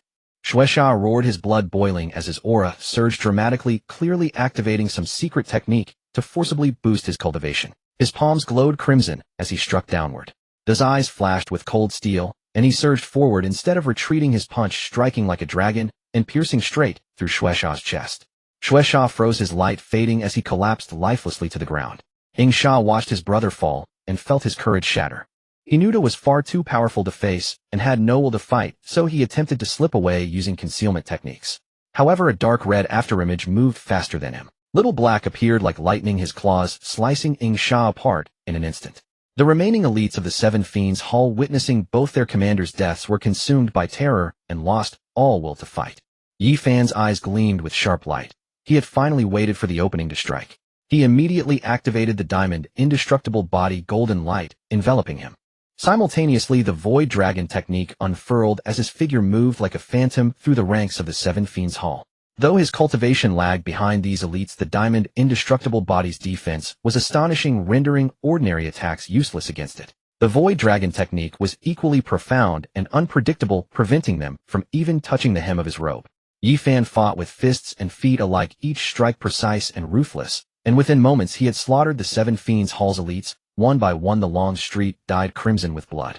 On the other flank, as the Yuanshan 7th Realm golden armored commander of the Wanbao Tower D-guards had his throat crushed by Yi Hichu, not a single D-guard remained alive. In an instant, the elite forces sent by two of the most powerful spiritual domains were completely annihilated. Just then, a deep, rasping voice echoed from the darkness. "No wonder the Jinbei Prince's mansion has grown so arrogant, daring to strike the current crown prince. It seems they've been hiding their depths all along." Yi Fan, Yi Hichu, Uncle De, and others followed the voice and saw an elderly man with white hair slowly emerging from the shadows. Despite his gaunt frame, he radiated an aura that made one's heart tremble. "Who are you?" Yi Hichu asked grimly. The white-haired elder's gaze swept across them before settling on Yi Fan, his voice cold. "I am the third elder of the Murong family." "The Murong family." Yi Hichu frowned, a flicker of surprise crossing his features. "You are from the Murong family of Jiangnan." Yi Fan turned to Uncle De. "Uncle De, what kind of power is this Murong family? Is it formidable?" Uncle De nodded. The Murong family is one of the paramount noble houses in Jiangnan, with a lineage stretching back a millennium, predating the founding of the Daiqian dynasty itself. The current empress is the daughter of the Murong family patriarch, and it is said that the Murong family played a significant role in the establishment of Daiqian. The third elder of the Murong family sneered with condescending arrogance. "A mere vassal king, yet arrogant to this extent. Do you truly believe the entire Daiqian dynasty belongs to your Yi family?" His gaze locked onto Yi Fan, once more, cold light flashing in his eyes. "You are the one who crippled the crown prince. Today I shall cripple you in return." The moment his words fell, a terrifying pressure descended like a mountain, bearing down, directly pinning Yi Fan and making it difficult to breathe, as if his body were frozen in place. The third elder of the Murong family appeared before Yi Fan in an instant, his withered hand carrying the force to split mountains and shatter stones, striking directly at Yi Fan's chest. So powerful. Yi Fan was deeply alarmed and frantically activated the Void Dragon technique, barely dodging the attack by a razor's margin. He thought to himself, how is this person so strong? Linger's voice echoed in Yi Fan's mind. "Master, this person has already reached the Zifu realm." Zifu. Yi Fan's heart trembled. Linger explained, after the innate stage comes the Grandmaster, then the Golden Core, and above that is the Yuanshan stage. Beyond Yuanshan lies the Zifu stage. Those who reach this level can no longer be called martial artists. They are martial Dao cultivators. What they cultivate within their bodies is no longer true qi, but true yuan. As Yi Fan was processing this, the third elder of the Murong family attacked again. Uncle Da roared and charged forward, attempting to intercept. However, a cultivator at the Zifu stage was far beyond the reach of ordinary martial artists. Though Da was formidable, he was forced back several steps with a dull grunt, a trickle of blood escaping the corner of his mouth. "Old devil, you push your luck too far." Seeing this, Yi Hichu roared in fury, his righteous energy surging skyward. Forming hand seals, golden light erupted from his body, transforming into pages of righteous prose that suppressed toward the third elder of Fong family. The vast and mighty aura was as if a Confucian master had descended to subdue evil forces. A flicker of surprise crossed the third elder's eyes. A Confucian cultivator? That is impossible. Confucian cultivators exist only within the Jixiao Academy. Confused, Yi Fan turned to Uncle Da. "Uncle Da, what is this Jixiao Academy?" Uncle Da replied gravely, "The Jixiao Academy is the premier Confucian academy in the eastern province, a holy land of Confucian cultivation." Yi Hichu's righteous energy wrapped around the third elder of the Murong family, like shackles holding him firmly in place. His expression shifted to alarm. He had not expected Yi Hichu to be a Confucian cultivator, let alone one with such profound cultivation. He attempted to break free, but was crushed by the overwhelming righteous energy. "Sever!" Yi Hichu bellowed, condensing his righteous energy into a golden sword that struck down in an instant.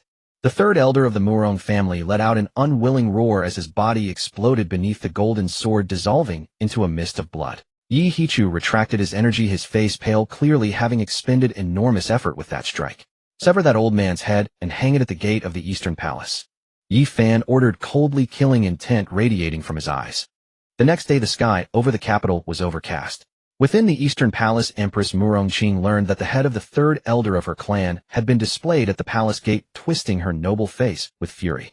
Her once dignified and graceful face was now contorted with hideous rage, her fingernails deeply embedded in her palms, betraying the ocean of hatred within her heart. "Yi Fan, Jinbei Wang's manner. I will never forgive you." Murongqing gritted her teeth, her voice cold as frost. At that moment, a palace maid hurried in to report, "Your Majesty, the healers from Medicine King Valley have arrived." Upon hearing this, a flicker of hope ignited in Murongqing's eyes, but when she saw who had arrived, her brows furrowed again. A young girl no older than 14 or 15, dressed in a bright green gown with twin buns atop her head, bounded into the hall. A cloth pouch was slung across her waist, and her lively eyes gave her a mischievous appearance. "Are you from Medicine King Valley?" Murongqing examined the girl, her tone clearly displeased. "That's right, I am from Medicine King Valley. Medicine King Valley sent merely a green-haired girl like you. Do they look down on my Murong clan?" Murongqing snorted coldly, her inner fury burning even brighter. The girl pouted in displeasure. "What looking down on me? I am Little Medical Immortal, the junior disciple of Medicine King Valley's master. Do you think just anyone can summon me?" Murongqing was taken aback. She had not expected this girl to hold such a distinguished position. The master of Medicine King Valley was renowned throughout Lingyu and all of Dongzhou as a divine physician. His junior disciple's status was naturally formidable. She pondered for a moment, suppressed her anger, and forced a thin smile. "I apologize for my rudeness. Please, Little Medical Immortal, treat the Crown Prince." The girl hummed, then approached Lu Tian's bedside. She lifted the blanket and saw his horrifying state, limbs shattered, bones dislocated, and clicked her tongue in amazement. Whoever attacked him was truly ruthless. Murongqing asked anxiously, "Little Medical Immortal, is there a remedy?" The girl smiled confidently and patted her medicine chest. "Such a problem is no match for me. However, full recovery will take time, and the medicinal herbs required are precious. The cost will be considerable." Murongqing was overjoyed. "As long as you can cure my son, I am willing to pay any price." Over the following 2 days, the capital appeared calm on the surface, but an oppressive atmosphere hung over everything. Various factions observed from the shadows, waiting for the imperial palace's next move. All attention shifted temporarily to the northern frontier. Yi Zhangqiang had personally gone to the front lines, and the appearance of the 10,000 Demon Cave had turned the battle situation there into a labyrinth of uncertainty. Within Jinbei Wang's manor, Yi Fan sat in the courtyard gazing northward. He turned to Yi Hichu beside him and asked, "Uncle Heir, has there been no news from the northern frontier yet?" Yi Hichu raised his teacup, took a light sip, and maintained his calm composure. "No news is the best news." He set down his cup, turned to Yi Fan, and spoke with quiet depth. "The northern frontier battles shift like the wind. If matters were not dire, word would not travel so slowly. Your grandfather and your father are veterans of countless campaigns. They will handle things appropriately." At that moment, Yi Qingyun strolled over. "Xiao Fan, I have finished treating that fellow from the heavenly prison." Yi Qingyun stretched lazily, a hint of pride in his voice. Yi Fan's eyes lit up. He rose immediately. Let's go, sixth uncle. Take me to see. The two headed to the guest room and pushed open the door. A thick medicinal fragrance enveloped them. The white-haired man, once gaunt and lifeless in the heavenly prison, now sat cross-legged upon the bed. Though his complexion remained pale, a flicker of light had reignited in his once deadened eyes. His wounds had healed, and his collarbones, previously pierced by iron hooks, had restored to their original state, though his aura still carried a certain fragility. Seeing Yi Fan enter, the man struggled to rise and pay his respects, but Yi Fan raised a hand to stop him. I am grateful to the young master for granting me a second life. The man's voice, no longer grating like sandpaper, remained hoarse, yet carried considerably more vigor. How do you feel? Yi Fan pulled over a chair and settled in casually. My meridians are open, but my cultivation has not yet recovered. The man sensed the faint energy flowing anew through his body, excitement flashing across his eyes. Looking up at Yi Fan with burning intensity, he said, Young Master Xiao Su shall forever remember your great kindness. Xiao Su. Yi Fan repeated the name and nodded. A fine name. Xiao Su's breathing quickened slightly. Staring intently at Yi Fan, he voiced the question that had haunted him. Young Master, is it true what you said before, that you can unravel the bloodline seal within my body? This question was the key to his revenge, and the sole reason he was willing to follow Yi Fan. Of course. Yi Fan's reply was decisive, without a trace of hesitation. His confidence stemmed from Linger. Within his sea of consciousness, she had already shown him precisely how to break the bloodline seal and what conditions were required. Yi Fan gazed into Xiao Su's hopeful eyes and continued, however, breaking your bloodline seal is no simple matter. It requires rare treasures to assist the process, and more importantly, my current cultivation isn't sufficient. He did not paint false promises. He laid the facts bare. Yet the light in Xiao Su's eyes did not dim. He held Yi Fan's candid gaze for several long seconds before nodding heavily, each word deliberate. I believe you. 2 simple words, yet heavier than Mount Tai. It was the resolve of a man betting every hope upon another. Wouldn't you like to ask who I was before? Xiao Su suddenly asked, his expression growing complex as if lost in memory. Not my concern. Yi Fan rose and walked to the window, pushing it open to the heavy night outside. I don't care if you were once a butcher or a noble, a demon or a saint. From the moment you walked out of that heavenly prison, your former identity died. He turned back, a faint, enigmatic smile playing upon his lips. From this day forward, you have only one identity. You are my man. Yi Fan's. Xiao Su shuddered. Gazing at the young figure before him, that innate dominance and unshakable confidence stirred something long frozen within his heart, a warmth he had not felt in years. He lowered his head, dropped to one knee, and spoke with unwavering strength. Xiao Su pledges his loyalty to the young master. Night deepened. A full moon broke free from the cloud's grasp, hanging high in the sky. Its cold silver light poured over the capital like liquid mercury, bathing the entire city in its glow. Tonight was the night of the full moon, and Yi Fan, accompanied by Xiao He, left the manor directly. The carriage rolled along the silent long street, the wheels grinding against the bluestone path with a monotonous rumble. Yi Fan closed his eyes, meditating, yet his mind was engaged in quiet conversation with Linger. Linger, is the backlash of the Xuanhua physique really that devastating? Master, do not underestimate it. The Xuanhua physique is the ultimate Yin constitution. On every full moon night, when Yin energy peaks, the extreme Yin coldness within her body will erupt completely.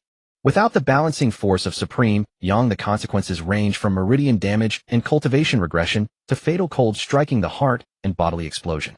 That woman called Bayan has already survived numerous such episodes. It is nothing short of a miracle. Yi Fan's eye twitched as he listened, realizing the consequences were far graver than he had imagined. The carriage soon arrived at the entrance to the ghost market. The guards at the gate treated Yi Fan with 100-fold more reverence than before, bypassing formal announcements entirely and bowing deeply to usher him inside. Stepping into the ghost market, the surreal chaos and clamor remained unchanged. Yet as Yi Fan's figure appeared, the surrounding din inexplicably subsided. Gazes from every direction locked onto him, but the emotions behind them had shifted. No longer greed or killing intent, but profound reverence and terror. The man who, in full view of all present at the ghost market, had commanded his ferocious beasts to swiftly slay 3 golden core experts, had become an untouchable legend here. Yi Fan paid no mind to those stares, making his way directly toward the familiar pavilion deep within the ghost market. Before the pavilion, the atmosphere was starkly different from the surrounding clamor. A deathly silence reigned. Visible waves of white coldness seeped continuously from the gaps around the pavilion's windows and doors. The ground surrounding the structure had even formed a thin layer of frost, casting a chilling gleam under the lantern light. The 4 ministers of the netherworld stood like 4 guardian deities at the pavilion's entrance. Frost coated their eyebrows and hair as their bodies shivered uncontrollably. clearly enduring immense suffering. Yet they remained standing straight, their expressions grave, not yielding an inch. As Yi Fan approached, a flicker of wariness flashed in all four of their eyes simultaneously. The man wielding the judge's brush stepped forward, blocking Yi Fan's path. His voice trembled slightly from the cold. "Your Highness, please hold your step. Master is in seclusion and receives no visitors." Yi Fan glanced at the four of them. All four had reached the peak of the Grandmaster realm, yet they were frozen in this pitiful state by the cold within, revealing that Bayan's condition was far worse than he had imagined. Seclusion? Yi Fan raised an eyebrow. "I would say she is on the verge of qi deviation." He pointed to the cold continuing to spill outward, his tone leaving no room for argument. "If I do not enter now, your master will perish today. Move aside." The four exchanged glances, their resolve unwavering. Without master's command, no one enters. Stubborn fools. Yi Fan grew impatient. Rather than waste further words, he prepared to summon Xiao He to loosen the bones of these four obstinate men. Just then, a weak yet distinctly cold female voice drifted from within the pavilion. "Let him come in." That voice seemed to have drained her last reserves of strength. Upon hearing it, the four ministers of the netherworld were visibly relieved, stepping aside to clear a path. Yi Fan gave a cold snort, pushed open the frosted wooden door, and stepped inside. The moment he crossed the threshold, a terrifying current of cold assaulted him, threatening to freeze his very blood. Bloody hell. Even with Yi Fan's formidable physique, the biting cold made him shudder violently, every hair on his body standing on end. This went beyond mere cold. It was a chilling power capable of penetrating to the marrow and freezing the divine soul. He immediately mobilized his inner true qi, forming a faint golden protective shield around his body, which brought some measure of relief. Surveying the room, what he saw made his eyelids twitch. The entire chamber had transformed into an ice cavern. Desks, chairs, bed, and floor. Everything was blanketed in thick white ice crystals. Fine ice shards drifted through the air, casting an eerie glow under the candlelight. And upon the similarly frozen bed lay a tall figure, curled up and trembling violently. It was Bayan. She still wore her black form-fitting dress, though countless icicles now clung to its hem. Her silver spider lily mask was coated in white frost, obscuring her features. Waves of even more terrifying cold radiated outward from her center, spreading relentlessly. Yi Fan could clearly see the purplish veins bulging beneath her exposed skin, as if ready to rupture from the pressure of the cold within. Tisk, and she still clinging to consciousness in this state. Yi Fan muttered as he trudged toward the bed. Each step cracked the ice beneath his feet. He reached the bedside and looked down at the woman writhing in agony. "My lord, how does it feel? The taste of a full moon night is not pleasant, is it?" Bayan offered no response, only gasping for breath. Beneath her mask, those deep, beautiful eyes fixed on Yi Fan with a complex expression, filled with pain, struggle, and a hint of the plea she refused to acknowledge. "Continue like this, and within half an hour your internal organs will freeze solid. Even a golden immortal could not save you then." Yi Fan's voice was like a devil's whisper. "Have you decided, Oi?" Bayan's body convulsed violently once more. She could feel her vital energy being mercilessly devoured by the out-of-control coldness. Her consciousness was beginning to fade. She knew she had reached her limit. After a long pause, she mustered the last of her strength to force out a few words between clenched teeth. "I agree to your method." Upon hearing this, Yi Fan smiled. He knew his gamble had paid off. Beneath her domineering and ruthless exterior, this woman harbored the same desperate will to survive. "Could have saved yourself the trouble if you'd agreed sooner." Yi Fan quipped, though his hands moved swiftly. He reached out his target, the enigmatic silver mask upon Bayan's face. Since their first encounter, he had been consumed with curiosity about the face hidden beneath this mask. As his fingertips brushed the icy surface, Bayan's body tensed noticeably. Yi Fan paid no mind, applying gentle pressure with his fingers as he slowly peeled away the mask that had concealed her visage for countless years. The moment the mask came free, time seemed to suspend entirely. Yi Fan's breath caught for a brief instant. What a breathtakingly stunning face that was. Eyebrows like distant mountains shrouded in mist, skin as smooth as ice and snow, a delicate nose, and cherry-like lips, her features exquisitely crafted, as if by heaven's most perfect hand.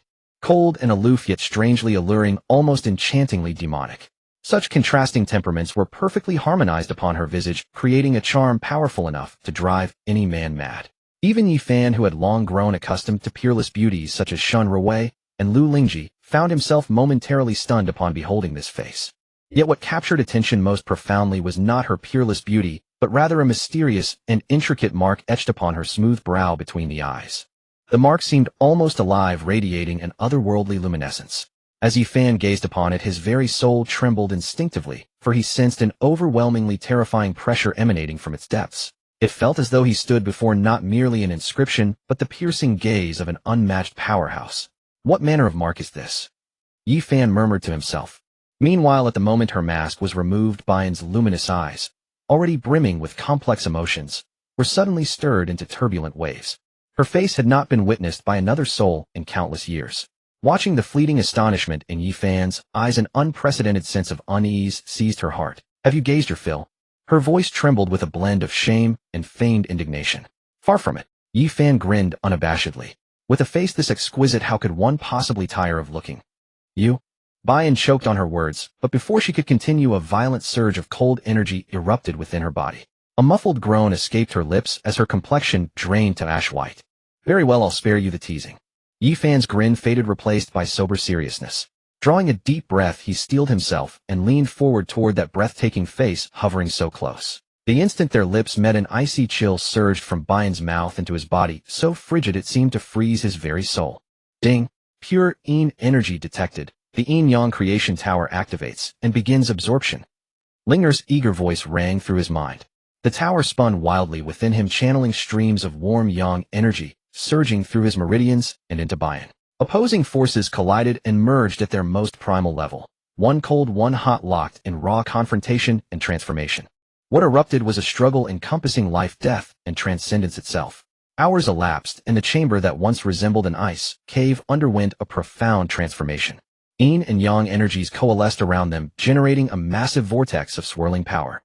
Icy blue, cold, and golden Yang energy interwove, consuming and merging, in turn warping the very air of the room through their violent collision.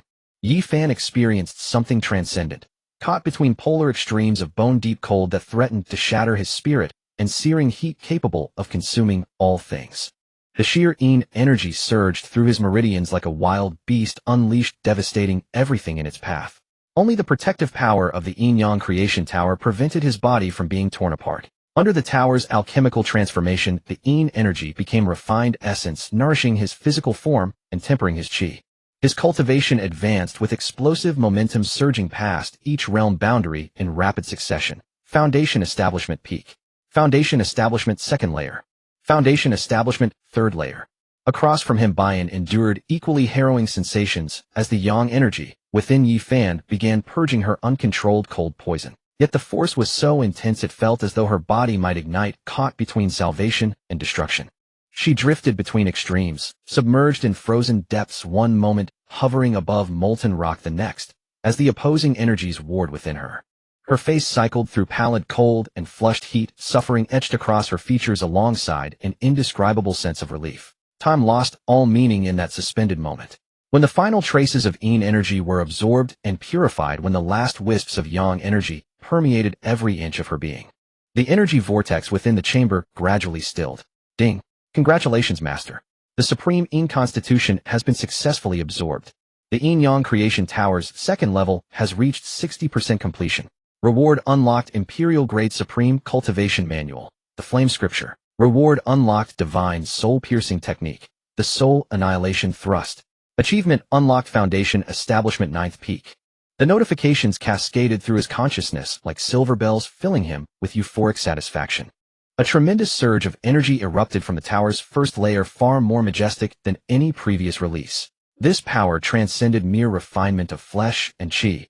It poured directly into his sea of consciousness, nourishing and expanding his divine awareness.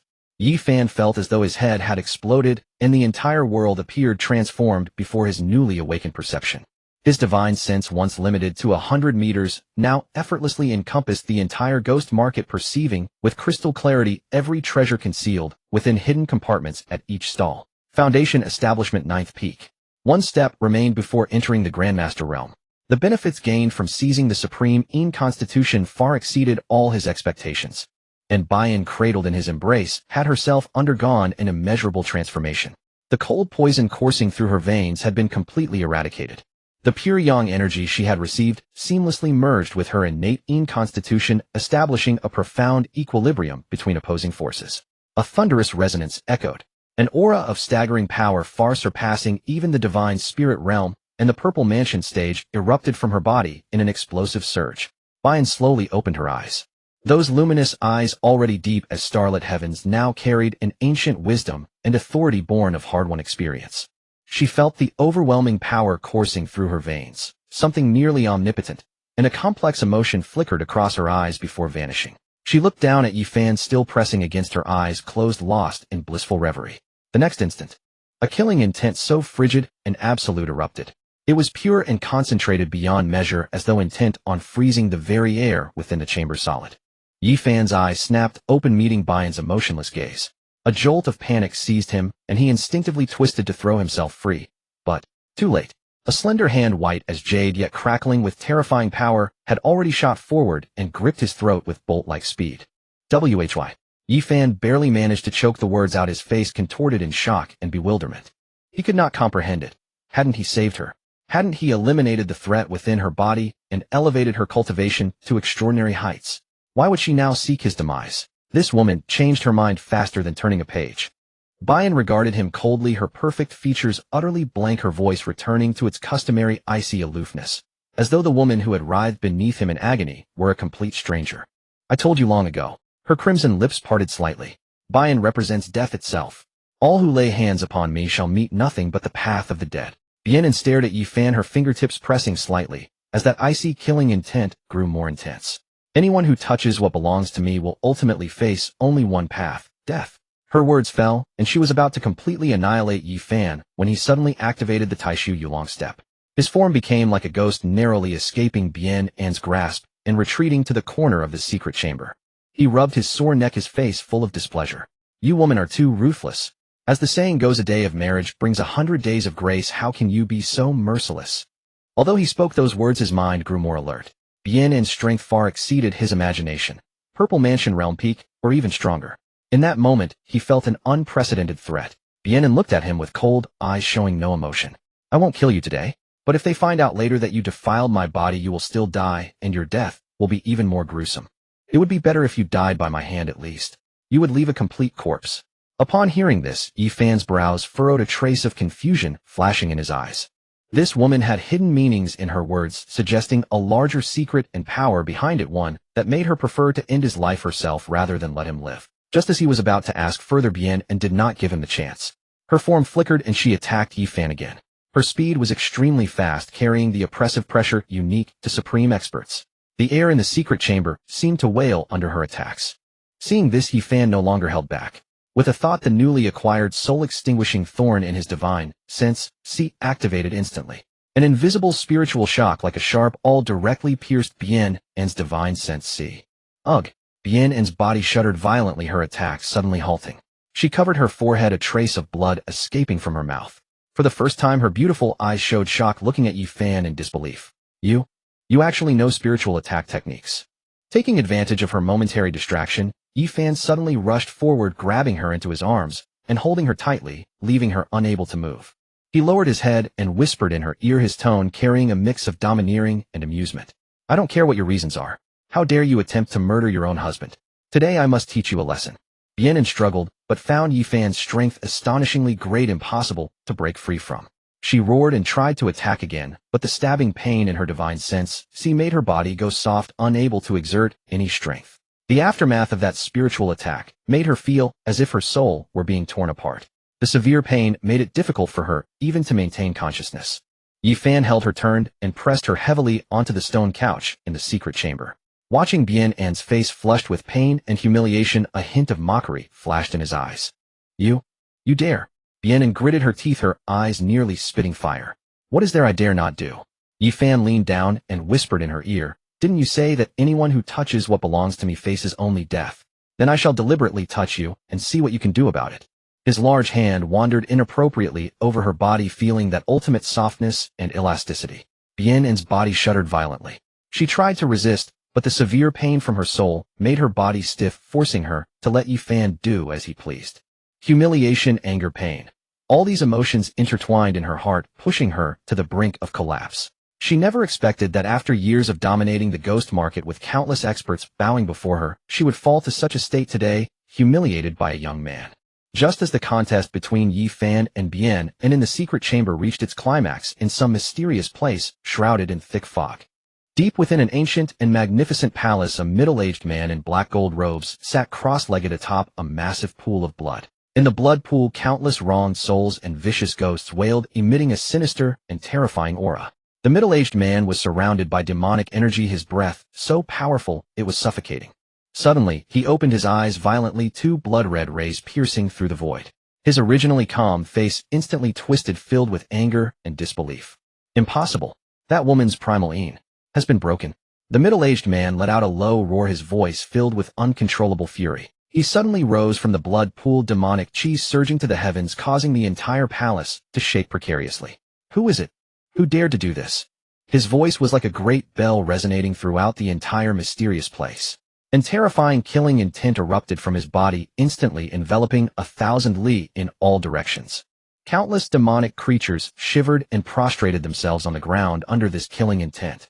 No matter who you are, if you dare to ruin my plans, I will definitely tear you into 10,000 pieces and scatter your soul. The middle-aged man's voice was like a curse from the deepest hell, filled with endless resentment and killing intent.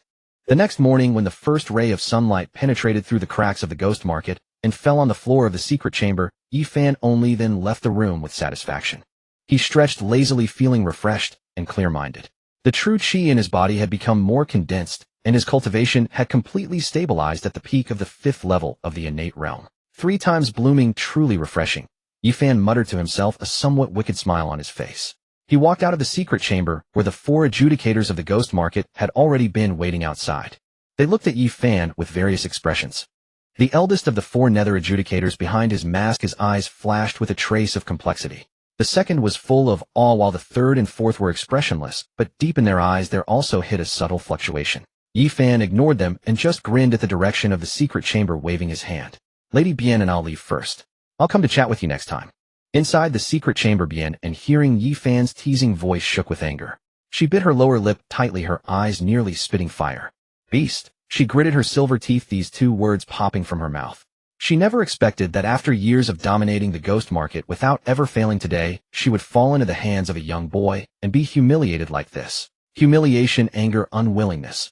All these emotions churned in her heart. Feeling that unprecedented powerful strength within her body, her gaze gradually became firm. Yi-Fan, I will definitely settle this account with you sooner or later. Yi-Fan left the ghost market in high spirits.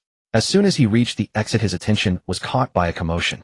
He saw on the street of the ghost market a young girl in emerald green dress arguing with a ghost market vendor.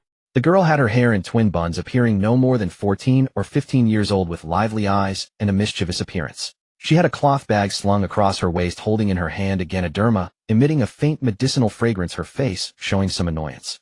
This 1,000-year Ganoderma, I clearly spotted it first. Why did you snatch it?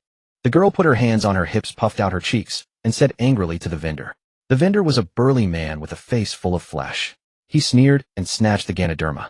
Little girl, the rule of the ghost market is that the highest bidder wins. If you have no money, don't get in the way here. The girl's little face turned red with anger, yet she could do nothing. Just then Linger's voice sounded in Yi-Fan's mind with a hint of surprise. Master, this girl is not ordinary. She possesses the innate medicinal body, and within her body there also contains a mysterious power, as if it's some kind of ancient bloodline. Upon hearing this, a thought stirred in Yi-Fan's heart. The innate medicinal body. This was a legendary constitution, one that naturally resonated with spiritual herbs and possessed an innate talent for alchemy. Coupled with that mysterious power, this girl's background was likely not simple. His eyes shifted, and he strode forward directly. Upon seeing Yi-Fan approach, the stall owner's face turned deathly pale, and his body trembled violently. He had personally witnessed Yi-Fan wreaking havoc in the ghost market, where even a Grandmaster-level expert had been as powerless as nothing before that black dog at Yi-Fan's side. Now seeing Yi-Fan, his soul was nearly scared out of his body, and he dared not act arrogant at all. Young Master Yi, what brings you here? The stall owner stammered. Are you bullying this young girl? Yi-Fan said coldly. A misunderstanding, it's all a misunderstanding. The stall owner hastily shoved the Ganoderma back into the girl's hands, bowing and scraping before Yi-Fan with a sycophantic expression. Seeing this, a trace of curiosity flashed in the girl's eyes as she looked at Yi-Fan. Thank you, big brother. The girl smiled sweetly at Yi-Fan, her voice crisp and melodious. Yi-Fan looked at her, a smile curving his lips. It's nothing. Little girl, what's your name? I'm called Little Immortal Doctor. The girl tilted her head back, a hint of pride on her face. Little Immortal Doctor. Yi-Fan repeated, a note of amusement flashing in his eyes. That's an interesting name. Where are you from? I come from Medicine King Valley, the girl answered promptly. Medicine King Valley. Yi Fan's brows furrowed, slightly confusion in his heart. He had never heard of such a place. After exchanging a few more words, the two parted ways from the ghost market, heading in different directions. Yi Fan returned to the prince's manor. As he stepped inside, he saw Yi Hichu sitting in the main hall, his brows knit tightly. Second uncle, what's wrong? Yi Fan asked. Yi Hichu looked up, worry evident in his eyes. Xiao Fan, there's word from the northern frontier. The situation is not promising. The war between the northern garrison army and the 10 northern kingdoms has reached a stalemate. Those devils from the 10,000 Demon Cave have employed cruel and vicious tactics, specifically targeting our elite troops, resulting in heavy casualties. Your sixth uncle has been urgently dispatched to the front lines to treat the wounded. Yi Fan's heart sank. What about grandfather and father? They are safe for now. Yi Hichu shook his head. However, the people from the 10,000 Demon Cave are cunning and vicious, with the 10 northern kingdoms also involved. This war will not be easily resolved. Your grandfather and father will likely have to stay there for some time. He paused, his gaze falling on Yi Fan, his tone growing grave. Additionally, news has come from the spiritual domain competition. It will be held half a month earlier than scheduled. Since you intend to participate, prepare to give it your all and secure the qualification to enter the spiritual domain's secret realm. Within that secret realm, there is something that should be of great help to you. What is it? Yi Fan asked curiously. Yi Hichu smiled faintly and shook his head. You'll find out when the time comes. Seeing this, Yi Fan did not press further. He knew that if his second uncle said so, that thing must be very important to him. He clenched his fists silently, resolving in his heart that he must stand out in the spiritual domain competition and obtain the qualification to enter the spiritual domain's secret realm. Afterwards, Yi Fan walked out of the hall, about to return to his quarters, when he happened to pass by the manor's garden. He saw Shen Ruwei sitting in a corner, gazing blankly at the blooming flowers throughout the garden, a lingering trace of worry on her cold and breathtakingly beautiful face. Yi Fan walked over slowly and sat beside her. What are you thinking about? Shen Ruwei was startled by his voice. She turned her head to look at Yi Fan, confusion in her eyes. What should I do next? Her voice was filled with helplessness. Hearing this, Yi Fan's brows rose slightly. What do you mean, what to do? Naturally, be my woman. His tone was domineering, leaving no room for objection. Shen Ruwei's body trembled slightly, a complex expression flashing across her face. After all, I am still the crown princess. If this gets out, it would ruin my reputation. Isn't that simple, eh? Yi Fan grinned, stood up, and pulled her. I'll take you to the Eastern Palace right now. Write a divorce paper and divorce that guy Lu Tian. Shen Ruwei's expression changed, and she forcibly broke free from Yi Fan's grasp. No, doing this would obviously slap the royal family in the face. Not only me and the Jinbei prince's manor, but the entire Shen family would be implicated. Are you still worrying about your father? Yi Fan looked at her, his tone carrying a hint of mockery. Shen Ruwei lowered her head, her voice low. The Shen family not only has him, but also many other relatives of mine. I cannot ignore them. I was able to cripple that guy Lu Tian. Other matters are nothing. Yi Fan stepped forward again, pulled her into his arms, and held her tightly. Anyway, you can only be my woman from now on. Shen Ruwei was drawn into his embrace, feeling the masculine aura emanating from him. Her heart trembled. She sniffed a strange flicker in her eyes. You just came out from that den of women, didn't you? You smell like another woman. Upon hearing this, Yi Fan's body stiffened suddenly. He awkwardly touched his nose, thinking to himself, how can this woman's sense of smell be so keen? Immediately, Yi Fan took Shen Ruwei back to the main hall and told Yi Hichu of his plans. After listening, Yi Hichu merely smiled faintly. Do whatever you want to do. Although your grandfather and eldest brother are not here now, with your second uncle here, no one in this capital can bully you. Let it go with you. Yi Fan nodded, a warm current surging in his heart. Immediately, Yi Fan, accompanied by Shen Ruwei, Uncle Da, and Xiao He, headed straight for the Eastern Palace. As soon as they arrived at the gates of the Eastern Palace, the guards were shocked. Looking at Yi Fan, their eyes filled with fear and disbelief, thinking this madman actually dares to come again. Quick, go report to the Empress. A guard shouted in terror. In an instant, a large number of Imperial guards surged from deep within the Eastern Palace, surrounding Yi Fan and the others. Swords were drawn, crossbows were strung, and the atmosphere instantly became tense. Just then, a dignified and magnificent figure slowly emerged from deep within the Eastern Palace, surrounded by palace maids. It was Empress Murongqing. She looked at Yi Fan, who was surrounded in the center, her well-maintained face covered in frost, eyes blazing with furious anger. Yi Fan, you actually dare to come? Empress Murongqing's voice was filled with extreme anger and malice. Murongqing's furious gaze was like a poison-coated blade, as though she longed to tear Yi Fan limb from limb. Behind her, the Imperial guards surged like a tide, their cold sword glints and murderous aura filling the entire gate of the Eastern Palace. Yet Yi Fan appeared entirely unfazed, a playful smirk gracing his lips. He held Shen Ruowei's hand with nonchalant ease, his demeanor not that of a man facing an army, but rather as if taking a leisurely stroll in his own garden. Uncle Dan narrowed his remaining eye slightly, a cold gleam flashing in his cloudy pupil. Meanwhile, Xiaohe yawned lazily and sprawled across the ground. His dark, beast-like eyes swept over the guards before him, looking at them the way one might regard a flock of lambs awaiting slaughter. "Your Majesty the Queen speaks, as though I should fear to come," said Yi Fan. His voice floated casually, yet it struck with the precision of a needle piercing through Murong Qing's tightly wound nerves. "Presumptuous." Murong Qing's shrill cry cracked through the air, her once composed features contorting with rage. "Yi Fan, you brazenly stormed the Eastern Palace under cover of night, assaulting the Crown Prince, forcibly abducting the sitting Crown Princess. Do you hold any respect for imperial law? And for the Lu royal clan itself? You rely on your father's military achievements to act with such impunity, believing no one can touch you in this realm." Her voice was sharp and piercing, thick with venom. Yi Fan reached up to rub his ear, his expression one of sheer exasperation. "Your Majesty, you speak too much nonsense. I haven't come here today to listen to you preach treason. I've come to take Ruowei." He paused, his gaze shifting toward Shen Ruowei at his side. She met his eyes, and the nervousness trembling within her heart miraculously settled. Yi Fan flashed a grin, his voice soft, yet carrying clearly across the entire entrance of the Eastern Palace. "Divorce him." The moment the words left his lips, silence fell over the crowd. The guards, who had been radiating murderous intent, stared with wide eyes, certain their ears had deceived them. The Crown Princess intended to divorce the Crown Prince. Such audacity was unprecedented since the founding of Daqian. Murong Qing also paused, stunned. Then a far more violent fury erupted within her chest. This was no longer mere provocation. This was him trampling the dignity of her and the entire imperial house beneath his feet, grinding them into the dirt. Beneath the gaze of all present, Shen Ruowei drew a deep breath and withdrew a letter from her sleeve. She stepped forward, her cold and breathtaking face stripped of any fear, revealing only resolute determination. "Your Majesty, this is the divorce letter Shen Ruowei writes to the Crown Prince. From this day forward, I bear no ties to the Eastern Palace or to Lu Tian. How dare you?" Murong Qing trembled with rage, pointing a shaking finger at Shen Ruowei. "Shen Ruowei, you as Crown Princess would conspire with a madman like Yi Fan to commit such treachery. Do you have no shame before the grace of the royal family, before the honor of your Shen clan?" Each of her thunderous accusations struck like a heavy hammer against Shen Ruowei's heart. Her slender frame quivered, pain flickering across her face. Instinctively she glanced toward Yi Fan beside her, her eyes carrying a trace of struggle. Yi Fan felt her wavering. He said nothing, simply squeezing her hand gently. The warmth emanating from his palm bestowed upon her immeasurable strength. Shen Ruowei raised her head once more, her gaze more resolute than ever, staring straight into the eyes of the unhinged Murong Qing. "Your Majesty, since marrying into the Eastern Palace, I have never once overstepped my place. I served the Crown Prince with all my devotion. But what of the Crown Prince?" Her voice suddenly rose, laced with desolation.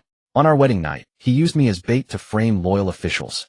When his scheme failed, he beat me mercilessly, imprisoned me in the servants' quarters, and left me to perish on my own. What grace from such a Crown Prince? What honor from such an imperial house? What grace?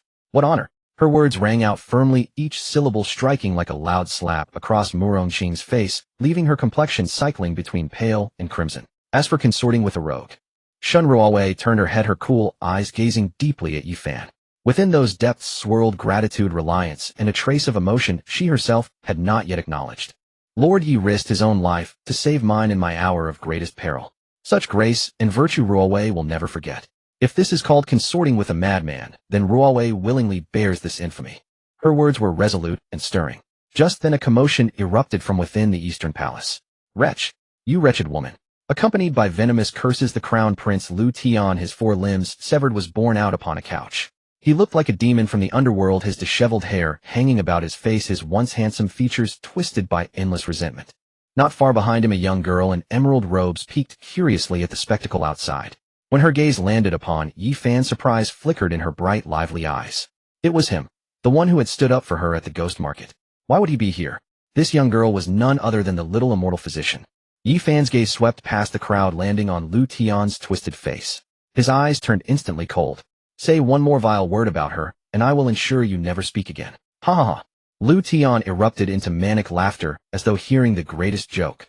He thrashed wildly, roaring toward Murong Qing beside him. "Mother, did you hear that? Did you hear? Kill them. Kill these adulterers. I want them dead. I want them torn apart limb from limb." Very well. Murong Qing's eyes blazed with murderous intent. Rest assured, my son. Today none shall save them. She waved her hand sharply, her voice icy as bone. Seize this pair of scoundrels. If they resist, kill them on the spot. Yes. The thousands of Imperial guards roared in unison, their battle cries shaking the heavens. They raised their swords and blades, surging forward like a black tide, charging relentlessly toward Yi Fan and the others. A great battle was about to erupt. Kill. Amidst the earth-shaking cries of battle, thousands of elite Imperial guards surged forward like a torrent of steel, their killing intent filling the skies as they charged relentlessly. Shen Ruowei's face turned pale, and she instinctively gripped Yi Fan's sleeve. Yet Yi Fan didn't even lift his eyelids, merely uttering a single word indifferently. Clear the area. Before the words had fully left his lips, Uncle Da's emaciated figure moved like a phantom. From his single eye erupted a terrifying gleam, and his entire being transformed into a streak of residual shadow as he charged headlong into that steel torrent. There were no earth-shattering techniques, nor any dazzling light effects. Only the most pristine, direct, and efficient form of slaughter. Uncle Da's figure weaved through the crowd, and every strike was inevitably accompanied by the sharp crack of shattering bones and piercing screams. His fingers proved sharper than any divine weapon, effortlessly piercing through the guards' armor and crushing their throats. His palms, though appearing withered, harbored the weight of mountains. Each strike sent several Imperial guards flying backward in a spray of blood, their bones and sinews utterly shattered. He resembled an tireless killing machine, leaving devastation in his wake. Bodies strewn about, blood splattered everywhere. Meanwhile, Little Black was also in motion. Its once harmless body instantly transformed into a dark red lightning bolt, moving too fast for the naked eye to track. It didn't even need to unleash any supernatural powers, simply relying on those indestructible claws and fangs. Each pounce and bite sent clouds of blood mist swirling through the air. Those well-trained Imperial guards were as fragile as paper in the face of such a ferocious beast. In merely over 10 breaths' time, the eastern palace gates were littered with corpses, blood flowing like rivers. The remaining guards, gazing upon that one-eyed elder who resembled a demon god, and the murderous beast, were terror-stricken to their core, daring not advance another step. Yet Yi Fan never so much as glanced at the massacre. His gaze remained fixed intently on Lu Tian, reclining on the couch. He released Shen Ruowei's hand and walked slowly, deliberately, toward Lu Tian. Each measured step felt as though it pressed down on everyone's heart, oppressive and heavy. What are you doing? Stay back. Lu Tian gazed upon that figure approaching like death incarnate, finally feeling terror rise from the depths of his soul. He roared frantically, attempting to retreat, but with his limbs crippled, he could only writhe uselessly on the couch like a maggot. Yi Fan, how dare you? Upon witnessing this, Murong Qing's eyes nearly burst from their sockets. A mighty aura erupted from her, revealing her Grandmaster realm cultivation in full force. With a sudden burst of movement, she lunged forward like an enraged female leopard, her palm, carrying fierce energy, aimed directly at Yi Fan's back. However, Yi Fan seemed to have eyes behind his head. Without turning around, he backhanded her. Slap. A crisp sound reverberated through the lifeless eastern palace courtyard. Murong Qing's graceful figure was launched backward like a severed kite, crashing hard against the distant palace wall with a dull thud before tumbling to the ground. One side of her face swelled grotesquely, blood oozing from her lips, her elaborate hair disheveled and in complete disarray. The entire crowd fell silent once more. Everyone was stunned into blank disbelief. That was the Empress, the most honored woman in the Qin dynasty. She had been actually struck away by Yi Fan with a single slap. I warned you. If you dare insult her again, I will ensure you never speak another word. Yi Fan's voice carried not a trace of emotion, utterly cold. He had reached Lu Tian's side and slowly raised his hand.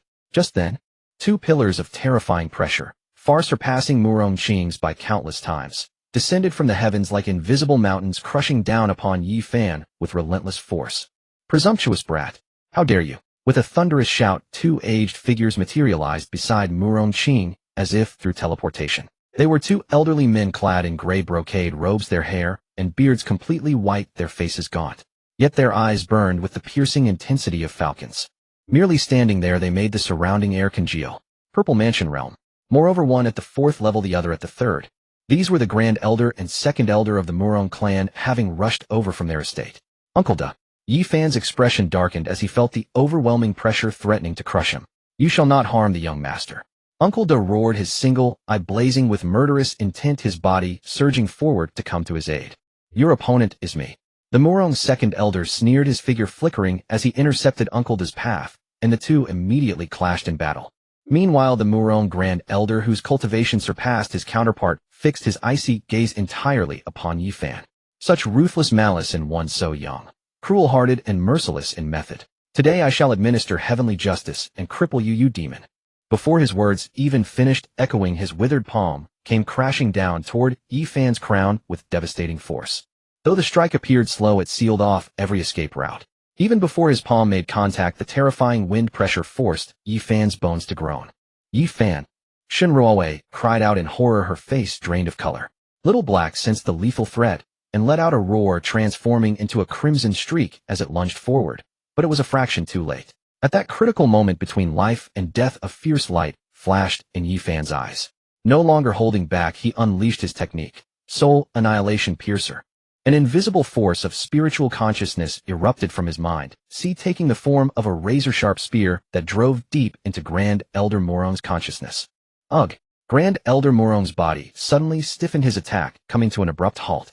His skull felt as though a red-hot iron spike had been driven through it, the excruciating pain emanating from the depths of his soul forcing a pained groan from his lips. This was a soul attack. Terror-stricken shock filled his eyes. Yet as a Purple Mansion Fourth Realm powerhouse, he possessed profound reserves. Though his spiritual consciousness was wounded, that palm still struck Yi Fan's chest with full force, though diminished to merely 30% of its original power. Thud! Yi Fan was sent flying backward as if struck by a massive blow, blood erupting from his mouth. His face drained of color instantly. Yi Fan! Shinruowei rushed forward, catching him as tears streamed down her face. I'm fine. Won't die. Wiping the blood from his lips, Yi Fan immediately activated the Myriad Trees Revival technique, as surging waves of vital energy coursed through his body, rapidly healing his damaged organs. Young Master. On the other side, Uncle Da, who was locked in combat with the Second Elder, saw Yi Fan injured, and his single eye turned blood red. An uncontrollable wave of fury exploded within his chest. How dare you injure my young master? You shall all die. A roar transcending human limits tore from Uncle Da's throat. His violent killing aura erupted completely at that moment. The bottleneck of his primordial spirit, Ninth Realm, peak cultivation, shattered with tremendous force under the stimulus of such ultimate fury. Rumble. A terrifying presence far surpassing anything before erupted skyward. Uncle Da had broken through mid-battle, leaping straight into the Purple Mansion realm. What a... The Second Elder of the Morong family locked in combat with Uncle Da felt that terrifying aura surge violently, his face contorting in shock. He could not fathom how this one-eyed old servant managed to break through during battle. After his breakthrough, Uncle Da's strength had undergone an earth-shaking transformation. In his single eye, no trace of human emotion remained, only the purest killing intent. He threw a punch, the wind roaring, as though space itself twisted under its force. The Second Elder's heart pounded with terror as he hastily summoned all his strength to defend. Yet there was an inherent gap between the first and third layers of the Purple Mansion realm. But Uncle Da at this moment was like a madman, fighting with reckless abandon, every strike aiming for death, fearless of mortality itself. Xiao He also took the opportunity to let out an enraged roar, transforming into a dark red lightning bolt, joining forces with Uncle Da to ferociously besiege the Second Elder. For a moment, this dignified Second Elder of the Morong family found himself thoroughly overwhelmed by a single person and one beast, stumbling and retreating step by step. Meanwhile, the Great Elder of the Morong family, whose divine sense had been severely injured, stared fixedly at Yi Fan. Those cloudy eyes no longer held rage, but were replaced by an intense, consuming greed. A secret art of divine sense attack. This was something from legend, priceless enough to drive any faction to madness. Boy, from where did you obtain this divine sense attack technique? His voice carried barely suppressed excitement and tremor. Hand it over immediately. This old man can spare your life, and could even appoint you as a guest elder of our Morong family. Go fuck yourself, Yi Fan retorted without any courtesy. You're asking for death. The Great Elder was completely enraged. Forcing himself to endure the excruciating pain in his mind, he raised his palm once more, ready to strike a fatal blow. Just then, an elderly figure appeared before Yi Fan like a phantom, raising their palm to meet the attack head-on. Boom. A dull thud echoed as that elderly figure was blasted backward repeatedly, their chi and blood churning violently, clearly having suffered considerable damage. But she had after all blocked the Great Elder's killing strike. Who are you and why interfere in our Morong family's affairs? The Great Elder's expression darkened as he regarded the gray-robed old woman who had suddenly appeared, her aura also reaching the Purple Mansion realm. Before the old woman could respond, a pleasant female voice laced with languor and playful amusement drifted over from nearby. Oh, the Eastern Palace is quite lively today. Everyone turned to look, seeing Princess Lu Lingji approaching in magnificent palace attire, swaying gracefully as she walked.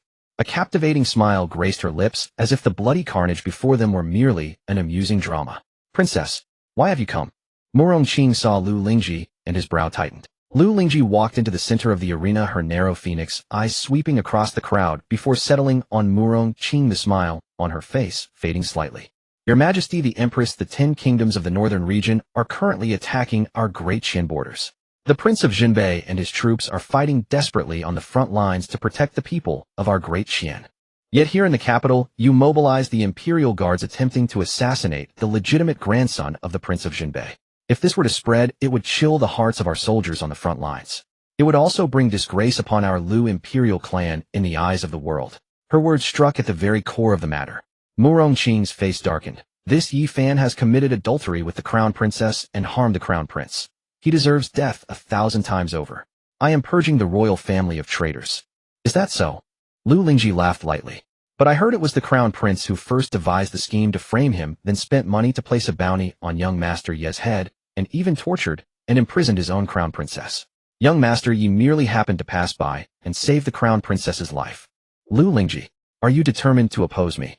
Murong-Qing completely tore off her mask. "Of course not."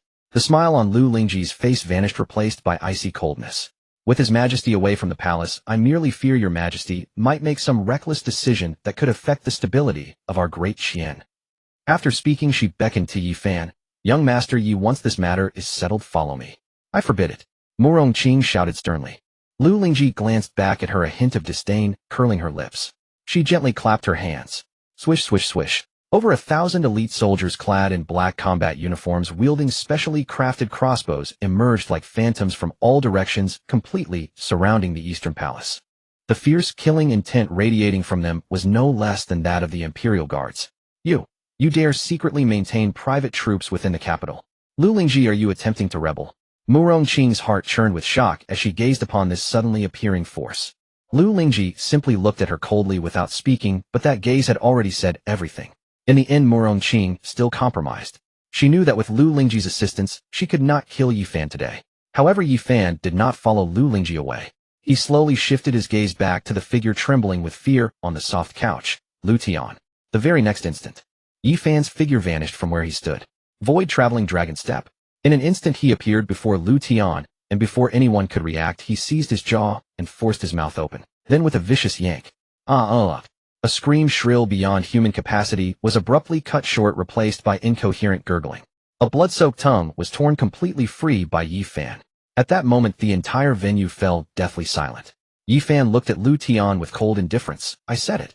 Call her one more insult, and I'll ensure you never speak again in this life. I, Yi Fan, always keep my word. Kill him. Kill him for me." Murong-Qing snapped back to reality and went completely mad. The great elder of the Murong family roared, risking further injury to his divine sense, and struck at Yi Fan with a palm. The gray-robed old woman resisted with all her strength, yet was still blasted backward, spitting blood. As that fatal palm was about to descend upon Yi Fan, just then, a gentle yet profoundly majestic voice echoed from the skies above. "Old fool, who gave you the nerve to lay hands on my nephew?" Before the words had barely finished falling, a resplendent golden sword light seemed to descend from the highest heavens. This sword light radiated Ridiaceus aura and tremendous heavenly majesty, unstoppable in its advance. The great elder of the Murong family didn't even have time to react. His entire body was cleaved cleanly in two by that single sword strike. Squelch! The great elder's torso split into two halves, crashing to the ground as scarlet blood rapidly stained the earth. Before the Eastern Palace, Yi Hichu, robed in azure scholar's garments, slowly retracted his aura, his expression serene. Before the Eastern Palace gates, there was a deathly silence. The corpse, severed in two, was still warm, the stench of blood mingled with dust so thick it made one's stomach churn. The second elder of the Murong clan froze mid-attack, staring at the figure in azure robes, as though he'd seen a ghost in broad daylight. Wasn't Yi Hichu just a frail scholar incapable of subduing a chicken? What exactly was that sword strike? The languid smile faded from Lu Lingji's face, replaced by sharp assessment, as her phoenix-shaped eyes gleamed with renewed interest, studying Yi Hichu, as if encountering the second master of Jinbei Prince's mansion for the very first time. "Second uncle." Yi Fan called out, his chest pain rapidly subsiding under the nourishment of the 10,000 trees revival art. Murongqing collapsed to the ground, her mind going blank as she stared at the corpse of the clan's elder, so stunned she'd forgotten to feel fear. She fixed her gaze on Yi Hichu with an intensity that seemed ready to devour him whole. Yi Hichu ignored everyone and walked forward with measured, unhurried steps, each footfall resonating like a plucked string against the crowd's tension. His gaze swept over Murongqing in calm detachment, not cold, not angry, but carrying the quiet indifference of someone looking down upon ants. Your Majesty, the Empress, your Murong clan has struck at my Yi family time and again. Are you testing the limits of Jinbei Prince's mansion? His voice was smooth as polished jade, yet to Murongqing it cut deeper than the coldest ice from the 9 underworlds. Or do you believe my father and eldest brother stationed far away in the northern frontier are powerless against your Murong clan's hold over Jiangnan? He paused, his tone remaining level. If you wish, I can make the journey to Jiangnan myself and ensure no Murong family remains in this world. Yi Hichu. Murongqing finally snapped back to her senses and shrieked. What arrogance! The Murong clan has endured for over 500 years with deep foundations. Do you think I can simply be wiped out at your word? Is that so? Yi Hichu whispered those 2 words softly. In the next instant his figure vanished from where he stood. Murongqing's vision blurred, and suddenly a warm hand was clenched around her pale throat, lifting her entire body into the air. Suffocation hit her instantly, and she thrashed wildly, her well-kept face turning an unpleasant shade of purple. Stop! The Murong clan's second elder roared and surged forward, but the moment he moved, a Shu and Xiao Hei's lethal intent pinned him in place, leaving him too frozen to stir. Just then an aged yet urgent voice cut through the tension from nearby. Lord, ye show mercy. Everyone turned to see Shun Qianshan hurrying forward, surrounded by his guards. The sight before him filled his normally impassive face with visible shock. He approached quickly and bowed deeply to Yi Hichu. Second Lord, the Empress is the mother of the nation. If she dies, there will be no way to resolve this matter, and the ensuing upheaval across the realm would damage the prince's mansion's reputation. He then glanced at Yi Fan and Shun Ruowei with a complicated expression. Yi Fan watched coldly as Murongqing's eyes rolled back from the strangulation. Second uncle killing her so easily would be too lenient. Upon hearing this, Yi Hichu loosened his grip. Murongqing collapsed to the ground like a heap of mud, clutching her throat and gasping desperately for air, tears and snot streaming down her face, any trace of imperial dignity completely gone. Yi Hichu didn't even bother to look at her again, turning to Yi Fan and Shun Ruowei to say, let's go. Shun Ruowei nodded, and before turning to leave, she lightly tossed the divorce document from her hand. The letter, filled with her resolve, spiraled through the air and landed softly on Lu Tian's contorted face.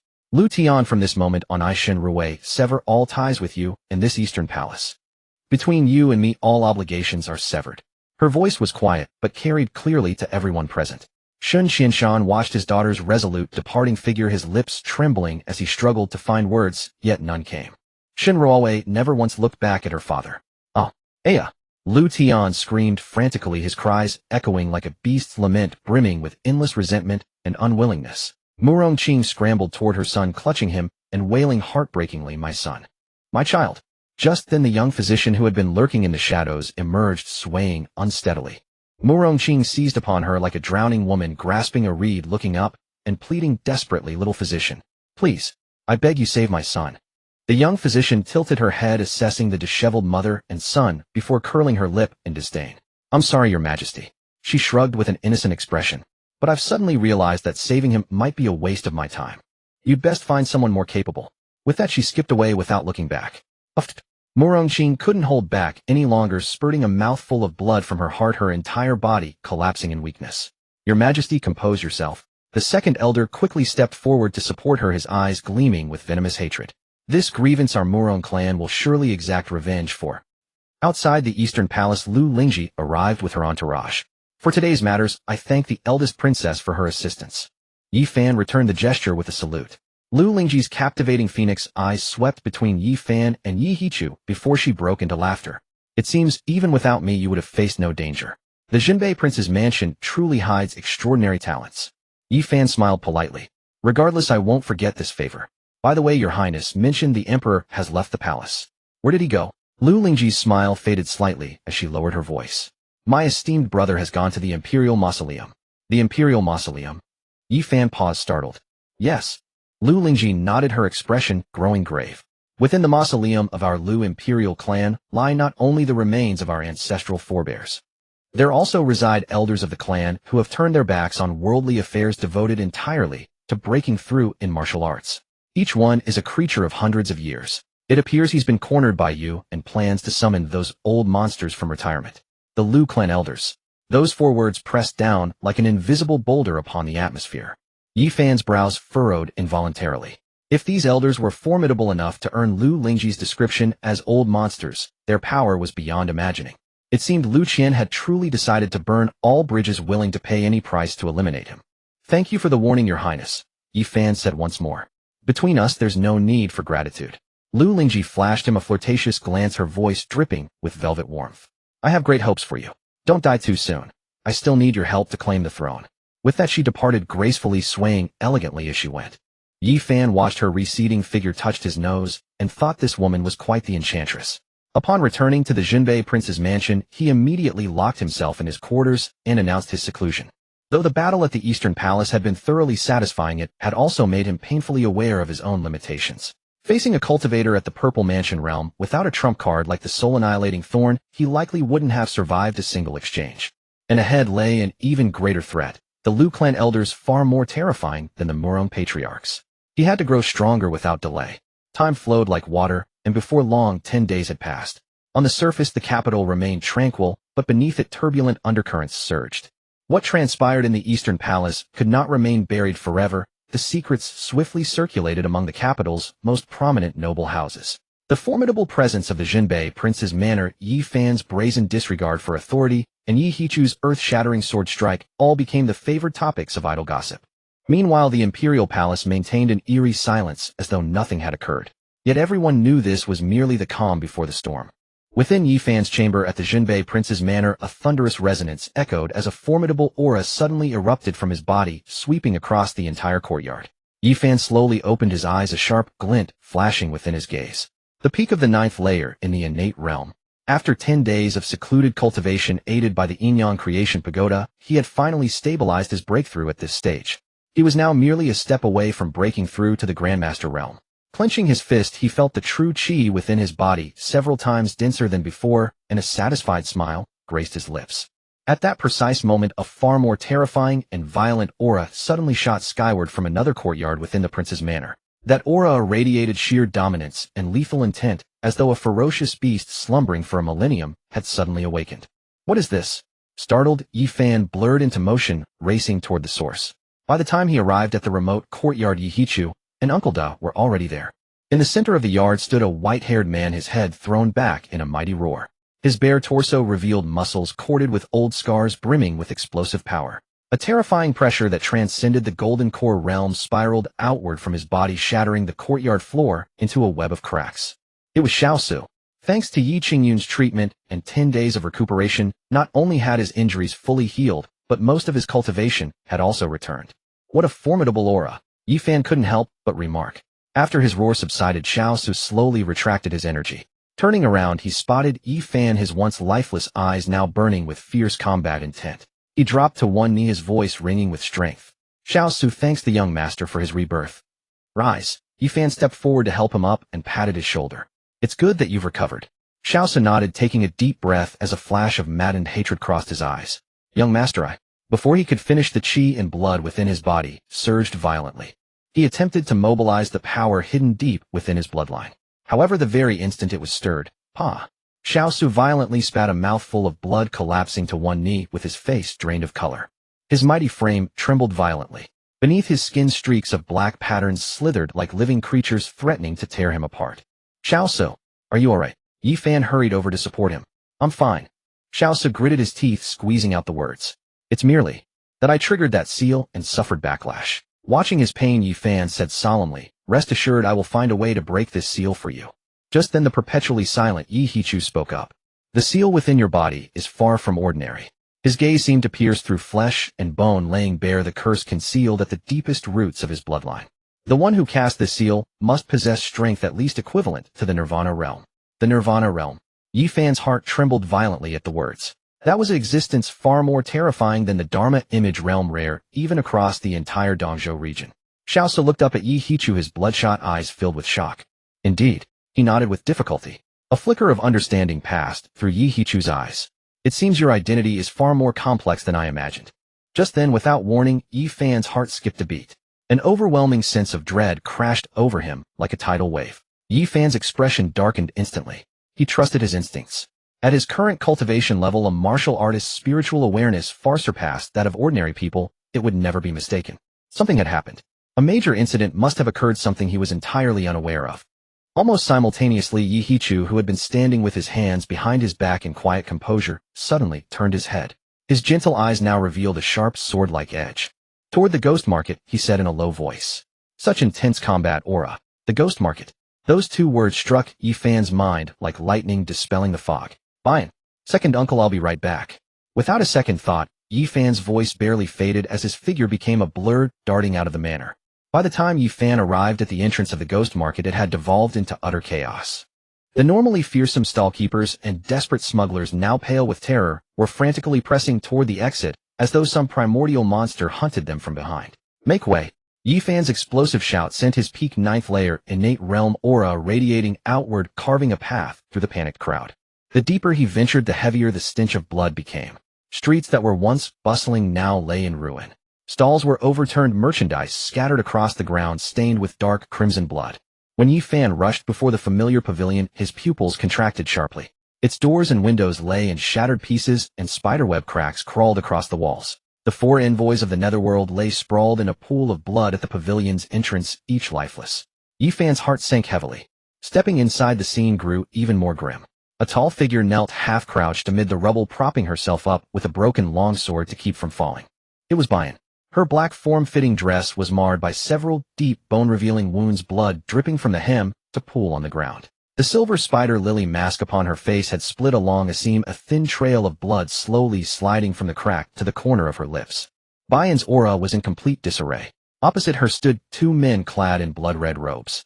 Their faces were gaunt and hollow-eyed, radiating a nauseating aura of sanguine malice, as though they had just crawled from a mountain of corpses. Their presence was chilling, yet overwhelmingly powerful. Both were undoubtedly experts of the Purple Mansion realm. Bayan, you were designated by the Lord as a cultivation vessel, yet you dared to break your purity on your own, ruining plans he has orchestrated for a century. One of the robed men sneered, his voice raspy like a viper's hiss. "Do you comprehend your crimes?" Bayan lifted her head, and beneath the mask her deep eyes held only cold hatred and killing intent. "A vessel. Grand plans." She laughed coldly, her voice trembling from weakness, yet dripping with disdain. "My life belongs only to me. Why should I sacrifice everything for his worthless schemes?" "Insolence," the other robed man barked. "The Lord's will is heaven's decree. You dare defy it, mere vessel that you are." He paused, his gaze turning even colder. "Speak. Which foolish man broke your virginity? Hand him over, and the Lord might grant you a reprieve." "He has nothing to do with this." Bayan's reply was resolute. "This was entirely my own choice." "Fine, splendid." The first speaker laughed in fury. "Since you remain so stubborn, we will cripple you first, then drag you back for the Lord to judge personally." With those words, he raised his withered hand, fingers curling into claws. A crimson claw mark materialized out of thin air, shrieking through the atmosphere as it descended straight for Bayan's skull. The strike was swift and merciless, utterly unblockable for Bayan in her current state. Just as life and death hung in the balance. "Enough. Stop." A roar filled with boundless fury thundered through the pavilion like a bolt from the blue. A figure came streaking through the doorway, swift as a startled swan, fierce as a racing thunderbolt, wielding an unstoppable, domineering momentum. It was Yi Fan. As he watched the blood-red claw mark about to descend upon Bayan's head, his eyes turned crimson in an instant. He pushed Tai Su Yulong Bu to its limits, his body transforming into a true swimming dragon that instantly materialized before Bayan, forcing himself to meet the fatal strike head-on with his back. A heavy thud echoed through the air. Yi Fan felt as though a speeding boulder had slammed into his back, his internal organs jumbled and dislocated. A torrent of scalding blood erupted from his mouth, spraying through the air in a tragic crimson mist. He grunted, his legs buckling as he dropped to one knee, cratering the ground beneath him. Agony like a tidal wave surged through his entire body. Yet he stood his ground, his spine rigid, shielding Bayan without retreating even an inch. "Yi Fan." Bayan gazed at this sudden figure before her who had thrown himself in the path of a killing blow. For the first time, a flicker of panic appeared in her cold eyes. "What are you doing here?" "Run." Her voice carried a tremor. She hadn't noticed herself. Yi Fan didn't turn around. Instead, he grimaced, another wad of blood bubbling from the corner of his mouth. The Wanmu Hui Chun Ju coursing through his meridians ignited at that moment, and waves of mighty vitality surged forth rapidly, repairing his damaged channels and organs. The two blood-robed figures also paused, clearly caught off guard by this unexpected intervention. They surveyed Yi Fan and instantly understood. So it's you, this wretched brat. Killing intent surged within the blood-robed man's eyes. You dared to thwart our master's plans, yet you still crawl to us of your own accord. Today I shall flay your flesh and sinews, refining you into a blood slave. With those words he raised his hand once more. This time the crimson light within his palm blazed far more terrifyingly than before. Yet before his palm could descend, a silent figure appeared beside Yi Fan, like an immovable mountain materializing without a sound. It was Xiaosu. He extended his scarred hand and delivered a seemingly ordinary punch. Boom. The collision between fist and palm erupted with a devastating shockwave, completely obliterating the already crumbling pavilion. Xiaosu grunted, the ground beneath his feet cracking inch by inch as he was forced backward several steps. The blood-robed man likewise stumbled back, disbelief etched across his face. A mere spiritual essence realm cultivator had actually withstood a direct strike from him. Just as both sides faced off and the tension reached its breaking point, a gentle yet undeniably authoritative voice drifted in from beyond the ruins. This is the imperial capital beneath the sun of heaven's domain. When did it become your turn to run rampant here, you sneaking deviants? As the words echoed, a figure in cyan robes stepped through the wreckage, hands clasped behind his back, strolling with casual ease. With each step he took, his aura grew stronger. The righteous energy emanating from the depths of his soul surged skyward like a blazing sun, completely dispelling the gloom and blood miasma shrouding the ghost market above. To dare harm my nephew. Yi Hichu's gaze settled upon the two blood-robed figures, his expression calm, yet chillingly cold. You deserve to die. Yi Hichu's voice was soft, yet it struck the two blood-robed men like an invisible hammer, pounding directly into their hearts. That supremely pure righteous energy made them feel as though flames were consuming their bodies. Their proud blood fiend, True Yuan, faltered and moved sluggishly within their meridians. A Confucian cultivator? How can such a powerful Confucian exist in this barbaric backwater? The two blood-robed men exchanged glances, both reading shock and dread in each other's eyes. Confucian cultivators were the natural bane of their cultivation method. An ordinary Confucian would be tolerable, but this man in cyan robes possessed righteous qi, so profound it defied all reason. Who are you? One of them blustered, bravado masking deep fear.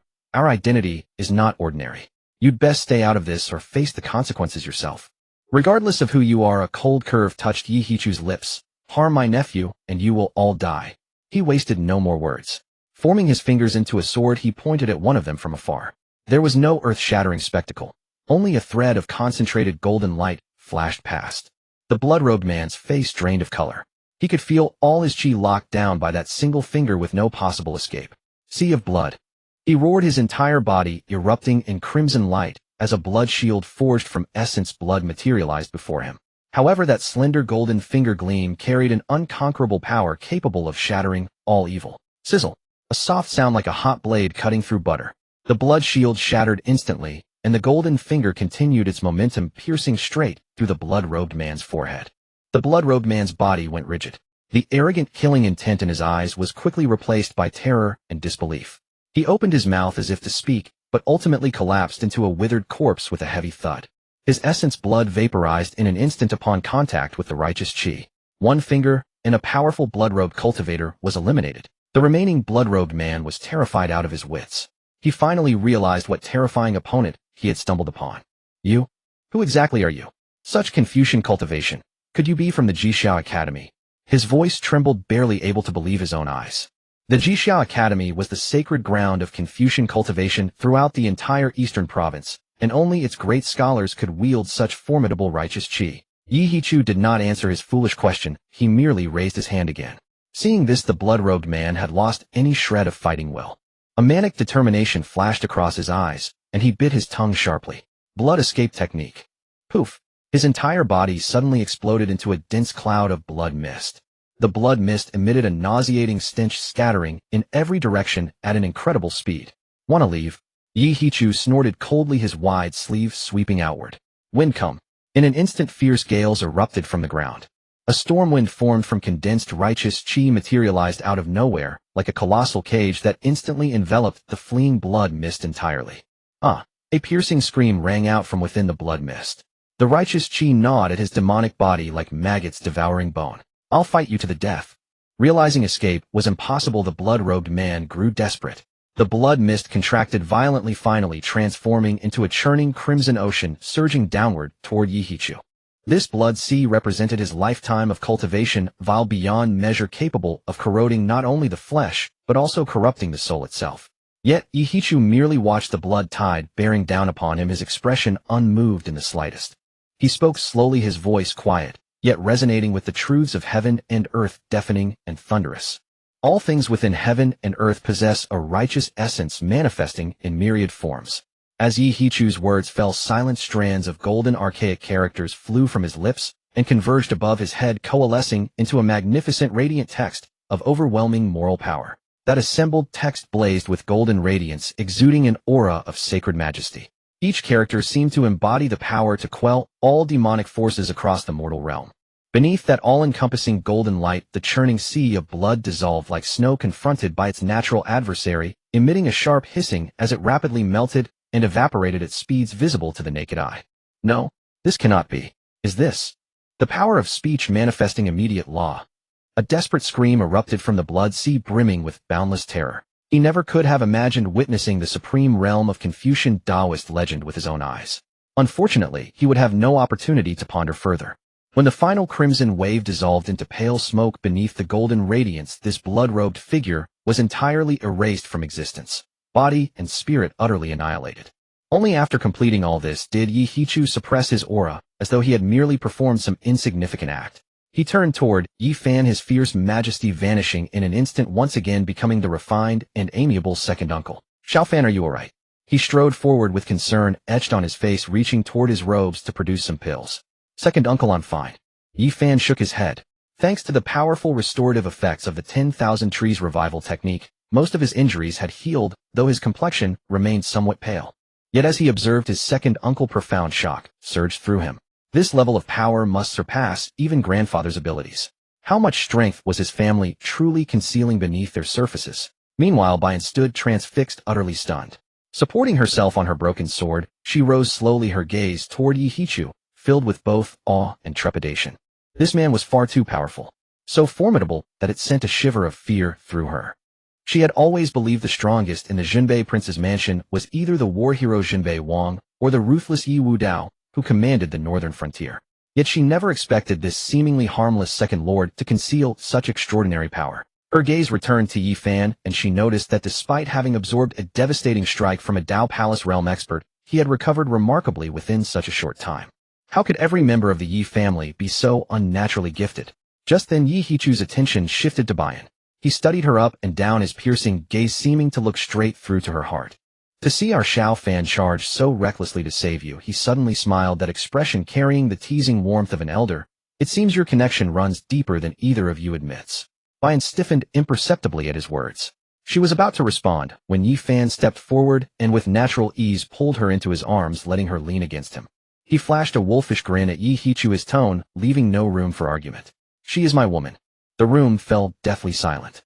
Bayan went completely rigid. She raised her head sharply, and beneath her mask those complex eyes locked onto Yi Fan's profile, fixed on his roguish smirk. Beyond them, the survivors of the ghost market who had been watching from a distance froze in shock, their jaws hanging open wide enough to swallow an egg. The lord of the ghost market, that enigmatic, ruthlessly decisive Lord Bayan, was the fiancé of the Jinbei prince's heir. This revelation was absolutely staggering. Pressed against Yi Fan's chest, Bayan felt the warmth of his masculine presence and that unyielding strength holding her. For a moment, she simply forgot to struggle. Her heart, long frozen for countless years, inexplicably skipped a beat. "What nonsense are you spouting?" Coming back to her senses, her cheeks flushed crimson. Though hidden behind the mask, her irritated tone betrayed the turmoil within. She gave his arm a half-hearted push, but found his grip as unyielding as iron. Trying to walk it back, Yi Fan leaned down and whispered near her ear, his warm breath causing her sensitive frame to tremble involuntarily. "Have you forgotten what happened between us in that secret chamber? On 3 separate occasions. You? Shameless." Bayan ground her teeth together in fury, desperately wanting to strike down this vulgar man. Watching their playful banter unfold, Yihichu's smile widened considerably. His nephew had excellent taste in women. This woman, named Bayan, though her origins remained shrouded in mystery, possessed extraordinary character and capability, truly worthy of becoming a daughter-in-law for his Yi family. "Enough. We cannot linger here." Yihichu's expression turned grave. "Since those people have already found us, they will surely not let this go. We should return to the prince's mansion." Yi Fan nodded and lifted Bian into his arms despite her weakened state. What are you doing? Put me down, she cried out instinctively, her arms wrapping around his neck. Stop moving. You haven't fully healed yet, Yi Fan said firmly, carrying her with determined strides toward the outskirts of the ghost market. Watching the trio disappear into the distance, the ghost market erupted into chaos. Did I imagine that? The terrifying Lord Bian was carried away by the Jinbei prince's heir. And not just carried. Did you catch what the young master said? She is my woman. Good heavens, this news is absolutely explosive. This Jinbei young master truly lives up to his reputation. Returning to the Jinbei prince's mansion, Yi Fan carried Bian directly to his courtyard and laid her on his bed. Rest well. I'll go fetch some healing pills for you. Without waiting for her response, he turned and left. Alone in the room, Bian stared at the unfamiliar space saturated with his masculine presence. Breathing in the lingering scent of him upon the bedding, her expression grew deeply complex. Blood Demon Palace. They had finally tracked her down. She removed her cracked mask, revealing a breathtakingly beautiful face. At the center of her smooth forehead, that mysterious mark pulsed with faint luminescence, as if foreshadowing something. My lord, she whispered, a flicker of bone-deep hatred flashing through her dark, mesmerizing eyes. She had once been the blood saintess of the Blood Demon Palace, and also the blood divine cauldron prepared by the palace master, the madman who cultivated the blood spirit scripture for over 100 years to fuel his ascension beyond the supreme realm. Once her profound Yin essence reached full maturity, that madman would drain her cultivation and her soul would become mere nourishment for his breakthrough. Refusing to become another stepping stone to power, she defected. She fled from the Central Plains to this remote Dacian dynasty, assumed a hidden identity, and established the ghost market to evade the Blood Demon Palace's pursuit and seek a means to resolve the curse of her profound Yin constitution. Yet ultimately they had found her. More unexpectedly, in her most desperate hour, the one who saved her was that dissolute young master she had once considered nothing more than a fleeting encounter. And through sheer chance, she had shared the most intimate moment with him, breaking her primordial Yin and completely severing that old demon's hopes. But this also meant she had dragged Yi Fan and the entire Jinbei prince's mansion into danger. The Blood Demon Palace was a colossus that even the paramount powers of the Central Plains feared. As her thoughts swirled chaotically, the door opened. Yi Fan entered carrying a rosewood tray laden with several white jade vials. A potent medicinal fragrance instantly filled the room, overpowering the faint metallic scent of blood lingering in the air. Here, I've brought the finest healing pills from the mansion. Yi Fan set the tray on the bedside table like a boy presenting treasures. 9 reversion, soul-preserving pill, bone-knitting meridian paste. Uncle De said these are priceless in the outside world. Take as many as you need. Bian sat on the bed gazing at those legendary medicines, yet her expression showed no trace of emotion. She simply looked quietly at Yi Fan, her breathtaking face writhing with incomprehensible complexity. After a long silence, she finally spoke, her voice carrying a barely perceptible roughness. Why are you being so kind to me? Yi Fan, who had just reached for a jar of 9 reversion, soul-preserving pill, paused mid-motion. Turning to meet her searching gaze, he broke into a grin, showing his white teeth. You are my woman. If I don't treat you well, who should I treat well? He spoke as though it were the most obvious truth in the world, domineering to the point of having no need for reasoning. Her heart gave a subtle tremor, as though something delicate had brushed against it. She turned her head away, evading his burning gaze, and spoke in a softer tone. You don't even know who I am. Do you have any idea who those 2 were today? I don't care who they are. Yi Fan pressed the pills into her hand, his tone still unfazed and fearless. Heavenly Kings, or Hell's Yama. Anyone who dares lay a hand on you will die. Simple, crude, yet carrying a force that brought a strange sense of security. Bian gripped the cold jade bottle, her fingertips pressing hard. After a long silence, she exhaled wearily, as if making some quiet resolve. They come from the Blood Demon Palace.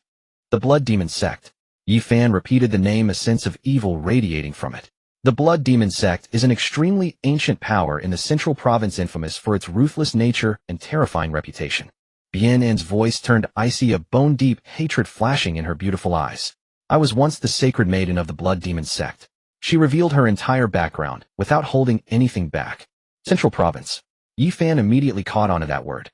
He recalled his second uncle Yi Hichu occasionally mentioning that their world was called the Jiuzhou continent, vast and boundless, divided into 9 great provinces. Their Dacian dynasty was merely a corner of the Eastern Province. In the hierarchy of the 9 provinces, the Eastern Province ranked only in the middle to lower tier. The Central Province, however, was the heart of the 9 provinces, teeming with formidable experts and a multitude of sects, the sacred ground of martial cultivation for the entire continent. A blood demon sect that could claim top-tier status even in the Central Province. Its true power was terrifying beyond imagination. Now you understand what kind of existence you have provoked, don't you? Bien and looked at Yi Fan with complex emotions. The Blood Demon sect always ensures no loose ends are left. They will not spare you, and they will certainly not spare the Jinbei Prince's mansion. If you regret this now, it is still possible to hand me over. Her words were cut short, as a warm, large hand gently covered her lips. Yi Fan leaned down, gazing straight into her shimmering eyes, speaking word by word. I have said it, you are my woman. Let alone some mere Blood Demon sect. Even if the sky should fall, I shall bear it for you. Bien An's entire body froze rigid. She gazed at the face so close before her, at the unquestionable resolve burning in his eyes. That heart which had been frozen for countless years finally melted away in this very moment. 2 strands of clear tears slipped uncontrollably from the corners of her eyes. Meanwhile, in another garden of the Jinbei mansion, Shenruowei stood quietly beneath a blooming plum blossom tree, dressed in a simple white gown. She had just heard the news that Yi Fan had brought a woman back from the ghost market. Gazing toward Yi Fan's courtyard, an indescribable complexity flashed across her cold, clear eyes. There was loss, there was bitterness, and there was even a trace of jealousy, one she herself had not noticed. She gently plucked a plum blossom and brought it close to her nose, inhaling its fragrance. The flower's scent was as cold as her current state of mind. The Imperial Palace, Yangshin Hall. Your Majesty, you must seek justice for your concubine. Mu Rongqing knelt on the ground with her hair disheveled, her once elegant and noble face now twisted with resentment and madness. She poured out everything that had occurred in the Eastern Palace to Lu Qian, every word forced through gritted teeth. Lu Qian, having just returned from the Imperial Mausoleum, sat motionless upon the dragon throne, his expression as still as deep water, listening quietly, without revealing any emotion. Only after Mu Rongqing finished her tearful account did he slowly speak, his voice as cold as ice. Rise. He rose from his seat and walked to the window, gazing at the Jinbei Prince's mansion, which lay sprawled across the capital like a great beast, his eyes flashing with frenzied obsession and delight. Empress, rest assured. The day of the Yi family's destruction is upon us. I have already summoned the ancestral elders from the Imperial Mausoleum. This time I shall make the entire Jinbei Prince's mansion accompany my son to the grave. His voice echoed through the vast, empty hall, thick with murderous intent. The northern frontier Jinbei city. Unlike the prosperity of the capital, everything here exuded an atmosphere of iron blood and grim solemnity. The towering city walls were riddled with sword cuts and blade wounds, dark brown bloodstains having long permeated the wall bricks, silently recounting the ferocity of this place. The bitter wind, sharp as a blade, whipped up endless sandstorms. Within the Jinbei Prince's headquarters, the assembly hall, a massive battlefield map table lay at the center, meticulously detailing the terrain and topography of the northern frontier. Yi Zhangxiong wore black armor, his whiskers and hair bristling.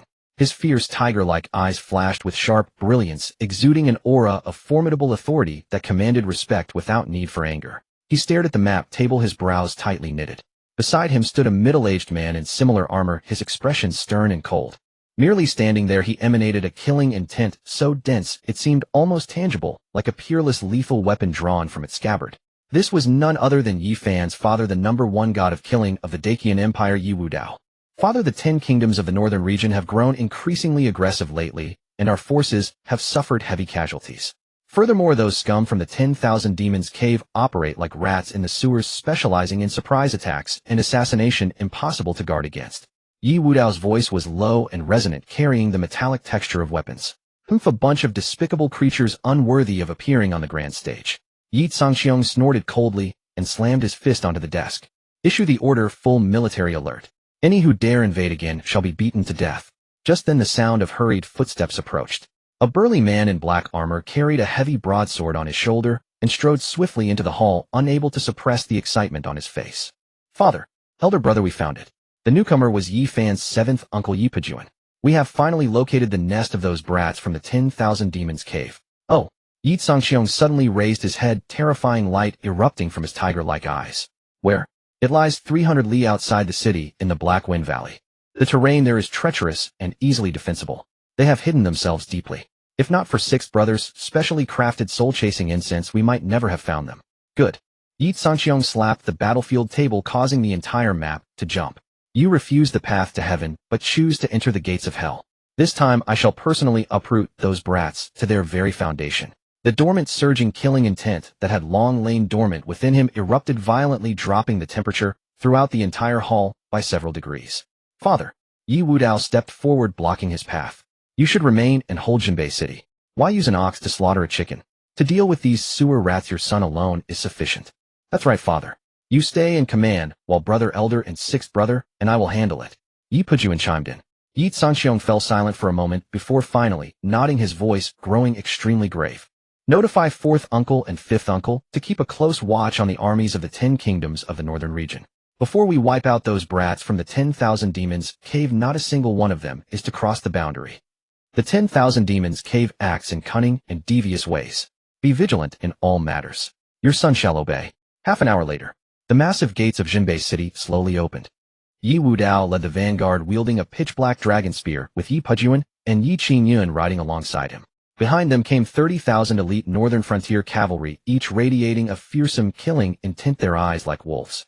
The army surged forward like a black torrent, stirring up clouds of dust as it raced toward the endless depths of the Gobi Desert. The bitter wind howled and banners snapped loudly in the gale. A thunderous crackdown upon the 10,000 demons cave had thus begun. However, no one noticed. Only shortly after the Jinbei army departed did the once clear sky above Jinbei City grow unexpectedly gloomy. Whiffs of demonic energy like venomous serpents quietly converged within the clouds. A far greater conspiracy was silently enveloping this steel fortress isolated upon the northern frontier. After the army departed, Jinbei City fell into an eerie silence. Yi Sanxiong stood alone at the highest point of the command mansion, his hands clasped behind his back, his piercing gaze fixed on the direction his sons had taken. In those weathered eyes, like a tiger's, a trace of imperceptible worry flickered. For reasons unknown, a nagging unease lingered in his heart. Just then, without any warning, the sky suddenly darkened. For pillars of black, demonic energy, as massive as mountains, burst through the clouds like tentacles reaching from the deepest abyss. They crashed down upon the four corners of Jinbei City with apocalyptic force. Boom, boom, boom, boom. The four earth-shattering explosions caused the entire Jinbei City to tremble violently, as if a 12th-degree earthquake had struck. Where the four demonic pillars struck, the city walls collapsed, and buildings were reduced to rubble. Countless soldiers and citizens who had no time to dodge were instantly crushed into dust by the overwhelmingly ruthless demonic energy. Shrieking screams echoed through the heavens. Enemy attack. The sharp alarm pierced the sky. Yi Sanxiong's figure instantly appeared on the city wall. Gazing at the four towers of demonic energy that pierced heaven and earth, and the four shadowy figures within them radiating monstrous demonic might, his tiger-like eyes instantly turned blood red. Wama Cave. The three words ground out through clenched teeth, each one brimming with killing intent capable of freezing the soul itself. Yet this was only the beginning. Whoosh. At that very moment, the four pillars of demonic energy appeared. Dense clusters of dark specks materialized on the horizon beyond the city walls. Within mere breaths, dozens of figures emanating immense pressure took position outside the walls surrounding the entirety of Jinbei City with no escape. These individuals wore varied garb, yet without exception all were powerhouses of primordial spirit realm or higher. Among them, top experts of the Purple Mansion realm as well. They were the ace forces of the northern domain's 10 kingdoms. Their leader, a one-eyed, burly warrior bearing a massive crimson battle axe, gazed at the lone aged figure on the city wall and bared his teeth in a cruel grin. Lord of Jinbei, it's been a while. Yi Sanxiong's gaze shifted slowly from the four pillars of demonic energy to the dozens of powerful enemies arrayed beyond the walls. The unease in his heart now surged into an ocean of wrath. He understood now. The Black Wind Valley, the Wanma Cave's stronghold. Everything had been fabricated. This was a trap meticulously orchestrated to lure him away from the Jinbei household, a classic strategy to draw the tiger from the mountain. Magnificent. A splendid ruse to draw the tiger from the mountain. Yi Sanxiong's anger gave way to laughter, bold and desolate, yet surging with boundless dominance and fighting spirit. To assassinate a single old man like myself, you've mobilized such an immense force. You truly honor me, Yi Sanxiong. Standing alone against four demons of unfathomable depth and dozens of the northern domain's finest warriors, his unyielding will as Lord of Jinbei only intensified, rising like a pillar to heaven, rivaling the monstrous aura itself. Yi Sanxiong, spare us your bravado. The one-eyed warrior bellowed. Your sons are absent, your city's elite forces nearly spent. Today you shall not escape, no wings shall aid you. Lord of Jinbei, your era has ended. Another powerhouse of an alien race blade curved spoke with chilling coldness. Today marks your death. Death. Yi Sanxiong threw back his head and laughed, a sound dripping with scorn and arrogance. Slowly he drew the ancient warblade at his hip, forged through a lifetime of slaughter, and pointed its edge toward the assembled enemies beyond the walls. Do you vermin of clay and tile dare speak of my life and death? I have ruled the northern frontier all my years, slaughtering more men than you have ever laid eyes upon. Today I shall demonstrate whether my blade, the sword of Jinbei's lord, still cuts true. Before the words had even finished leaving his lips, his body transformed into a streak of heaven-rending rainbow as he leapt from the city wall hurtling toward the northern domain's assembled powerhouses and those four supreme experts from Wanma Cave. One man, one blade, defending an entire city. Beyond the northern frontier, Black Wind Valley rose jagged and treacherous, a colossal beast with jaws agape, lying in wait for prey to wander into its trap. Yi Wudao reined in his steed, his face as impassive as ancient frost. In his hand, a black dragon spear stood still amid the howling sand, its tip seeming to pool the very essence of oblivion. Brother, the Yin energy here is too heavy. Something is wrong, Yi Qingyun urged his horse forward, his brow furrowed with gravity. Sensitive to all manner of aura since birth, the demonic qi coiling through this place made his very heart palpitate. Yi Pejun hoisted his greatsword over his shoulder, rumbling, whether yin or yang, I say charge straight in and wring the necks from those bastards like so many balls. Yi Wudao said nothing, merely raising his hand with deliberate slowness. Behind him, 30,000 northern frontier cavalry obeyed the silent command, shifting from gallop to stillness in an instant. Their hoofbeats vanishing, leaving only the wind's mournful cry and the clink of tempered armor. Just then, a thunderous explosion erupted from the valley's entrance. Mountains of rock crumbled and dust plumed toward the heavens. The narrow passage, once traversable, was instantly choked shut by boulders cascading from both cliff faces. We've walked into an ambush. Yi Qingyun's expression darkened. Ha ha, only now do you realize. Too late. A voice, silk-wrapped and unholy, slithered from every direction along the canyon walls, bouncing back in warped echoes that set teeth on edge. With each laugh, figures wreathed in black robes emerged like specters from the crevices of shadowed cliffs and the fissures beneath the earth itself. Clutching an array of bizarre weapons and wreathed in demonic energy, their gazes, hungry and bloodthirsty, locked onto the 30,000 northern frontier cavalry trapped within the valley. Their numbers were staggering, tens of thousands strong. Before them all, a young man robed in embroidered splendor, his features almost unnaturally beautiful, leaning toward the grotesque, sat upon a throne wrought entirely from bleached bones, borne aloft by 8 fiery-figured enchantresses rising slowly from the dark. His tongue, the color of fresh blood, traced his lips as his peach blossom eyes traced Yi Wudao below with palpable delight, as though studying a masterpiece. You must be the god of slaughter from Great Qian, Yi Wudao. The youth's voice carried an androgynous timbre that raised gooseflesh despite its smoothness. Yi Wudao's gaze turned glacial as his dragon spear lifted, the tip aimed squarely at the unnatural young man. Your vital essence, remarkably potent. The youth paid no mind to the soul-reaping spear, inhaling deeply as bliss washed across his face. Truly, a delicacy of the finest grade. Young master of the 10,000 demons hollow, Lung Wuya. Yi Wudao intoned the name in a low voice. Oh. Lung Wuya's eyes flickered with surprise. It seems your Jinbei residence harbors minds beyond mere brute force. Rising from his bone throne, he spread his arms wide, as if embracing the world itself. Indeed, I am Lung Wuya. Today, after a century of slumber, my 10,000 demons hollow rises once more. And you, the northern frontier's most elite cavalry, your boiling blood, your rich essence, shall become the first feast celebrating our return. Us rats from the sewers. Yi Pejun roared, bringing his greatsword down with enough force to crack the earth. Rats. Lung Wuya threw back his head in laughter, tears forming at the corners of his eyes at the absurdity.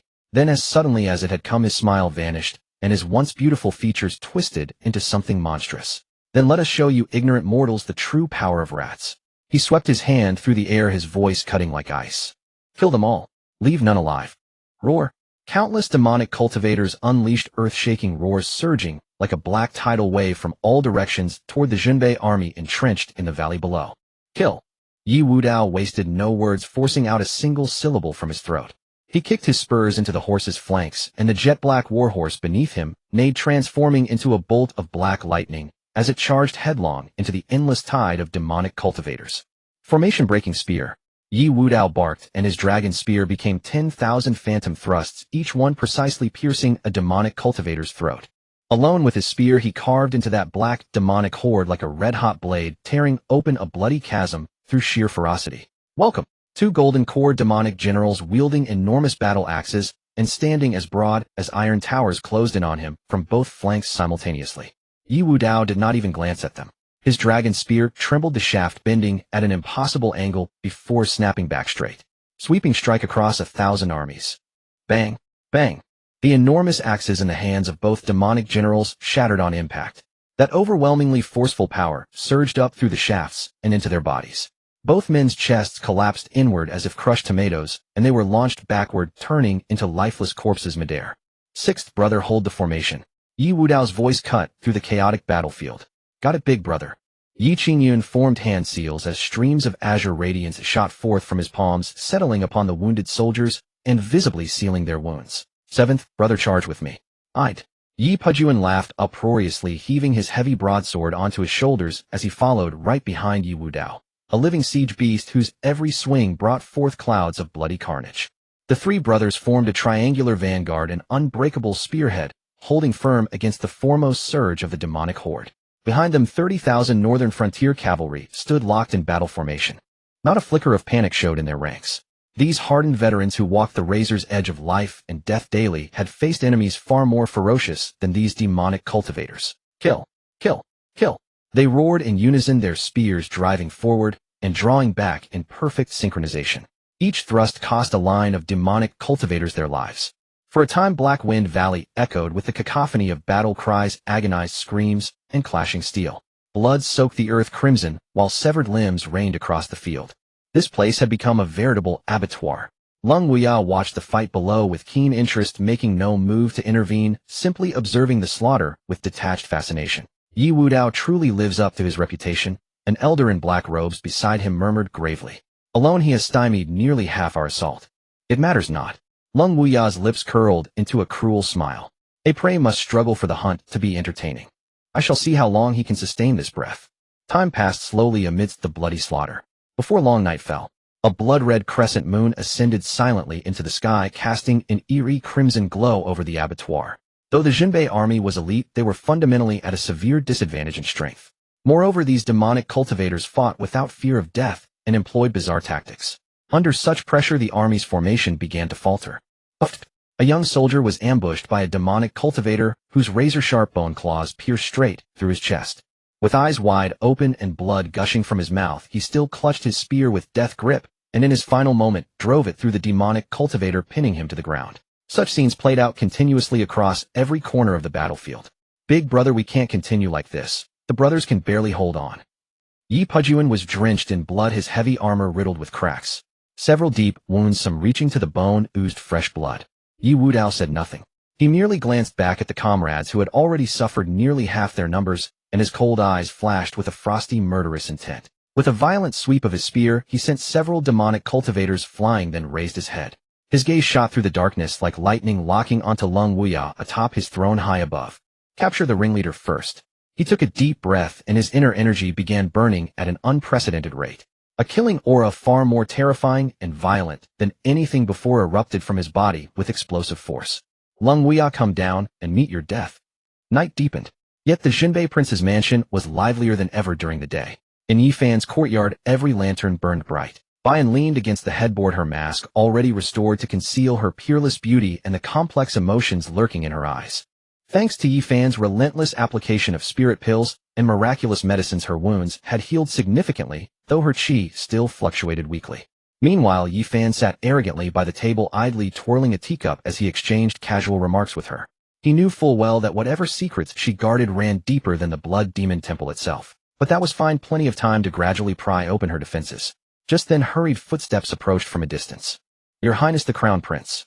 Her voice came before she did.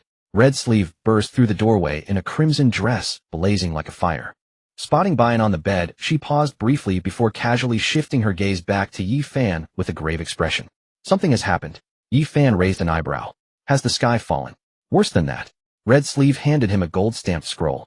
The Myriad Treasures Tower has issued a sky-high bounty on you and the entire Jinbei Prince's mansion. Yi Fan accepted the bounty notice, known among their ranks as the Yama Scroll. Unfolding it, he saw his name inscribed in vermilion ink, followed by so many zeros it made his eyes water. Whoever brings me Yi Fan's head shall receive 100,000 high-grade spirit stones, a heavenly tier cultivation technique, and unrestricted access to select 3 treasures from the Earth Pavilion of the Myriad Treasures Tower. For those who slay key members of the Jinbei Prince's mansion, rewards include. How intriguing. Yi Fan stroked his chin, not a trace of tension on his face. Only a hint of amusement. Seems my life is worth quite a bit after all. Red Sleeve watched him with utter exasperation at his careless demeanor. This isn't something to take lightly. She emphasized heavily. The Myriad Treasures Tower's Yama Scroll hasn't appeared in a century. once issued desperados across the entire spirit realm, and even throughout the eastern province, will swarm here like sharks sensing blood in the water. Right now it's not just the major organizations of the spirit realm. Infiltrators from other territories across the eastern province, elite assassins, freelance bandits, and bounty hunters alike have all been roused by this news and are heading toward the capital. From this point forward, the Jinbei Prince's mansion will likely know no peace. Such peril surrounds us everywhere. From the bed, Bind suddenly spoke in a muffled tone, her voice carrying an inexplicable undertone. You've truly stirred up a massive trouble this time. Where soldiers come, generals block. Where water flows, earth dams it. Yi Fan casually tossed the Yama scroll onto the table, shrugging indifferently. Just as well. I've been itching for a fight lately. I only hope there are enough of them.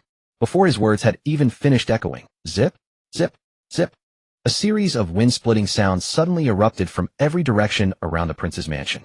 In the blink of an eye, shadows emerged like bats in the night, silently crossing the Wangfu's high walls from all directions and swiftly surrounding Yi Fan's courtyard.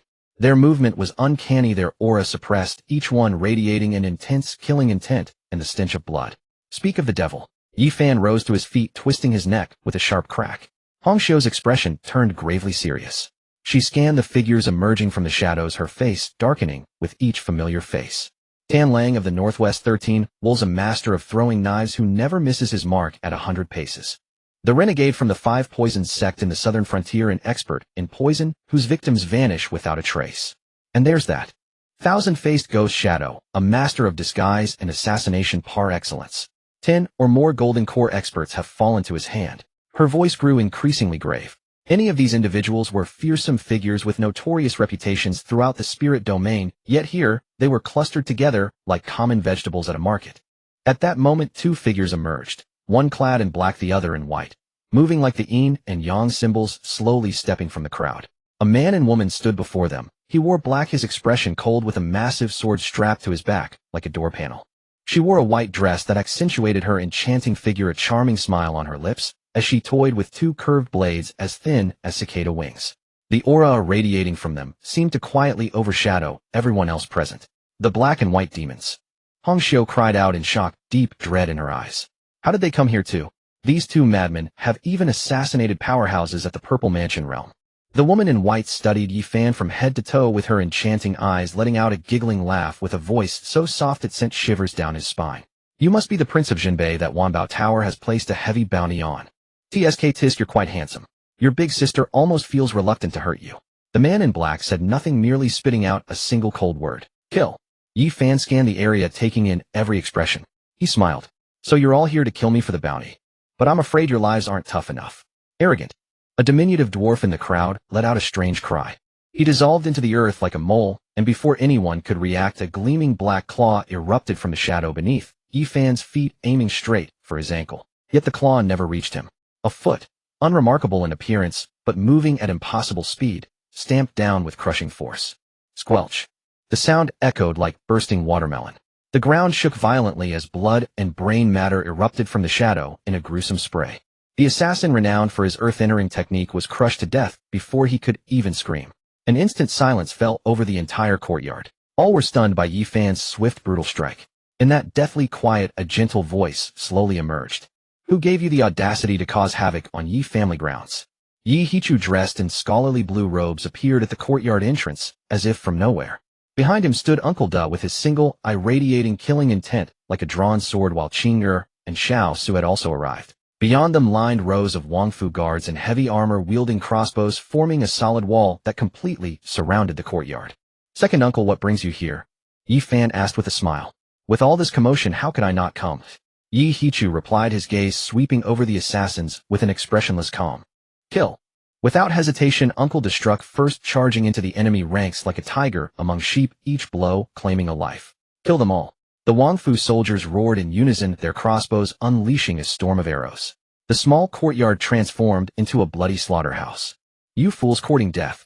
Uncle Da's single eye blazed with bloodthirsty fury as his emaciated form darted through the crowd like the Reaper himself. His fingers became the sharpest weapons, tearing through defenses and crushing hearts with effortless precision. Tan Lang, famed for his throwing knives, had barely released his 3 poison blades before Uncle Da materialized before him like a phantom. Too slow, Uncle Da whispered at his ear. Tan Lang felt a chill at his neck and looked down in disbelief to see a withered hand piercing through his throat. Meanwhile, Qinger's sword moved like lightning.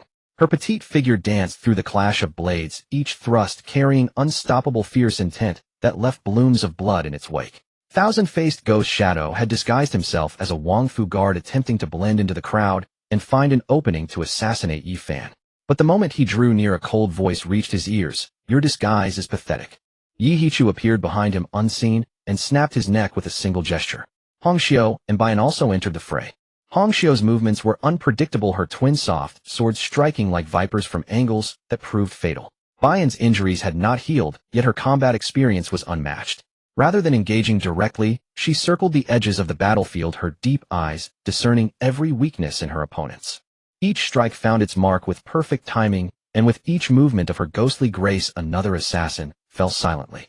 Xiaosu presented a completely different spectacle. His bare torso displayed muscles crisscrossed with scars radiating explosive power. He neither dodged nor deflected, instead attacking with overwhelming force that swept through entire armies. A golden core realm swordswoman struck his shoulder, sparks flying, leaving only a white mark.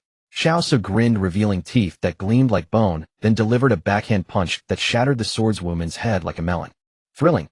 He howled toward the sky, his feral and violent aura instilling terror in the surrounding assassins. Yet at the center of this chaotic battle remained Yi Fan. The black and white demons, along with the remaining 10 or so top-tier golden core assassins, had a singular focus from the start, locking onto him with deadly precision. Boy, go to hell.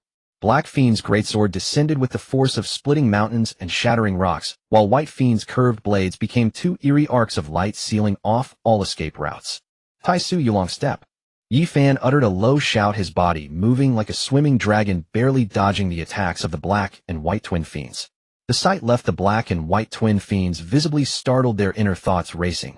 What manner of movement technique was this lad cultivating? It was truly astonishing. At that moment, all the remaining assassins surged toward Yi Fan. Relying on his formidable physique and mysterious movement technique, he held his ground without yielding an inch. This kid's a monster.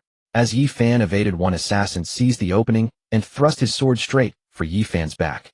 Yet the blade's tip struck Yi Fan's body and rang out with a sharp clang as though piercing tempered steel. It couldn't even breach his skin. Before the assassin could recover from his shock, Yi Fan had already turned and delivered a swift hand chop faster than lightning, severing his neck in one motion. Watch out! Just as Yi Fan was locked in fierce combat, a cry of alarm rang out from nearby. Shen Ruowei had somehow appeared from the room without warning. Seeing Yi Fan surrounded by attackers, her delicate face went pale, fear evident in her eyes. But her sudden appearance immediately drew the attention of one assassin. A vicious gleam flashed in the assassin's eyes as he abandoned his engagement with the mansion guard and launched himself toward Shen Ruowei like a hunting hawk. Capture the leader first. If the leader cannot be captured, then capture his woman. Shen Ruowei had never witnessed such a scene before, and as the glinting dagger filled her widening pupils, terror paralyzed her, rendering her unable to move or flee. You seek death. Yi Fan's eyes nearly burst from the fury as he witnessed this. No longer holding back, his true energy erupted violently from within. Soul-devouring thrust. An invisible spiritual shockwave instantly locked onto the assassin rushing towards Shen Ruowei. Mid-flight, the assassin's body froze abruptly before letting out a horrifying shriek. Like a severed kite, he plummeted from the sky, blood streaming from all 7 orifices as his spiritual essence was completely destroyed. Yi Fan materialized beside Shen Ruowei almost instantaneously, pulling her into his embrace. Don't be afraid. I'm here. His deep voice resonated near her ear. Pressed against his solid chest, she could feel his steady heartbeat, and the fear that had consumed her heart miraculously began to settle. Kill him. The black and white twin fiends seized the moment of Yi Fan's distraction and attacked in unison once more. This time holding nothing back, their aura steadily intensified, showing clear signs of breakthrough toward the Yuan Shun realm. Blood fiend formation. Black and white killing intent converged in the air, merging into a terrifying blade aura capable of tearing through heaven and earth itself, descending directly upon Yi Fan and Shen Ruowei. This strike had transcended the Yuan Shun realm, coming dangerously close to the full force of a Zifu realm expert. Just at this critical moment, a figure clad in green stepped forward to shield Yi Fan. Yi Hichu had finally acted. Maintaining his usual calm demeanor, he extended 2 fingers and gently touched the world-destroying blade aura. There was no thunderous explosion or dazzling display of light. The terrifying blade aura, capable of sundering mountains, simply melted away like ice meeting sunlight upon touching his fingers. The black and white twin fiends' bodies shuddered violently as blood gushed from their mouths, terror replacing their eyes. You? Only a single word escaped their lips. Yihichu flicked his fingers. Two barely perceptible streams of energy flashed past. Identical pinpricks of blood appeared on both their foreheads simultaneously. Their bodies fell slowly to the ground. Soon after, the invading assassins were nearly all eliminated, with only a handful managing to escape through sheer luck despite their grave injuries. The thick scent of blood permeated the entire Wang mansion. Watching his second uncle dispatch opponents with such casual ease, Yi Fan's lip twitched involuntarily. He stepped forward and briefly recounted the matter of the Wanbao Tower bounty. Upon hearing this, Yihichu merely smiled. I hadn't realized someone from our Yi family was worth quite so much. Second uncle, I'm sorry for bringing so much trouble to the mansion because of me. Yi Fan said, his tone laced with apology.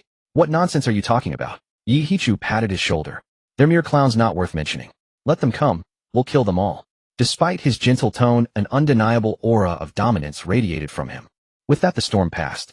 Everyone dispersed, even Bayan and Hongxiu quietly leaving as if by mutual understanding, until only Yi Fan and Shun Ruowei remained in the courtyard. Shun Ruowei pulled away from Yi Fan's embrace and lowered her head, gazing at the devastation scattered across the ground, her voice tinged with disappointment and self-mockery. Am I really so useless? I only cause you trouble and need you to protect me. You foolish girl. Yi Fan's voice softened unconsciously. I've told you, you're my woman. A man protecting his woman is only natural. There's no such thing as trouble in that. Shun Ruowei raised her tearful eyes and gazed steadily at him. This man, who usually appeared so carefree and even somewhat shameless, would always unhesitatingly place his broad shoulders between her and danger whenever it mattered most. This sense of security was something she had never experienced throughout her 20 years of life. In the Shun mansion, she was merely a chess piece used to maintain family honor, and in the Eastern Palace, she served as bait for the Crown Prince's schemes against loyal officials. Her life had been like a drifting duckweed, having never known anyone to rely upon until this man appeared and forcibly, domineeringly dragged her from the mud. If I can't even protect my own woman, then what kind of man am I, eh? Seeing her silence, Yi Fan added softly while ruffling her hair. Those words struck like a lit match, igniting all the emotions Shun Ruowei had long suppressed. She suddenly rose on tiptoe, wrapping her arms tightly around Yi Fan's neck. Yi Fan froze, caught off guard before he could process what was happening. Warm, soft lips pressed against his mouth, cool and trembling slightly. His mind went completely blank. This woman was far too bold. Shun Ruowei's movements were awkward and clumsy, like a newborn fawn acting purely on instinct, offering everything she was to the man who had given her warmth. The last shred of Yi Fan's reason shattered under the sudden onslaught of her tender warmth. His hand gripped her slender waist, pulling her completely into his embrace as he shifted from passive to assertive, deepening the kiss. After a long moment, they parted. Shun Ruowei's cheeks flushed crimson, her breathing unsteady, those previously cool eyes now glistening with moisture and an innate enchanting allure. Seeing her like this, Yi Fan's Adam's apple bobbed as he could no longer contain the fire within him. He swept Shun Ruowei into his arms and strode purposefully toward the bedroom. With a firm click of the door closing behind him, the bloody aftermath in the courtyard was sealed away, leaving only a room filled with tender intimacy. Yet in a small courtyard not far away, the atmosphere stood in stark contrast, tinged with something strange and unsettling. A cool night breeze stirred the leaves of the ancient locust tree in the courtyard, whispering softly. A stone table, 2 stone stools. Hongxiu and Bayan sat facing one another. An indescribable awkwardness hung in the air.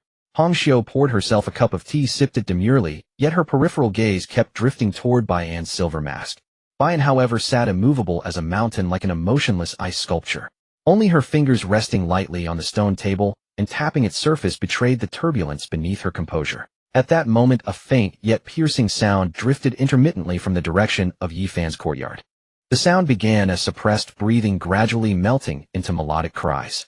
Both women were no strangers to such things, and they well understood what lively drama was unfolding next door.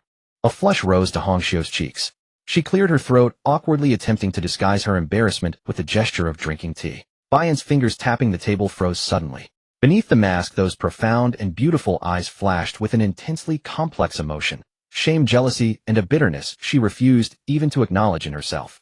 Eventually, it was Hongxiu who could no longer bear the suffocating silence, and broke it first. Who would have thought? She set down her teacup, her tone carrying an ambiguous blend of mockery and sigh, that even the illustrious lord of the ghost market, Bayan, renowned for her ruthless decisiveness, would one day be brought to heel. Our young master truly is quite capable. Bayan slowly turned her head, the mask now facing Hong Xiu, her eyes appearing exceptionally cold under the moonlight. Are you any different? Her voice revealed neither anger nor pleasure. The unparalleled daughter of the Wanbao Pavilion, now willingly becoming his woman. Hong Xiu smiled, a gesture tinged with self-mockery, yet predominantly open and resolute. He was willing to sever ties with the Wanbao Pavilion for me. For that alone my life belongs to him. For this lifetime and beyond. She paused, her gaze sharpening as she looked directly at Bayan. But you, Lord Bayan, dare you claim that following him was merely to find shelter and evade the blood demon's sex pursuit? Bayan's body stiffened almost imperceptibly. Hong Xiu's words struck like a needle, piercing precisely to the deepest layer of her carefully maintained disguise. Do you think following him was worth it?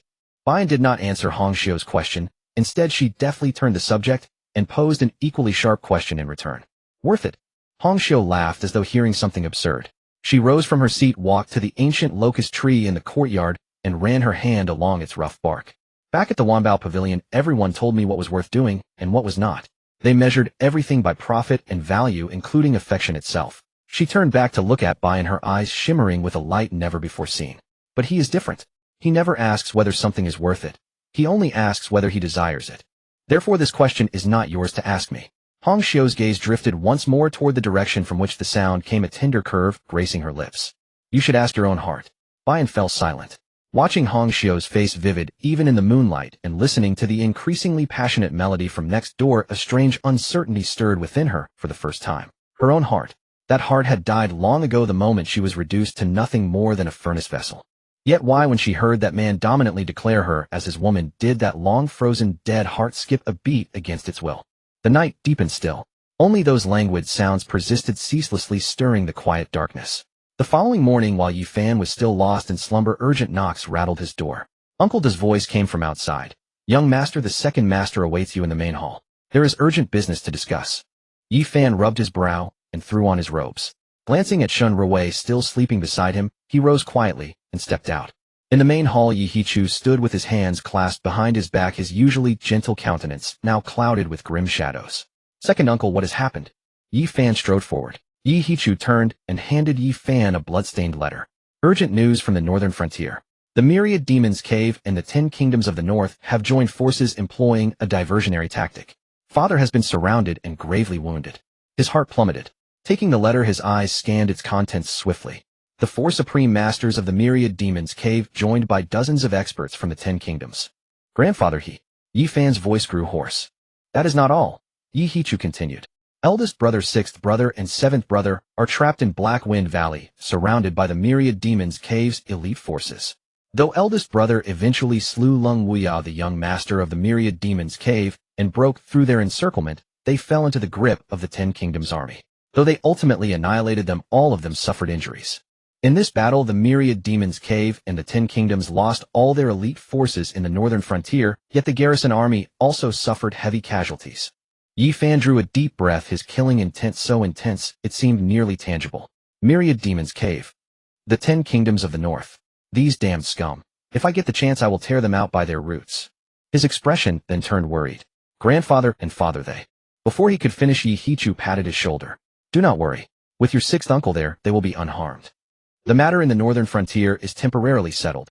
You need not trouble yourself over it. Yi Hichu shifted tone, his voice growing grave. In a few days, the Spirit Domain tournament will commence. Tomorrow you shall depart for Tianqi City. Tianqi City. Yi Fan's brows furrowed slightly. It is the largest city in the Spirit Domain, belonging to no faction. Every Spirit Domain tournament is held there. Yi Hichu gazed at Yi Fan, his eyes burning with intensity. There the finest prodigies across the entire Spirit Domain converge. This is your chance to showcase your true strength. Yi Fan nodded. Rest assured, second uncle. I will never bring shame upon the Yi family. Meanwhile, deep within the imperial palace, Lu Qian sat upon the dragon throne, listening to the dark guards report, his expression entirely devoid of emotion. That old thing Yi Zhangxiong truly is difficult to kill. Despite so many surrounding him, he somehow survived. And Yi Wudao actually dared to slay the young master of the myriad demons cave. Now he has truly torn the heavens apart. A cruel curve touched Lu Qian's lips. Wait and see. The real spectacle is only beginning. Meanwhile, in a humble room in Jinbei City, Yi Zhangxiong lay upon the bed, his face as pale as paper. Yi Wudao, Yi Pejuan, Yi Qingyun, and others gathered around his bedside. Yi Qingyun was treating Yi Zhangxiong, his brows drawn tight in concentration. Father has been struck by the unique, bone-eroding demonic chi of the 10,000 demon cave. This demonic energy invades the internal organs and is extremely difficult to dispel. Yi Qingyun withdrew his hand and said solemnly, "But I will find a way to remove it as soon as possible." Yi Pujuan roared, "Those damn bastards from the 10,000 demon cave. I'll go wipe them out now." "That's right. Wipe out those bastards." Just then Yi Fan's fourth uncle Yi Bahuang and fifth uncle Yi Qingcong, standing nearby, also called out in agreement. "Calm down." Yi Wudao uttered a cold rebuke, his gaze sharp as a blade. "Revenge must be sought, but not now. First deal with the 10 nations of the northern region." "Big brother, how do we proceed?" Yi Qingyun asked. Yi Wudao's face revealed killing intent, speaking word by word, "Destroy the nation, exterminate the clan." As those 4 words were spoken, a terrifying aura of slaughter instantly filled the entire room, and the air around them completely froze. "Oh right, seal off information about Father's condition. No word can leak to the outside. You few stay at Jinbei City, guard Father well, and leave everything else to me." After Yi Wudao finished speaking, he left directly. Seeing this, Yi Qingyun and the others knew their eldest brother was truly enraged. A true slaughter was about to begin. Meanwhile, deep within the 100,000 mountains inside a blood-colored demonic pool, a figure sat cross-legged. Soon someone knelt by the pool and trembled as they reported, "Master, the young master. The young master has been killed." The blood pool instantly boiled, releasing an overwhelming killing intent. The figure slowly opened its eyes, its voice sounding as if it came from the deepest hell. "Who did this?" Then the person recounted everything that had happened in the northern frontier of Deqian.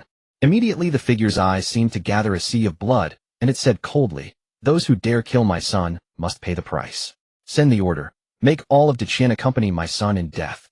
The next morning outside the prince's mansion gates, Yi Fan stood with his hands behind his back, dressed in combat attire.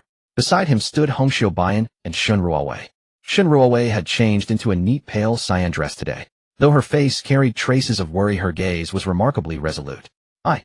Shun Ruowei looked at Yi Fan, hesitating to speak. As if perceiving her thoughts, Yi Fan said, "You can come with me."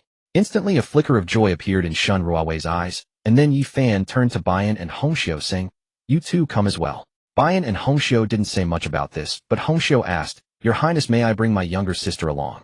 "Certainly." Yi Fan nodded. At that moment a round figure came running, none other than Qian Duoduo. Sweating profusely and breathing heavily, he gasped, "Brother Fan, I heard you're heading to Tianqi City. Take me along. I don't want to miss this spirit domain competition." Yi Fan glanced at him and retorted sharply, "With your weight you'll struggle even to run away." "Brother Fan, this is called prosperity. Besides, I've brought plenty of cultivation resources. I'll make sure you eat and drink well on the way." Qian Duoduo patted his chest with assurances.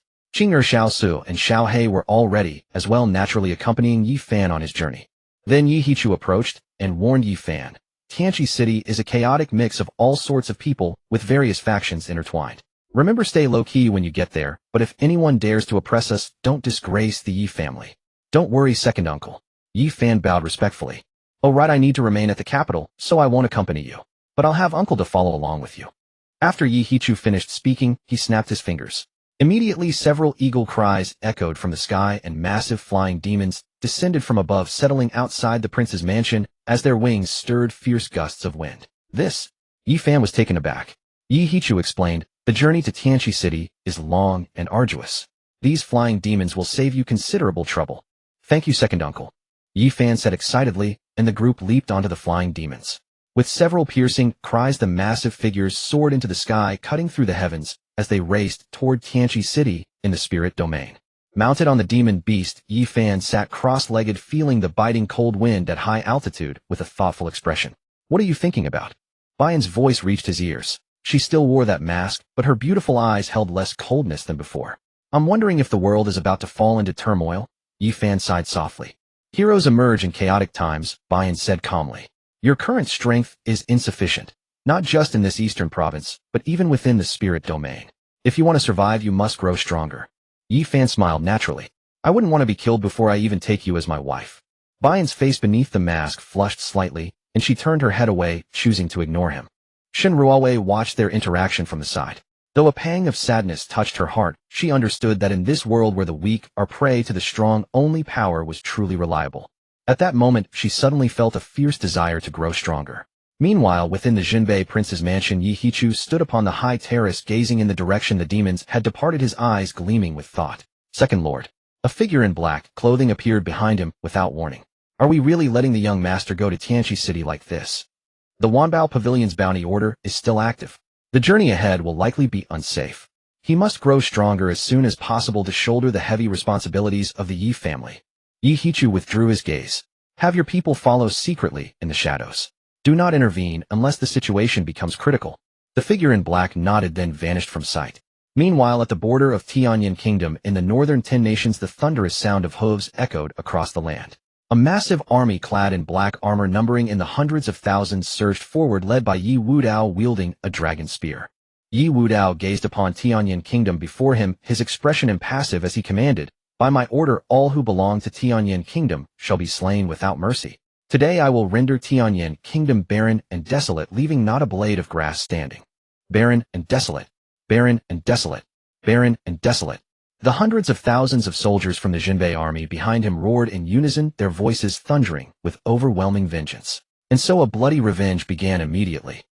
3 days later, the flying demons landed outside Tianqi City. In the distance, the city resembled a crouching beast, majestic and magnificent. The towering city walls bore the marks of time etched by countless powerful warriors. At the city gates, crowds of people converged from all directions. As Yi Fan and his companions dismounted from the demons, they immediately attracted attention. Look, that young man seems familiar. I remember now. Can it be Yi Fan, the young master of the Jinbei prince's mansion from the Qin dynasty, whom the Wanbao Pavilion is offering a heavy bounty for? Tisk, this kid really doesn't care about his life. He dares to come to Tianqi City at a time like this. The whispers around them reached Yi Fan's ears clearly. He remained calm as though he hadn't heard a word, while Qian Duoduo grew visibly nervous, staying close behind Yi Fan and clutching several spirit fruits in his hand. Brother Fan, the people here aren't looking at us very friendly, Qian Duoduo muttered under his breath. As long as they don't make a move, ignore them. Yi Fan stepped toward the city gate. Just then, several figures blocked their path. Yi Fan and his companions stood at the city gate, but before they could take a step forward, several figures cut across and blocked their path. The leader was a young man roughly in his early 20s with slightly sunken eye sockets and an air of debauchery etched between his brows. He casually fanned himself with a folding fan, his gaze sweeping over Yi Fan before greedily settling on Shun Rui Bayan and the other women. You must be the crown prince of Deqian that Wanbao Tower is offering a heavy reward for. You don't look like much, do you? The young man closed his folding fan and tapped it against his palm, his tone sharp and hostile. Yi Fan yawned, too lazy to even lift his eyelids, and replied dismissively, "Move along. A good dog doesn't block the way." His words sent an abrupt silence through the noisy crowd at the city gate. The martial artists gathered around exchanged glances, each privately shocked. Did this kid truly have no grasp of what death meant? The young man's expression darkened instantly, as though he'd swallowed something foul, and his voice rose sharply. "What did you say? Do you even know who I am? In Tianqi City, no one dares to speak to me, Chun Tianyu, like this." The Chun family.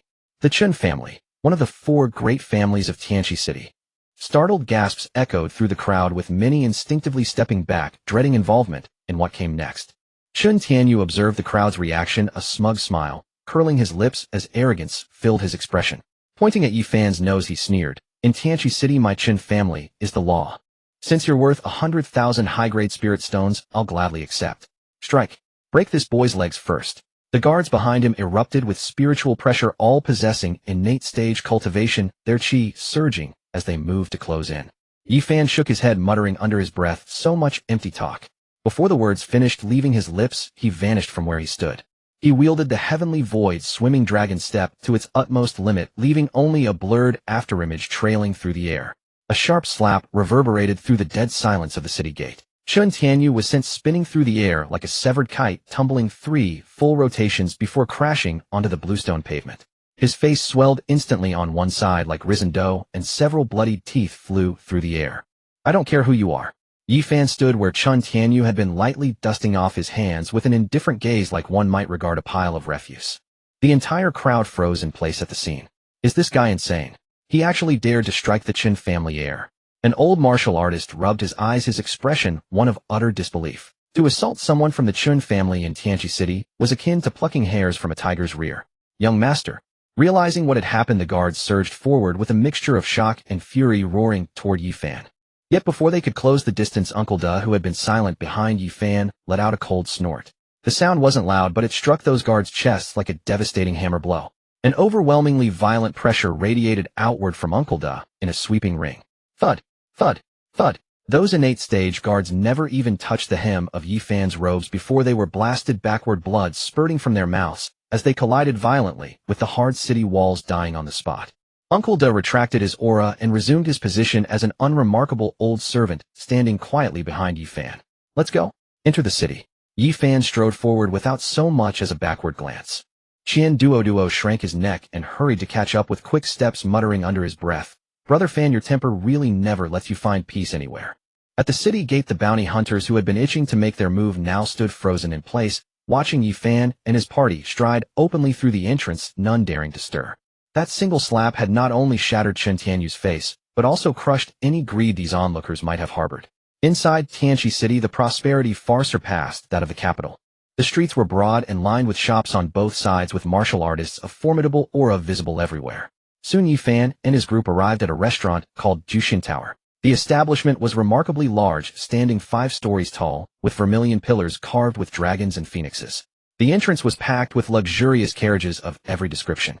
As Yi Fan entered the main hall with 5 stunning beauties at his side, the previously bustling restaurant fell momentarily silent. The establishment was filled with young masters from the major forces of the spirit domain, their laughter and conversation radiating elegance and charm. But when Qing'er Shun Ruwei Bian Hongxiu and Ziyuan appeared together, all conversation and laughter abruptly ceased. Shun Ruowei's ethereal detachment, Bian's mysterious severity, Hongxiu's enchanting beauty, Qing'er's lively charm, and Ziyuan's innocent purity. The convergence of these 5 utterly distinct yet pinnacle-level beauties created a sight so breathtaking it could kill. Those self-proclaimed prodigies stared blankly, some so distracted they barely noticed their wine spilling down their robes. Whose immortal fairy has descended? Who is that leading youth? What merit does he possess to be accompanied by such beauties? Jealousy, astonishment, and curiosity all converged upon Yi Fan. Had gazes been weapons, he would already be riddled with holes. The innkeeper's boy, experienced in serving patrons, quickly recovered and approached them. "Will you be dining or lodging, gentlemen?" "We need rooms," Yi Fan said, glancing around the crowded hall. "Prepare several fine guest rooms for us." The boy wrung his hands, looking helpless. "I'm truly sorry, young master. With the Spirit Domain tournament approaching, we've only 2 rooms remaining at Jushin Tower. You see." Uncle De frowned and murmured, "Young master, shall we find another place?" "Old sir, if I may be so bold, Jushin Tower is the largest inn in all of Tianqi City," the boy explained wryly. "Even if you sought lodging elsewhere now, you'd likely struggle to find space in the stables." Yi Fan stroked his chin thoughtfully. 2 rooms for all of them. Just then a young man in a golden threaded robe rose from a table in the center of the hall. His complexion was fair and his aura steady. Holding a cup of spiritual wine, he moved gracefully toward the women, barely sparing Yi Fan a glance. "If the fair ladies need lodging, my quarters are quite spacious. I am Su Kuan, a direct disciple of Qingyun's sect, with several premium suites available. If you'll excuse me. As for this young master, surely a common berth will suffice for the evening." Su Kuan smiled with polished courtesy, believing himself the picture of refinement.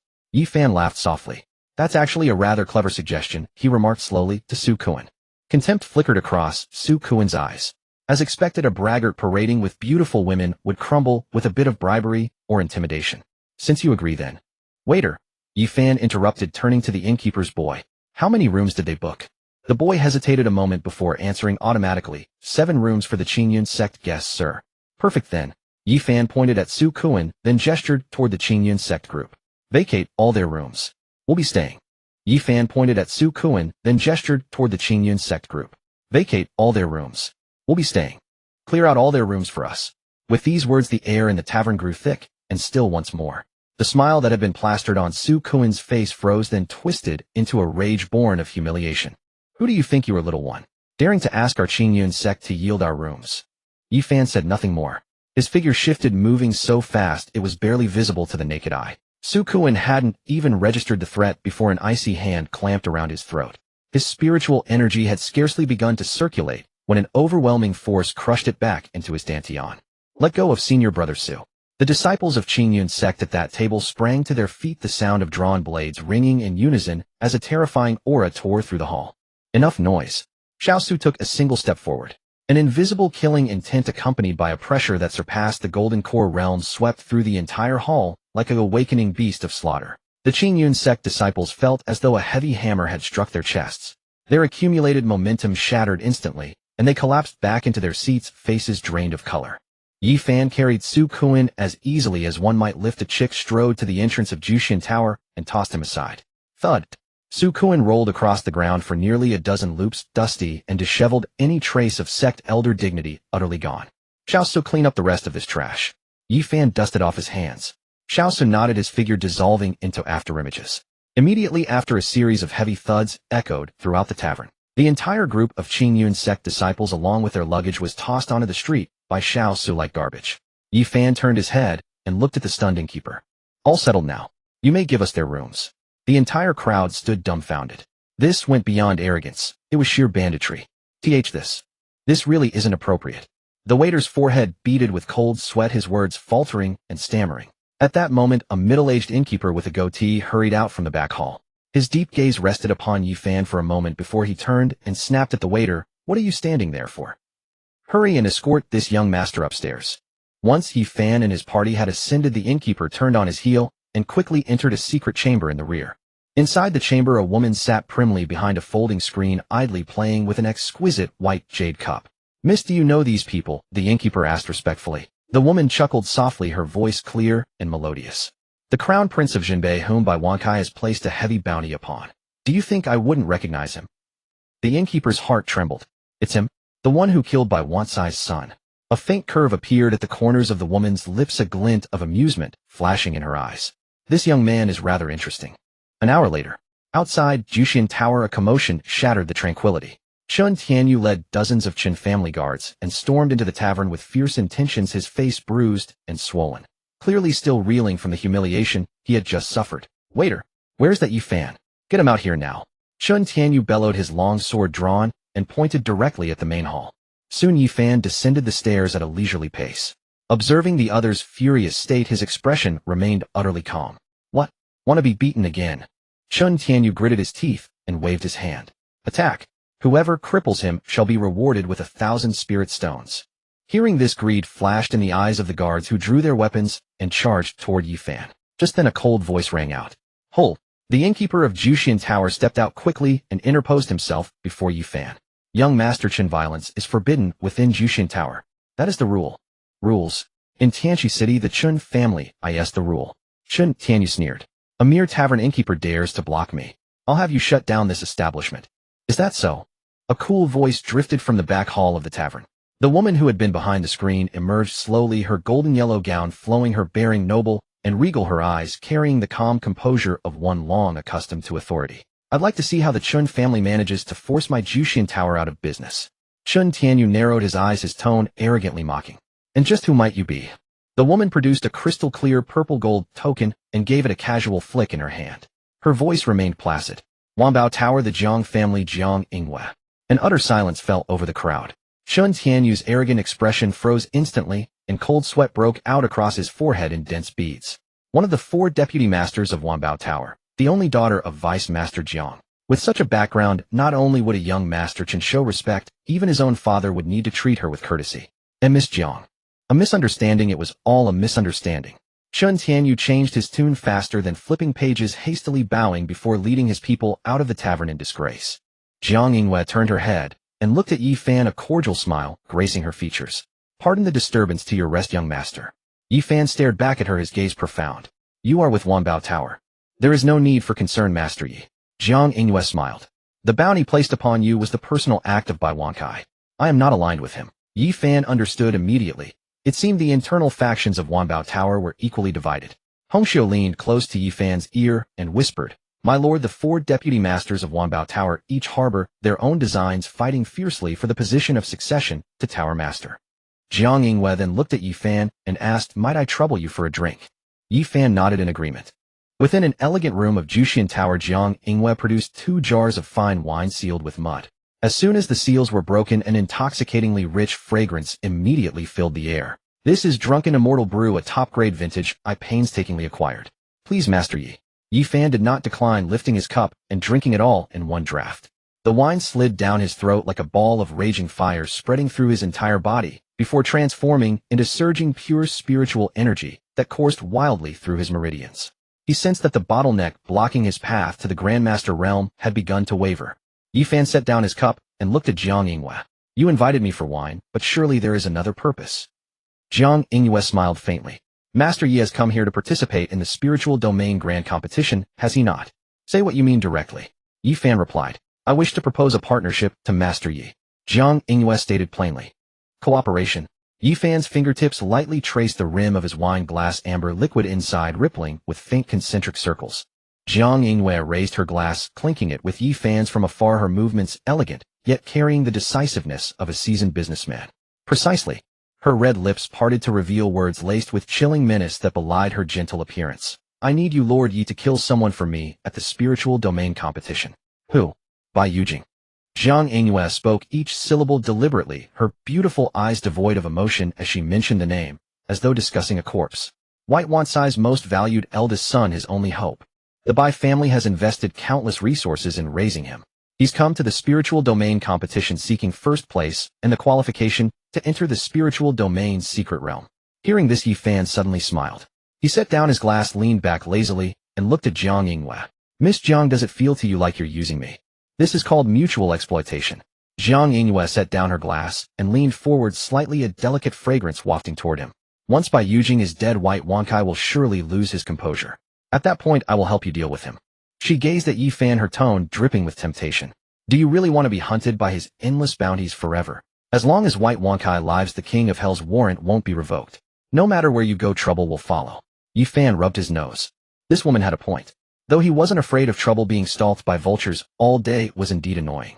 I can consider it, Yi Fan said noncommittally. Lord Yi is a wise man, Jiang Yingyue said, raising her glass again with a smile. Here's to our successful cooperation. Outside the tavern, Shun Tianyu clutched his swollen face, eyes brimming with resentment. Jiang Yingyue, Wambao Tower. I can't mess with them, but this Yi fellow. I'll make sure he dies. He growled through gritted teeth to his trusted subordinate nearby. Spread the word.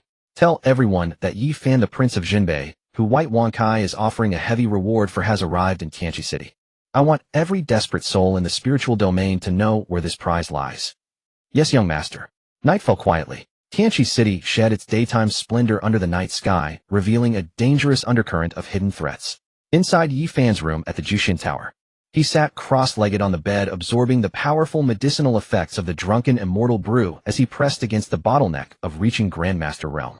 At that moment, a window was gently pushed open by an imperceptible gust of wind, and a petite dark figure slipped inside, like a shadow cat moving silently through the night. The dark figure wielded a dagger shimmering with eerie blue light, moving with practiced silence and speed, lunging straight toward Yi Fan on the bed. However, just as the blade tip was about to pierce Yi Fan's throat, his eyes snapped open and his hand shot out, seizing the assassin's wrist with the dagger. Huh. The assassin clearly hadn't expected her target to react so swiftly, letting out a surprised hum. She countered instantly. Despite her wrist being trapped, her other hand became a blade, cutting through the air with fierce energy, aimed straight at Yi Fan's throat. Yi Fan snorted coldly and raised his hand to block. Their hands crossed midair. He intended to seize her other hand, but in his haste his grip missed the mark. What met his palm was astonishingly soft and full. Instinctively he gave a squeeze. The black-clad assassin's body went rigid, a mixed cry of shame and anger escaping her throat, and her beautiful face flushed crimson beneath the black cloth. Pervert! I'll kill you. A surge of violent true qi erupted from her body as she broke free from Yi Fan's grasp and retreated in a blur. Yi Fan felt the lingering warmth on his hand and paused in surprise. Female. He examined her shapely figure and recalled that astonishing texture, marveling to himself. You're asking for death. The female assassin lost all control, her golden core cultivation blazing to full display. Her figure dissolved into afterimages as her dagger painted the air with killing intent, launching a frenzied assault on Yi Fan. Bang! The door was wrenched open by tremendous force. Uncle Da and Xiao Su burst in one after the other. An assassin. Uncle Da's single eye flashed with killing intent.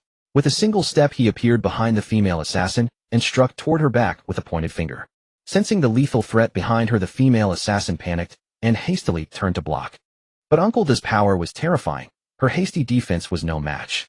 His finger struck her shoulder, and with a muffled groan she was sent flying backward, crashing into the wall as a trail of blood spilled from her lips. Xiao Su followed immediately, his massive hand, like a palm fan, reaching for the assassin's skull, about to deliver the killing blow. Spare her life.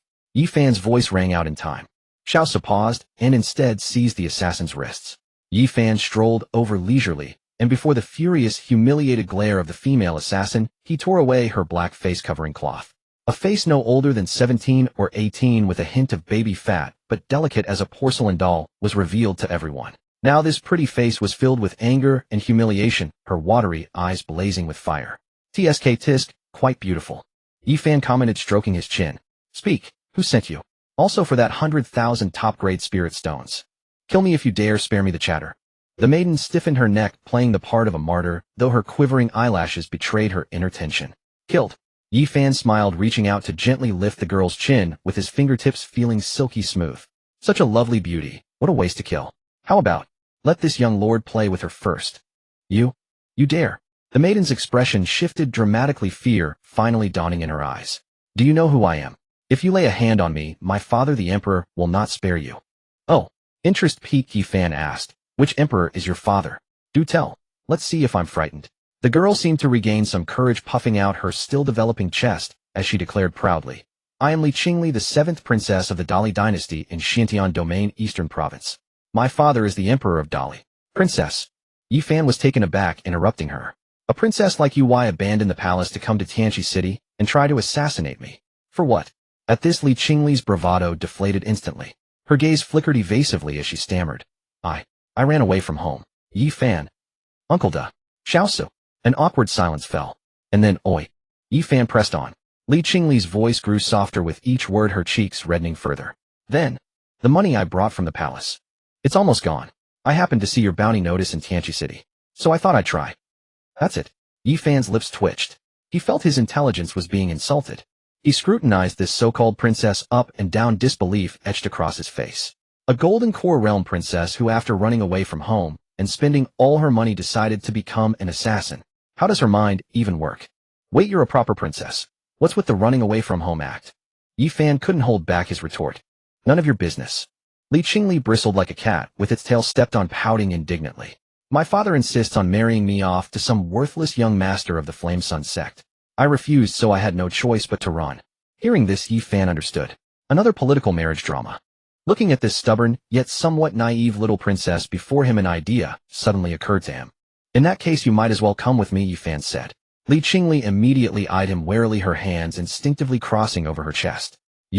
What do you intend to do to me?" "Let me make one thing clear. Though I cannot defeat you, I would rather die than submit. Rest assured." Yifan waved his hand with an expression of utter distaste. "I have no interest in some hairless little girl like you. You're the one without a strand of maturity." Li Qingli's delicate face flushed crimson, and she glared at him furiously. "Follow me, and I guarantee you'll live in luxury. Surely better than running around as an assassin for a pittance as you're doing now." Yifan urged her persuasively. "When you miss home, or when I'm in a generous mood, I'll send you back."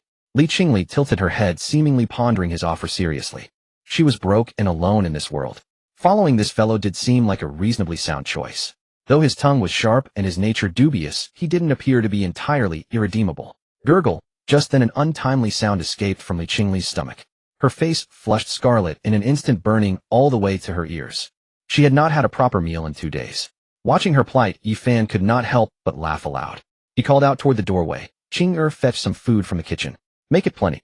In the end, Li Qingli capitulated to reality and silently accepted Yifan's proposal. Soon Qing entered, carrying a massive tray laden with an array of fragrant spiritual delicacies. The princess, who had just moments before worn an expression of defiant resolve, now stared at the food with her eyes wide with desire. Abandoning all regal composure, she seized a golden roasted beast leg and devoured it ravenously, grease smearing her lips. Yifan shook his head at her starved soul appearance, then turned and left the room. Uncle Da followed in his wake and whispered, "Young master, this girl's origins are unknown. Keeping her by your side, could it not be risky?" "No matter." Yifan waved his hand dismissively. "She is merely a spoiled and headstrong princess pampered by her family. She poses no real threat. Besides, is she not a princess of the Dali dynasty? She may prove useful in the future."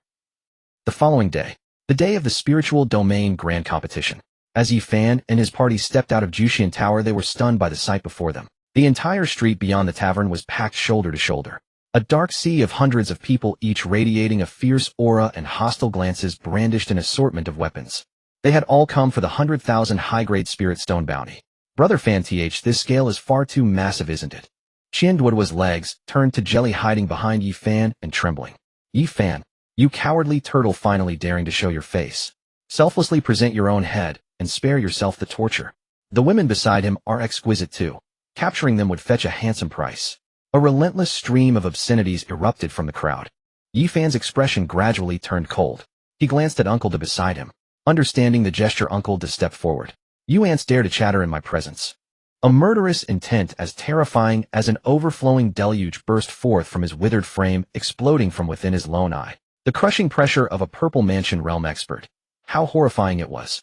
The loudest and most aggressive bounty hunters did not even have time to scream before their bodies shattered into spheres of blood mist struck by an invisible hammer. In a single instant of released pressure, a vast stretch of the street was cleared.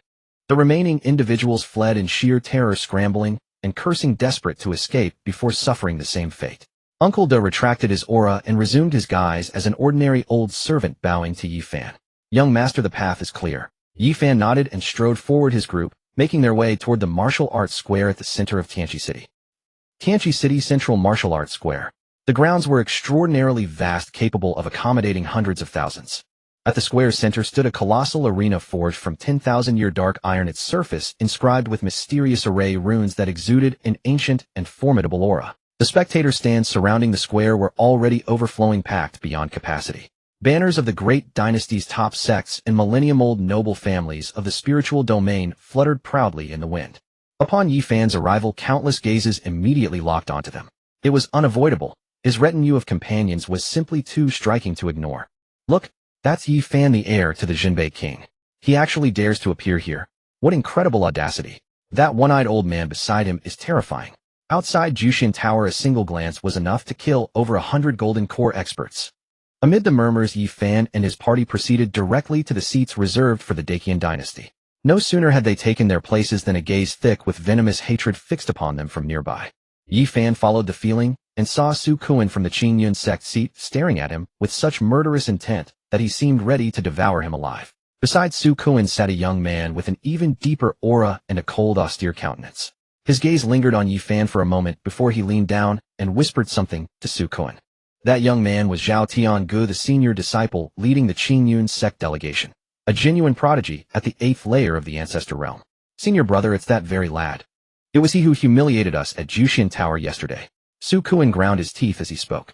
Zhao Tianji's eyes flashed with coldness, and he replied mildly, "So he is the one wanted by Bai Wankai. A mere dynastic heir presuming such arrogance. It seems he has grown tired of living." His tone was calm, yet carried an undeniable arrogance. "Do not worry. Should we cross paths on the arena, I will make him understand what true despair feels like." Yi Fan withdrew his gaze, dismissing these buffoons without a second thought. His eyes swept slowly across the square. Soon he spotted several more familiar faces.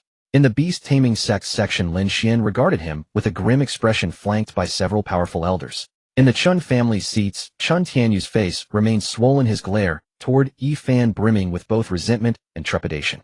"Brother Fan, don't you think we've made rather too many enemies?" Qian Duo shrank his neck, feeling a chill crawl up his spine. "What's there to fear?" Yi Fan grinned broadly. "If it comes to it, we'll just fight." Just then, a tremendous uproar erupted from the square's entrance, instantly drowning out all conversation. "Look, it's the people from the Heavenly Mystery Sect." "Good heavens! Is that the Holy Maiden of the Heavenly Mystery Sect, Xiao Yin'er? She is truly a fairy descended to the mortal realm, breathtakingly beautiful. It is said she possesses a sacred physique rarely seen in 10,000 years, her cultivation advancing at a phenomenal rate.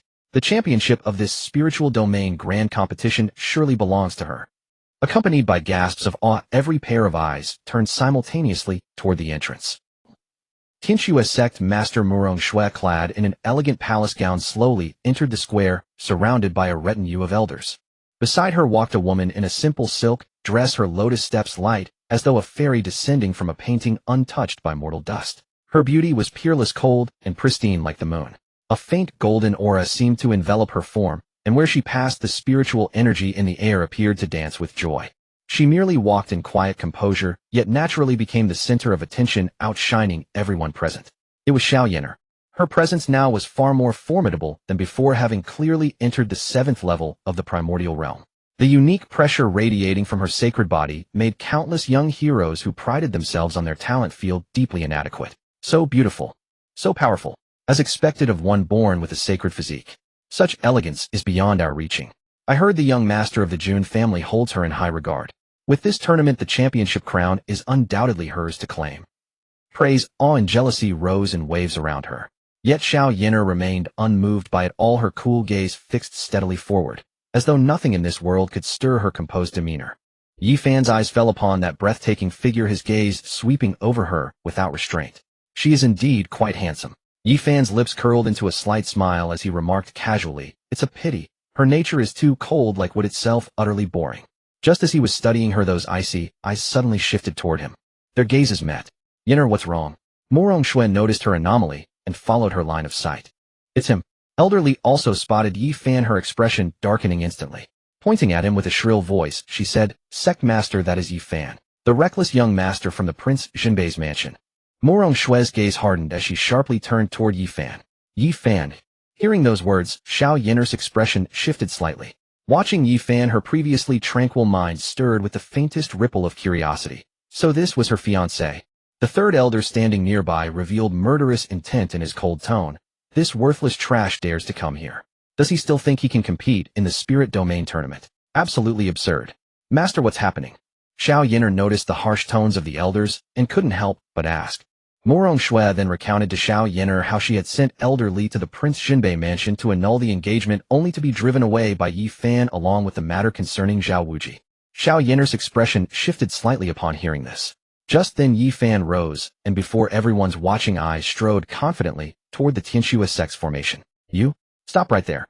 Elderly blocked their path. With visible wariness, her voice raised sharply. "Yi Fan, I never thought you'd have the nerve to follow us all the way to Tianxi City. Let me make one thing clear. Regardless of whether you rejected the annulment, there's no way you and Yin'er will ever be married." As soon as those words left her lips, countless gazes from the surrounding crowd turned toward them in unison. "What? That playboy wanted by the Wanbao Tower has an engagement with Xiao Yin'er? No way, a worthless rich kid deserves someone like her." It explains why Tianshui's sect was so eager to break the engagement. Anyone would struggle to endure such a situation. The murmurs escalated. Yi Fan paused before Elderly regarding the elderly woman who'd been thrown out of the mansion last time, his lips curling slightly. Noise. Slap. A sharp crack echoed across the square. Elderly was sent spinning like a top, flipping 3 times across the ground before coming to rest with half her face swollen and several teeth staining the earth with blood. A dead silence gripped the crowd. The Tianxue sect elder had been struck down with a single slap. Insolence. The third elder erupted in fury, his killing intent surging as he took a threatening step forward, ready to strike. But Uncle De materialized behind Yi Fan, his lone eye gleaming with a chilling intensity. 2 terrifying auras collided in the air, and Morong Shui's heart skipped a beat. This person was actually a Purple Mansion realm expert. Yi Fan barely spared the fallen elderly a glance, his attention fixed on Xiao Yin'er. She met his gaze directly, her voice frosty and composed. "I only just learned of the annulment matter myself. But you and I, this engagement was never meant to be. We've never even met. This arrangement was merely something our elders decided on a whim. If you seek any compensation, speak your mind." She said this calmly, even with a hint of sincerity. In her view, this represented considerable goodwill. Yet Yi Fan merely smiled, a smile devoid of any warmth. "Compensation?" His voice carried a bitter edge. "Xiao Yin'er, have you convinced yourself that awakening a sacred physique and attaching yourself to the Jun family makes you the most revered woman alive?" Xiao Yin'er furrowed her brow. "I'm merely stating the truth." "Presumptuous." Morong Shui's voice cut through the air like a blade. "What right does a worthless playboy have to compare himself to Yin'er? You're only holding on because of her beauty and talent. But you and Yin'er belong to entirely different worlds. You were never meant to be together." Yi Fan turned his gaze toward Morong Shui, his eyes cold. "You really think everyone sees her as some kind of treasure, don't you?" His voice remained low, yet every person present caught his words with perfect clarity. "I came here today to tell you one thing. I'm ending this engagement." His voice rang out like metal striking stone, each word deliberate. "You, Xiao Yin'er, are not worthy to be my wife." A collective gasp rippled through the crowd. Everyone stood frozen in shock. Could a worthless playboy really be publicly breaking off an engagement with Tianxue sect's holy maiden blessed with unmatched talent and beauty? Had the world lost its sense? Xiao Yin'er's expression shifted violently. Her once impassive cold eyes showed the first signs of fracture. You want to end our engagement?" Yi Fan's laugh was sharp and mocking. "Exactly. This crown prince has no shortage of women. In my eyes, you, Xiao Yin'er, are absolutely worthless." At that moment, 5 women, Bai and Shun Rui, Hong Xiuqing'er, and Zi Yuan, approached Yi Fan in unison, positioning themselves beside him. Each radiated a distinctly unparalleled elegance, and together, they bloomed like 5 heavenly snow lotuses in full blossom, a brilliance so intense it nearly blinded onlookers. Yi Fan gestured toward the women beside him with a roguish smirk. "See this? These are my women. Every single one of them is more beautiful than you. Xiao Yin'er watched the 5 figures before her, the color draining slowly from her face. From childhood, wherever she went, she had been the center of attention. Born with a sacred physique, possessing peerless beauty and harboring cultivation talent unmatched in 10,000. All had told her she was heaven's favorite, the brightest star in this world. Yet now a man she'd never considered worthy of her attention stood before the gathered prodigies of the spirit domain and declared her utterly worthless. The pain of those words cut deeper than any blade through the heart. The assembled geniuses around were consumed by venomous envy. How could such a worthless playboy possess so many peerless beauties? Just then a violent rumbling echoed through the void. Roar! For Grandmaster-level demonic beasts, their bodies wreathed in flames, pulled an exquisitely luxurious palanquin as it tore through the sky. Around it, over a dozen mighty cultivators clad in uniform sword-robe armor rode, flying swords in formation, their grand procession blotting out the sun. Upon the chest of their sword robos was embroidered an ancient emblem, a single sword piercing the heavens. That is the Jun family crest. The Jun family, one of the 4 great families of the Taicang sword domain. They have come as well. The palanquin descended gently. The curtain was drawn aside and a young man in a moon-white brocade robe stepped out. His face was as fair as jade, his bearing regal and composed with an innate arrogance in his brow, as though nothing under heaven deserved his reverence. Jun Wuchun, young master of the Jun family of the Taicang sword domain, a peerless prodigy who had broken through to the golden core stage at merely 24 years of age. His gaze immediately fell upon Xiao Yin'er, a flicker of undisguised greed shimmering in his eyes. Sister Yin'er, it has been a long time. I trust you have been well. Murong Shui led the Tianxian sect members forward to pay their respects, her manner deferent, yet laced with an air of ingratiating flattery. Jun Wuchun returned the courtesy with a smile, then cast his gaze across Yi Fan's group. When his eyes landed upon Baiyun and the others, Shen Ruo Wei among them, his pupils contracted and a trace of greed glinted in his gaze. Yi Fan stood with his arms folded, regarding the man's domineering posture with a crooked smirk. So you're the high branch Xiao Yin'er has latched onto. His voice was not loud, yet in the hushed square, every word rang clear. Not exactly impressive, is he? Silence fell once more across the square. Jun Wuchun's smile froze in place, his gentle demeanor vanishing in an instant, replaced by a chilling coldness. Who are you? Xiao Yin'er's fiancé. Yi Fan stretched lazily and added, ex-fiancé. Jun Wuchun's eyes narrowed sharply. Yi Fan waved his hand, feigning annoyance. Relax. I just dumped her. Whatever I no longer want, I'm gifting to you. You're welcome. With that, he draped one arm around Baiyun's waist and the other about Shen Ruowei's shoulders, then strode back to his seat with unpretentious ease. He left behind a figure so effortlessly provocative it bordered on irritating. Jun Wuchun's gaze pinned itself to Yi Fan's retreating back like a blade steeped in venom. His aura shifted subtly, and the air around him grew several degrees colder. Murong Shui hurried forward to explain. Young Master Jun, please restrain your anger. This man is but a worthless playboy heir from the Daiqian dynasty, accustomed to uttering reckless words. He is not worth your concern. Jun Wuchun suppressed his aura and turned to Xiao Yin'er, his tone softening considerably. Yin'er, do not trouble yourself. A nobody such as him only knows how to preen with idle boasts. Once the competition ends, I shall deal with him for you. Xiao Yin'er's expression remained grim, but she gave a polite nod. Thank you, young Master Jun. Over at Yi Fan's, the atmosphere was far more relaxed. Baiyun turned her head to look at him, a subtle note in her voice. I did not know you had a beautiful fiancée. You let her go so easily. Do you feel no regret? Regret about what? Yi Fan was entirely unmoved. Qian Duo stood nearby, eyes shining with admiration. Brother Fan, you are truly awesome. When will I too be able to embrace beauties on both arms?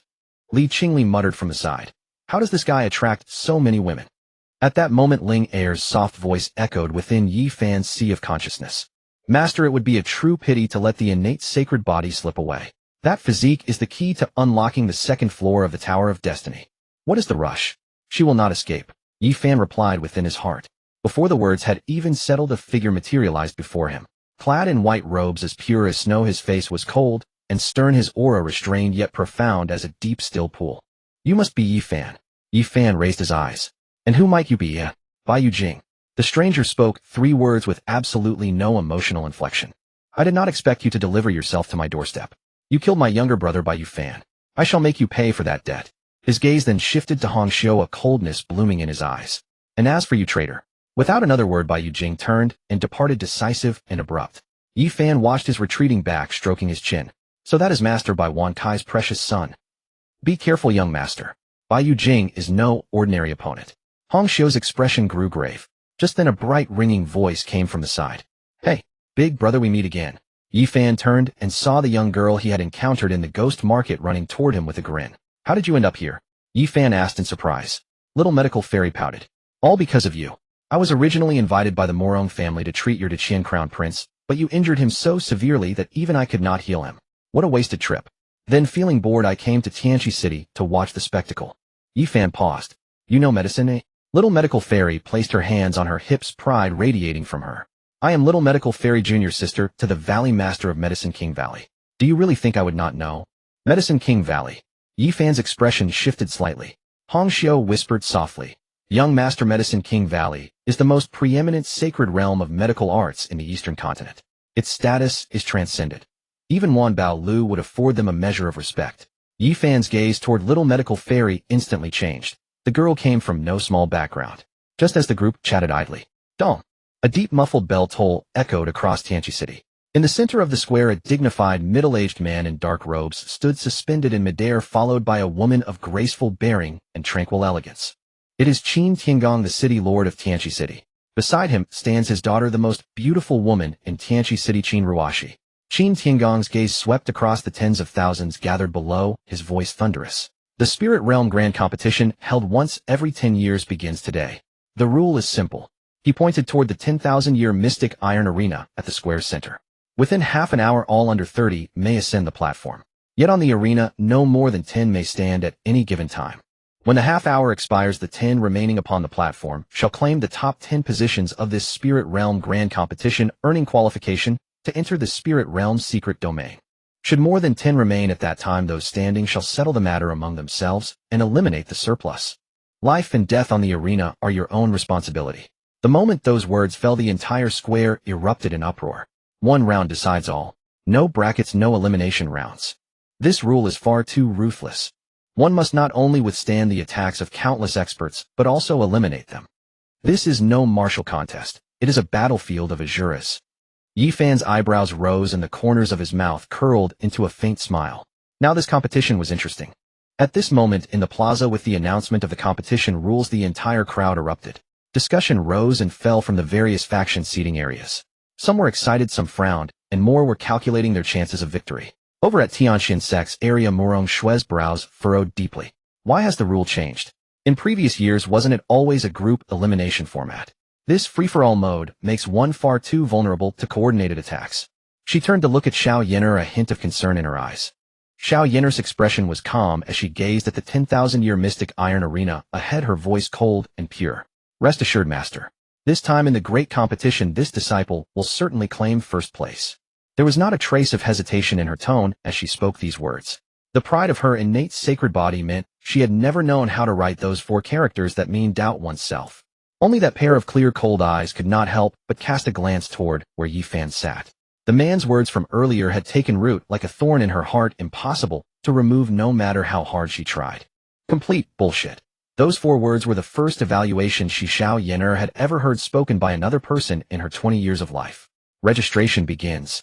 As Qin Tiangong's voice fell, the plaza erupted into a frenzy. Figures took flight from every faction's seating area, surging toward the registration desk. Some wore brocade robes, others simple cloth garments, some even bare-chested. The spectrum of society, all manner of people. Yi Fan sat cross-legged in his seat, his eyes slowly scanning the prodigies registering. Most possessed cultivation at the Qi gathering or meridian opening stages, with quite a few at the innate realm, yet in a competition of this caliber those below innate were essentially just coming to be eliminated. But soon his gaze fell upon 3 individuals. One, a youth in white robes seated among the delegates of a certain dynasty, his features handsome and noble. 2, a woman in purple attire from a prominent family within the spirit domain, who sat alone, without speaking to anyone, methodically cleaning the long whip in her hands. The 3rd, a man with a sword strapped to his back. He wore a worn robe faded from washing, standing alone in the corner of the plaza outside any faction's designated seating.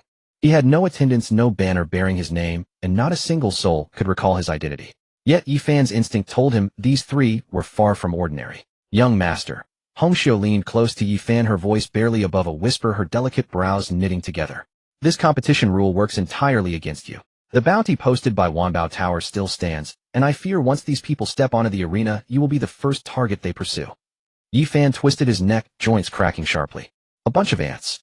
Your people in the spirit domain are all rather mediocre. These words did not come from Yi Fan. Li Qingli crouched beside him, chewing on a spirit fruit, murmuring them muffled through her mouth. Her chubby face was etched with disdain as she regarded the prodigies, her expression no different from how one might view common vegetables at a market. Hongxiu cast her a sidelong glance. Your Highness may not be aware, but among the 5 regions of Eastern Zhou the spirit domain ranks last. They are not on the same level as the other 4 regions. Yi Fan's brows rose slightly. The spirit domain is this weak. He truly hadn't anticipated this. Since crossing into this world, he had encountered no shortage of formidable opponents, so why did the spirit domain rank lowest as a whole?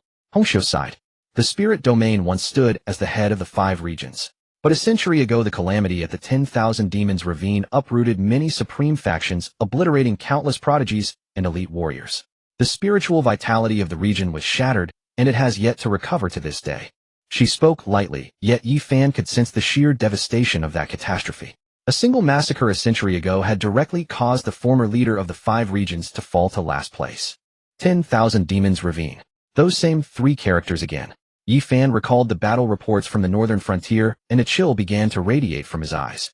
Once the spirit domain competition concludes. His voice was low enough that only those nearby could hear it. I will personally exterminate that group. Hongxiu and Bian glanced at him simultaneously, neither saying a word. Over 10 minutes later, Qin Tiangong's voice rang out once more. Registration has concluded. A total of 437 participants. The Spirit Domain Grand Competition officially begins. As his words fell, the plaza erupted with cheers rising in successive waves. Over 400 prodigies surged toward the 10,000-year mystic iron arena, almost simultaneously. But only half of them charged out in that initial burst. The other half remained perfectly still, staying seated to watch the spectacle unfold, including Yi Fan by Yujing Xiao Yener, and those 3 individuals who had caught Yi Fan's attention. A true apex predator never rushes headlong to snatch food from the start. Beneath the arena, a bloody prologue commenced. Over 200 people jostled at the arena entrance, spiritual energy surging and fists and feet interchanging.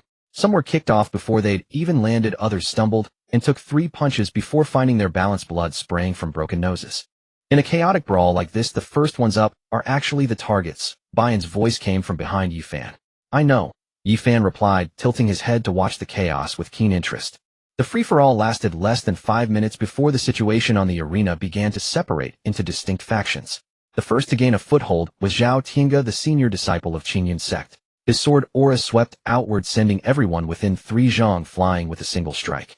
His innate realm cultivation at the 6th layer was fully displayed, clearing a vast empty zone on the arena floor. Almost simultaneously, Bai Yujing made his move. He needed no weapon, just a single palm strike. Where the force of his palm swept, 4 innate cultivators were sent flying off the arena, spitting blood upon landing. Clean and efficient without any wasted motion. The young master of the Bai family is truly terrifying. This palm strike must be at least at the 7th layer of innate. The spectator stands erupted in startled exclamations. Soon after, the prodigies from the various dynasties and noble families also made their moves, 2 of whom were precisely the ones Yi Fan had been watching. The youth in white robes struck with extraordinary speed, or perhaps it would be more accurate to say extraordinary simplicity. With a single move, his spiritual energy formed a whirlwind that swept away everyone standing in his path. He stepped onto the arena, his expression unreadable. The woman in purple was even more decisive. With a flick of her long whip, a storm of shadows engulfed everything around her, trapping over a dozen people simultaneously before hurling them from the arena like rag sacks. She stood at the arena's edge, a faintly amused smile playing on her lips. How formidable! That youth in white. Could it be Ling Feng from the great Yong dynasty? The one in purple is likely Zhao Zian, eldest daughter of the Zhao family, the premier clan of the spirit domain. While the crowd buzzed with speculation about the two, Xiao Yener finally stirred. She rose gracefully from her seat at Tianxian, set her long skirt flowing as she walked toward the arena. No sprinting, no levitation. She simply walked. Yet with each step the majesty of her sacred body intensified around her. It was an incomprehensible pressure, neither killing intent nor the outward display of spiritual energy, but rather an overwhelming dominance operating on a bloodline level. Before the sacred body, the bloodlines of ordinary martial artists instinctively yielded in submission. Make way. Xiao Yener spoke, her words limited to just 2. The instant she finished speaking, everyone within 5 zhang before her, regardless of their cultivation strength, was blasted backward by an invisible force. Such was the tremendous might of the sacred body. With a single step she ascended the arena, her sleeves fluttering, and took her position at its very center. The entire venue erupted in thunderous cheers. June Wilkinson sat nearby watching the scene unfold with a pleased smile. She truly is a woman worthy of my attention. His gaze swept around, landing on the women beside. Yi Fan, his eyes brimming with greed that mirrored a starving stray dog spotting meat bones. I'll take these women as well, he murmured to himself, speaking as though it were a matter of course. Soon the sword-bearer also made his move. No one recognized him. He drew the sword from his back. The blade was worn, the scabbard scarred with countless scratches. But the moment the sword left its scabbard, the temperature around them plummeted 10 degrees. One strike.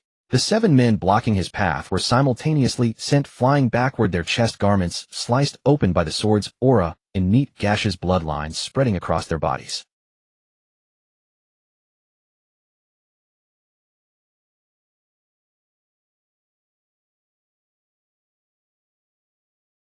I don't know. Which faction does he belong to? He doesn't look like a sect disciple, nor a wealthy family heir. But that sword technique is terrifying. He took down 7 men in a single move. Yi Fan stared at the sword-bearer, his eyes narrowing slightly. How interesting. At that moment 12 people had already claimed their places on the arena. Beyond Zhao Tiange, Bai Yujing, Xiao Yin'er, Ling Feng, Zhao Ziyan, and the sword-bearer, there were 6 others. This exceeded the designated quota of 10 by 2. But with most of the time still remaining, that number would change at any moment. Just then Bai Yujing turned his head, his gaze crossing the entire plaza and landing directly on Yi Fan. What, too scared to step up? His voice was not loud but infused with spiritual energy, carrying across the entire plaza. Afraid? Yi Fan was peeling a spirit fruit handed to him by Qian Duoduo. He tossed the peel onto the ground and rose slowly to his feet. Eager to join your younger brother, aren't you? Bai Yujing's face darkened instantly. Yi Fan brushed the fruit juice from his fingers and strode toward the arena. His pace was leisurely, his posture relaxed, as casual as a morning stroll. However, just as he took 10 steps, Bai Yujing's voice rang out again. Everyone. Bai Yujing turned to face the prodigies in the plaza who had not yet stepped onto the arena, his voice resounding. This man is the very person my Wanbao Pavilion has placed a bounty on. 100,000 high-grade spirit stones for a head. He smiled. Those interested, feel free to try. 100,000 high-grade spirit stones. Those 5 words were more effective than any cultivation manual. In the plaza, those prodigies who had been watching from the sidelines suddenly had their eyes gleam. Do you know what 100,000 high-grade spirit stones could buy? The entire annual revenue of a mid-tier sect would amount to no more than that. With it, a prodigy could accumulate enough cultivation resources to advance all the way from the Meridian Opening Realm to the Grandmaster Realm. Rather than fighting till they were bruised and bloodied on the arena for a sliver of hope at a top 10 spot, why not simply kill this Yi Fan and collect the ready reward? Even if they failed to make the top 10 in the spiritual domain competition, 100,000 high-grade spirit stones meant a lifetime of luxury. At this thought, countless pairs of eyes locked onto Yi Fan. Kill him. No one knew who shouted first, but over 100 prodigies charged at Yi Fan from every direction. Sword light and blade shadows blanketed the heavens, with spiritual energy storms exploding around Yi Fan. Their cultivation levels varied wildly. The weakest were in the 7th or 8th layer of Meridian Opening, while the strongest had reached the 5th or 6th layer of the innate realm. Individually, none of them was anything formidable, but there were far too many of them. Even an innate realm ferocious beast would be torn apart alive by such a swarm. Brother Fan. Qian Duoduo cried out from behind, his face drained of color, his flesh quivering. Uncle Do was about to move, but Yi Fan's voice came, "Don't interfere." He stood his ground, watching the sky fill with killing intent rushing toward him, a slow grin spreading across his lips. Want to trade my head for a bounty? He raised his right fist. Then let's see how tough your lives are. Bang! Yi Fan threw a punch. Where the fist wind past, the 3 innate realm martial artists at the front had their chests simultaneously caved in, the sound of shattering ribs audible even to the spectators in the stands. Blood spurting from their mouths, they were sent flying and collapsed motionless on the ground. Yi Fan did not stop, his Taishu Wander Dragon steps kicking in as his figure became a blur, crashing into the crowd. With each punch, someone was blasted away. With each step, bones snapped and tendons ruptured. He used no elaborate techniques, only the simplest, most direct hand-to-hand combat. But his body, forged by the chaotic Yin-Yang art and blessed by the indestructible diamond body, was itself the most fearsome weapon. Thud! A martial artist wielding a blade slashed at Yi Fan's shoulder, sparks flying everywhere as the sword blade chipped on impact. Before the attacker could even register his shock, Yi Fan's palm had already gripped his face. Too weak. With a single squeeze, his skull shattered. In less than 10 breaths, dozens of the prodigies charging at Yi Fan lay defeated. The remaining ones, seeing their writhing companions scattered across the ground, and Yi Fan's robes untouched by even a drop of blood, found their legs trembling. Anyone else? Yi Fan glanced around. No one dared to move. In the spectators' stands, Murong Shui suddenly rose to her feet, her face a mask of disbelief. Isn't he supposed to be a cripple? Elderly clutched his swollen cheek, mouth opening and closing, unable to utter a single word. Xiao Yin'er stood on the arena, her usually cold and serene eyes finally showing a shift. She fixed her gaze on the figure fighting his way up from below, her pupils contracting slightly. This person, was he truly that infamous hedonistic waste of a genius? Yi Fan stepped onto the arena. The instant he steadied himself, Zhao Tiange moved. Dai, the senior disciple of Qingyun's sect, had been waiting for this opportunity. Yesterday's humiliation at the Juexian building at the hands of his junior brother, he would repay it tenfold here. He unleashed his full cultivation, the aura of the sixth layer of the innate realm erupting thunderously. His long sword became a stream of light, striking straight for Yi Fan's throat. 13 swords of Qingyun. 13 sword glimmers overlapped and interlocked, sealing off every possible evasion route before Yi Fan. Yi Fan did not dodge. He raised his right hand, spread his 5 fingers, and seized the thrusting sword. The blade bit into his palm, sparks flying. But Yi Fan's hand did not budge, leaving not even a white mark. Zhao Tiange's pupils dilated wildly. Yi Fan, gripping the sword body, exerted sudden force. Crack! The fine steel long sword shattered piece by piece in his grasp. Your sword technique is lacking. Yi Fan released his grip, and the broken sword fragments clattered to the ground. Zhao Tiange's expression shifted drastically. He tried to retreat, but Yi Fan's fist was already upon him. Bang! This punch struck Zhao Tiange square in the chest.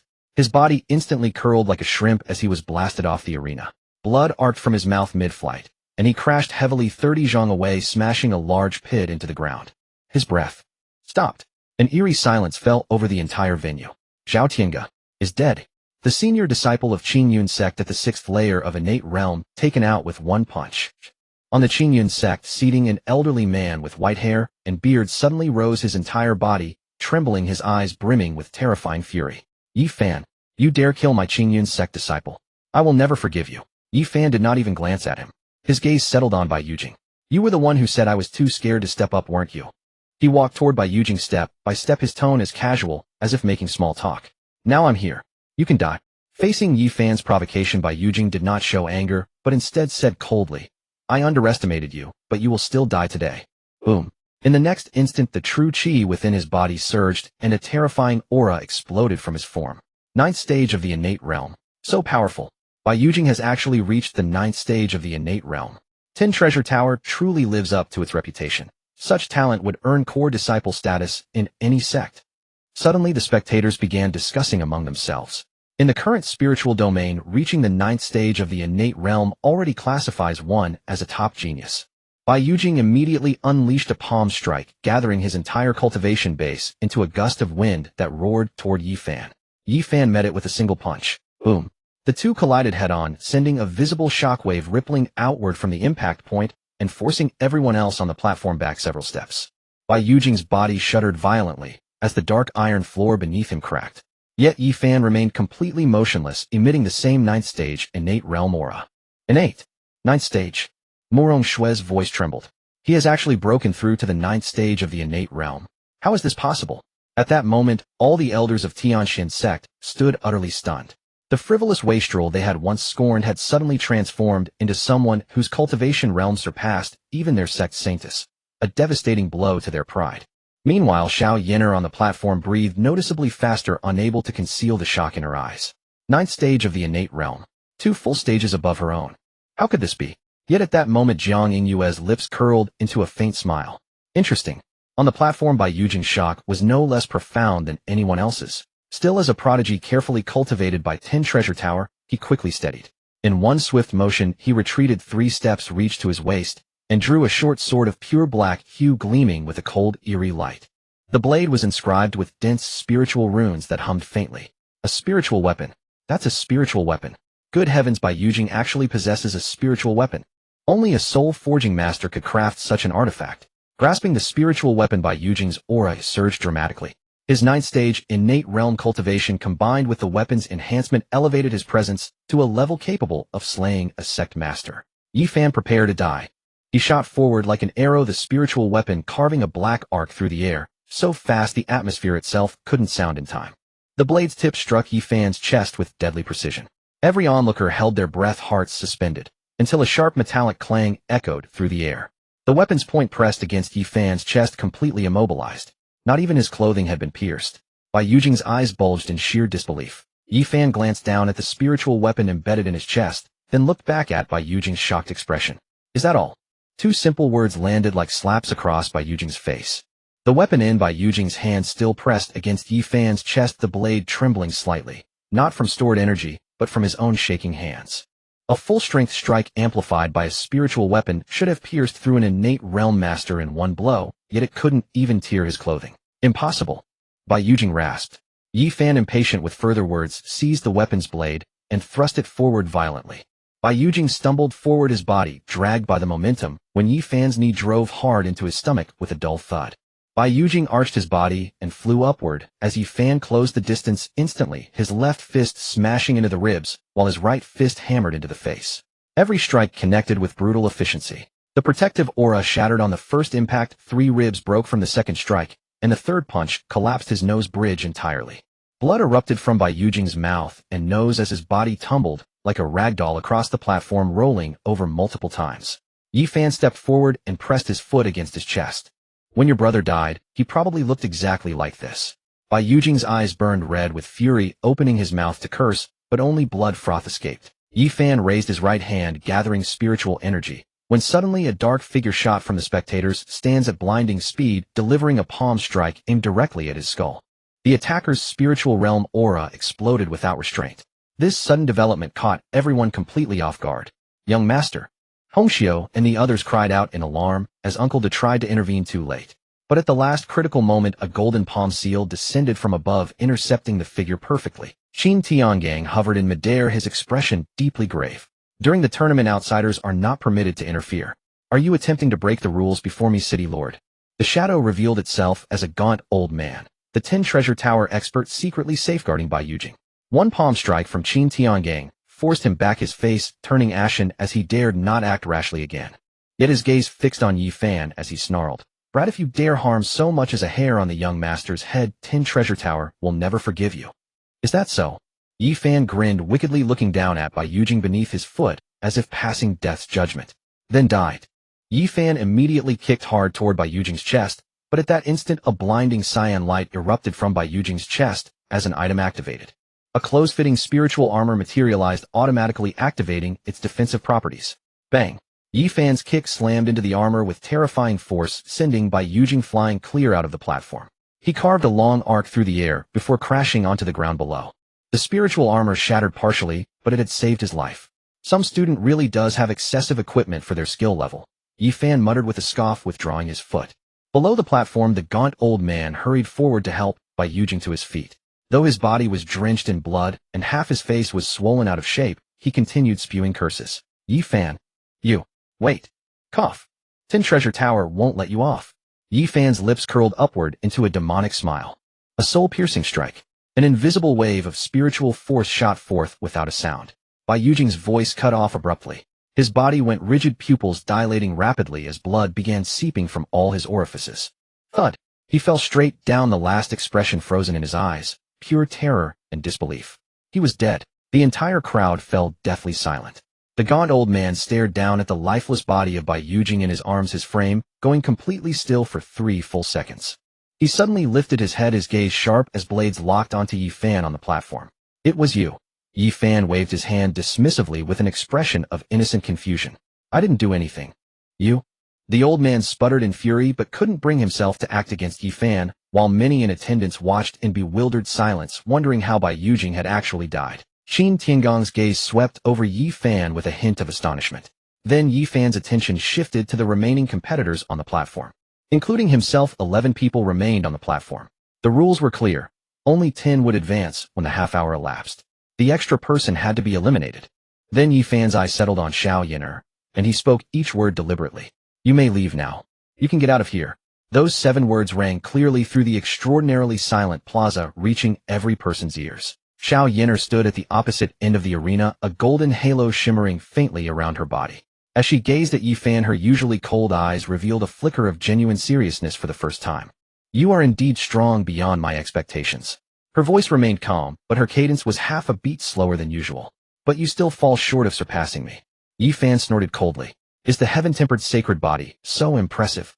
He took a step forward and spiderweb-like cracks spread across the dark iron floor beneath his foot. Today I'll make you understand. That dogged sacred body of yours means absolutely nothing before me. The moment his words fell, Yi Fan's figure shot forward with explosive speed. The chaos Yin-Yang art operated at full capacity, and his cultivation at the peak of the 9th layer of the innate realm exploded without reservation as he punched toward Xiao Yin'er. Xiao Yin'er's beautiful pupils condensed, and the golden light around her body surged dramatically. The power of the sacred body was fully unleashed. She also struck forward with a palm. Boom! The two forces collided violently at the center of the arena, causing the entire 10,000-year dark iron platform to tremble severely. A storm of energy interwoven with gold, black, and white swept across the venue, and martial artists in the front rows of the observation stands were knocked over by the shockwave. Xiao Yin'er's body swayed for a moment. Just a moment. But her pupils contracted to their utmost extreme. She looked down at her slightly numb right palm, and an emotion she had never experienced before surfaced in her eyes. Shock. Pure unadulterated shock. This kind of power. She looked up and re-evaluated the intensely focused man across from her. Meanwhile, on the observation stand, Morong Shui watched the scene on the arena, her hand tightly gripping the chair's armrest. Patriarch. Elder Li's voice trembled as he said, Miss Yin'er. Could she actually not be his match? The moment those words were spoken, the breathing of the Tianxian sect's elders all caught in their throats. Elder Three's face turned ashen and his lips moved as if to refute, but not a single word came out. It was no wonder they felt guilty. From the moment Yi Fan stepped onto the arena to his decisive victory over Bai Yujing, he had completely dominated throughout. Zhao Tiange hadn't even lasted one move before he was knocked off the platform. This combat strength had far exceeded their understanding of a spoiled brat and trash. Morong Shui took a deep breath, suppressing her surging emotions, and her voice cooled by 3 degrees. Impossible. No matter how high his cultivation is, he is merely at the peak of the 9th layer of the innate realm. Yin'er's sacred body is the true trump card. The superiority of the heaven-tempered sacred body cannot be bridged by merely 2 minor cultivation gaps. She paused, her tone resolute to the point of self-hypnosis. He will pay the price for his arrogance. Several elders exchanged glances and reluctantly nodded, though each person's clenched fists betrayed their true state of mind. At this moment, tens of thousands of pairs of eyes in the plaza were all focused on the arena. The other competitors, Ling Feng, Zhao Ziyan, and that nameless sword carrier, had all retreated to the arena's edge, tacitly clearing the central space. No one was willing to interfere at this moment. Not because they didn't want to, but because they dared not. The aftershocks generated by Yi Fan and Xiao Yin'er's collision were already enough to make ordinary innate realm martial artists spew blood. Anyone who charged in would only be offering themselves as prey. Yi Fan rotated his wrists, working out the joints that had gone slightly sour from that punch. Not bad. He appraised Xiao Yin'er across from him, his tone carrying a touch of sincere appreciation. The fact that you could block my punch proves you're no mere flower vase. Xiao Yin'er didn't respond. She glanced down at her right palm. Her palm was flushed red and a thin crack had appeared at the hinge of her thumb, seeping traces of blood. Blocking that punch had not been easy for her at all. Yet when she raised her head, her face had already returned to that maddening composure. However, having finished stretching his wrist, Yi Fan tilted his neck and his joints emitted a series of crisp cracks. The match has only just begun. Before his words had fully settled, he had already charged out. This time it wasn't probing, it was full force output. The chaos Yin-Yang art spun wildly, his fists wrapped in black and white interwoven true chi, as he delivered one punch after another toward Xiao Yin'er. With every punch landing, a visibly audible shockwave exploded into the air. 1 punch, 2 punches, 3 punches, 5 punches, 10 punches. Yi Fan fought mercilessly, his continuous barrage of blows completely enveloping Xiao Yin'er within range. Yet Xiao Yin'er was likewise no ordinary opponent. Pushing the sacred body's power to its limit, the golden halo around her transformed into a flowing protective shield. Each time Yi Fan's punches landed, the golden light brightened incrementally.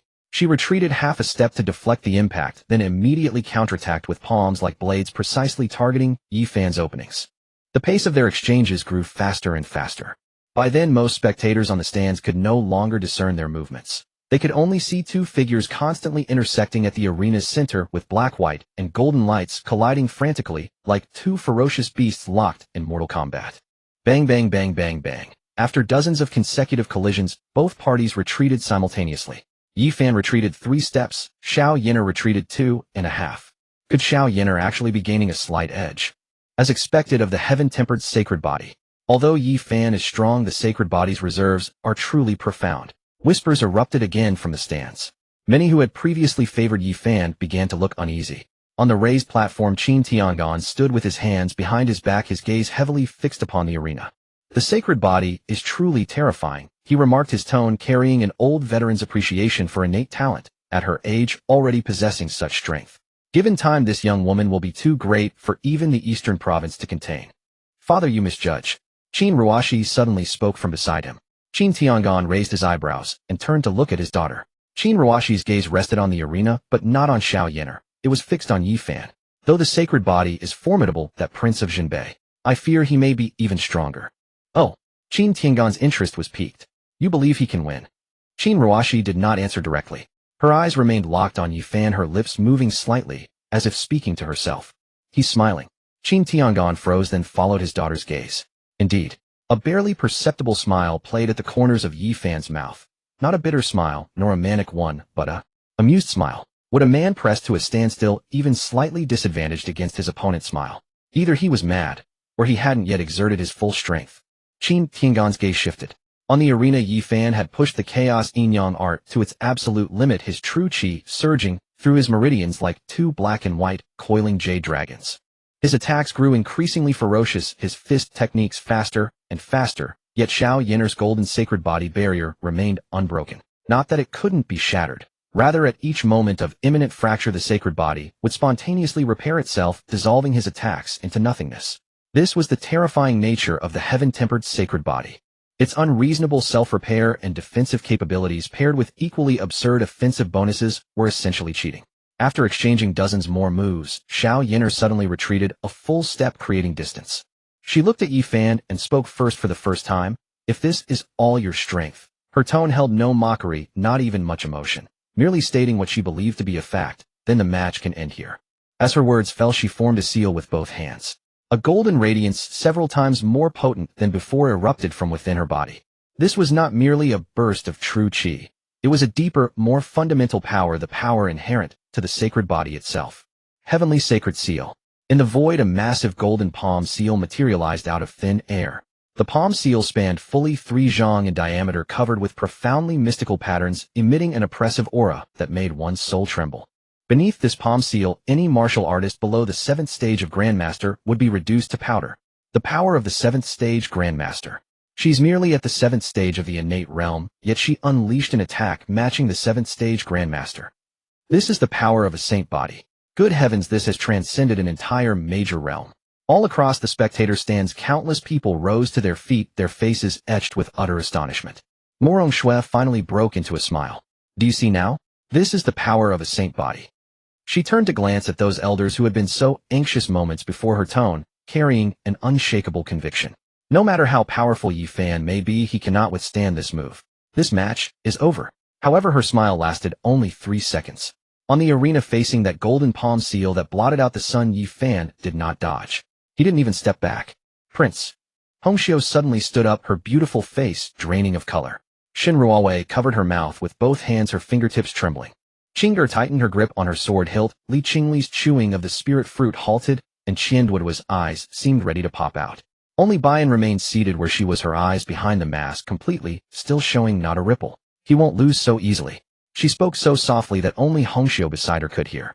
Hongxiu turned to look at her, trying to find the source of confidence in her face, but the mask revealed nothing whatsoever. On the arena, the golden palm seal descended with a mighty roar. Yi Fan raised his head, watching that attack, capable of crushing a grandmaster, and a golden flash suddenly appeared in his eyes. Within his body, the diamond, indestructible body spun wildly. Since its activation, this technique had been stuck at the bottleneck of its initial stage, but at this moment driven by Xiao Yin'er's heaven-shattering, saint body ultimate technique. It shattered. Bang! A brilliant burst of golden light exploded from Yi Fan's body, so intense that it even outshone the descending golden palm seal. The diamond, indestructible body had directly broken through to the intermediate stage. A faint layer of golden patterns emerged across Yi Fan's skin, spreading from his neck down both arms, as though he were clad in armor forged from divine metal. He lifted his head and grinned at the descending heaven and earth sacred seal. I should thank you. In the next instant, the golden palm seal crashed down with thunderous force. Boom! The earth-shattering impact caused the entire 10,000-year dark iron arena to sink half a foot. A violent shockwave radiated outward like a tsunami, toppling everyone in the front 3 rows of the spectator stands. Dust and smoke filled the air. Everyone held their breath. Morong Shui's smile was growing wider. And then, the dust settled. Yi Fan stood motionless where he was. Beneath his feet the dark iron floor had caved in to form a pit several zhang across. He stood at the exact center, his feet sunk deep into the ground, his arms crossed protectively in front of him. Golden light still circulated across his body, his clothes torn to shreds revealing muscle definition so perfectly carved it was almost obscene. Every fiber of muscle traced with golden patterns that gleamed like metal. He lowered his arms. No wounds, no blood. Not even a single crack could be found. The entire crowd fell deathly silent. The silence held for a full 5 seconds. Then the square erupted like thunder had detonated. Did he take that head on? With the full force of a saint body, the power of the 7th stage Grandmaster. He absorbed it with his body alone. Is that even human? That last exclamation came from Chin Duo. He bounded to his feet faster than any other spectator, his double chin quivering wildly. Brother Fan is invincible. Brother Fan is invincible.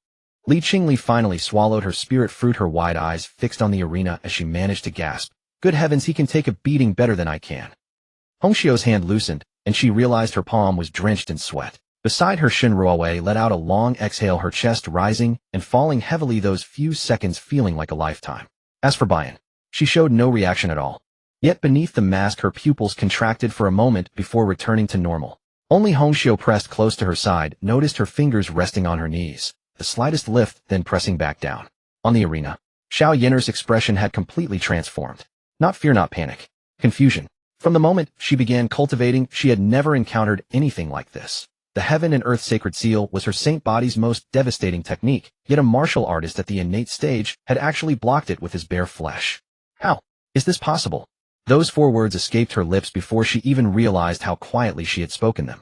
Yi Fan brushed the rubble from his shoulders and worked out the numbness in his arms. The golden patterns gradually faded from his skin, but that near-absurd defense did not disappear. The diamond indestructible body, having broken through to the intermediate stage, had elevated his physical strength to an entirely new realm.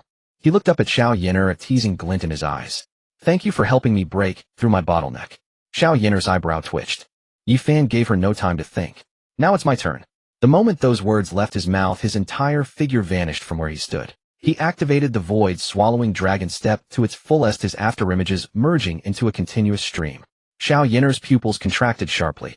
Her saint body instincts made her sidestep at once, but she was half a beat too slow. Bang! Yi Fan's fist grazed past her shoulder. Though he didn't land a direct hit, the force of his strike sent a visible crack racing across Xiao Yinner's golden saint body barrier. The barrier cracked. What? Morong Shui surged to her feet, her chair sliding back a full chi from the force. Xiao Yinner noticed the fissure in her barrier as well, but before she could react, Yi Fan's second punch was already upon her. This punch came straight at her, the golden patterns once again glowing across his knuckles. Xiao Yinner thrust both palms forward, condensing her saint body's power into a radiant golden light wall. Boom. The light wall shattered like glass the moment it met Yi Fan's fist. Xiao Yinner's body was driven backward 5 or 6 steps by the shockwave, her shoes carving twin deep furrows into the dark iron floor beneath her. When she finally steadied herself, a trace of blood seeped from the corner of her mouth. A collective gasp swept through the crowd like a single sound. Xiao Yinner reached up to wipe the blood from her lip, staring at the crimson stain on her fingertip. She was injured. In all her years of cultivation among her peers, this was the first time she had ever been hurt. This is impossible. The saint body's defense has been shattered. That's a saint body. Third elder roared, completely losing his composure. Morong Shui said nothing, but the veins on the back of her hand gripping the armrest had bulged prominently. Yi Fan did not pause. His fists fell like rain. The breakthrough of the Vajra indestructible body brought not only a leap in defense, but also a surge in attack power. Golden patterns covered both fists, and every punch released a faint golden aura, a manifestation of the Vajra power projected outward. 3 punches, 5 punches, 8 punches. Xiao Yinner was forced to retreat step by step. Her sacred body protective barrier kept shattering and repairing, but the repair speed grew slower while the shattered area expanded larger. Yi Fan's punches seemed endless, each heavier and faster than the last. She did have counterattacks, though. The sacred body's counterattacks were equally fierce. Whenever Yi Fan revealed an opening, her palm blade would strike, precisely capable of disrupting his chi and blood flow even when landing on him. But the mid-level defense of the Vajra indestructible body was so formidable that her attacks felt no different from mere tickling. As one side weakened and the other strengthened, the situation began to tilt decisively. The offense and defense have completely reversed. Just moments ago, Xiao Yinner had the upper hand, but now Yi Fan is dominating her. What technique is that golden light? It's absurdly overpowered. It even suppresses the sacred body. The discussions in the viewing stands erupted like a tidal wave. Jun Wuchen's face darkened worse than a soot-blackened wok. Watching Xiao Yin'er being beaten down by Yi Fan on the arena, then seeing Yi Fan's smug, easygoing expression, the veins on his temples throbbed violently. A trash he had always looked down upon was right before his eyes, brutally beating the woman he coveted. This was more painful than killing him. On the arena, Xiao Yin'er was knocked back again by another punch, kneeling half on the ground. Her golden protective barrier had shattered, leaving only a few fragments of fading light. The blood at the corner of her mouth hadn't been wiped dry when fresh blood began to spill from her lips once more. She lifted her head, gazing at Yi Fan, who advanced relentlessly. For the first time, those usually cold and clear eyes displayed a complex emotion. She couldn't even untangle herself. Unwillingness, shock, disbelief, plus a tiny, almost imperceptible trace of something she would never admit, even under threat of death. Who exactly are you? Yi Fan halted his steps, looking down at her from above. Me, eh? He pondered for a moment, answered casually, your former fiancé. Xiao Yin'er's lips pressed into a thin line. Earlier you said I wasn't worthy to be your wife, Yi Fan. Her voice was soft, carrying a bitterness unfamiliar, even to herself. Were you serious? Yi Fan blinked. He hadn't expected this woman to ask such a question at such a moment. Nonsense. When have I ever taken back my words, Yi Fan? Xiao Yin'er stared at Yi Fan, her lips whitening slightly. Those 7 words echoed repeatedly in her mind, not worthy to be my wife, Yi Fan. That sentence was like a dull blade. Never fatal, but each cut inflicted deep pain. Xiao Yin'er had been hailed since childhood as a genius born once a century. Awakening the sacred body at 7, entering the meridian opening realm at 10, breaking through to the innate realm at 15. Within her entire generation, in the spiritual domain, no one could match her. All looked up to her, revered her, pursued her. Yet today a man she had never even glanced at properly first publicly annulled their engagement, then beat her on the arena until blood trickled from her mouth. Then told her, you're unworthy. By what right? By what right? Xiao Yin'er's eyes reddened. Not from grievance, but from fury. A relentless obsession surging from her very bones, the unwillingness to be denied. Under the stimulation of such extreme emotions, the sacred body power within her began to undergo a profound transformation. I will not lose. Her voice was faint, yet each word seemed squeezed from between her clenched teeth. I won't lose to you, let alone to anyone else. Whom? Without warning, without hand seals, without any preparatory movement, an unprecedented power exploded from within Xiao Yin'er. That golden aura was no longer a gentle barrier, but transformed into a blazing, blinding golden flame that engulfed her entire body. Her hair danced in the wind waves, her robes flapping fiercely. In her eyes, golden radiance intensified, transforming her once cold gaze into pure gold. That was the sacred body awakening. A terrifying aura that made the entire square tremble erupted from her slender figure. This aura had reached a level comparable to the golden core realm. Impossible. On the viewing stands, an old grandmaster expert suddenly rose, his aged face filled with shock. How could someone at the 7th layer of the innate realm have combat strength matching the golden core realm? Even with a born sacred body, this is too absurd. Qin Tiangong's posture, originally standing with hands clasped behind his back, changed.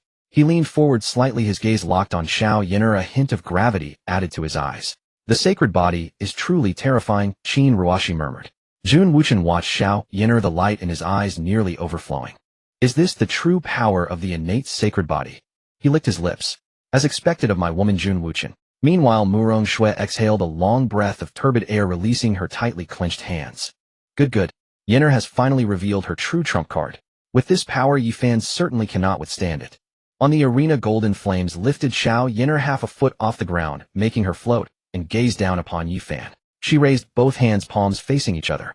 2 spheres of golden energy condensed between her palms, growing larger and brighter until the entire arena was bathed in golden light. Sacred, judgment.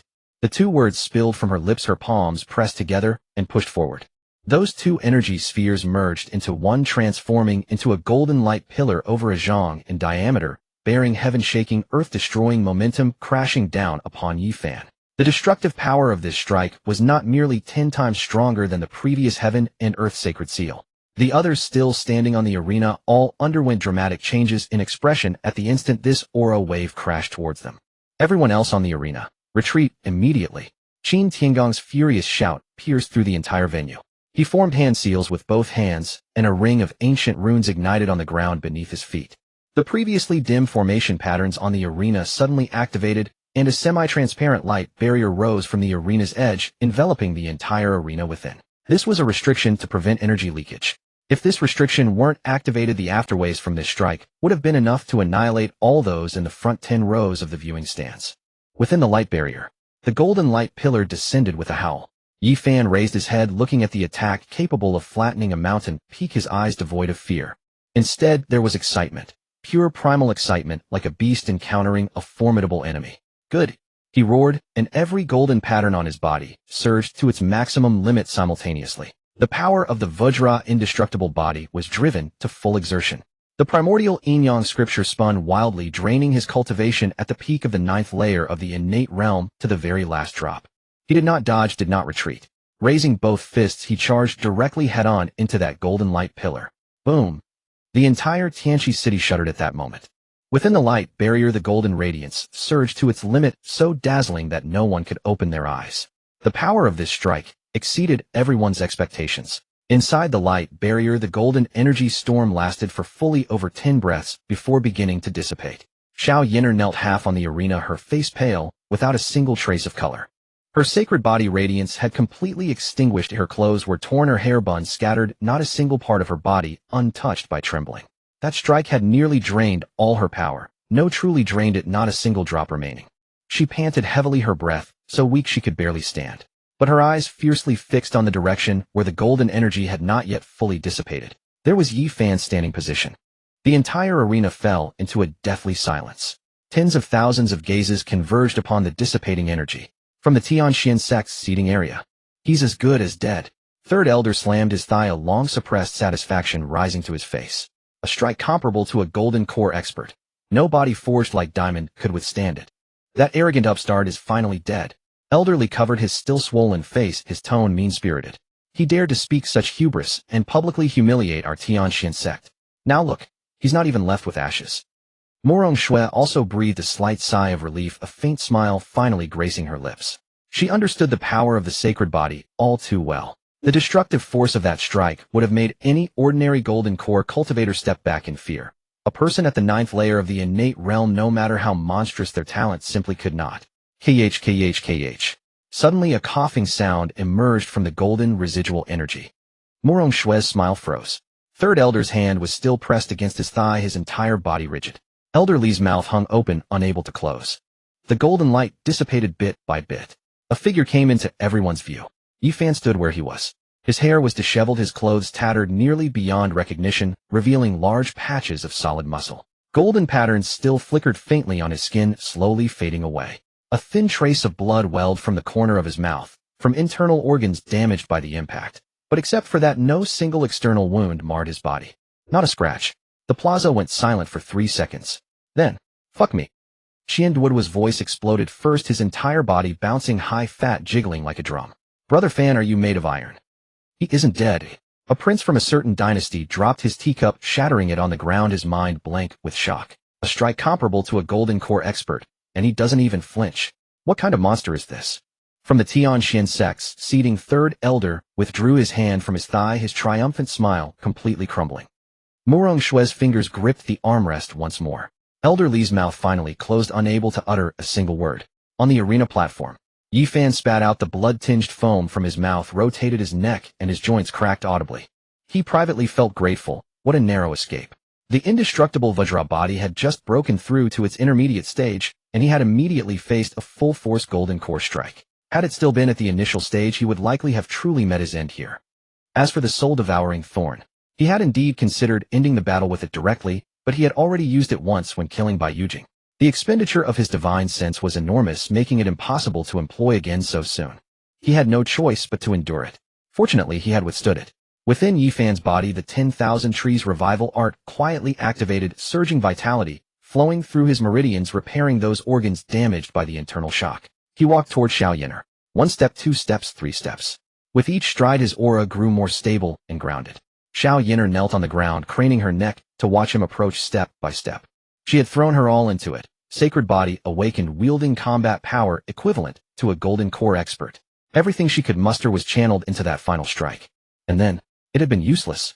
He was still standing, while she no longer possessed the strength to rise. That feeling was not the pain of defeat. It was something far deeper, something she had never experienced before. She suddenly longed to ask, what manner of monster are you? But the words remained unspoken, for Yi Fan had already arrived before her. You are very strong.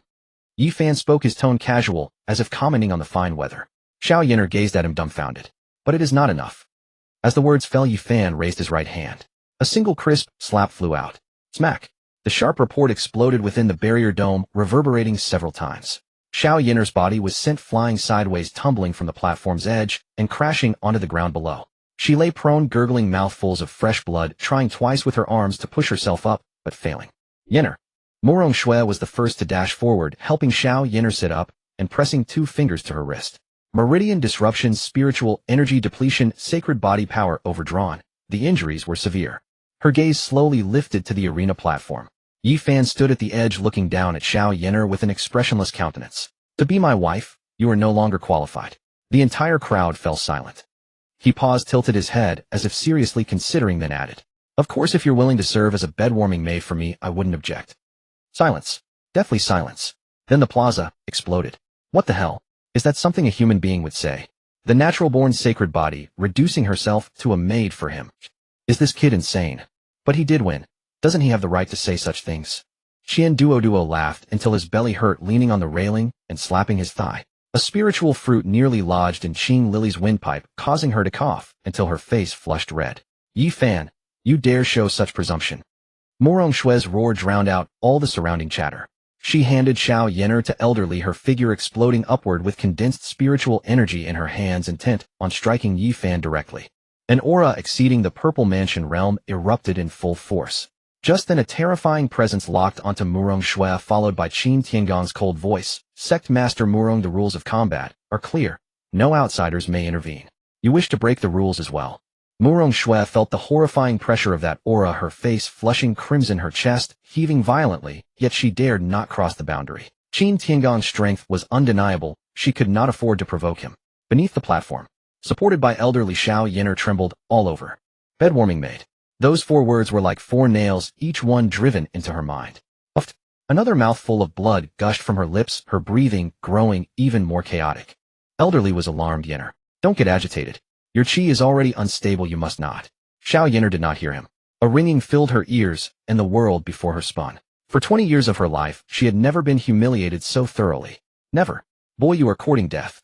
At that moment, a cold voice emanated from the direction of the Tianxian sects, seating, overriding the noisy discussion in the plaza. Jun Wucong rose to his feet. He walked out slowly, his moon-white brocade robe fluttering slightly in the wind. His steps were leisurely, but with each one his imposing aura grew sharper. When he reached the center beneath the platform, the oppressive pressure characteristic of a golden core expert had already enveloped dozens of yards around him. He looked up at Yi Fan on the platform. The elegant smile from before had vanished, replaced by an aloof indifference, as though one were looking down at ants. Yin'er is mine. By humiliating her before my eyes, you are slapping the face of my Jun family. Yi Fan looked down at him, cleaning his ear with his fingers. Your person, which I saw her as yours. You. Enough, spare me the nonsense. Yi Fan interrupted him, rolling his wrists, his tone casual, as if proposing a card game. Aren't you wanting to stand up for her? Come, let's fight. Jun Wucong sneered. You of all people. Yi Fan said nothing further. He leaped from the platform's edge. Mid-air, his fist was already driving downward. Boom. Jun Wuchun met it with his right palm, golden light flashing within his palm, as an overwhelmingly powerful aura of true qi collided head-on with Yi Fan's fist force. The shockwave exploded outward. Yi Fan's body was sent flying backward through the air, his feet dragging 2 deep grooves across the ground as he retreated over 10 zhang before barely regaining his footing. A trace of blood seeped from the corner of his mouth. Golden Core Realm. An authentic Golden Core cultivator. Unlike Xiao Yin'er, whose power surged temporarily to Golden Core level through Saint Body, awakening Jun Wuchen's own cultivation base was genuinely at the Golden Core realm. The sheer depth of his true qi mastery over power and battle experience. All fields where he held overwhelming dominance. This palm strike was even more ferocious than Xiao Yin'er's blow. What a heavy strike. Yi Fan spat out the blood foam from his mouth and grinned. Then he charged forward again. Thud. He was knocked back once more. The 10,000 trees revival technique cycled madly within his body, repairing damaged meridians at a rate visible to the naked eye. That endless surge of vitality kept him consistently at a combat-ready state. Yi Fan stabilized his steps and charged again. Thud. The 3rd time he was repelled. This time he tumbled twice across the ground, and when he rose his mouth was covered in blood. Yet he showed no sign of stopping. He brushed off the dust and launched a 4th assault. He's lost his mind, someone cried from the spectator area. Against a Golden Core realm opponent, a Foundation Establishment 9th layer peak fighter, charging in blindly. That's two major realms difference. This isn't madness, it's seeking death. Hong Xiu's fingernails pressed into her palms.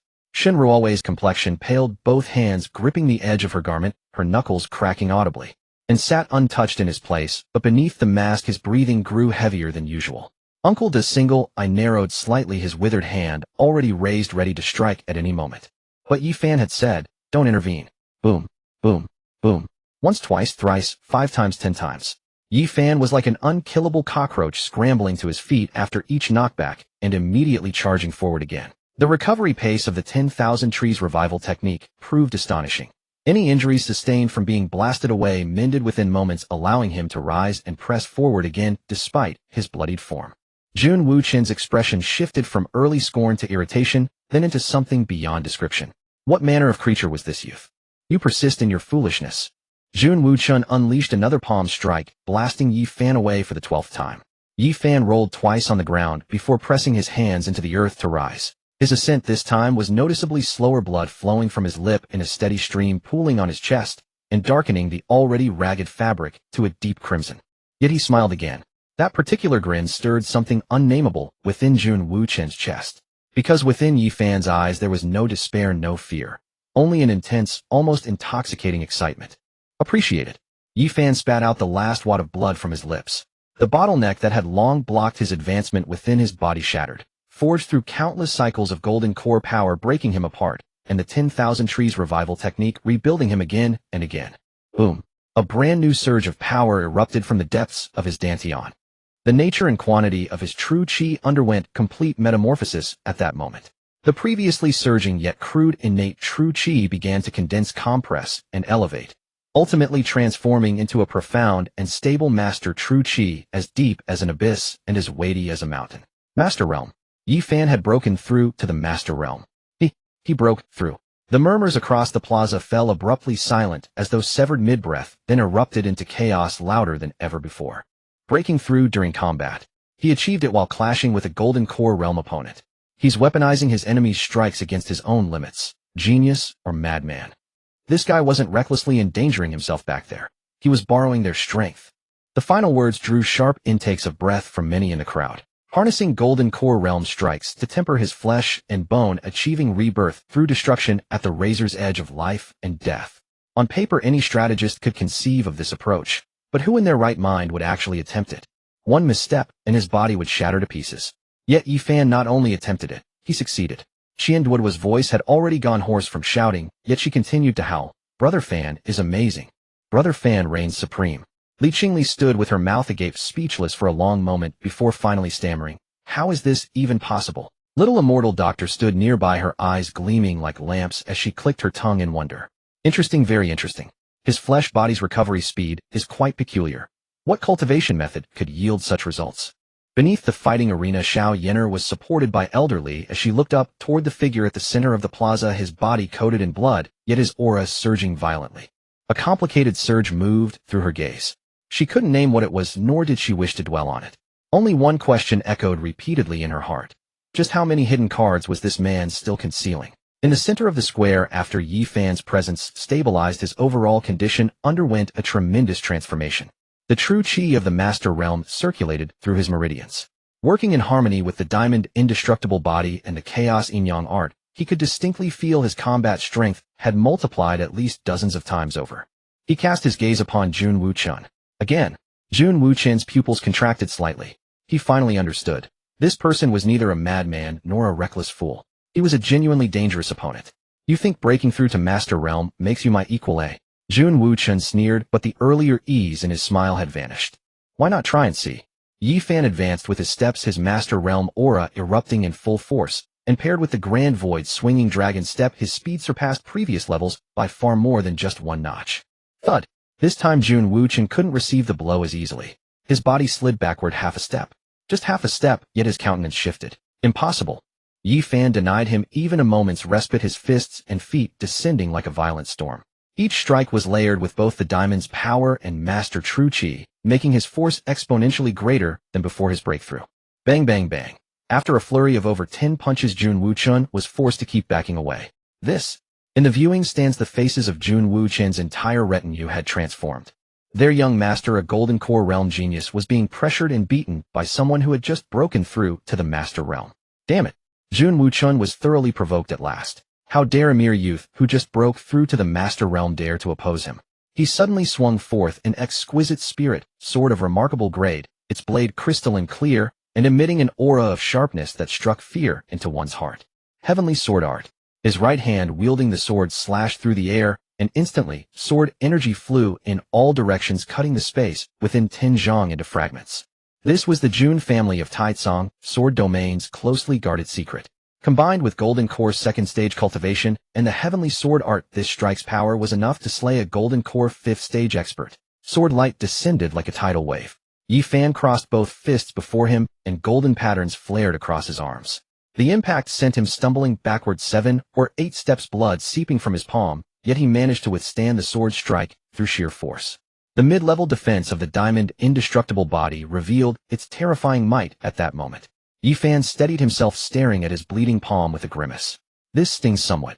Then he advanced with a step, his fist blazing with golden light, and smashed directly into an opening in Jun Wuchen's sword technique. Jun Wuchen failed to block in time, and took the full force of the punch to his shoulder, staggering back 3 steps. Yi Fan gave him no moment to recover, his fists linking together, each step driving closer. The true chi of the Master Realm may have lacked the depth of the Golden Core Realm, but his physical strength, combat instincts, and that utterly reckless fighting style left Jun Wuchen unable to keep up. They fought from the center of the plaza to the eastern section, then from there to the northern side. Wherever they passed, the ground cracked, and stone slabs flew into the air, while spectators in the front rows scattered like people fleeing a plague. Jun Wuchen grew more startled the more he fought. He discovered a horrifying fact. Yi Fan's combat effectiveness was still increasing. Not in a gradual manner, but surging at a pace visible to the naked eye. His recently broken through Master Realm cultivation rapidly stabilized and integrated during the high-intensity battle, coordinating increasingly seamlessly with the diamond indestructible body, his strikes becoming heavier and faster with each passing moment. Enough! Perish! Jun Wuchen roared in fury, driving the heavenly sword art to its utmost limit. 1,000 sword shadows condensed around him, forming a sword array that enveloped Yi Fan entirely. Every one of those sword shadows held a full-strength strike equivalent to a Golden Core 5th stage expert. They came in such dense numbers that there was nowhere to hide. Heavenly sword myriad manifestations. The sword formation roared into motion with 10,000 sword lights, descending simultaneously in a devastating coordinated strike. In an instant, Yi Fan was engulfed by a sea of sword light filling the sky.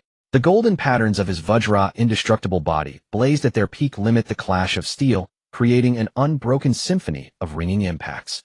His body darted left and right through the sword formation, his clothes long since reduced to tattered rags, yet that golden barrier of defense remained unbroken. He found an extremely fleeting gap in the sword formation, great void swimming dragon step. His figure shifted suddenly, bursting straight through the array. The direction he emerged was directly facing Jun Wuchen's face. One punch. This strike held no fancy flourishes, only the most pure concentrated power. Jun Wuchen crossed both arms to block, but the force of Yi Fan's strike far exceeded what he had anticipated. A cracking sound echoed as his guarded arms were shattered outward, and Yi Fan's fist drove straight into his chest. A dull thud reverberated through the air. Blood erupted from Jun Wuchen's lips as his body was launched backward like a cannonball. He flipped twice mid-air before his feet struck the ground, barely managing to steady himself. He looked down at the dent in his chest armor. The close-fitting soft armor forged from top-grade spiritual materials, now bearing a clear impression where the punch had struck. Without this armor, he would have been severely wounded by Yi Fan long ago. He raised his gaze toward Yi Fan. Those eyes, always proud and haughty, now burned with endless fury and humiliation. As the young master of the Jun family and a top prodigy of the Taitsong sword domain to fall defeated at the hands of an insignificant ant who had only just entered the Grandmaster realm was an unfathomable insult. Yi Fan offered no reply, his fists still clenched as he prepared to press his advantage, when suddenly, "Stop! How dare you? Who dares harm our young master?" Dozens of Jun family guards surged forward simultaneously, their spiritual pressure from both the Origin Spirit and Purple Mansion realms weaving into an overwhelming net that descended upon Yi Fan. Seeking death, Uncle Da's figure flashed out from the crowd. Though newly broken through to the Purple Mansion realm himself, Uncle Da stood alone against over a dozen Jun family experts, his seasoned battlefield aura and iron-blooded killing intent completely suppressing them. A mere Purple Mansion first layer dares act so presumptuously before the Jun family. Just then a thunderous shout like morning bells and evening drums exploded beside Uncle Da's ear. PFF. Immediately, an overwhelmingly terrifying pressure descended upon him, forcing Uncle Da to stagger backward with each impact until blood sprayed from his lips. The next moment, an elderly man in gray robes appeared out of thin air before Jun Wutsung. His face withered, his white hair flowing, looking as though a strong gust could topple him. Yet the aura emanating from him caused the air across the entire plaza to grow still. This powerful presence transcended the Purple Mansion realm, entering the Dao Palace realm. Several present experts' expressions shifted dramatically as they stared at the old man in disbelief. Above the Purple Mansion lies the Dao Palace, where masters are so rare across the entire spiritual domain that they serve as pillars of power for every major faction. The fact that the Jun family casually deployed one speaks volumes about their formidable foundation. Uncle Da's expression darkened to its worst. He knew he stood no chance against this old man. The gap between their cultivation levels placed them in entirely different worlds. The atmosphere across the entire square tightened to its breaking point. And yet, just as everyone believed, an overwhelming battle was about to erupt. The sky changed. Without warning, the brilliant sun above Tianqi City dimmed in an instant, not obscured by an eclipse or clouds. Instead, a thick, nearly liquid crimson fog rolled in from all directions at an unimaginable speed. It came too fast. Even Qin Tiangang couldn't react before the horizon outside the city was completely swallowed by that scarlet hue. Wherever the blood fog passed, plants withered and birds fell from the sky. Even the spiritual energy in the air was corroded by an utterly rotten force, transforming into nauseating miasma. Cold.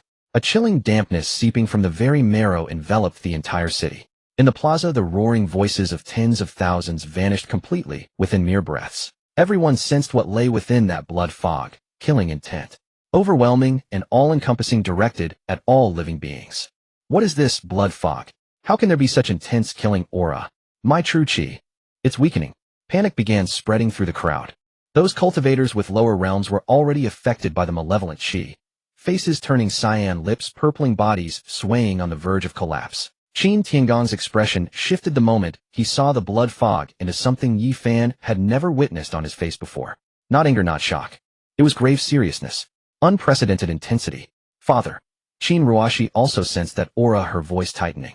Qin Tiangang gave no response. His body shot upward, soaring hundreds of zhang above the plaza as he gazed into the distance. There, beyond each of Tianqi City's 4 gates, dozens of dark figures hovered within the blood fog. They wore pitch-black robes embroidered with a distorted, nightmare-inducing crimson totem. Beneath it, small characters read, 1mo Cave. Qin Tiangong's pupils contracted to pinpoint size. At that moment, from the northern blood fog of Tianqi City, a hoarse voice, like sandpaper grinding iron, drifted slowly forward. Qin Tiangong, long time no see. The blood fog churned as a figure emerged, a middle-aged man in crimson robes, his face handsome, even beautiful. But his eyes were red.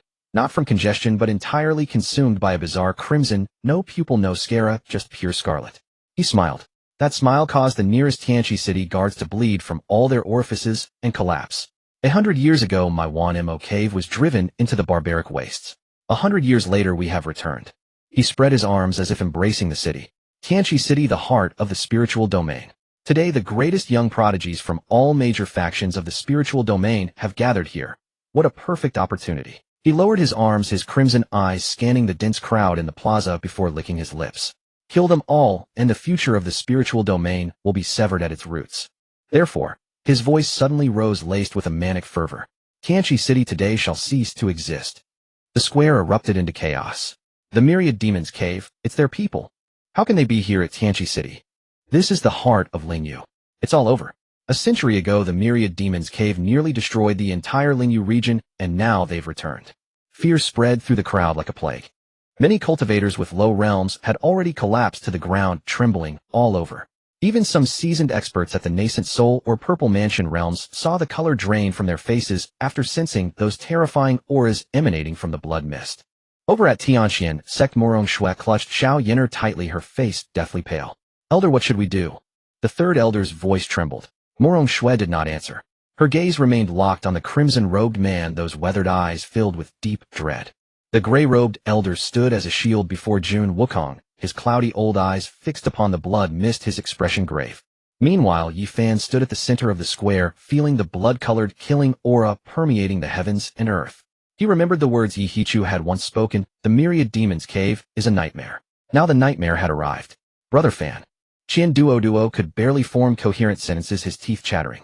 Hong Xiu's hand rested on her sword hilt, her expression composed, yet her palms drenched in sweat. Shen Ruowei gripped the hem of Yi Fan's robe, silent, but her fingers white-knuckled. Bianin stood beside, Yi Fan, her masked eyes ice-cold, yet carrying an unyielding resolve. Li Qingli had abandoned her usual teasing demeanor, and a short blade appeared in her hand. Xiaosa stood with his horizontal blade at Yi Fan's rear, his scarred face utterly impassive. Uncle De's single eye was half closed, his aura quietly pushed to its limit. High in the sky, Qin Tiangong's voice thundered across the entire Tianqi city. Activate the city defense formation. All combat personnel enter battle readiness. His tone was steady, betraying no panic. But Yi Fan noticed. The tendons on the back of his sword-gripping hand were bulging. Qin Tiangong, you alone cannot stop us. The crimson-robed man floated in the sky, looking down upon Qin Tiangong with a mocking tone. Qin Tiangong said nothing. He knew the myriad demons' cave's emergence this time would be devastating, far beyond what one man could withstand. Yet he had to hold the line. Behind him were tens of thousands of lives, the future and hope of every major power in Lingyu. It was Tianqi City, everything Qin Tiangong had sworn to protect all his life. Just as the standoff reached its breaking point, Yi Fan raised his head. He gazed at the blood mist blotting out the sky, at the four figures radiating monstrous demonic energy, then looked down at his own fists still stained with Jun Wucong's blood. Anzhong realm. He had only just broken through. Facing these demonic cultivators whose lowest among them had reached the nascent soul realm, he didn't even qualify to carry their shoes. Yet he never considered fleeing. Countless soldiers of the Northern Defense Army had perished at the hands of the myriad demons' cave. His grandfather had been grievously injured by their people. He would settle this debt with the myriad demons' cave, no matter the cost. Uncle De, he spoke. Yes, young master. Protect them. He glanced back at the women behind him, his gaze lingering on each face for a moment. If I die, you won't. Bianin's voice cut him off. She stepped to Yi Fan's side, her masked eyes reflecting an indescribable light beneath the crimson glow. You haven't married me yet. What do you mean by dying? Yi Fan paused for a second. Then he smiled. Fine. Then I won't die. He turned to face the blood mist. Newly broken through Anzhong true, qi slowly circulated through his meridians, the golden patterns of the Vajra indestructible body flickering faintly. Just as battle was about to erupt, the gray-robed elder spoke. Sir. His voice was aged yet steady, carrying the composure of one long accustomed to authority. Standing before Jun Wucong, he offered a respectful salute to the crimson-robed man within the blood mist. This old one belongs to the Jun clan of Taicang's sword domain. We have come at our lord's command to escort the young master to Lingyu for the grand competition. Our Jun clan has no deep ties with any power in Lingyu, and this visit is merely a passing one.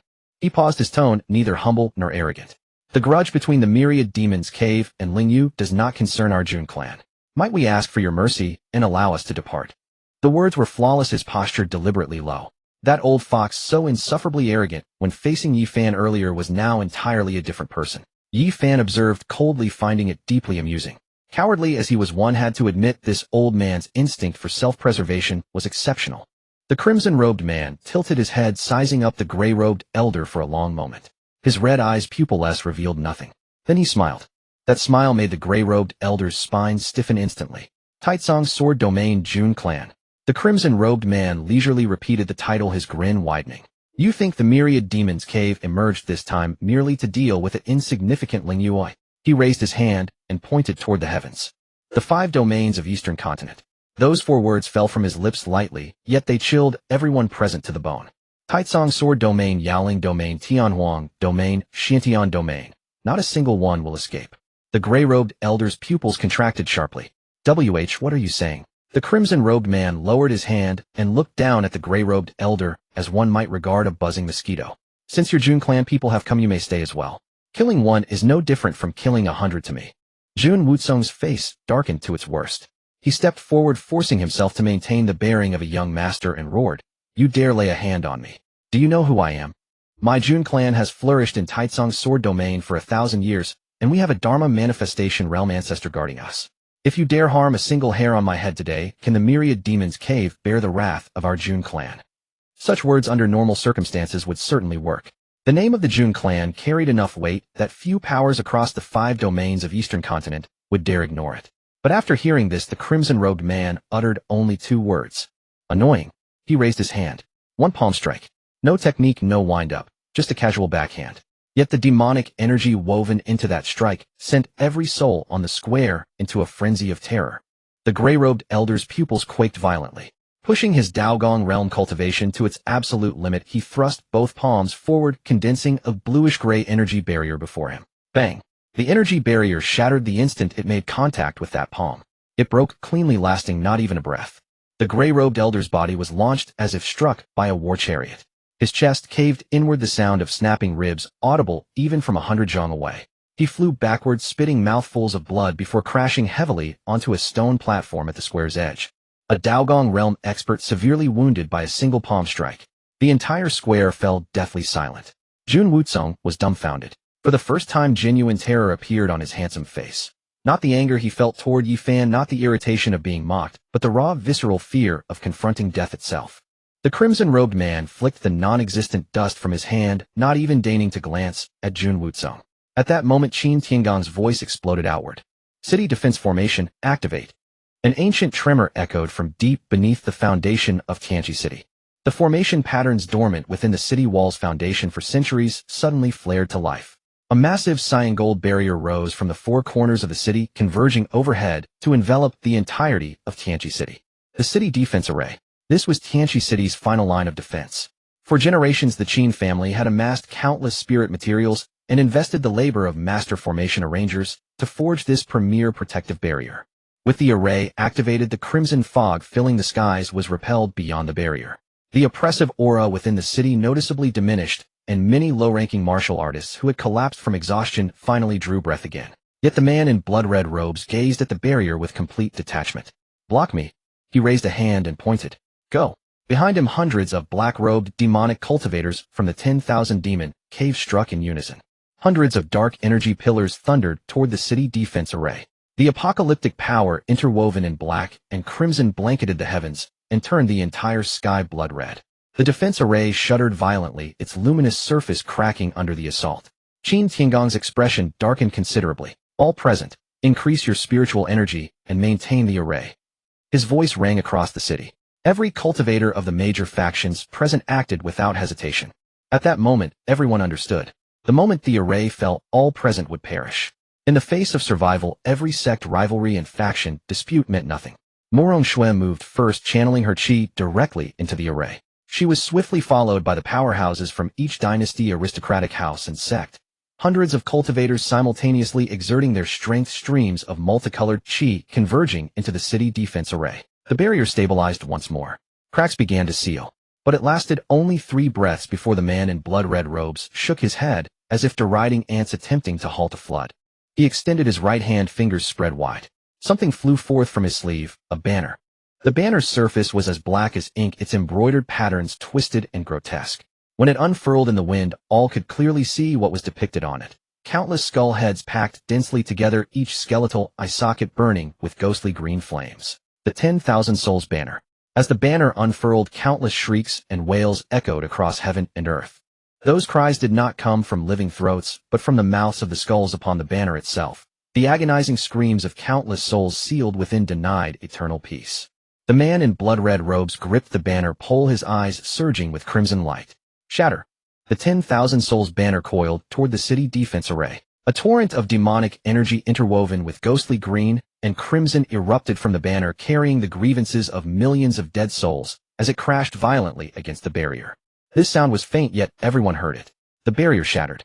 Starting from the very peak, a fissure raced outward, widening relentlessly until, boom, the city defense array collapsed. The cyan gold barrier exploded into a storm of fragments, and within the cascade of radiant shards, a terrifying backlash surged backward along the formation patterns, sweeping toward all who had channeled their power. Qin Tiangong bore the brunt. Blood erupted from his lips as he plummeted from the heavens. Qin Ruoshi swiftly caught him, but her own qi had been thrown into turmoil by the backlash, and father and daughter both crashed to the ground together. Morong Shui staggered, blood trickling from the corner of her mouth as she nearly lost her footing. The elders of Tianqian sect, the Purple Mansion realm veterans from each major faction, all those powerhouses who had risked everything to fuel the array, suffered backlash of varying severity. Some experienced qi disruption, while others suffered severed meridians. The entire plaza rang with groans and the sound of blood hitting the ground. The city defense array was gone. The blood fog poured back into Tianqi City as the man in blood-red robes descended slowly upon demonic energy, his black-robed demonic cultivators filing behind him in orderly succession. Surveying the scene, his pupilless red eyes radiated icy contempt as they fell upon the spiritual realm powerhouses scattered across the ground, their bodies marred by blood. As though one might observe ants. Worse still, even less than ants. The Tianqi City Defense Array is merely this much. The man in blood-red robes shook his head, a mocking smile curling his lips. Qin Tiangong, you guarded this city your entire life, and today it shall be strewn with corpses. 10,000 Demon Cave. Suddenly a thunderous shout cut through the air. All eyes turned toward the source. Yi Fan. Standing at the plaza's center, he was drenched in blood, his garments, torn hair, streaming wildly in the wind. The aura of someone who had just broken through to the Grandmaster realm churned within him. Weak, so weak that nearly every member of the 10,000 Demon Cave present could kill him with a single strike. Yet he had stepped forward. While everyone else had been paralyzed with fear, wounded, or struck down by backlash, a young man, who had barely entered the Grandmaster realm, had emerged. You vile creatures. Yi Fan's voice echoed across the plaza, heavy with barely contained fury. The man in blood-red robes paused. What had interrupted his declaration of massacre wasn't anger, but curiosity. In the face of such absolute dominance, he hadn't encountered someone bold enough to challenge him in quite some time. Who are you? The man in blood-red robes tilted his head, regarding him as one might examine an intriguing toy. Yi Fan neither retreated nor yielded. I am Yi Fan, heir to the Prince of Zhenbei's estate in the great Qian dynasty. Tens of thousands of my Zhenbei soldiers perished at your hands. My grandfather was wounded by you, and the Yi family bears an irreconcilable grudge against your 10,000 Demon Cave. Everything your 10,000 Demon Cave has done in the northern frontier. I will exact retribution for this blood debt, even if it costs me my life here today. The plaza fell silent for a moment. Brother Fan. Qian Duodua's voice cracked. Hongxiu's grip on her sword trembled, but she bit back the urge to charge forward. Shen Ruowei's eyes reddened. Bian remained where she stood, her gaze fixed intently on Yi Fan's back through the mask. When the man in blood-red robes heard the words Zhenbei's estate, the curiosity on his face vanished, replaced by a deep, chilling coldness. Zhenbei's estate. Yi Fan. He murmured the names twice, his crimson eyes narrowing. So you are one of the Yi family. Zhenbei's estate. Yi Fan. He murmured the names twice, his crimson eyes narrowing. So you are one of the Yi family. The blood-robed man stared at Yi Fan, the coldness in his eyes intensifying. Your young master died at the hands of your Yi family. His tone was so calm it might as well have been recounting some mundane affair rather than the killing of an enemy. Yet it was precisely this composure that sent a chill deeper than any outburst could. Yi Fan's pupils contracted. Young master. Leng Wuya. He naturally knew of this. In the Battle of Black Wind Valley in the northern frontier, his father Yi Wudao had personally slain Leng Wuya, the young master of 10,000 Demon Cave. I had planned to deal with these folks in Tianqi City first before wiping out your Yi family to avenge the young master. Who would have thought you'd deliver yourself right into my hands? The blood-robed man drifted toward Yi Fan with measured steps. With every stride, the surrounding air warped a fraction more. The bluestone tiles beneath his feet crackled, not from the force of his tread, but from the demonic aura seeping from his body, corroding the stone. But rest assured, I won't kill you. That would be far too lenient. He halted 5 zhang from Yi Fan, cocked his head, and a strange fascination flickered in those crimson eyes. I will refine you into a demon slave. You'll kneel before me and call me master. And then, he paused, his smile widening. You'll slaughter your own Yi family with your own hands. One by one. I want your grandfather, your father, your uncles. All of them falling to your blade. Can you imagine the exquisite taste of it? When your grandfather and father watch their own grandson and son become the instrument of their deaths. It must be sublime. Yi Fan's fists clenched. Nails bit into his palms, blood welling and dripping between his fingers. Bullshit. Just 2 words from Yi Fan before he launched himself forward. He pushed his Grandmaster Realm Chi to its absolute limit. Golden patterns flared across his knuckles as he hurled a punch straight at the blood-robed man's face. He understood all too well the gulf that separated them. So what? Was he meant to drop to his knees and beg? Yi Fan had never bowed to anyone in his life, nor would he ever. Watching the fist hurtling toward him, the blood-robed man simply shook his head. He didn't even raise a hand, merely let his demonic aura surge outward. Bang! Yi Fan's fist slammed into an invisible barrier of demonic energy. The impact felt like striking an immovable mountain. Agony shot through his wrist bone, and his entire arm went numb. The chasm was too vast, beyond what courage or desperation could bridge. The blood-robed man extended a single index finger and flicked it. Thump! Yi Fan's body was launched sideways, tumbling across the ground for over a dozen rotations. He braced himself against the earth and rose, blood gushing from his lips. Foolish, the blood-robed man said dismissively. Yi Fan wiped the blood from his mouth and stood again. 1 step. 2 steps. He walked toward the blood-robed man. Roar! A black shape exploded from the crowd and intercepted Yi Fan's path. Xiao He! In that moment, it unleashed an aura surpassing its own limits. Every hair on its body bristled as it threw open its maw. Its roar sent pebbles scattered across dozens of zhang in every direction. It lunged at the blood-robed man. Beast! The blood-robed man raised his hand and swatted downward. Demonic aura solidified into a palm strike that smashed directly into Xiaohei's body. Xiaohei's body buckled midair. The sound of multiple bones shattering rang out with crystalline clarity. It fell to the ground with a wretched cry. Patches of its fur were scorched black from the demonic aura. Its limbs trembled violently as it struggled to rise, yet failed utterly. At that moment, Uncle Da and Xiao Su both charged forward, only to be swatted away by the blood-robed man's flick of a finger spouting torrents of blood. Stop! Yi Fan erupted in fury. He dashed forward and positioned himself before Uncle Da and the others, his gaze locked onto the blood-robed man, eyes blazing crimson. Yet the blood-robed man's expression held no killing intent, only amusement. Like a child torturing a struggling grasshopper, plucking off one leg to watch it hop, then another to watch it tumble. Not bad. There's spirit to you. The blood-robed man spoke, raising his right hand with fingers splayed wide. An overwhelming torrent of blood-colored demonic energy erupted from his palm. This was no attacking shockwave. It was a thick, nearly liquid haze of crimson mist, silent, yet suffocating in its speed, enveloping Yi Fan completely. This is the blood fiend's soul-devouring technique. The blood-robed man's voice echoed from all directions within the crimson fog. The demonic aura will seep through your pores into your meridians, then invade your spiritual consciousness. Your mind will be gradually devoured until you become nothing more than a demon slave that obeys every command. You'll remain fully aware throughout, the sensation of your will crumbling inch by inch, utterly helpless to stop it. Quite fascinating, isn't it?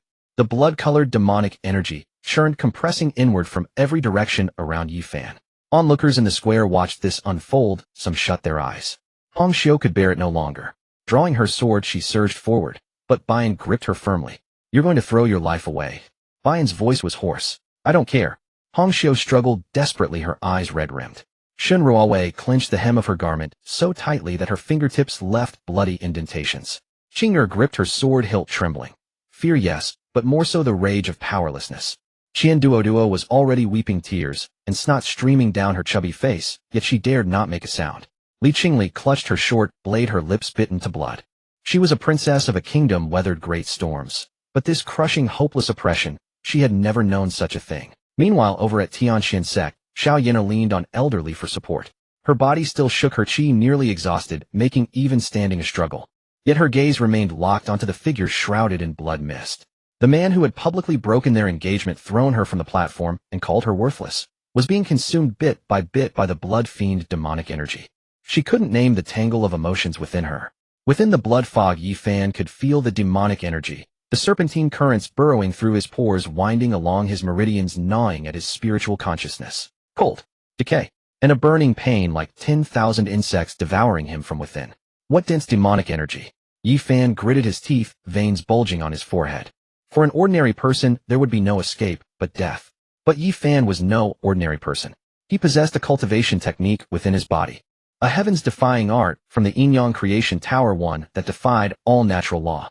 The chaos Yin-Yang art. It seized the creative force of Yin and Yang, transforming all things into fuel for himself. From the day he transmigrated to this world, this technique had been his greatest reliance.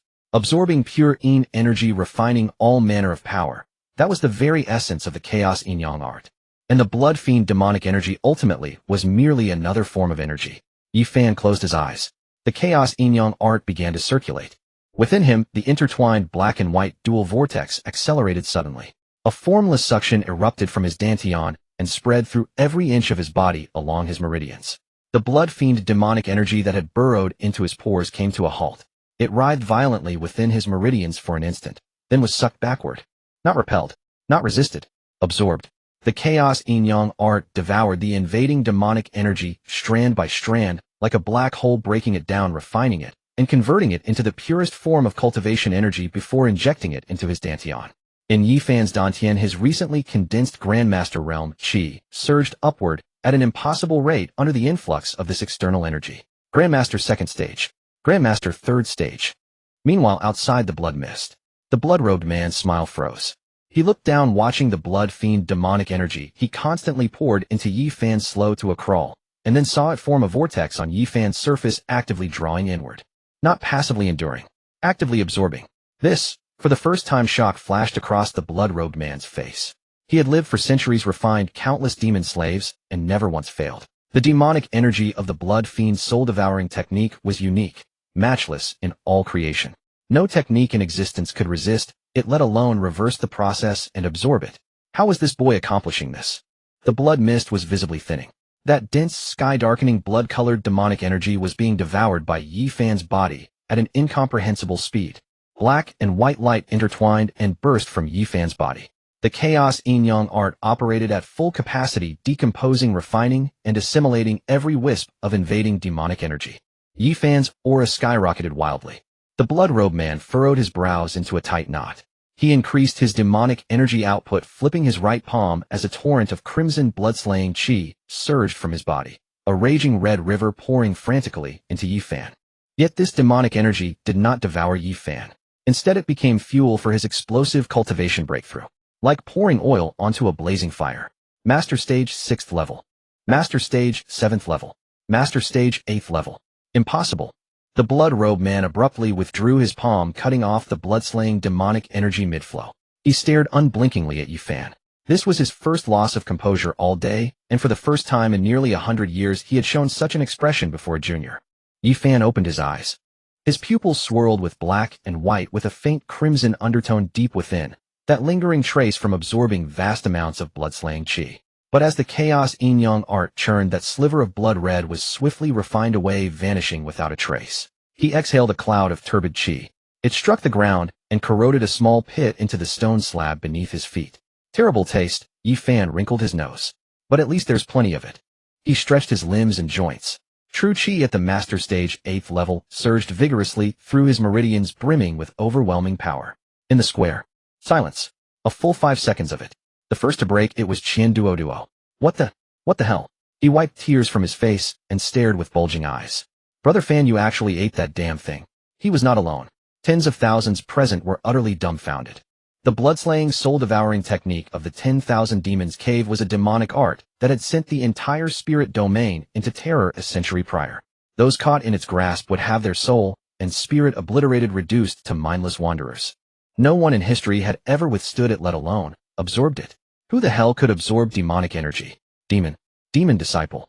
An elder at the Purple Mansion stage stammered, forcing out 2 words. What cultivation art is this kid practicing? Another's voice cracked.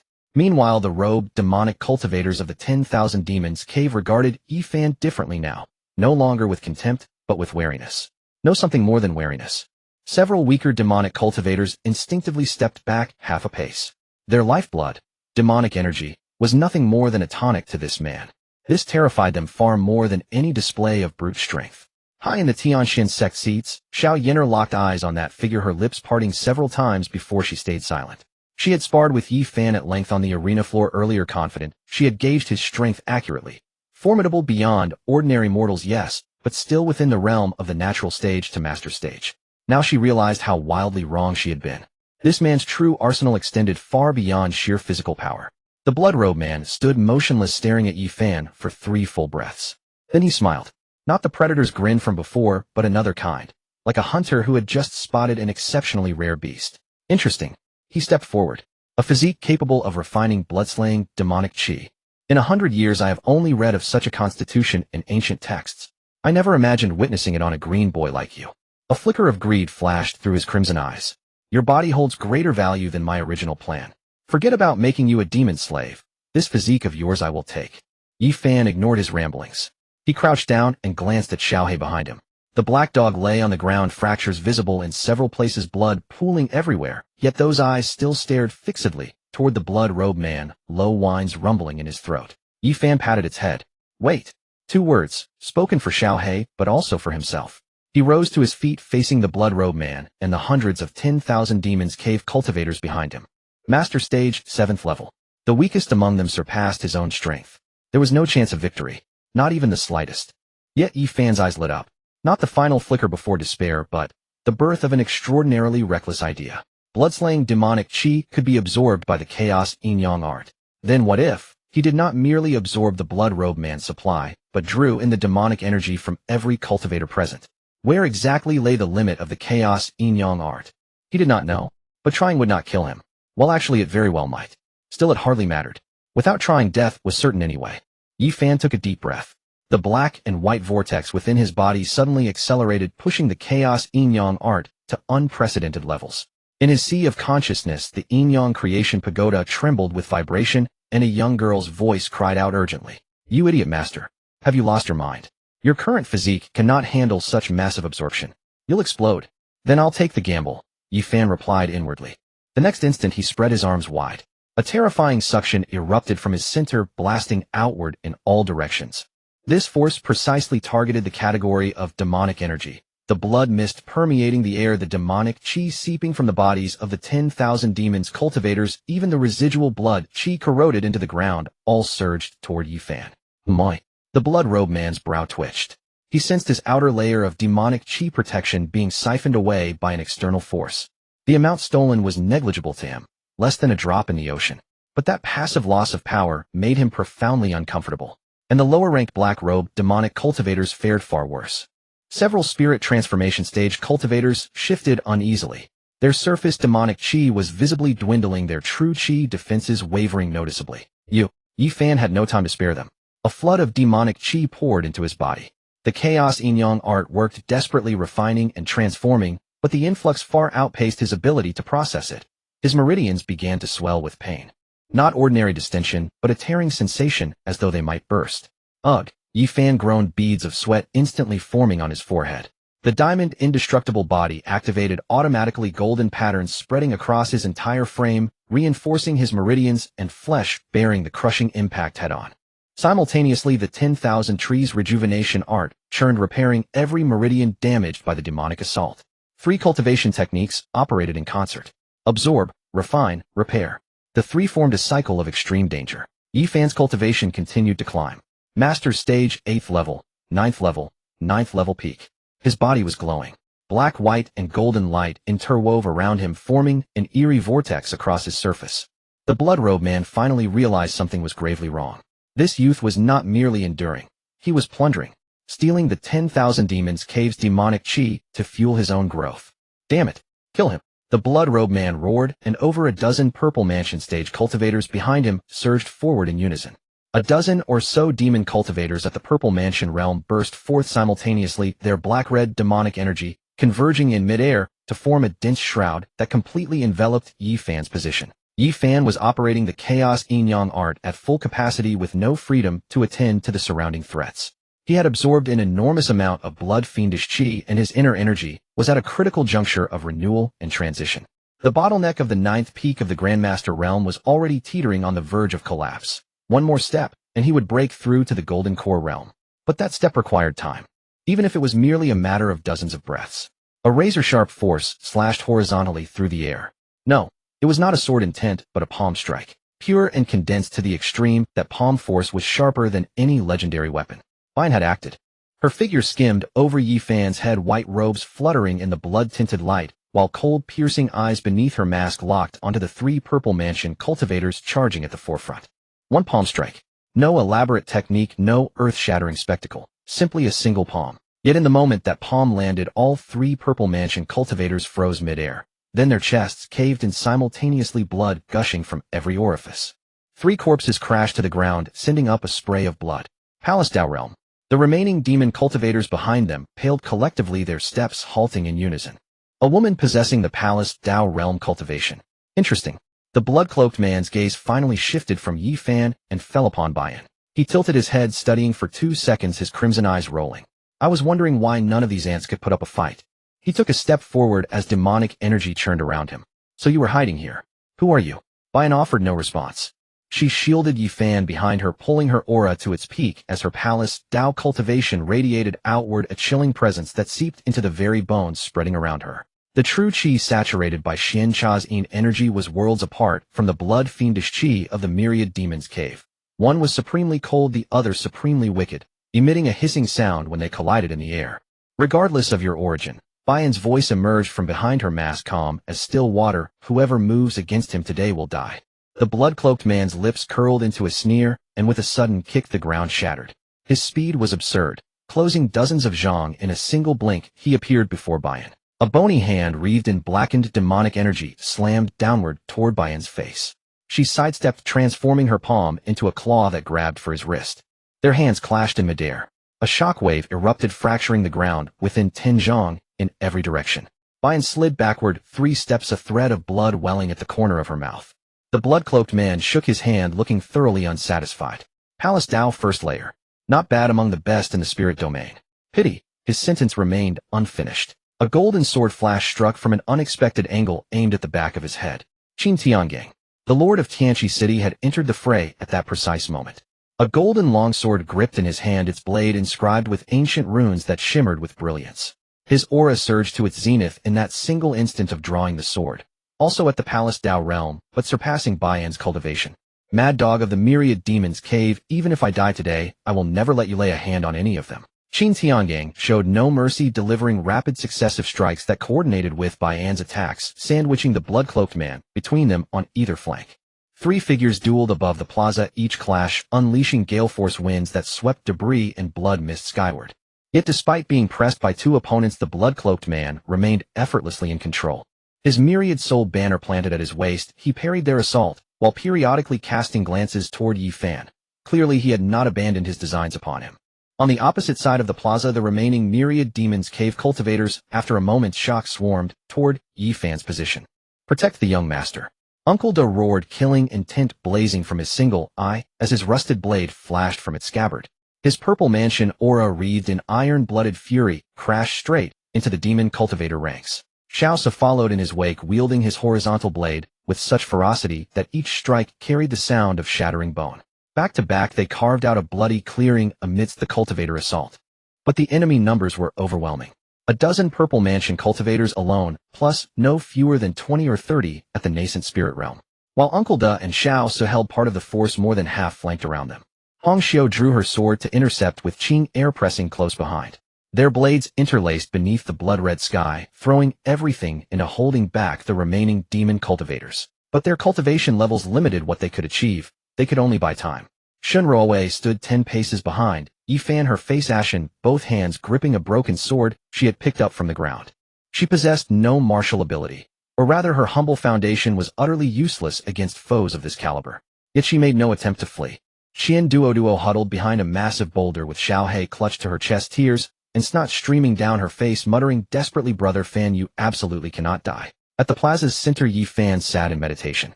His body glowed, alternating between black and white light across his skin, while within his dantian the black-white vortex of the chaos yin-yang art spun at its absolute limit.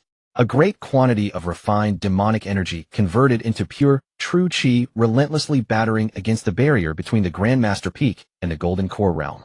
The Golden Core bottleneck proved far sturdier than he had imagined. It was not something that could be shattered by simply accumulating sufficient qi. As the name implied, forming the Golden Core demanded condensing all the true qi within one's body into a single elixir. This condensation process demanded extraordinary purity, quantity, and comprehension from the cultivator. Within Yi Fan's mind, the Yin-Yang Creation Tower rotated wildly. The little girl's voice rang out urgently, "Idiot master. Your qi is far too impure. Though the demonic energy has been refined, too many residual contaminants remain. Pressing through like this, you will never form the Golden Core. Then what should I do? Compress all your qi to the very center of your dantian, then refine it with the origin power of the chaos yin-yang art. This process will be excruciating. Enough talk." Yi Fan gritted his teeth. The true qi within his body began condensing toward the dantian's center. A sensation like forcing a great river into a bowl, with the pressure on his meridians surging tenfold in an instant. The golden patterns of the diamond indestructible body flashed frantically across his surface, desperately reinforcing the meridians that threatened to rupture. Pain. Bone-piercing pain. Every inch of his meridians screamed in agony. Yet Yi Fan did not cease. Just as the battlefield reached its fever pitch, and all fought desperately, a pair of eyes silently fixed upon Yi Fan.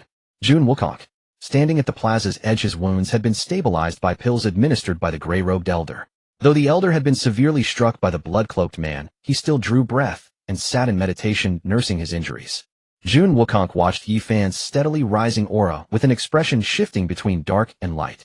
He recognized that sign, breaking through to the Golden Core realm. That good-for-nothing was attempting a Golden Core breakthrough in the middle of battle. If he succeeded, Jun Wukong recalled being sent flying by Yi Fan's single punch. That humiliation gnawed at his chest like a blade. A mere Grandmaster newcomer had battered him like that. If he broke through to the Golden Core? No, absolutely not. His gaze turned sinister.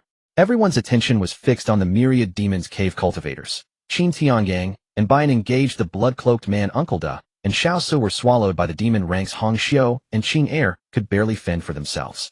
No one noticed him. This was the perfect opportunity. The only chance. True Qi at the Golden Core realm surged within Jun Wukong's body. Without hesitation, he kicked off the ground, becoming a streak of light that shot directly toward Yi Fan. Die. This time he held nothing in reserve, pouring his entire Golden Core cultivation into his blade. 1,000 sword shadows condensed into a brilliant white pillar of light, descending upon the meditating Yi Fan. At that moment Shen Ruowei was the first to notice the scene. Yi Fan. Her scream was heart-wrenching, yet it sounded so faint amidst the roaring chaos that engulfed the battlefield. The moment Hong Xiu turned her head, her pupils violently contracted. No. She wanted to rush forward, but 2 demon cultivators at the Yuan Shun realm blocked her path relentlessly. Qing'er Qian Duo. Everyone witnessed it, yet no one could arrive in time. That white sword beam hovered barely 3 zhong above Yi Fan's head. 2 zhong. 1 zhong. You despicable wretch. Suddenly a petite figure burst forth from an angle and threw herself between Yi Fan and the oncoming strike. Li Qingli. Gripping that short blade in her hand, she unleashed the full force of her Golden Core realm power, directly clashing with Jun Wuchen's strike. The instant the short blade collided with the sword beam, a surging wave of turbulent true qi erupted outward, forcing both parties to stagger backward several steps, each letting out a groan as blood trickled from the corners of their mouths. Li Qingli paid no heed to her injuries, and instead pointed at Jun Wuchen, cursing viciously. What kind of man do you take yourself to be? Sneak attacking someone during their breakthrough. Don't you have any shame? She cursed like a shrew, utterly devoid of any princessly dignity. At this moment Jun Wuchen's face was so dark it seemed water might drip from it. He glared fiercely at the little girl who had ruined his plans. Who the devil are you? Blocking my path. You're courting death. Li Qingli wiped the blood from her lip, lifted her chin, and that innate pride flared up instantly. I am Princess Li Qingli of the Dali dynasty. Do you think your Jun family of Taitsong sword domain is so formidable? The royal house of my Dali dynasty fears you not. Jun Wuchen's brows furrowed. The Dali dynasty was the greatest dynasty among the 5 great regions of Dongzhou, with profound heritage that rivaled the Jun family. For a moment hesitation flickered across Jun Wuchen's eyes. But when he saw the aura around Yi Fan growing ever stronger, on the verge of breaking through to the Golden Core realm, a trace of madness appeared in his gaze. Today, no matter who you are, whoever blocks me will die. Jun Wuchen raised his sword again. Li Qingli stood before Yi Fan, her almond-shaped eyes glaring fixedly at Jun Wuchen. If you want to kill him, you'll have to go through me. As you wish. Jun Wuchen drew upon his full strength and unleashed the Jun family's most ultimate sword technique, delivering a ferocious slash toward Li Qingli.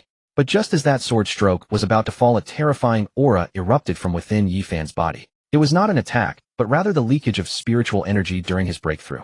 That overwhelming aura, wrapping black and white light, formed a true qi storm, several zhong in diameter around Yi Fan. Li Qingli, who was closest, was directly pushed back by the shockwave, tumbling across the ground several times. Jun Wuchen's sword light struck that vortex and was deflected back. He staggered backward several steps, his palm growing numb. Yi Fan's body floated into the air, not through any flight technique, but through the natural outward surge of true qi during his Golden Core breakthrough, forming a supporting force. His entire body hovered 3 feet above the ground, eyes closed as the black and white radiance on his skin began to contract toward his dantian. Inside his body, all the true qi halted its surging at that moment, like 1,000 rivers drying up simultaneously. Then, reversed. All the true qi madly surged toward a single point at the center of his dantian. Countless airflow currents collided, compressed, and merged at that point. The temperature was skyrocketing. The temperature at that central point in his dantian had reached an absurd extreme. The Vajra indestructible body was reinforcing itself with all its power. The 10,000 trees revival art was repairing with all its strength, and the chaos yin-yang art was tempering with all its might. All 3 techniques operated at their absolute limits simultaneously. Condensing the pill. Crackling. Yi Fan's entire skeletal structure emitted dense, crisp sounds as the last traces of impurities in his meridians were consumed and burned away by the primal power of the chaos yin-yang art. Then that scorching point at the center of his dantian solidified. A pill was formed. It was an exceptionally rare pill, black and white, each occupying half, distinctly divided, yet inseparable. White contained black within it, black cradled white with patterns like a taiji symbol, slowly rotating across the surface of the pill. The moment the pill formed, the heavens changed. The first golden light shot straight up from the top of Yi Fan's head. a straight pillar of light piercing through the blood-colored mist shrouding Tianqi City, shooting directly into the highest heavens. The second, the third, golden lights burst forth one after another from Yi Fan's body in an unbroken stream. Each time a golden beam erupted, a deep rumbling echoed across heaven and earth. That was not the sound of an explosion, but the extraordinary resonance of the heavenly Tao. 4 beams, 5 beams, 6 beams. When the sixth golden light shot into the sky, all combat throughout Tianqi City came to a halt. The demon cultivators of the Wan Moku stopped. Uncle Da and Xiaosi stopped. Even the blood-robed man locked in aerial combat with Qin Tiangang and Bayan unconsciously ceased their fighting, all turning their gazes simultaneously toward the center of the square. The seventh golden light burst forth. Qin Tiangang's pupils contracted to their utmost limit. 7 golden lights. 7th grade golden core. What did that concept mean? Across the entire Jiuzhou continent over nearly 1,000 years, those who had condensed a 7th grade golden core could be counted on one hand. Each one went on to become a pillar of their respective major factions renowned throughout their regions. But the golden lights did not stop. The 8th, Qin Tiangang, nearly dropped his sword. Over at Tianxian sect, Murong Shui's body was trembling, not from fear, but from an uncontrollable vibration. What did an 8th grade golden core represent? Having lived most of her life, she had only read records about 8th grade golden cores in the ancient texts of her sect's sealed archives. The last person to condense an 8th grade golden core was the legendary sword immortal of Zhongzhou, 3,000 years ago. There wouldn't be more, would there? 8th grade was already defying the heavens. It was impossible to go further. The 9th golden light shot into the sky. The deep rumbling sound between heaven and earth suddenly shifted in tone, becoming a sharp sky-rending shriek. 9 golden beams struck the clouds in unison, tearing open a colossal rupture in that blood-colored firmament. Golden sunlight poured down from the rupture, illuminating Yi Fan, a supernatural phenomenon between heaven and earth.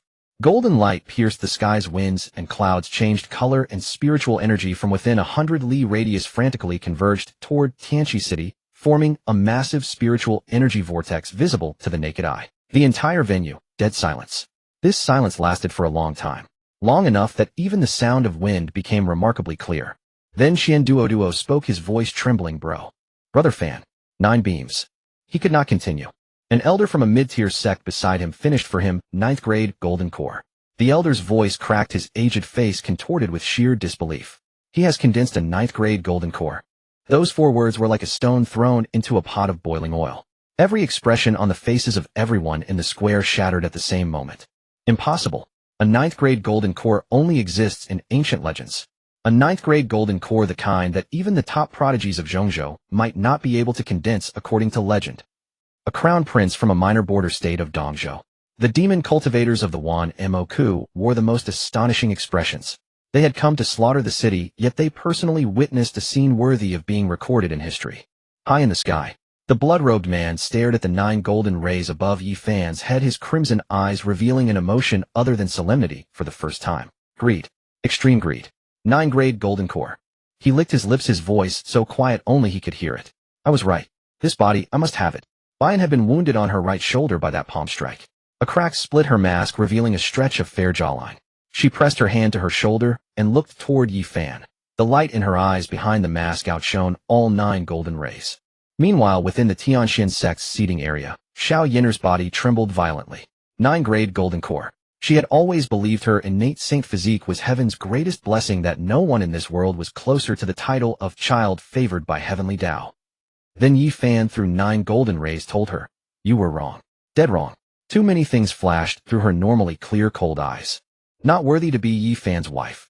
The words circled her mind again and again, their taste changing. It had been a sharp sting before. Now she could not name it. Li Qingli sat on the ground, mouth agape, unable to close it for a long while. Propping herself up with both hands behind her, she gazed upward at the 9 golden rays, dumbfounded for a considerable time before blurting out, "Damn, is this guy even human?" Jun Wuchen stood 10 zhang away from Yi Fan, sword still gripped in his hand, yet completely motionless. His face had gone pale. Completely pale. 9 grade golden core. His Jun Wuchen's golden core was only 4th grade. 4th grade was already the pinnacle of the younger generation in the Taizong sword domain. His father's golden core had been only 2nd grade at formation, his grandfather 3rd grade, and within the entire millennium heritage of the Jun family, the highest grade ancestor's golden core had never exceeded 5th grade. And this person, 9 grade. A gap of 5 grades. What did 5 grades mean? Each grade higher in golden core quality doubled one's future achievement ceiling. A 4th grade golden core could already touch the threshold of the Dharma idol stage. So what would a 9th grade's future ceiling look like? How terrifying. No one knew. For in all of history, no one had ever condensed a 9th grade golden core. Before this person, Jun Wuchun, didn't even deserve to tie his shoes. This realization was 10,000 times more painful than being defeated. The heavenly phenomenon across 100 li around Tianqi City continued. The spiritual energy vortex spun larger and fiercer, those 9 golden rays piercing through layers of blood mist straight into the highest heavens. It was not only the people of Tianqi City who saw it. Across the 4 directions of the spirit domain, in Taitsong Sword Domain, Yaoling Domain, Tianwang Domain, Xintian Domain, a ghostly golden light pillar appeared in the skies over the entire 5 domains of Eastern Province. Countless powerful cultivators, those in meditation, wandering, or seclusion, simultaneously raised their heads. Farther away, Zhongzhou, atop a towering peak shrouded in clouds and mist, an ancient figure sitting in meditation slowly opened his eyes. 9 grade golden core. From the direction of Eastern Province. A flicker of dark light passed through his cloudy old eyes before they closed again. Interesting. West Province. Deep within an immense desert, a black palace emerged faintly from the yellow sands. Upon the throne at the deepest part of the palace, a figure shrouded in black mist tilted their head slightly. This kind of aura. Beizhou. On a snowfield frozen for 10,000 li, a white-haired woman, like a cascading waterfall, paused her steps and looked up at the firmament. The first 9 grade golden core in 10,000 years has descended. The heavenly phenomenon persisted for a full cup of tea's time before gradually dissipating. The 9 golden rays withdrew one by one into Yifan's body, and the massive spiritual energy vortex slowly calmed. Yifan's body descended slowly from midair. The moment his feet touched the ground, a spiderweb pattern of cracks spread across the earth within a Tinzhong radius. It was not from his deliberate exertion, but from the natural aura emanating from the newly condensed 9th grade golden core within him. He opened his eyes. A flash of black and white light streaked through the depths of his pupils and vanished. That feeling was entirely different from before. In the Grandmaster realm, he had been like a vat filled with water. In the golden core realm, he was like a lake. It was not that there was more water, but that the vessel had changed. His meridians, Dantian flesh body, and divine consciousness. All of it had undergone a qualitative transformation at the moment of core formation. Within him, the black and white dual-colored golden core rotated slowly. With each revolution, a surge of profound, astonishing qi erupted and flooded his entire body. Yifan looked down at his fist, clenched it, then relaxed. So this is the golden core realm. A faint smile tugged at his lips. Not bad. Then he lifted his gaze to Jun Wuchun, Tinzhong away, whose face had drained of color and whose hand trembled around his sword. You intended to kill me just now, eh? Jun Wuchun's Adam's apple bobbed up and down. His mind raced. Flee, fight, or pretend nothing happened. None of the 3 options had time to form in his head, because Yifan had already moved. No wind up, no gathering of momentum, not even a noticeable shift of force. One step, just one step. The Tinzhong distance collapsed to 0 within that single stride. Jun Wuchun's vision blurred for an instant, and then Yifan's face appeared before him, close enough that their noses nearly touched. Then a hand clamped around his neck. The whole process was so swift that even the onlookers had not yet had time to gasp. Cough. Jun Wuchun's face flushed dark purple in an instant. Both his hands grasped Yifan's wrist, attempting to break free. Golden Core second realm qi surged wildly, yet it was utterly useless. That hand did not budge an inch. Yifan held him aloft as casually as one might lift a chicken. Both were in the Golden Core realm, yet the gulf between 9th grade and 4th grade was displayed to its fullest extent. Let go. Jun Wuchun's voice came out in ragged gasps, his face transitioning from dark red to deep purple. His feet dangled freely. Yifan had lifted him entirely off the ground, suspending him in midair. Release our young master. The gray-robed elder's thunderous shout rang out from a distance. Disregarding his grievous injuries, he launched himself upward with full force, his Dao Palace realm aura erupting in full as his palm struck toward Yifan's back. Though grievously injured by the blood-robed man's earlier palm strike, a fallen camel still outweighed a horse. A Dao Palace realm expert was no joke. If that palm had landed, even Golden Core Yifan might not have withstood it. But Yifan did not even turn his head. Still gripping Jun Wuchun by the neck, he simply stepped sideways. The elder's palm swept past, grazing the hem of his robe before smashing into the ground and exploding a pit 2 zhong wide. Yifan turned his head and glanced at the elder. You want to die too? For words delivered with the same casual tone as one asking, would you like to eat? The gray-robed elder's attack faltered. Not from fear. He read something in Yifan's eyes. This kid was genuinely willing to act. His gaze fell upon the hand clutching Jun Wuchun's neck. Those 5 fingers held steady as iron vices. Despite Jun Wuqian's desperate thrashing, not even a single tremor could dislodge them. Ninth grade golden core. In his 200-plus years of life, he had never witnessed such a thing with his own eyes. Someone like this defied all conventional measures. You? Release the young master, and this matter can be discussed. The gray-robed elder forced down his anger, doing his best to steady his voice. This old man can offer apologies on the young master's behalf. Apologize? Yi Fan laughed. He turned his head back to regard Jun Wuqian's nearly suffocated face, and spoke slowly. When I was attempting to condense my golden core, this young master of the Jun family took the opportunity to exploit my vulnerability and end my life. If someone had not taken that sword strike meant for me. He paused, his peripheral vision, catching Li Qingli still seated on the ground, clutching her chest, as she coughed blood. I might already be a corpse. The gray-robed elder's mouth opened and closed, but no words came. The facts were laid bare. He could not whitewash Jun Wuqian's actions. Ambushing someone during their breakthrough was the most despised conduct in the martial world. Is this the Jun family's rule? Preying on the vulnerable? Yi Fan applied a fraction more pressure. Jun Wuqian's eyeballs rolled upward as consciousness began to fade. Then what do you want? The gray-robed elder stared fixedly at Yi Fan. I want him dead. Crack. The moment Yi Fan's words left his lips, a sharp sound of bone snapping rang out. Jun Wuqian's neck was bent at an unnatural angle. This was no exaggeration. His cervical spine had shattered, his head lolling down at an impossible tilt. The last image frozen in those wide-open eyes was Yi Fan's face. Yi Fan released his grip. The corpse crashed to the ground with a dull thud. Jun Wuqian's mouth hung half open, as if he wanted to say something before death, likely some cliched threat about his father. But he would never get the chance. Silence fell over the plaza for 2 seconds. In those 2 seconds, everyone's mind grappled with the same staggering truth: the young master of the Taitsong Sword Domain's Jun clan was dead. His neck snapped in front of tens of thousands of witnesses. Young master. The gray-robed elder's blood-curdling scream tore through the silence. He stumbled forward to Jun Wuqian's body, his trembling hands searching for a pulse and breath. Then he froze. There was nothing. No breath. No pulse. He was gone. Slowly he raised his head and looked at Yi Fan. Every wrinkle on his aged face screamed with madness. He had served Jun Wuqian for 17 years, watched him grow from a child, taught him martial arts, and protected him at every turn. Now Wuqian was dead. Dead right before his eyes. Yi Fan. You. The gray-robed elder's voice cracked with raw fury, but he never finished the sentence. His body already moved. He unleashed his Dao Palace realm cultivation, without care for his own safety, ignoring whether his meridians had torn. This old man poured every last drop of true qi into one palm strike, aimed straight at Yi Fan's crown. This strike carried the resolve of mutual destruction. Even before the palm wind arrived, the gravel on the ground was already scattered by the shockwave. Yi Fan narrowed his eyes, preparing to meet the attack head-on. But a hand reached out from the side. 5 fingers splayed open and gently rested on the gray-robed elder's palm. A blood-red robed man. No one had seen him approach. He simply stood between them, supporting the elder's full Dao Palace realm strike, with one hand, his expression as casual as if catching a falling leaf. Old man, you've got the wrong target. The gray-robed elder's pupils contracted sharply, but before he could react, the blood-robed man's other hand had already pierced through his chest. No earth-shattering technique. No world-splitting collision.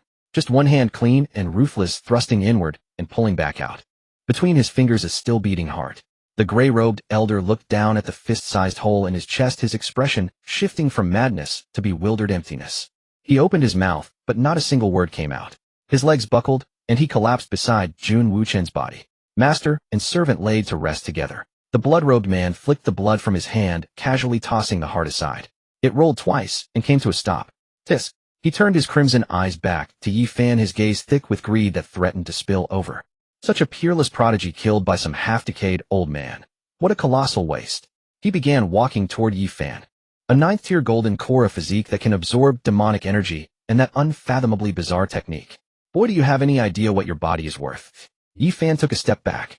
Not from fear, it was instinct. His 9th-tier golden core had only just formed, and his true qi was not yet fully stabilized. Facing a monster of this caliber, he was painfully aware of the gap between them. But he had no time to think further. 2 figures surged forward from both sides of the blood-robed man. Qin Tiangang. Bian.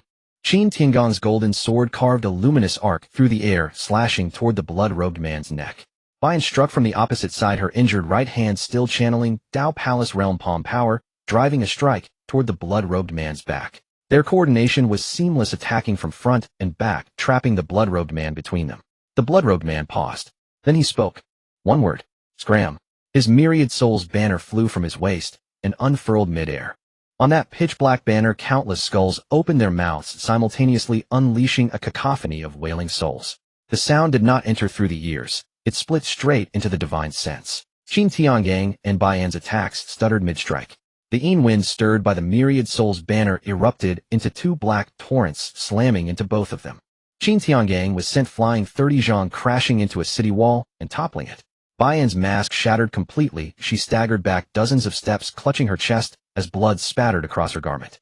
One banner drove away two opponents. This was the true strength of the blood-robed man.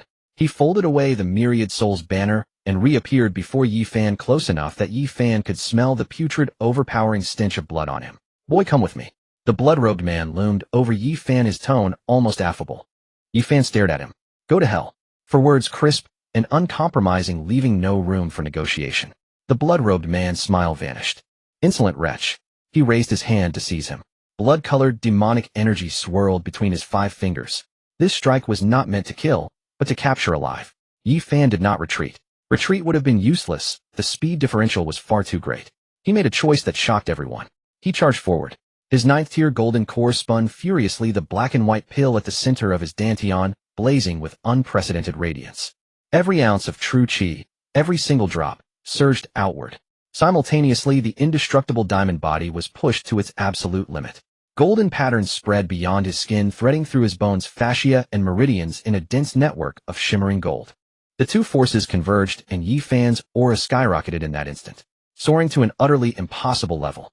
Tao Palace Realm. The full eruption of his 9th-tier golden core, combined with the augmentation of the indestructible diamond body, allowed a man who had only just entered the golden core realm to unleash a Tao Palace Realm strike. Boom! Yi Fan's fist collided head-on with the blood-robed man's palm. The blood-robed man's body staggered. Just once. But that single stagger was enough to make every jaw in the arena drop. The blood-robed man looked down at his slightly numb palm, and for the first time his brow truly furrowed. What was going on with this kid's strength? He was merely at the golden core realm. How could he produce an attack of this magnitude? The terror of a 9th-tier golden core far exceeded his understanding. And that was exactly what Yi Fan had counted on. Those fleeting moments of hesitation. In that instant of distraction, brilliance exploded from Yi Fan's eyes. Soul annihilation piercer. An invisible surge of divine sense shot out silently, striking directly at the blood-robed man's glabella. The blood-robed man had focused entirely on that punch. Who would have thought a Golden Core Jr. also wielded divine sense attacks? By the time he sensed that overwhelmingly pure surge of divine power, it was already too late. The soul annihilation piercer struck true. The man in the blood-red robe spat a mouthful of blood from his lips. The blood was dark crimson, sizzling as it hit the ground, and corroding black scars into the stone. His body lurched backward 7 or 8 steps, and for the first time, genuine rage flickered in those red eyes that had always remained composed. The square erupted. He actually wounded that monster. Yi Fan hurt someone from the Myriad Demon Cave. Am I seeing this correctly? He is the demonic prodigy who shattered the city's defensive formation with a single palm strike, and swept away Qin Tiangang and Bai Yan with one wave of his flag. Qian Duo couldn't form a coherent expression anymore, her face caught between tears and laughter, while Hongxiu pressed her hands over her mouth, trembling violently. Shen Ruowei's fingernails bit deep into her palms, leaving 10 crescent-shaped bloody marks. And Yi Fan, his face had gone as pale as paper. The soul-cleaving spear was a divine sense attack, and he had already deployed it once during the battle against Bai Yujing. Forcing it to activate again would push his soul to its absolute limit. He could feel the Yin-Yang Creation Tower trembling violently within his mind-sea, and the little girl's voice came through, frantic and on the verge of tears. Foolish master, have you lost your mind? If you use the soul-cleaving spear one more time, your divine sense will silence. Yi Fan wiped the trickle of blood at the corner of his mouth. Across from him, the man in blood-red robes steadied himself, dabbed the black blood from his lips, and his gaze toward Yi Fan shifted. No longer greed. It was something dark and sinister. I see now that I underestimated you, he said, his voice dropping lower than before. I did not expect you to possess not only a physique this formidable, but also knowledge of divine sense attacks. He paused. Then let me show you what a true divine sense attack looks like. The man in blood-red robes bit through his tongue and spat a mouthful of essence blood onto the myriad souls banner. The dense skulls emblazoned across the banner's surface erupted with ghost fire in their hollow sockets, shifting from an eerie green to a visceral crimson. Then came a howl, not from any mouth, but rising directly from the fabric of the myriad souls banner itself. One spectral figure emerged, then 2, 10, 100. until countless distorted translucent wraiths poured forth from the banner's surface, dense and sky-darkening. Each spectral figure was a dying soul sealed within the myriad souls banner, subjected to centuries of refining and torment, their resentment reaching toward the heavens, their killing intent absolutely terrifying. They did not attack the physical body. They attacked only the divine sense. Millions of ghostly figures converged into a river of underworld darkness roaring toward Yi-Fan. Where they passed, even the air seemed to wail. Those with weaker cultivation who were brushed by the edge of this killing intent collapsed instantly, eyes rolling back as they fainted. Yi-Fan's mindset began to quake violently. The resentment of those dying souls crashed upon his divine sense barrier like tidal waves. Break. His divine sense barrier cracked under the first wave. The second surged forward. Yi-Fan grunted, twin streams of blood trickling from his nostrils as he stumbled backward. The third wave. Yi-Fan dropped to one knee, palms pressed against the ground, every vein on his forehead swelling against his skin. Brother Fan. Young master. Behind him rose a chorus of desperate hoarse screams. Within his mind, the Yin-Yang Creation Tower shook madly, its nine-tiered black and white light flickering like a lamp running out of oil. The little girl's figure floated before the Creation Tower, her small face deathly pale. Foolish master, your divine sense cannot hold. These vengeful ghosts have been energized by essence blood. Their power is more than 10 times what it was before.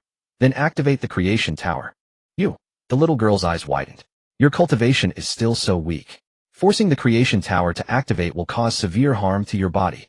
Obey my command. Yi-Fan commanded coldly. The Yin-Yang Creation Tower hummed, its black and white radiance surging wildly. It rose from the depths of his mind, passed through the crown of Yi-Fan's head and manifested. A 3-foot-tall black and white tower hovered above Yi-Fan's head, its ancient surface flowing with mysterious patterns, radiating an aura so solemn that heaven and earth itself seemed to hold its breath. Everyone in the square, including the man in blood-red robes, froze. What is that? None of them recognized the tower, yet all could feel the power it emitted. It was not true chi, nor demonic energy, nor spiritual energy. It was a higher tier of power transcending every classification of energy in this world. The millions of dying souls released by the myriad souls banner halted the instant they encountered that power. Then, the mouth of the Yin-Yang Creation Tower opened abruptly, unleashing a devouring force of terrifying magnitude. Those dying souls were grasped by invisible giant hands, screaming and struggling as they were dragged one by one into the Creation Tower. Devouring. Not dispersal, not destruction, devouring. That river of underworld darkness formed by millions of dying souls was drawn clean and empty by the Creation Tower in merely a few breaths. Then the mouth of the Creation Tower pointed toward the myriad souls banner. The banner's surface began to tremble. The remaining skulls upon the banner let out frantic screams, as if sensing their natural predator, thrashing desperately, but to no avail. The entire myriad souls banner was torn free from the blood-robed man's hands and flew toward the Creation Tower. No, the blood-robed man's face contorted, reaching out to grab it. But the myriad souls banner was already swallowed whole by the Creation Tower. The moment the banner disappeared, the blood-robed man suffered immediate backlash.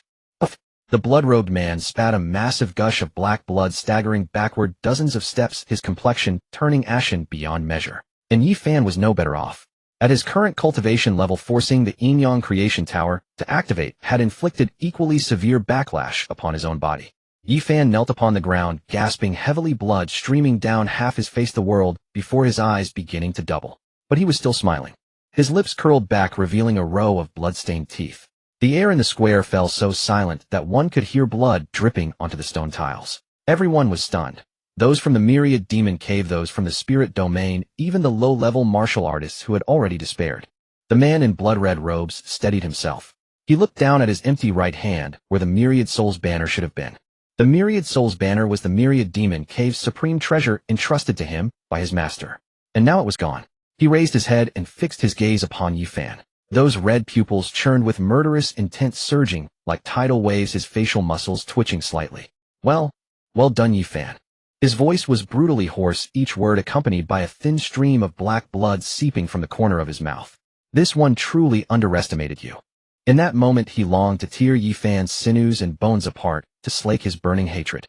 Today, before he could finish his sentence, a voice exploded from the eastern sky beyond Tianqi City. You demonic remnants still dare to wreak havoc upon this world. The voice was not loud, but when it reached every pair of ears it rang with crystal clarity, as though someone were speaking directly beside them. Within it surged a righteousness so vast it made the very soul tremble, the righteous chi of heaven and earth. Sensing this terrifying surge of power, the blood-robed man's face underwent a drastic change. The Jixiao Academy. In the eastern sky, golden light pierced through the clouds. 7 figures walked upon the void, led by an elder with white hair and a youthful face clad in cyan robes. He held a bamboo scroll in hand, treading upon clouds forged from righteous chi. With each step, the crimson fog shrouding heaven and earth receded slightly. Righteous chi and demonic blood miasma were natural mortal enemies. Behind the elder in cyan robes, 6 disciples stood flanking on either side. Though none were old, the aura radiating from each was profoundly heavy and terrifying. Even the weakest among them had reached the 7th layer of golden core cultivation. Jixiao Academy. It's someone from Jixiao Academy. A wave of relieved clamor erupted across the square. Some wept with joy, others collapsed to the ground in exhaustion, and many more chanted the words, Jixiao Academy, like clutching at the last lifeline. Jixiao Academy, the foremost institution in Eastern Province and the sacred ground of Confucian Taoist tradition. Its heritage spanned over 3 millennia, its depth unmatched across the 5 regions. Every master who had led the academy throughout history had been an unmatched powerhouse at the Tongxian realm level or beyond, their disciples embedded within the core structures of all major Eastern Province factions. A century ago, when the 10,000 Demon Cave brought chaos upon the spirit realm, it was Jixiao Academy that formed the principal force driving them into the barbarian wastes. The elder in cyan robes descended over Tianqi City, unfurled his bamboo scroll, and cascading golden characters burst forth. Each glyph was the size of a millstone, hovering in midair as they arranged themselves into formation. This was no array. It was an essay, a denunciation of demons forged entirely from righteous chi. The golden characters sank into the crimson mist, each transforming into a blazing flame that consumed the demonic fog. The baleful aura suffocating Tianqi City shattered like an army routed before righteousness. A century ago, your 10,000 Demon Cave was defeated and driven into the barbarian wastes, yet you dare to return today, oi. The elder's voice carried authority without needing anger. I am Su Wenyuan, 6th elder of Jixiao Academy. Today I act on the academy's behalf. Execute the demons. The blood-robed man's expression darkened to its most wretched. His 10,000 soul banner was destroyed, his essence blood had turned against him, and his combat power was severely diminished. And now, of all times, Jixiao Academy had arrived. He was not afraid. He simply knew. Current as he was, he could not win. All demons heed my command. Retreat. The blood-robed man roared, and the black-robed demonic cultivators behind him began falling back in disciplined formation. Despite his losses, the demonic hierarchy functioned without faltering. But would Su Wenyuan let a tiger return to the mountains? Do you think you can escape? He flipped the bamboo scroll once more, and a second essay shot forth, far more terrifying than before. Each golden character brimmed with the full force of a Daogong Peak cultivator's righteous chi, and hundreds of characters assembled into a vast golden formation that descended upon the 10,000 Demon Cave cultivators like a cage. Heaven and earth righteous formation, suppress. The golden array plummeted from the skies, engulfing most of the square. The retreating black-robed demonic cultivators were crushed beneath the righteous formation's pressure. Those with lower cultivation bled from all their orifices and collapsed instantly, while those at the nascent soul stage and above managed a feeble resistance. But their movement was completely sealed, leaving them with no escape. The blood-robed man thrust both palms forward, condensing dense demonic chi into a colossal crimson wall that withstood the formation's suppression. Yet his face turned even paler. His essence blood was draining away recklessly. With every breath, he held his aura weakened further. You Confucian scholars? The blood-robed man panted, his crimson eyes webbed with blood vessels. You're still just as repulsive as 100 years ago. He bit his finger violently, forcing out a single drop of golden red essence blood. That was no ordinary blood. It was primal source blood. A cultivator's source blood is integral to their foundation. Each drop lost means permanent cultivation reduction. The blood-robed man had revealed his final trump card. The golden red essence blood floated above his palm, merging with his surrounding demonic aura. His aura surged back to peak condition in an instant, no beyond peak. This was a temporary enhancement purchased by burning his primal source. The blood-robed man pressed his palms together, condensing demonic chi and source blood into a blood-red pillar of light that slammed into the righteous formation. Boom. The heaven and earth righteous formation cracked at one corner. The blood-robed man burst through the fissure, and those black-robed demonic cultivators, still capable of movement, surged outward with him. Su Wenyuan's 6 disciples struck in unison, weaving righteous chi into a net to intercept the fleeing demon cultivators. Golden light and crimson brilliance collided violently midair as black-robed demons were continuously torn apart by the righteous aura. But the blood-robed man himself was far too swift. He led the remaining dozen senior demon cultivators in a desperate charge beyond Tianqi City's walls, with Su Wenyuan hot on his heels. The elder flipped his bamboo scroll 3 times, unleashing 3 towering righteous manifestos that transformed into golden dragons, relentlessly pursuing the blood-robed man from behind. They raced 30 li before the final golden dragon struck the blood-robed man in the back, sending him tumbling through the air multiple times. The blood he spat had turned dark black, a sign his primal source was nearly exhausted. His body began to crumble, skin cracked and split, demonic aura seeping from the fissures. He resembled a porcelain statue on the verge of shattering. Damn it. He halted midair, crimson eyes fixed on the approaching Su Wenyuan in the distance, his face stripped of fear. Only raw resentment remained. Then he made his choice, abandoning his physical form. His body exploded with a thunderous crash, dissolving into a rain of blood, yet from within that crimson downpour emerged a fist-sized sphere of blood-colored light, its surface revealing the faint outline of a distorted face. A remnant soul. By sacrificing his flesh, he had preserved a fragment of his spirit. The blood-colored orb fled underground at extraordinary speed and vanished completely. Su Wenyuan tracked the remnant to that location and frowned. While his abilities could theoretically pursue a fleeing soul, doing so would demand considerable time and effort, and Tianqi City itself still had a mess to clean up. Forget it. It's merely a fragment of soul. It cannot cause further trouble. He turned and returned to Tianqi City. In Tianqi City Square, the blood mist had dissipated and the sun hung once more in the sky. Su Wenyuan's 6 disciples were eliminating the remaining demonic cultivators from the 10,000 demon cave. Those black-robed figures who could not flee were systematically crushed by righteous qi without mercy. Jixia Academy's stance toward demonic cultivators had always been singular and absolute kill. The square was littered with rubble and craters of blood of varying sizes, the air thick with the acrid scent of scorched earth and coppery blood. Those who survived sat or lay scattered about, many wounded, but most simply sat motionless, still reeling from the terror of having escaped death. Yi Fan sat cross-legged at the square's center, surrounded by a circle of people. Xiaohei rested against his legs, its wounds already treated by the young healer. Nothing serious. Qian Duo sat beside him, face streaked with tears, and snot her round cheeks crumpled from crying. Hongxiu knelt before him, wiping blood from his face with trembling hands. Shin Ruwei stood behind him in silence, one hand pressed firmly against his shoulder. Baiyan leaned against a broken stone fragment, her mask completely shattered, revealing a face so pale it appeared almost translucent. Her features were exquisite, unreal, yet a black burn scar marred the corner of her mouth from demonic energy. She glanced at Yi Fan, then turned her face away. Uncle De stood nearby, gripping his blade drenched in blood that could have belonged to either him or the demons. Qing'er crouched beside, Yi Fan holding her sword to her chest, eyes red-rimmed. Li Qingli sat cross-legged, a pace away, hand pressed to her chest, the after-effects of blocking Junwu. But her mouth still couldn't stay still. You're quite the oddity, sending a golden core cultivator to clash head-on with that kind of monster. Was your brain squeezed by a door? Yi Fan tilted his head and looked at her. Aren't you also golden core? Who had their brains squeezed when you blocked Junwu?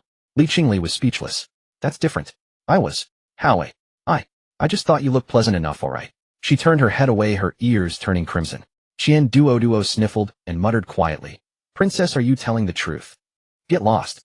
Say another word, and I'll punch you.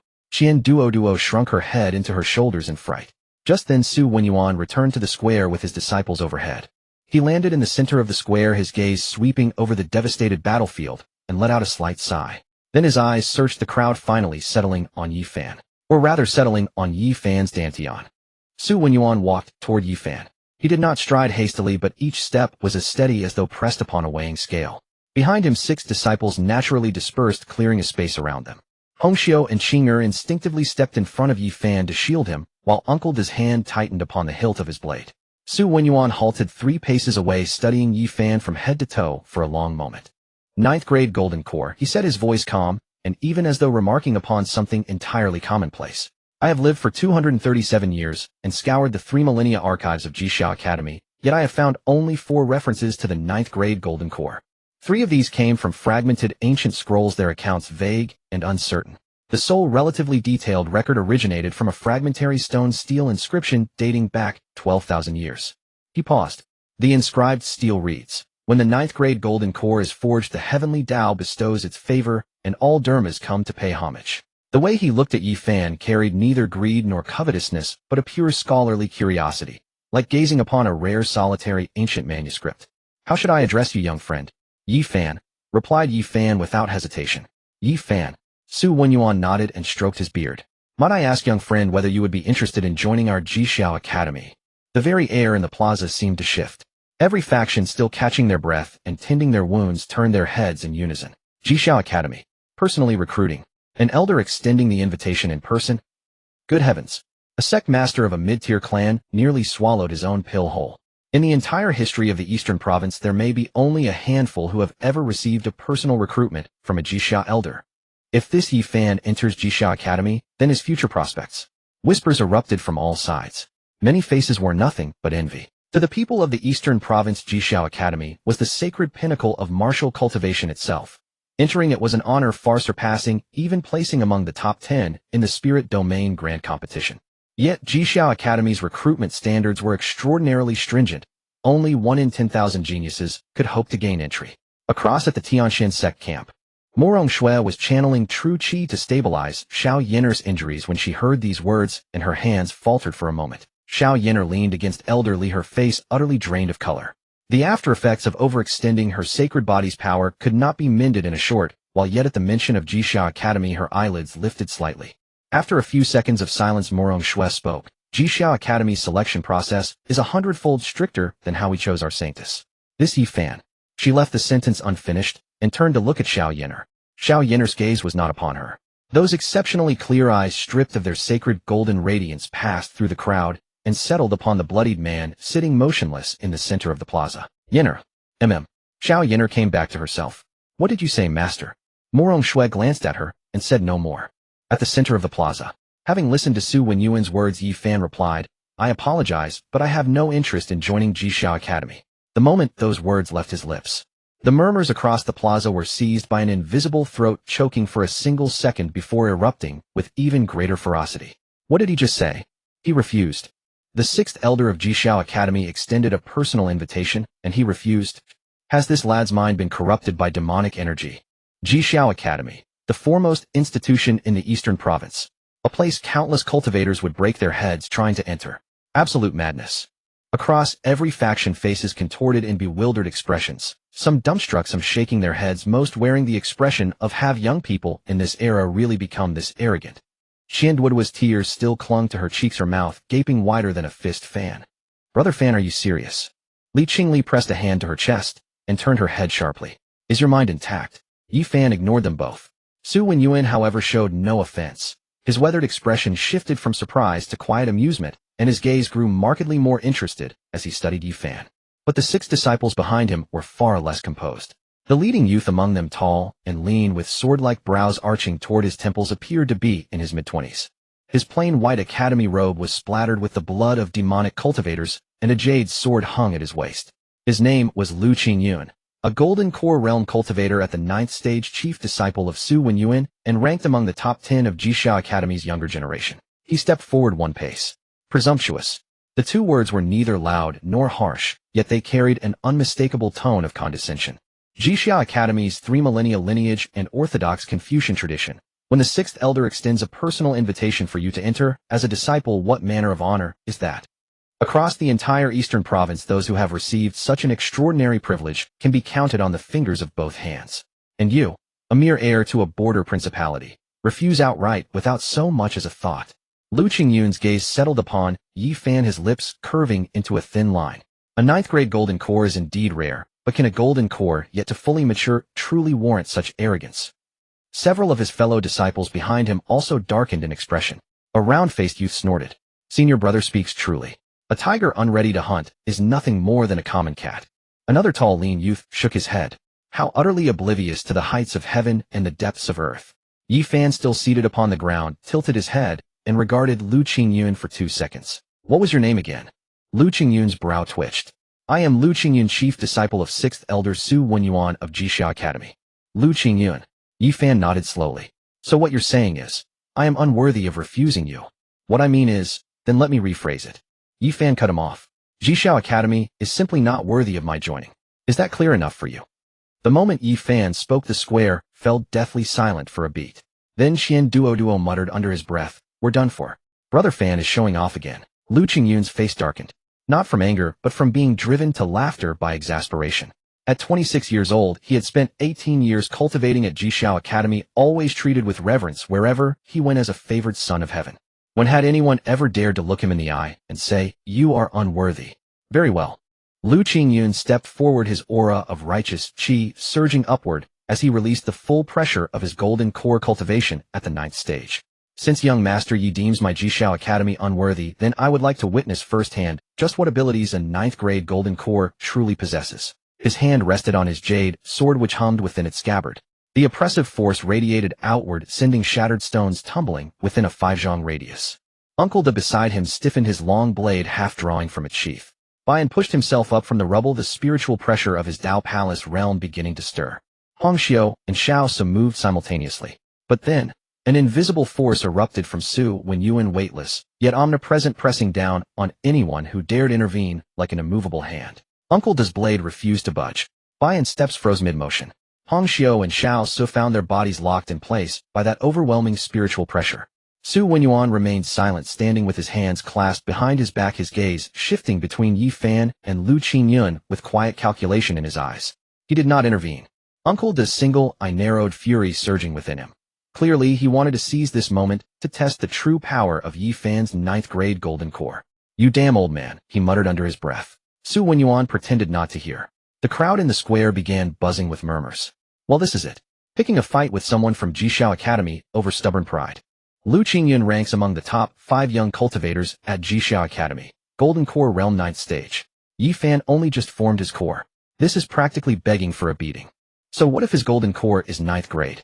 He can barely stand on his feet. What does he have to fight with? Sigh. Young people never know when to hold back. Wasting a perfect opportunity. Yi Fan listened to the murmurs, but paid them no mind. He lowered his head and turned his awareness inward, assessing his condition. His meridians still ached and his divine sense had not fully recovered, but the 10,000 trees reviving spring technique never ceased its cycles. Relentless vitality poured through him, knitting his injuries back together. While he appeared to be idling on the ground, his technique had already completed countless circuits beneath the surface. The injuries had not fully healed, but he had recovered roughly 6 or 7/10. That was enough. Yi Fan pushed himself to his feet. The movement was slow, so slow that onlookers thought he might collapse, and Qian Duo even reached out to steady him. But the moment Yi Fan straightened, everyone saw it. His eyes had ignited with fierce light.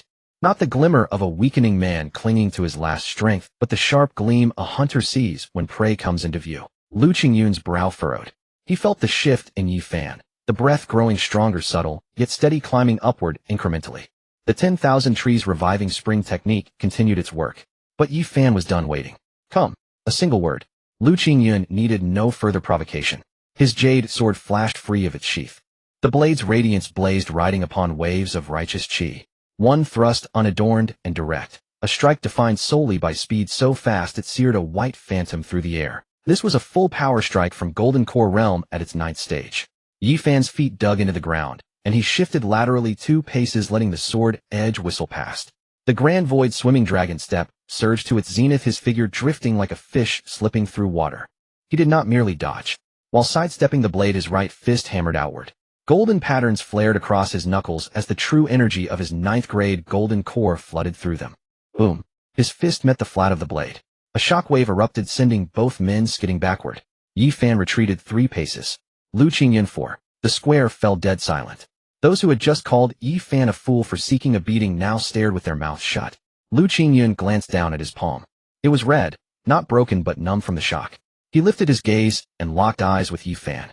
You formed your golden core less than an incense stick ago, and your combat strength has already reached this level. Yi Fan shook out his fist. You're nothing special. Lu Qingyun's eyes narrowed. Behind him, his junior disciples exchanged glances. The round-faced youth who had once claimed a tiger cub was merely a cat wore an expression of deep complexity. Step back, Lu Qingyun ordered, his voice dropping to a somber register. His grip tightened on the jade sword, and the radiance of his righteous qi surged to a new tier. No longer restraining the full might of his golden core realm, he unleashed it in a single torrent. Jixia, righteous qi sword, he swept his blade. Not 1 strike, but 3. 3 sword lights slashed out in near-perfect unison, their angles vicious and precise, sealing off every escape route to Yi Fan's left, right, and above, leaving only one direction open. This was a formation designed to force retreat. But Yi Fan did not yield. His 9th grade golden core spun violently within his Dantian, black and white true energy erupting outward as the golden patterns of the diamond indestructible body once more clad his fists. He crushed the left sword light with a single punch. He kicked away the right one with a sweeping kick. For the strike above, he glanced upward, reached out, and grasped the blade light in his open hand. Golden patterns flickered across his palm. The sword light forged from righteous chi writhed between his fingers for 2 heartbeats before shattering into a storm of golden fragments. A collective gasp swept through the crowd. He had crushed a 9-stage golden core righteous chi sword barehanded. Lu Qingyun's pupils contracted sharply. At last he understood the chasm between a 9th-grade golden core and an ordinary one. They belonged to entirely different realms. Is this really the best your Jixia Academy's top 5 young talents can offer? Yi Fan brushed the fragments from his palm, his tone utterly calm. No wonder you expected me to be grateful. Lu Qingyun's face flushed crimson. It was not shame. It was the rush of blood from a cornered man pushed to his limit. 18 years he had cultivated at Jixia Academy. When had he ever been humiliated like this? A man who had formed his core less than half an hour ago had crushed his righteous chi sword barehanded and declared before tens of thousands, "Is this your level?" If he swallowed this insult today, how could he ever face his fellow disciples back at the academy? Very well, Yi Fan. The words ground out through Lu Qingyun's clenched teeth. He gripped his sword with both hands tipped downward and slowly drove it into the shattered stone beneath his feet. Since you believe my Jixia Academy is unworthy, then I shall show you what true orthodox Confucian Tao looks like. The instant the jade blade disappeared into the earth, Lu Qingyun's hands flew through a series of seals, and golden seal characters burst from his fingertips, hovering in the air around him. 1, 2, 10, 30. 30 golden seal characters arranged themselves into a formation around him, each pulsing with pure righteous chi, their brilliant light illuminating half the square. This is the 36 righteous characters of Jixia. Someone in the crowd recognized the peerless technique and exclaimed, "A closely guarded secret of the Jixia Academy. It is said that those who master this mantra can repel evil and subdue demons, remaining impervious to all malignancy." Lu Qingyun has actually comprehended 30 characters. That must be unique among the younger generation of the Jixia Academy. Su Wenyuan's eyebrows twitched. He did not intervene. Under Lu Qingyun's guidance, 30 golden seal characters began to revolve, circling him like 30 miniature suns. His righteous aura converged to a terrifying degree. It had long transcended the 9th layer of the golden core realm, and with the augmentation of the righteous characters, mantra brushed against the precipice of the nascent soul realm. Suppress. Lu Qingyun bellowed, and the 30 seal characters descended upon Yi Fan in unison. Each character struck with the crushing weight of a towering mountain.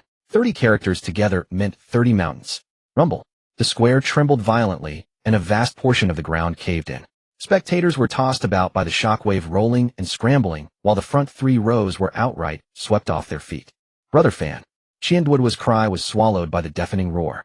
Golden seal characters blanketed the sky, completely shrouding the area where Yi Fan stood. Lu Qingyun remained rooted, gasping for breath. This move had drained nearly 90% of his true chi. At this rate, he stared into the settling dust. "What do you have to say now?" Before his words fully left his lips, a light emerged from the dust. Golden radiance. But it was not the golden glow of righteous aura. It was the lustrous golden sheen of the indestructible diamond body. A fist pierced through the swirling dust. Veins of gold crisscrossed the knuckles. That fist was attached to an arm, and beyond it was Yi Fan's face. Ash smudged his cheeks, stone fragments clung to his hair, and fresh tears marred his garments. Yet he stood firm and unharmed. 30 characters. Yi Fan dusted off his shoulder. It tickled a bit. Lu Qingyun. The square fell silent. After a heavy 3 seconds, Qianduo's voice shattered the quiet once more. "Brother Fan, are you made of turtle shell? No matter how hard we hit you, you won't break." Yi Fan immediately shot him an exasperated glare. "You're the turtle? That's called the indestructible diamond body, get it?" Lu Qingyun's chest heaved violently. He refused to believe it. He could not fathom how a mere golden core newcomer could withstand the full brunt of his 30 righteous characters mantra. Yet the reality lay plainly before his eyes. After upgrading to the intermediate stage, the defensive prowess of Yi Fan's indestructible diamond body had reached an absurd threshold. Coupled with the true chi of his 9th-rate golden core, attacks below the nascent soul realm found it nearly impossible to inflict substantive damage on him. Lu Qingyun gritted his teeth, still intent on continuing the fight. "Enough." Su Wenyuan finally spoke. His voice was not loud, yet it struck Lu Qingyun like a bucket of ice water. Shuddering, the youth's assault came to an abrupt halt. Su Wenyuan stepped between the two, glanced at Lu Qingyun, and shook his head. "Qingyun, you have lost." "Master, I can still." "You expended your 30 righteous characters at full force, yet he remains untouched. What more do you wish to fight?" Su Wenyuan's tone carried no rebuke, merely calm and measured, but every word left Lu Qingyun speechless. Lu Qingyun's lips trembled twice before he finally withdrew his hand seals and bowed his head. The round-faced youth who had earlier called out "Cat" exchanged a glance with the tall, thin youth. Both saw the palpable dread in each other's eyes. They too had reached the Golden Core realm. Should they have stepped onto the arena, they feared they would not have lasted as long as their senior brother. Ninth-rate Golden Core. It truly was no empty boast. Su Wenyuan turned his gaze toward Yi Fan. He studied him for a moment, then unexpectedly broke into a smile. It was a genuine smile, the kind reserved for encountering a genuinely intriguing junior, smoothing the lines around his eyes. This old man takes back his earlier words. Yi Fan raised an eyebrow. Perhaps the Jixia Academy is indeed unsuitable for you. Su Wenyuan stroked his beard. Someone with your monstrous talent cannot possibly be contained within these walls. Yi Fan remained silent. Su Wenyuan retrieved an ancient jade token from his sleeve and offered it to him. Take this token. Even if you do not enroll in the academy, should you ever need refuge, present this token at Jixia Academy, and my doors will remain forever open to you. Yi Fan glanced at the jade token twice. My words earlier were excessive. He accepted the token and tucked it into his robes. I am grateful for your intervention, senior. I shall remember this favor. Su Wenyuan laughed heartily. Think nothing of it. The myriad demons cave has plagued the spiritual domain. That is my duty. He turned to leave, but after a few steps glanced back at Yi Fan, once more shaking his head with words left unsaid before vanishing into the distance alongside his 6 disciples. Before departing, Lu Qingyun cast a lingering, profound glance back at Yi Fan. It was a complex look, lingering resentment, defiance, but above all a subtle, yet unmistakable respect. Or perhaps he finally understood why his master would personally extend such an invitation.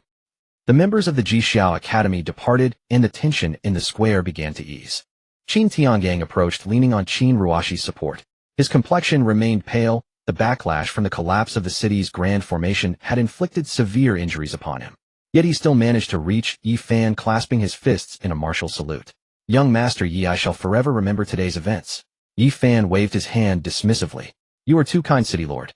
The myriad demons cave is an enemy of my Yi family. I struck them to settle my own grievances as well. Qin Tiangang studied him for a couple of seconds, nodded, and said no more. As a seasoned veteran, certain things needed no elaborate explanation. Everything Yi Fan had accomplished in Tianqi City today, from forging a 9th-rate golden core to squarely withstanding a blood-robed expert of the myriad demons cave and decisively defeating one of the top 5 prodigies of the Jixia Academy, once whispered abroad, would make the name Yi Fan resound across the entire eastern province. Next, Qin Tiangang made his way to the edge of the arena with Qin Ruoshi's assistance. Drawing a deep breath, he channeled his remaining true qi to project his voice. This edition of the Spiritual Domain Grand Competition is hereby concluded. His voice was somewhat hoarse, a stark contrast to the robust projection he had displayed at the opening. Though this tournament was interrupted by a sudden assault from the myriad demons cave, the established rules remain unchanged. Therefore, the 10 prodigies who remain upon the arena are hereby declared the top 10 of this Spiritual Domain Grand Competition. He paused to catch his breath, his gaze sweeping over each of the prodigies' faces. In 3 days, I request all 10 of you to assemble at the City Lord's mansion. At that time, I shall personally escort you into the Spiritual Domain's secret realm. The Spiritual Domain's secret realm shall remain open for 1 month. Within its boundaries, the spiritual energy is 100-fold denser than the outside world, and countless opportunities lie hidden among the ancient ruins. I hope you shall seize them well. As soon as he finished, a wave of commotion swept through the square. The prodigies who had failed to step onto the arena displayed varied expressions, some gritting their teeth, others sighing, and most slapping their thighs in frustration. The myriad demons cave chose precisely this critical juncture of the competition to make their appearance. They had not even had the chance to mount the platform before these demonic cultivators disrupted the entire affair, handing the top 10 spots to others without so much as a chance to struggle. Meanwhile, the 10 individuals fortunate enough to have remained on the arena wore expressions of sheer relief, as though they had escaped a grave peril. Several bore serious wounds and were supported by their sect members on the way back, their steps unsteady and on the verge of collapsing, yet their faces betrayed an undeniable suppressed joy. In the Tianxin sect's seating area, Xiao Yinner's fists were clenched so tightly that her knuckles turned white. She had been the strongest contender for first place, blessed with a heavenly sacred physique, standing at the 7th layer of the innate realm and wielding the peerless sacred technique Heaven and Earth Sacred Seal. She had nearly stood at the absolute pinnacle of the spiritual domain's younger generation. But unfortunately, fate had thrown her onto the path of Yi Fan, delivering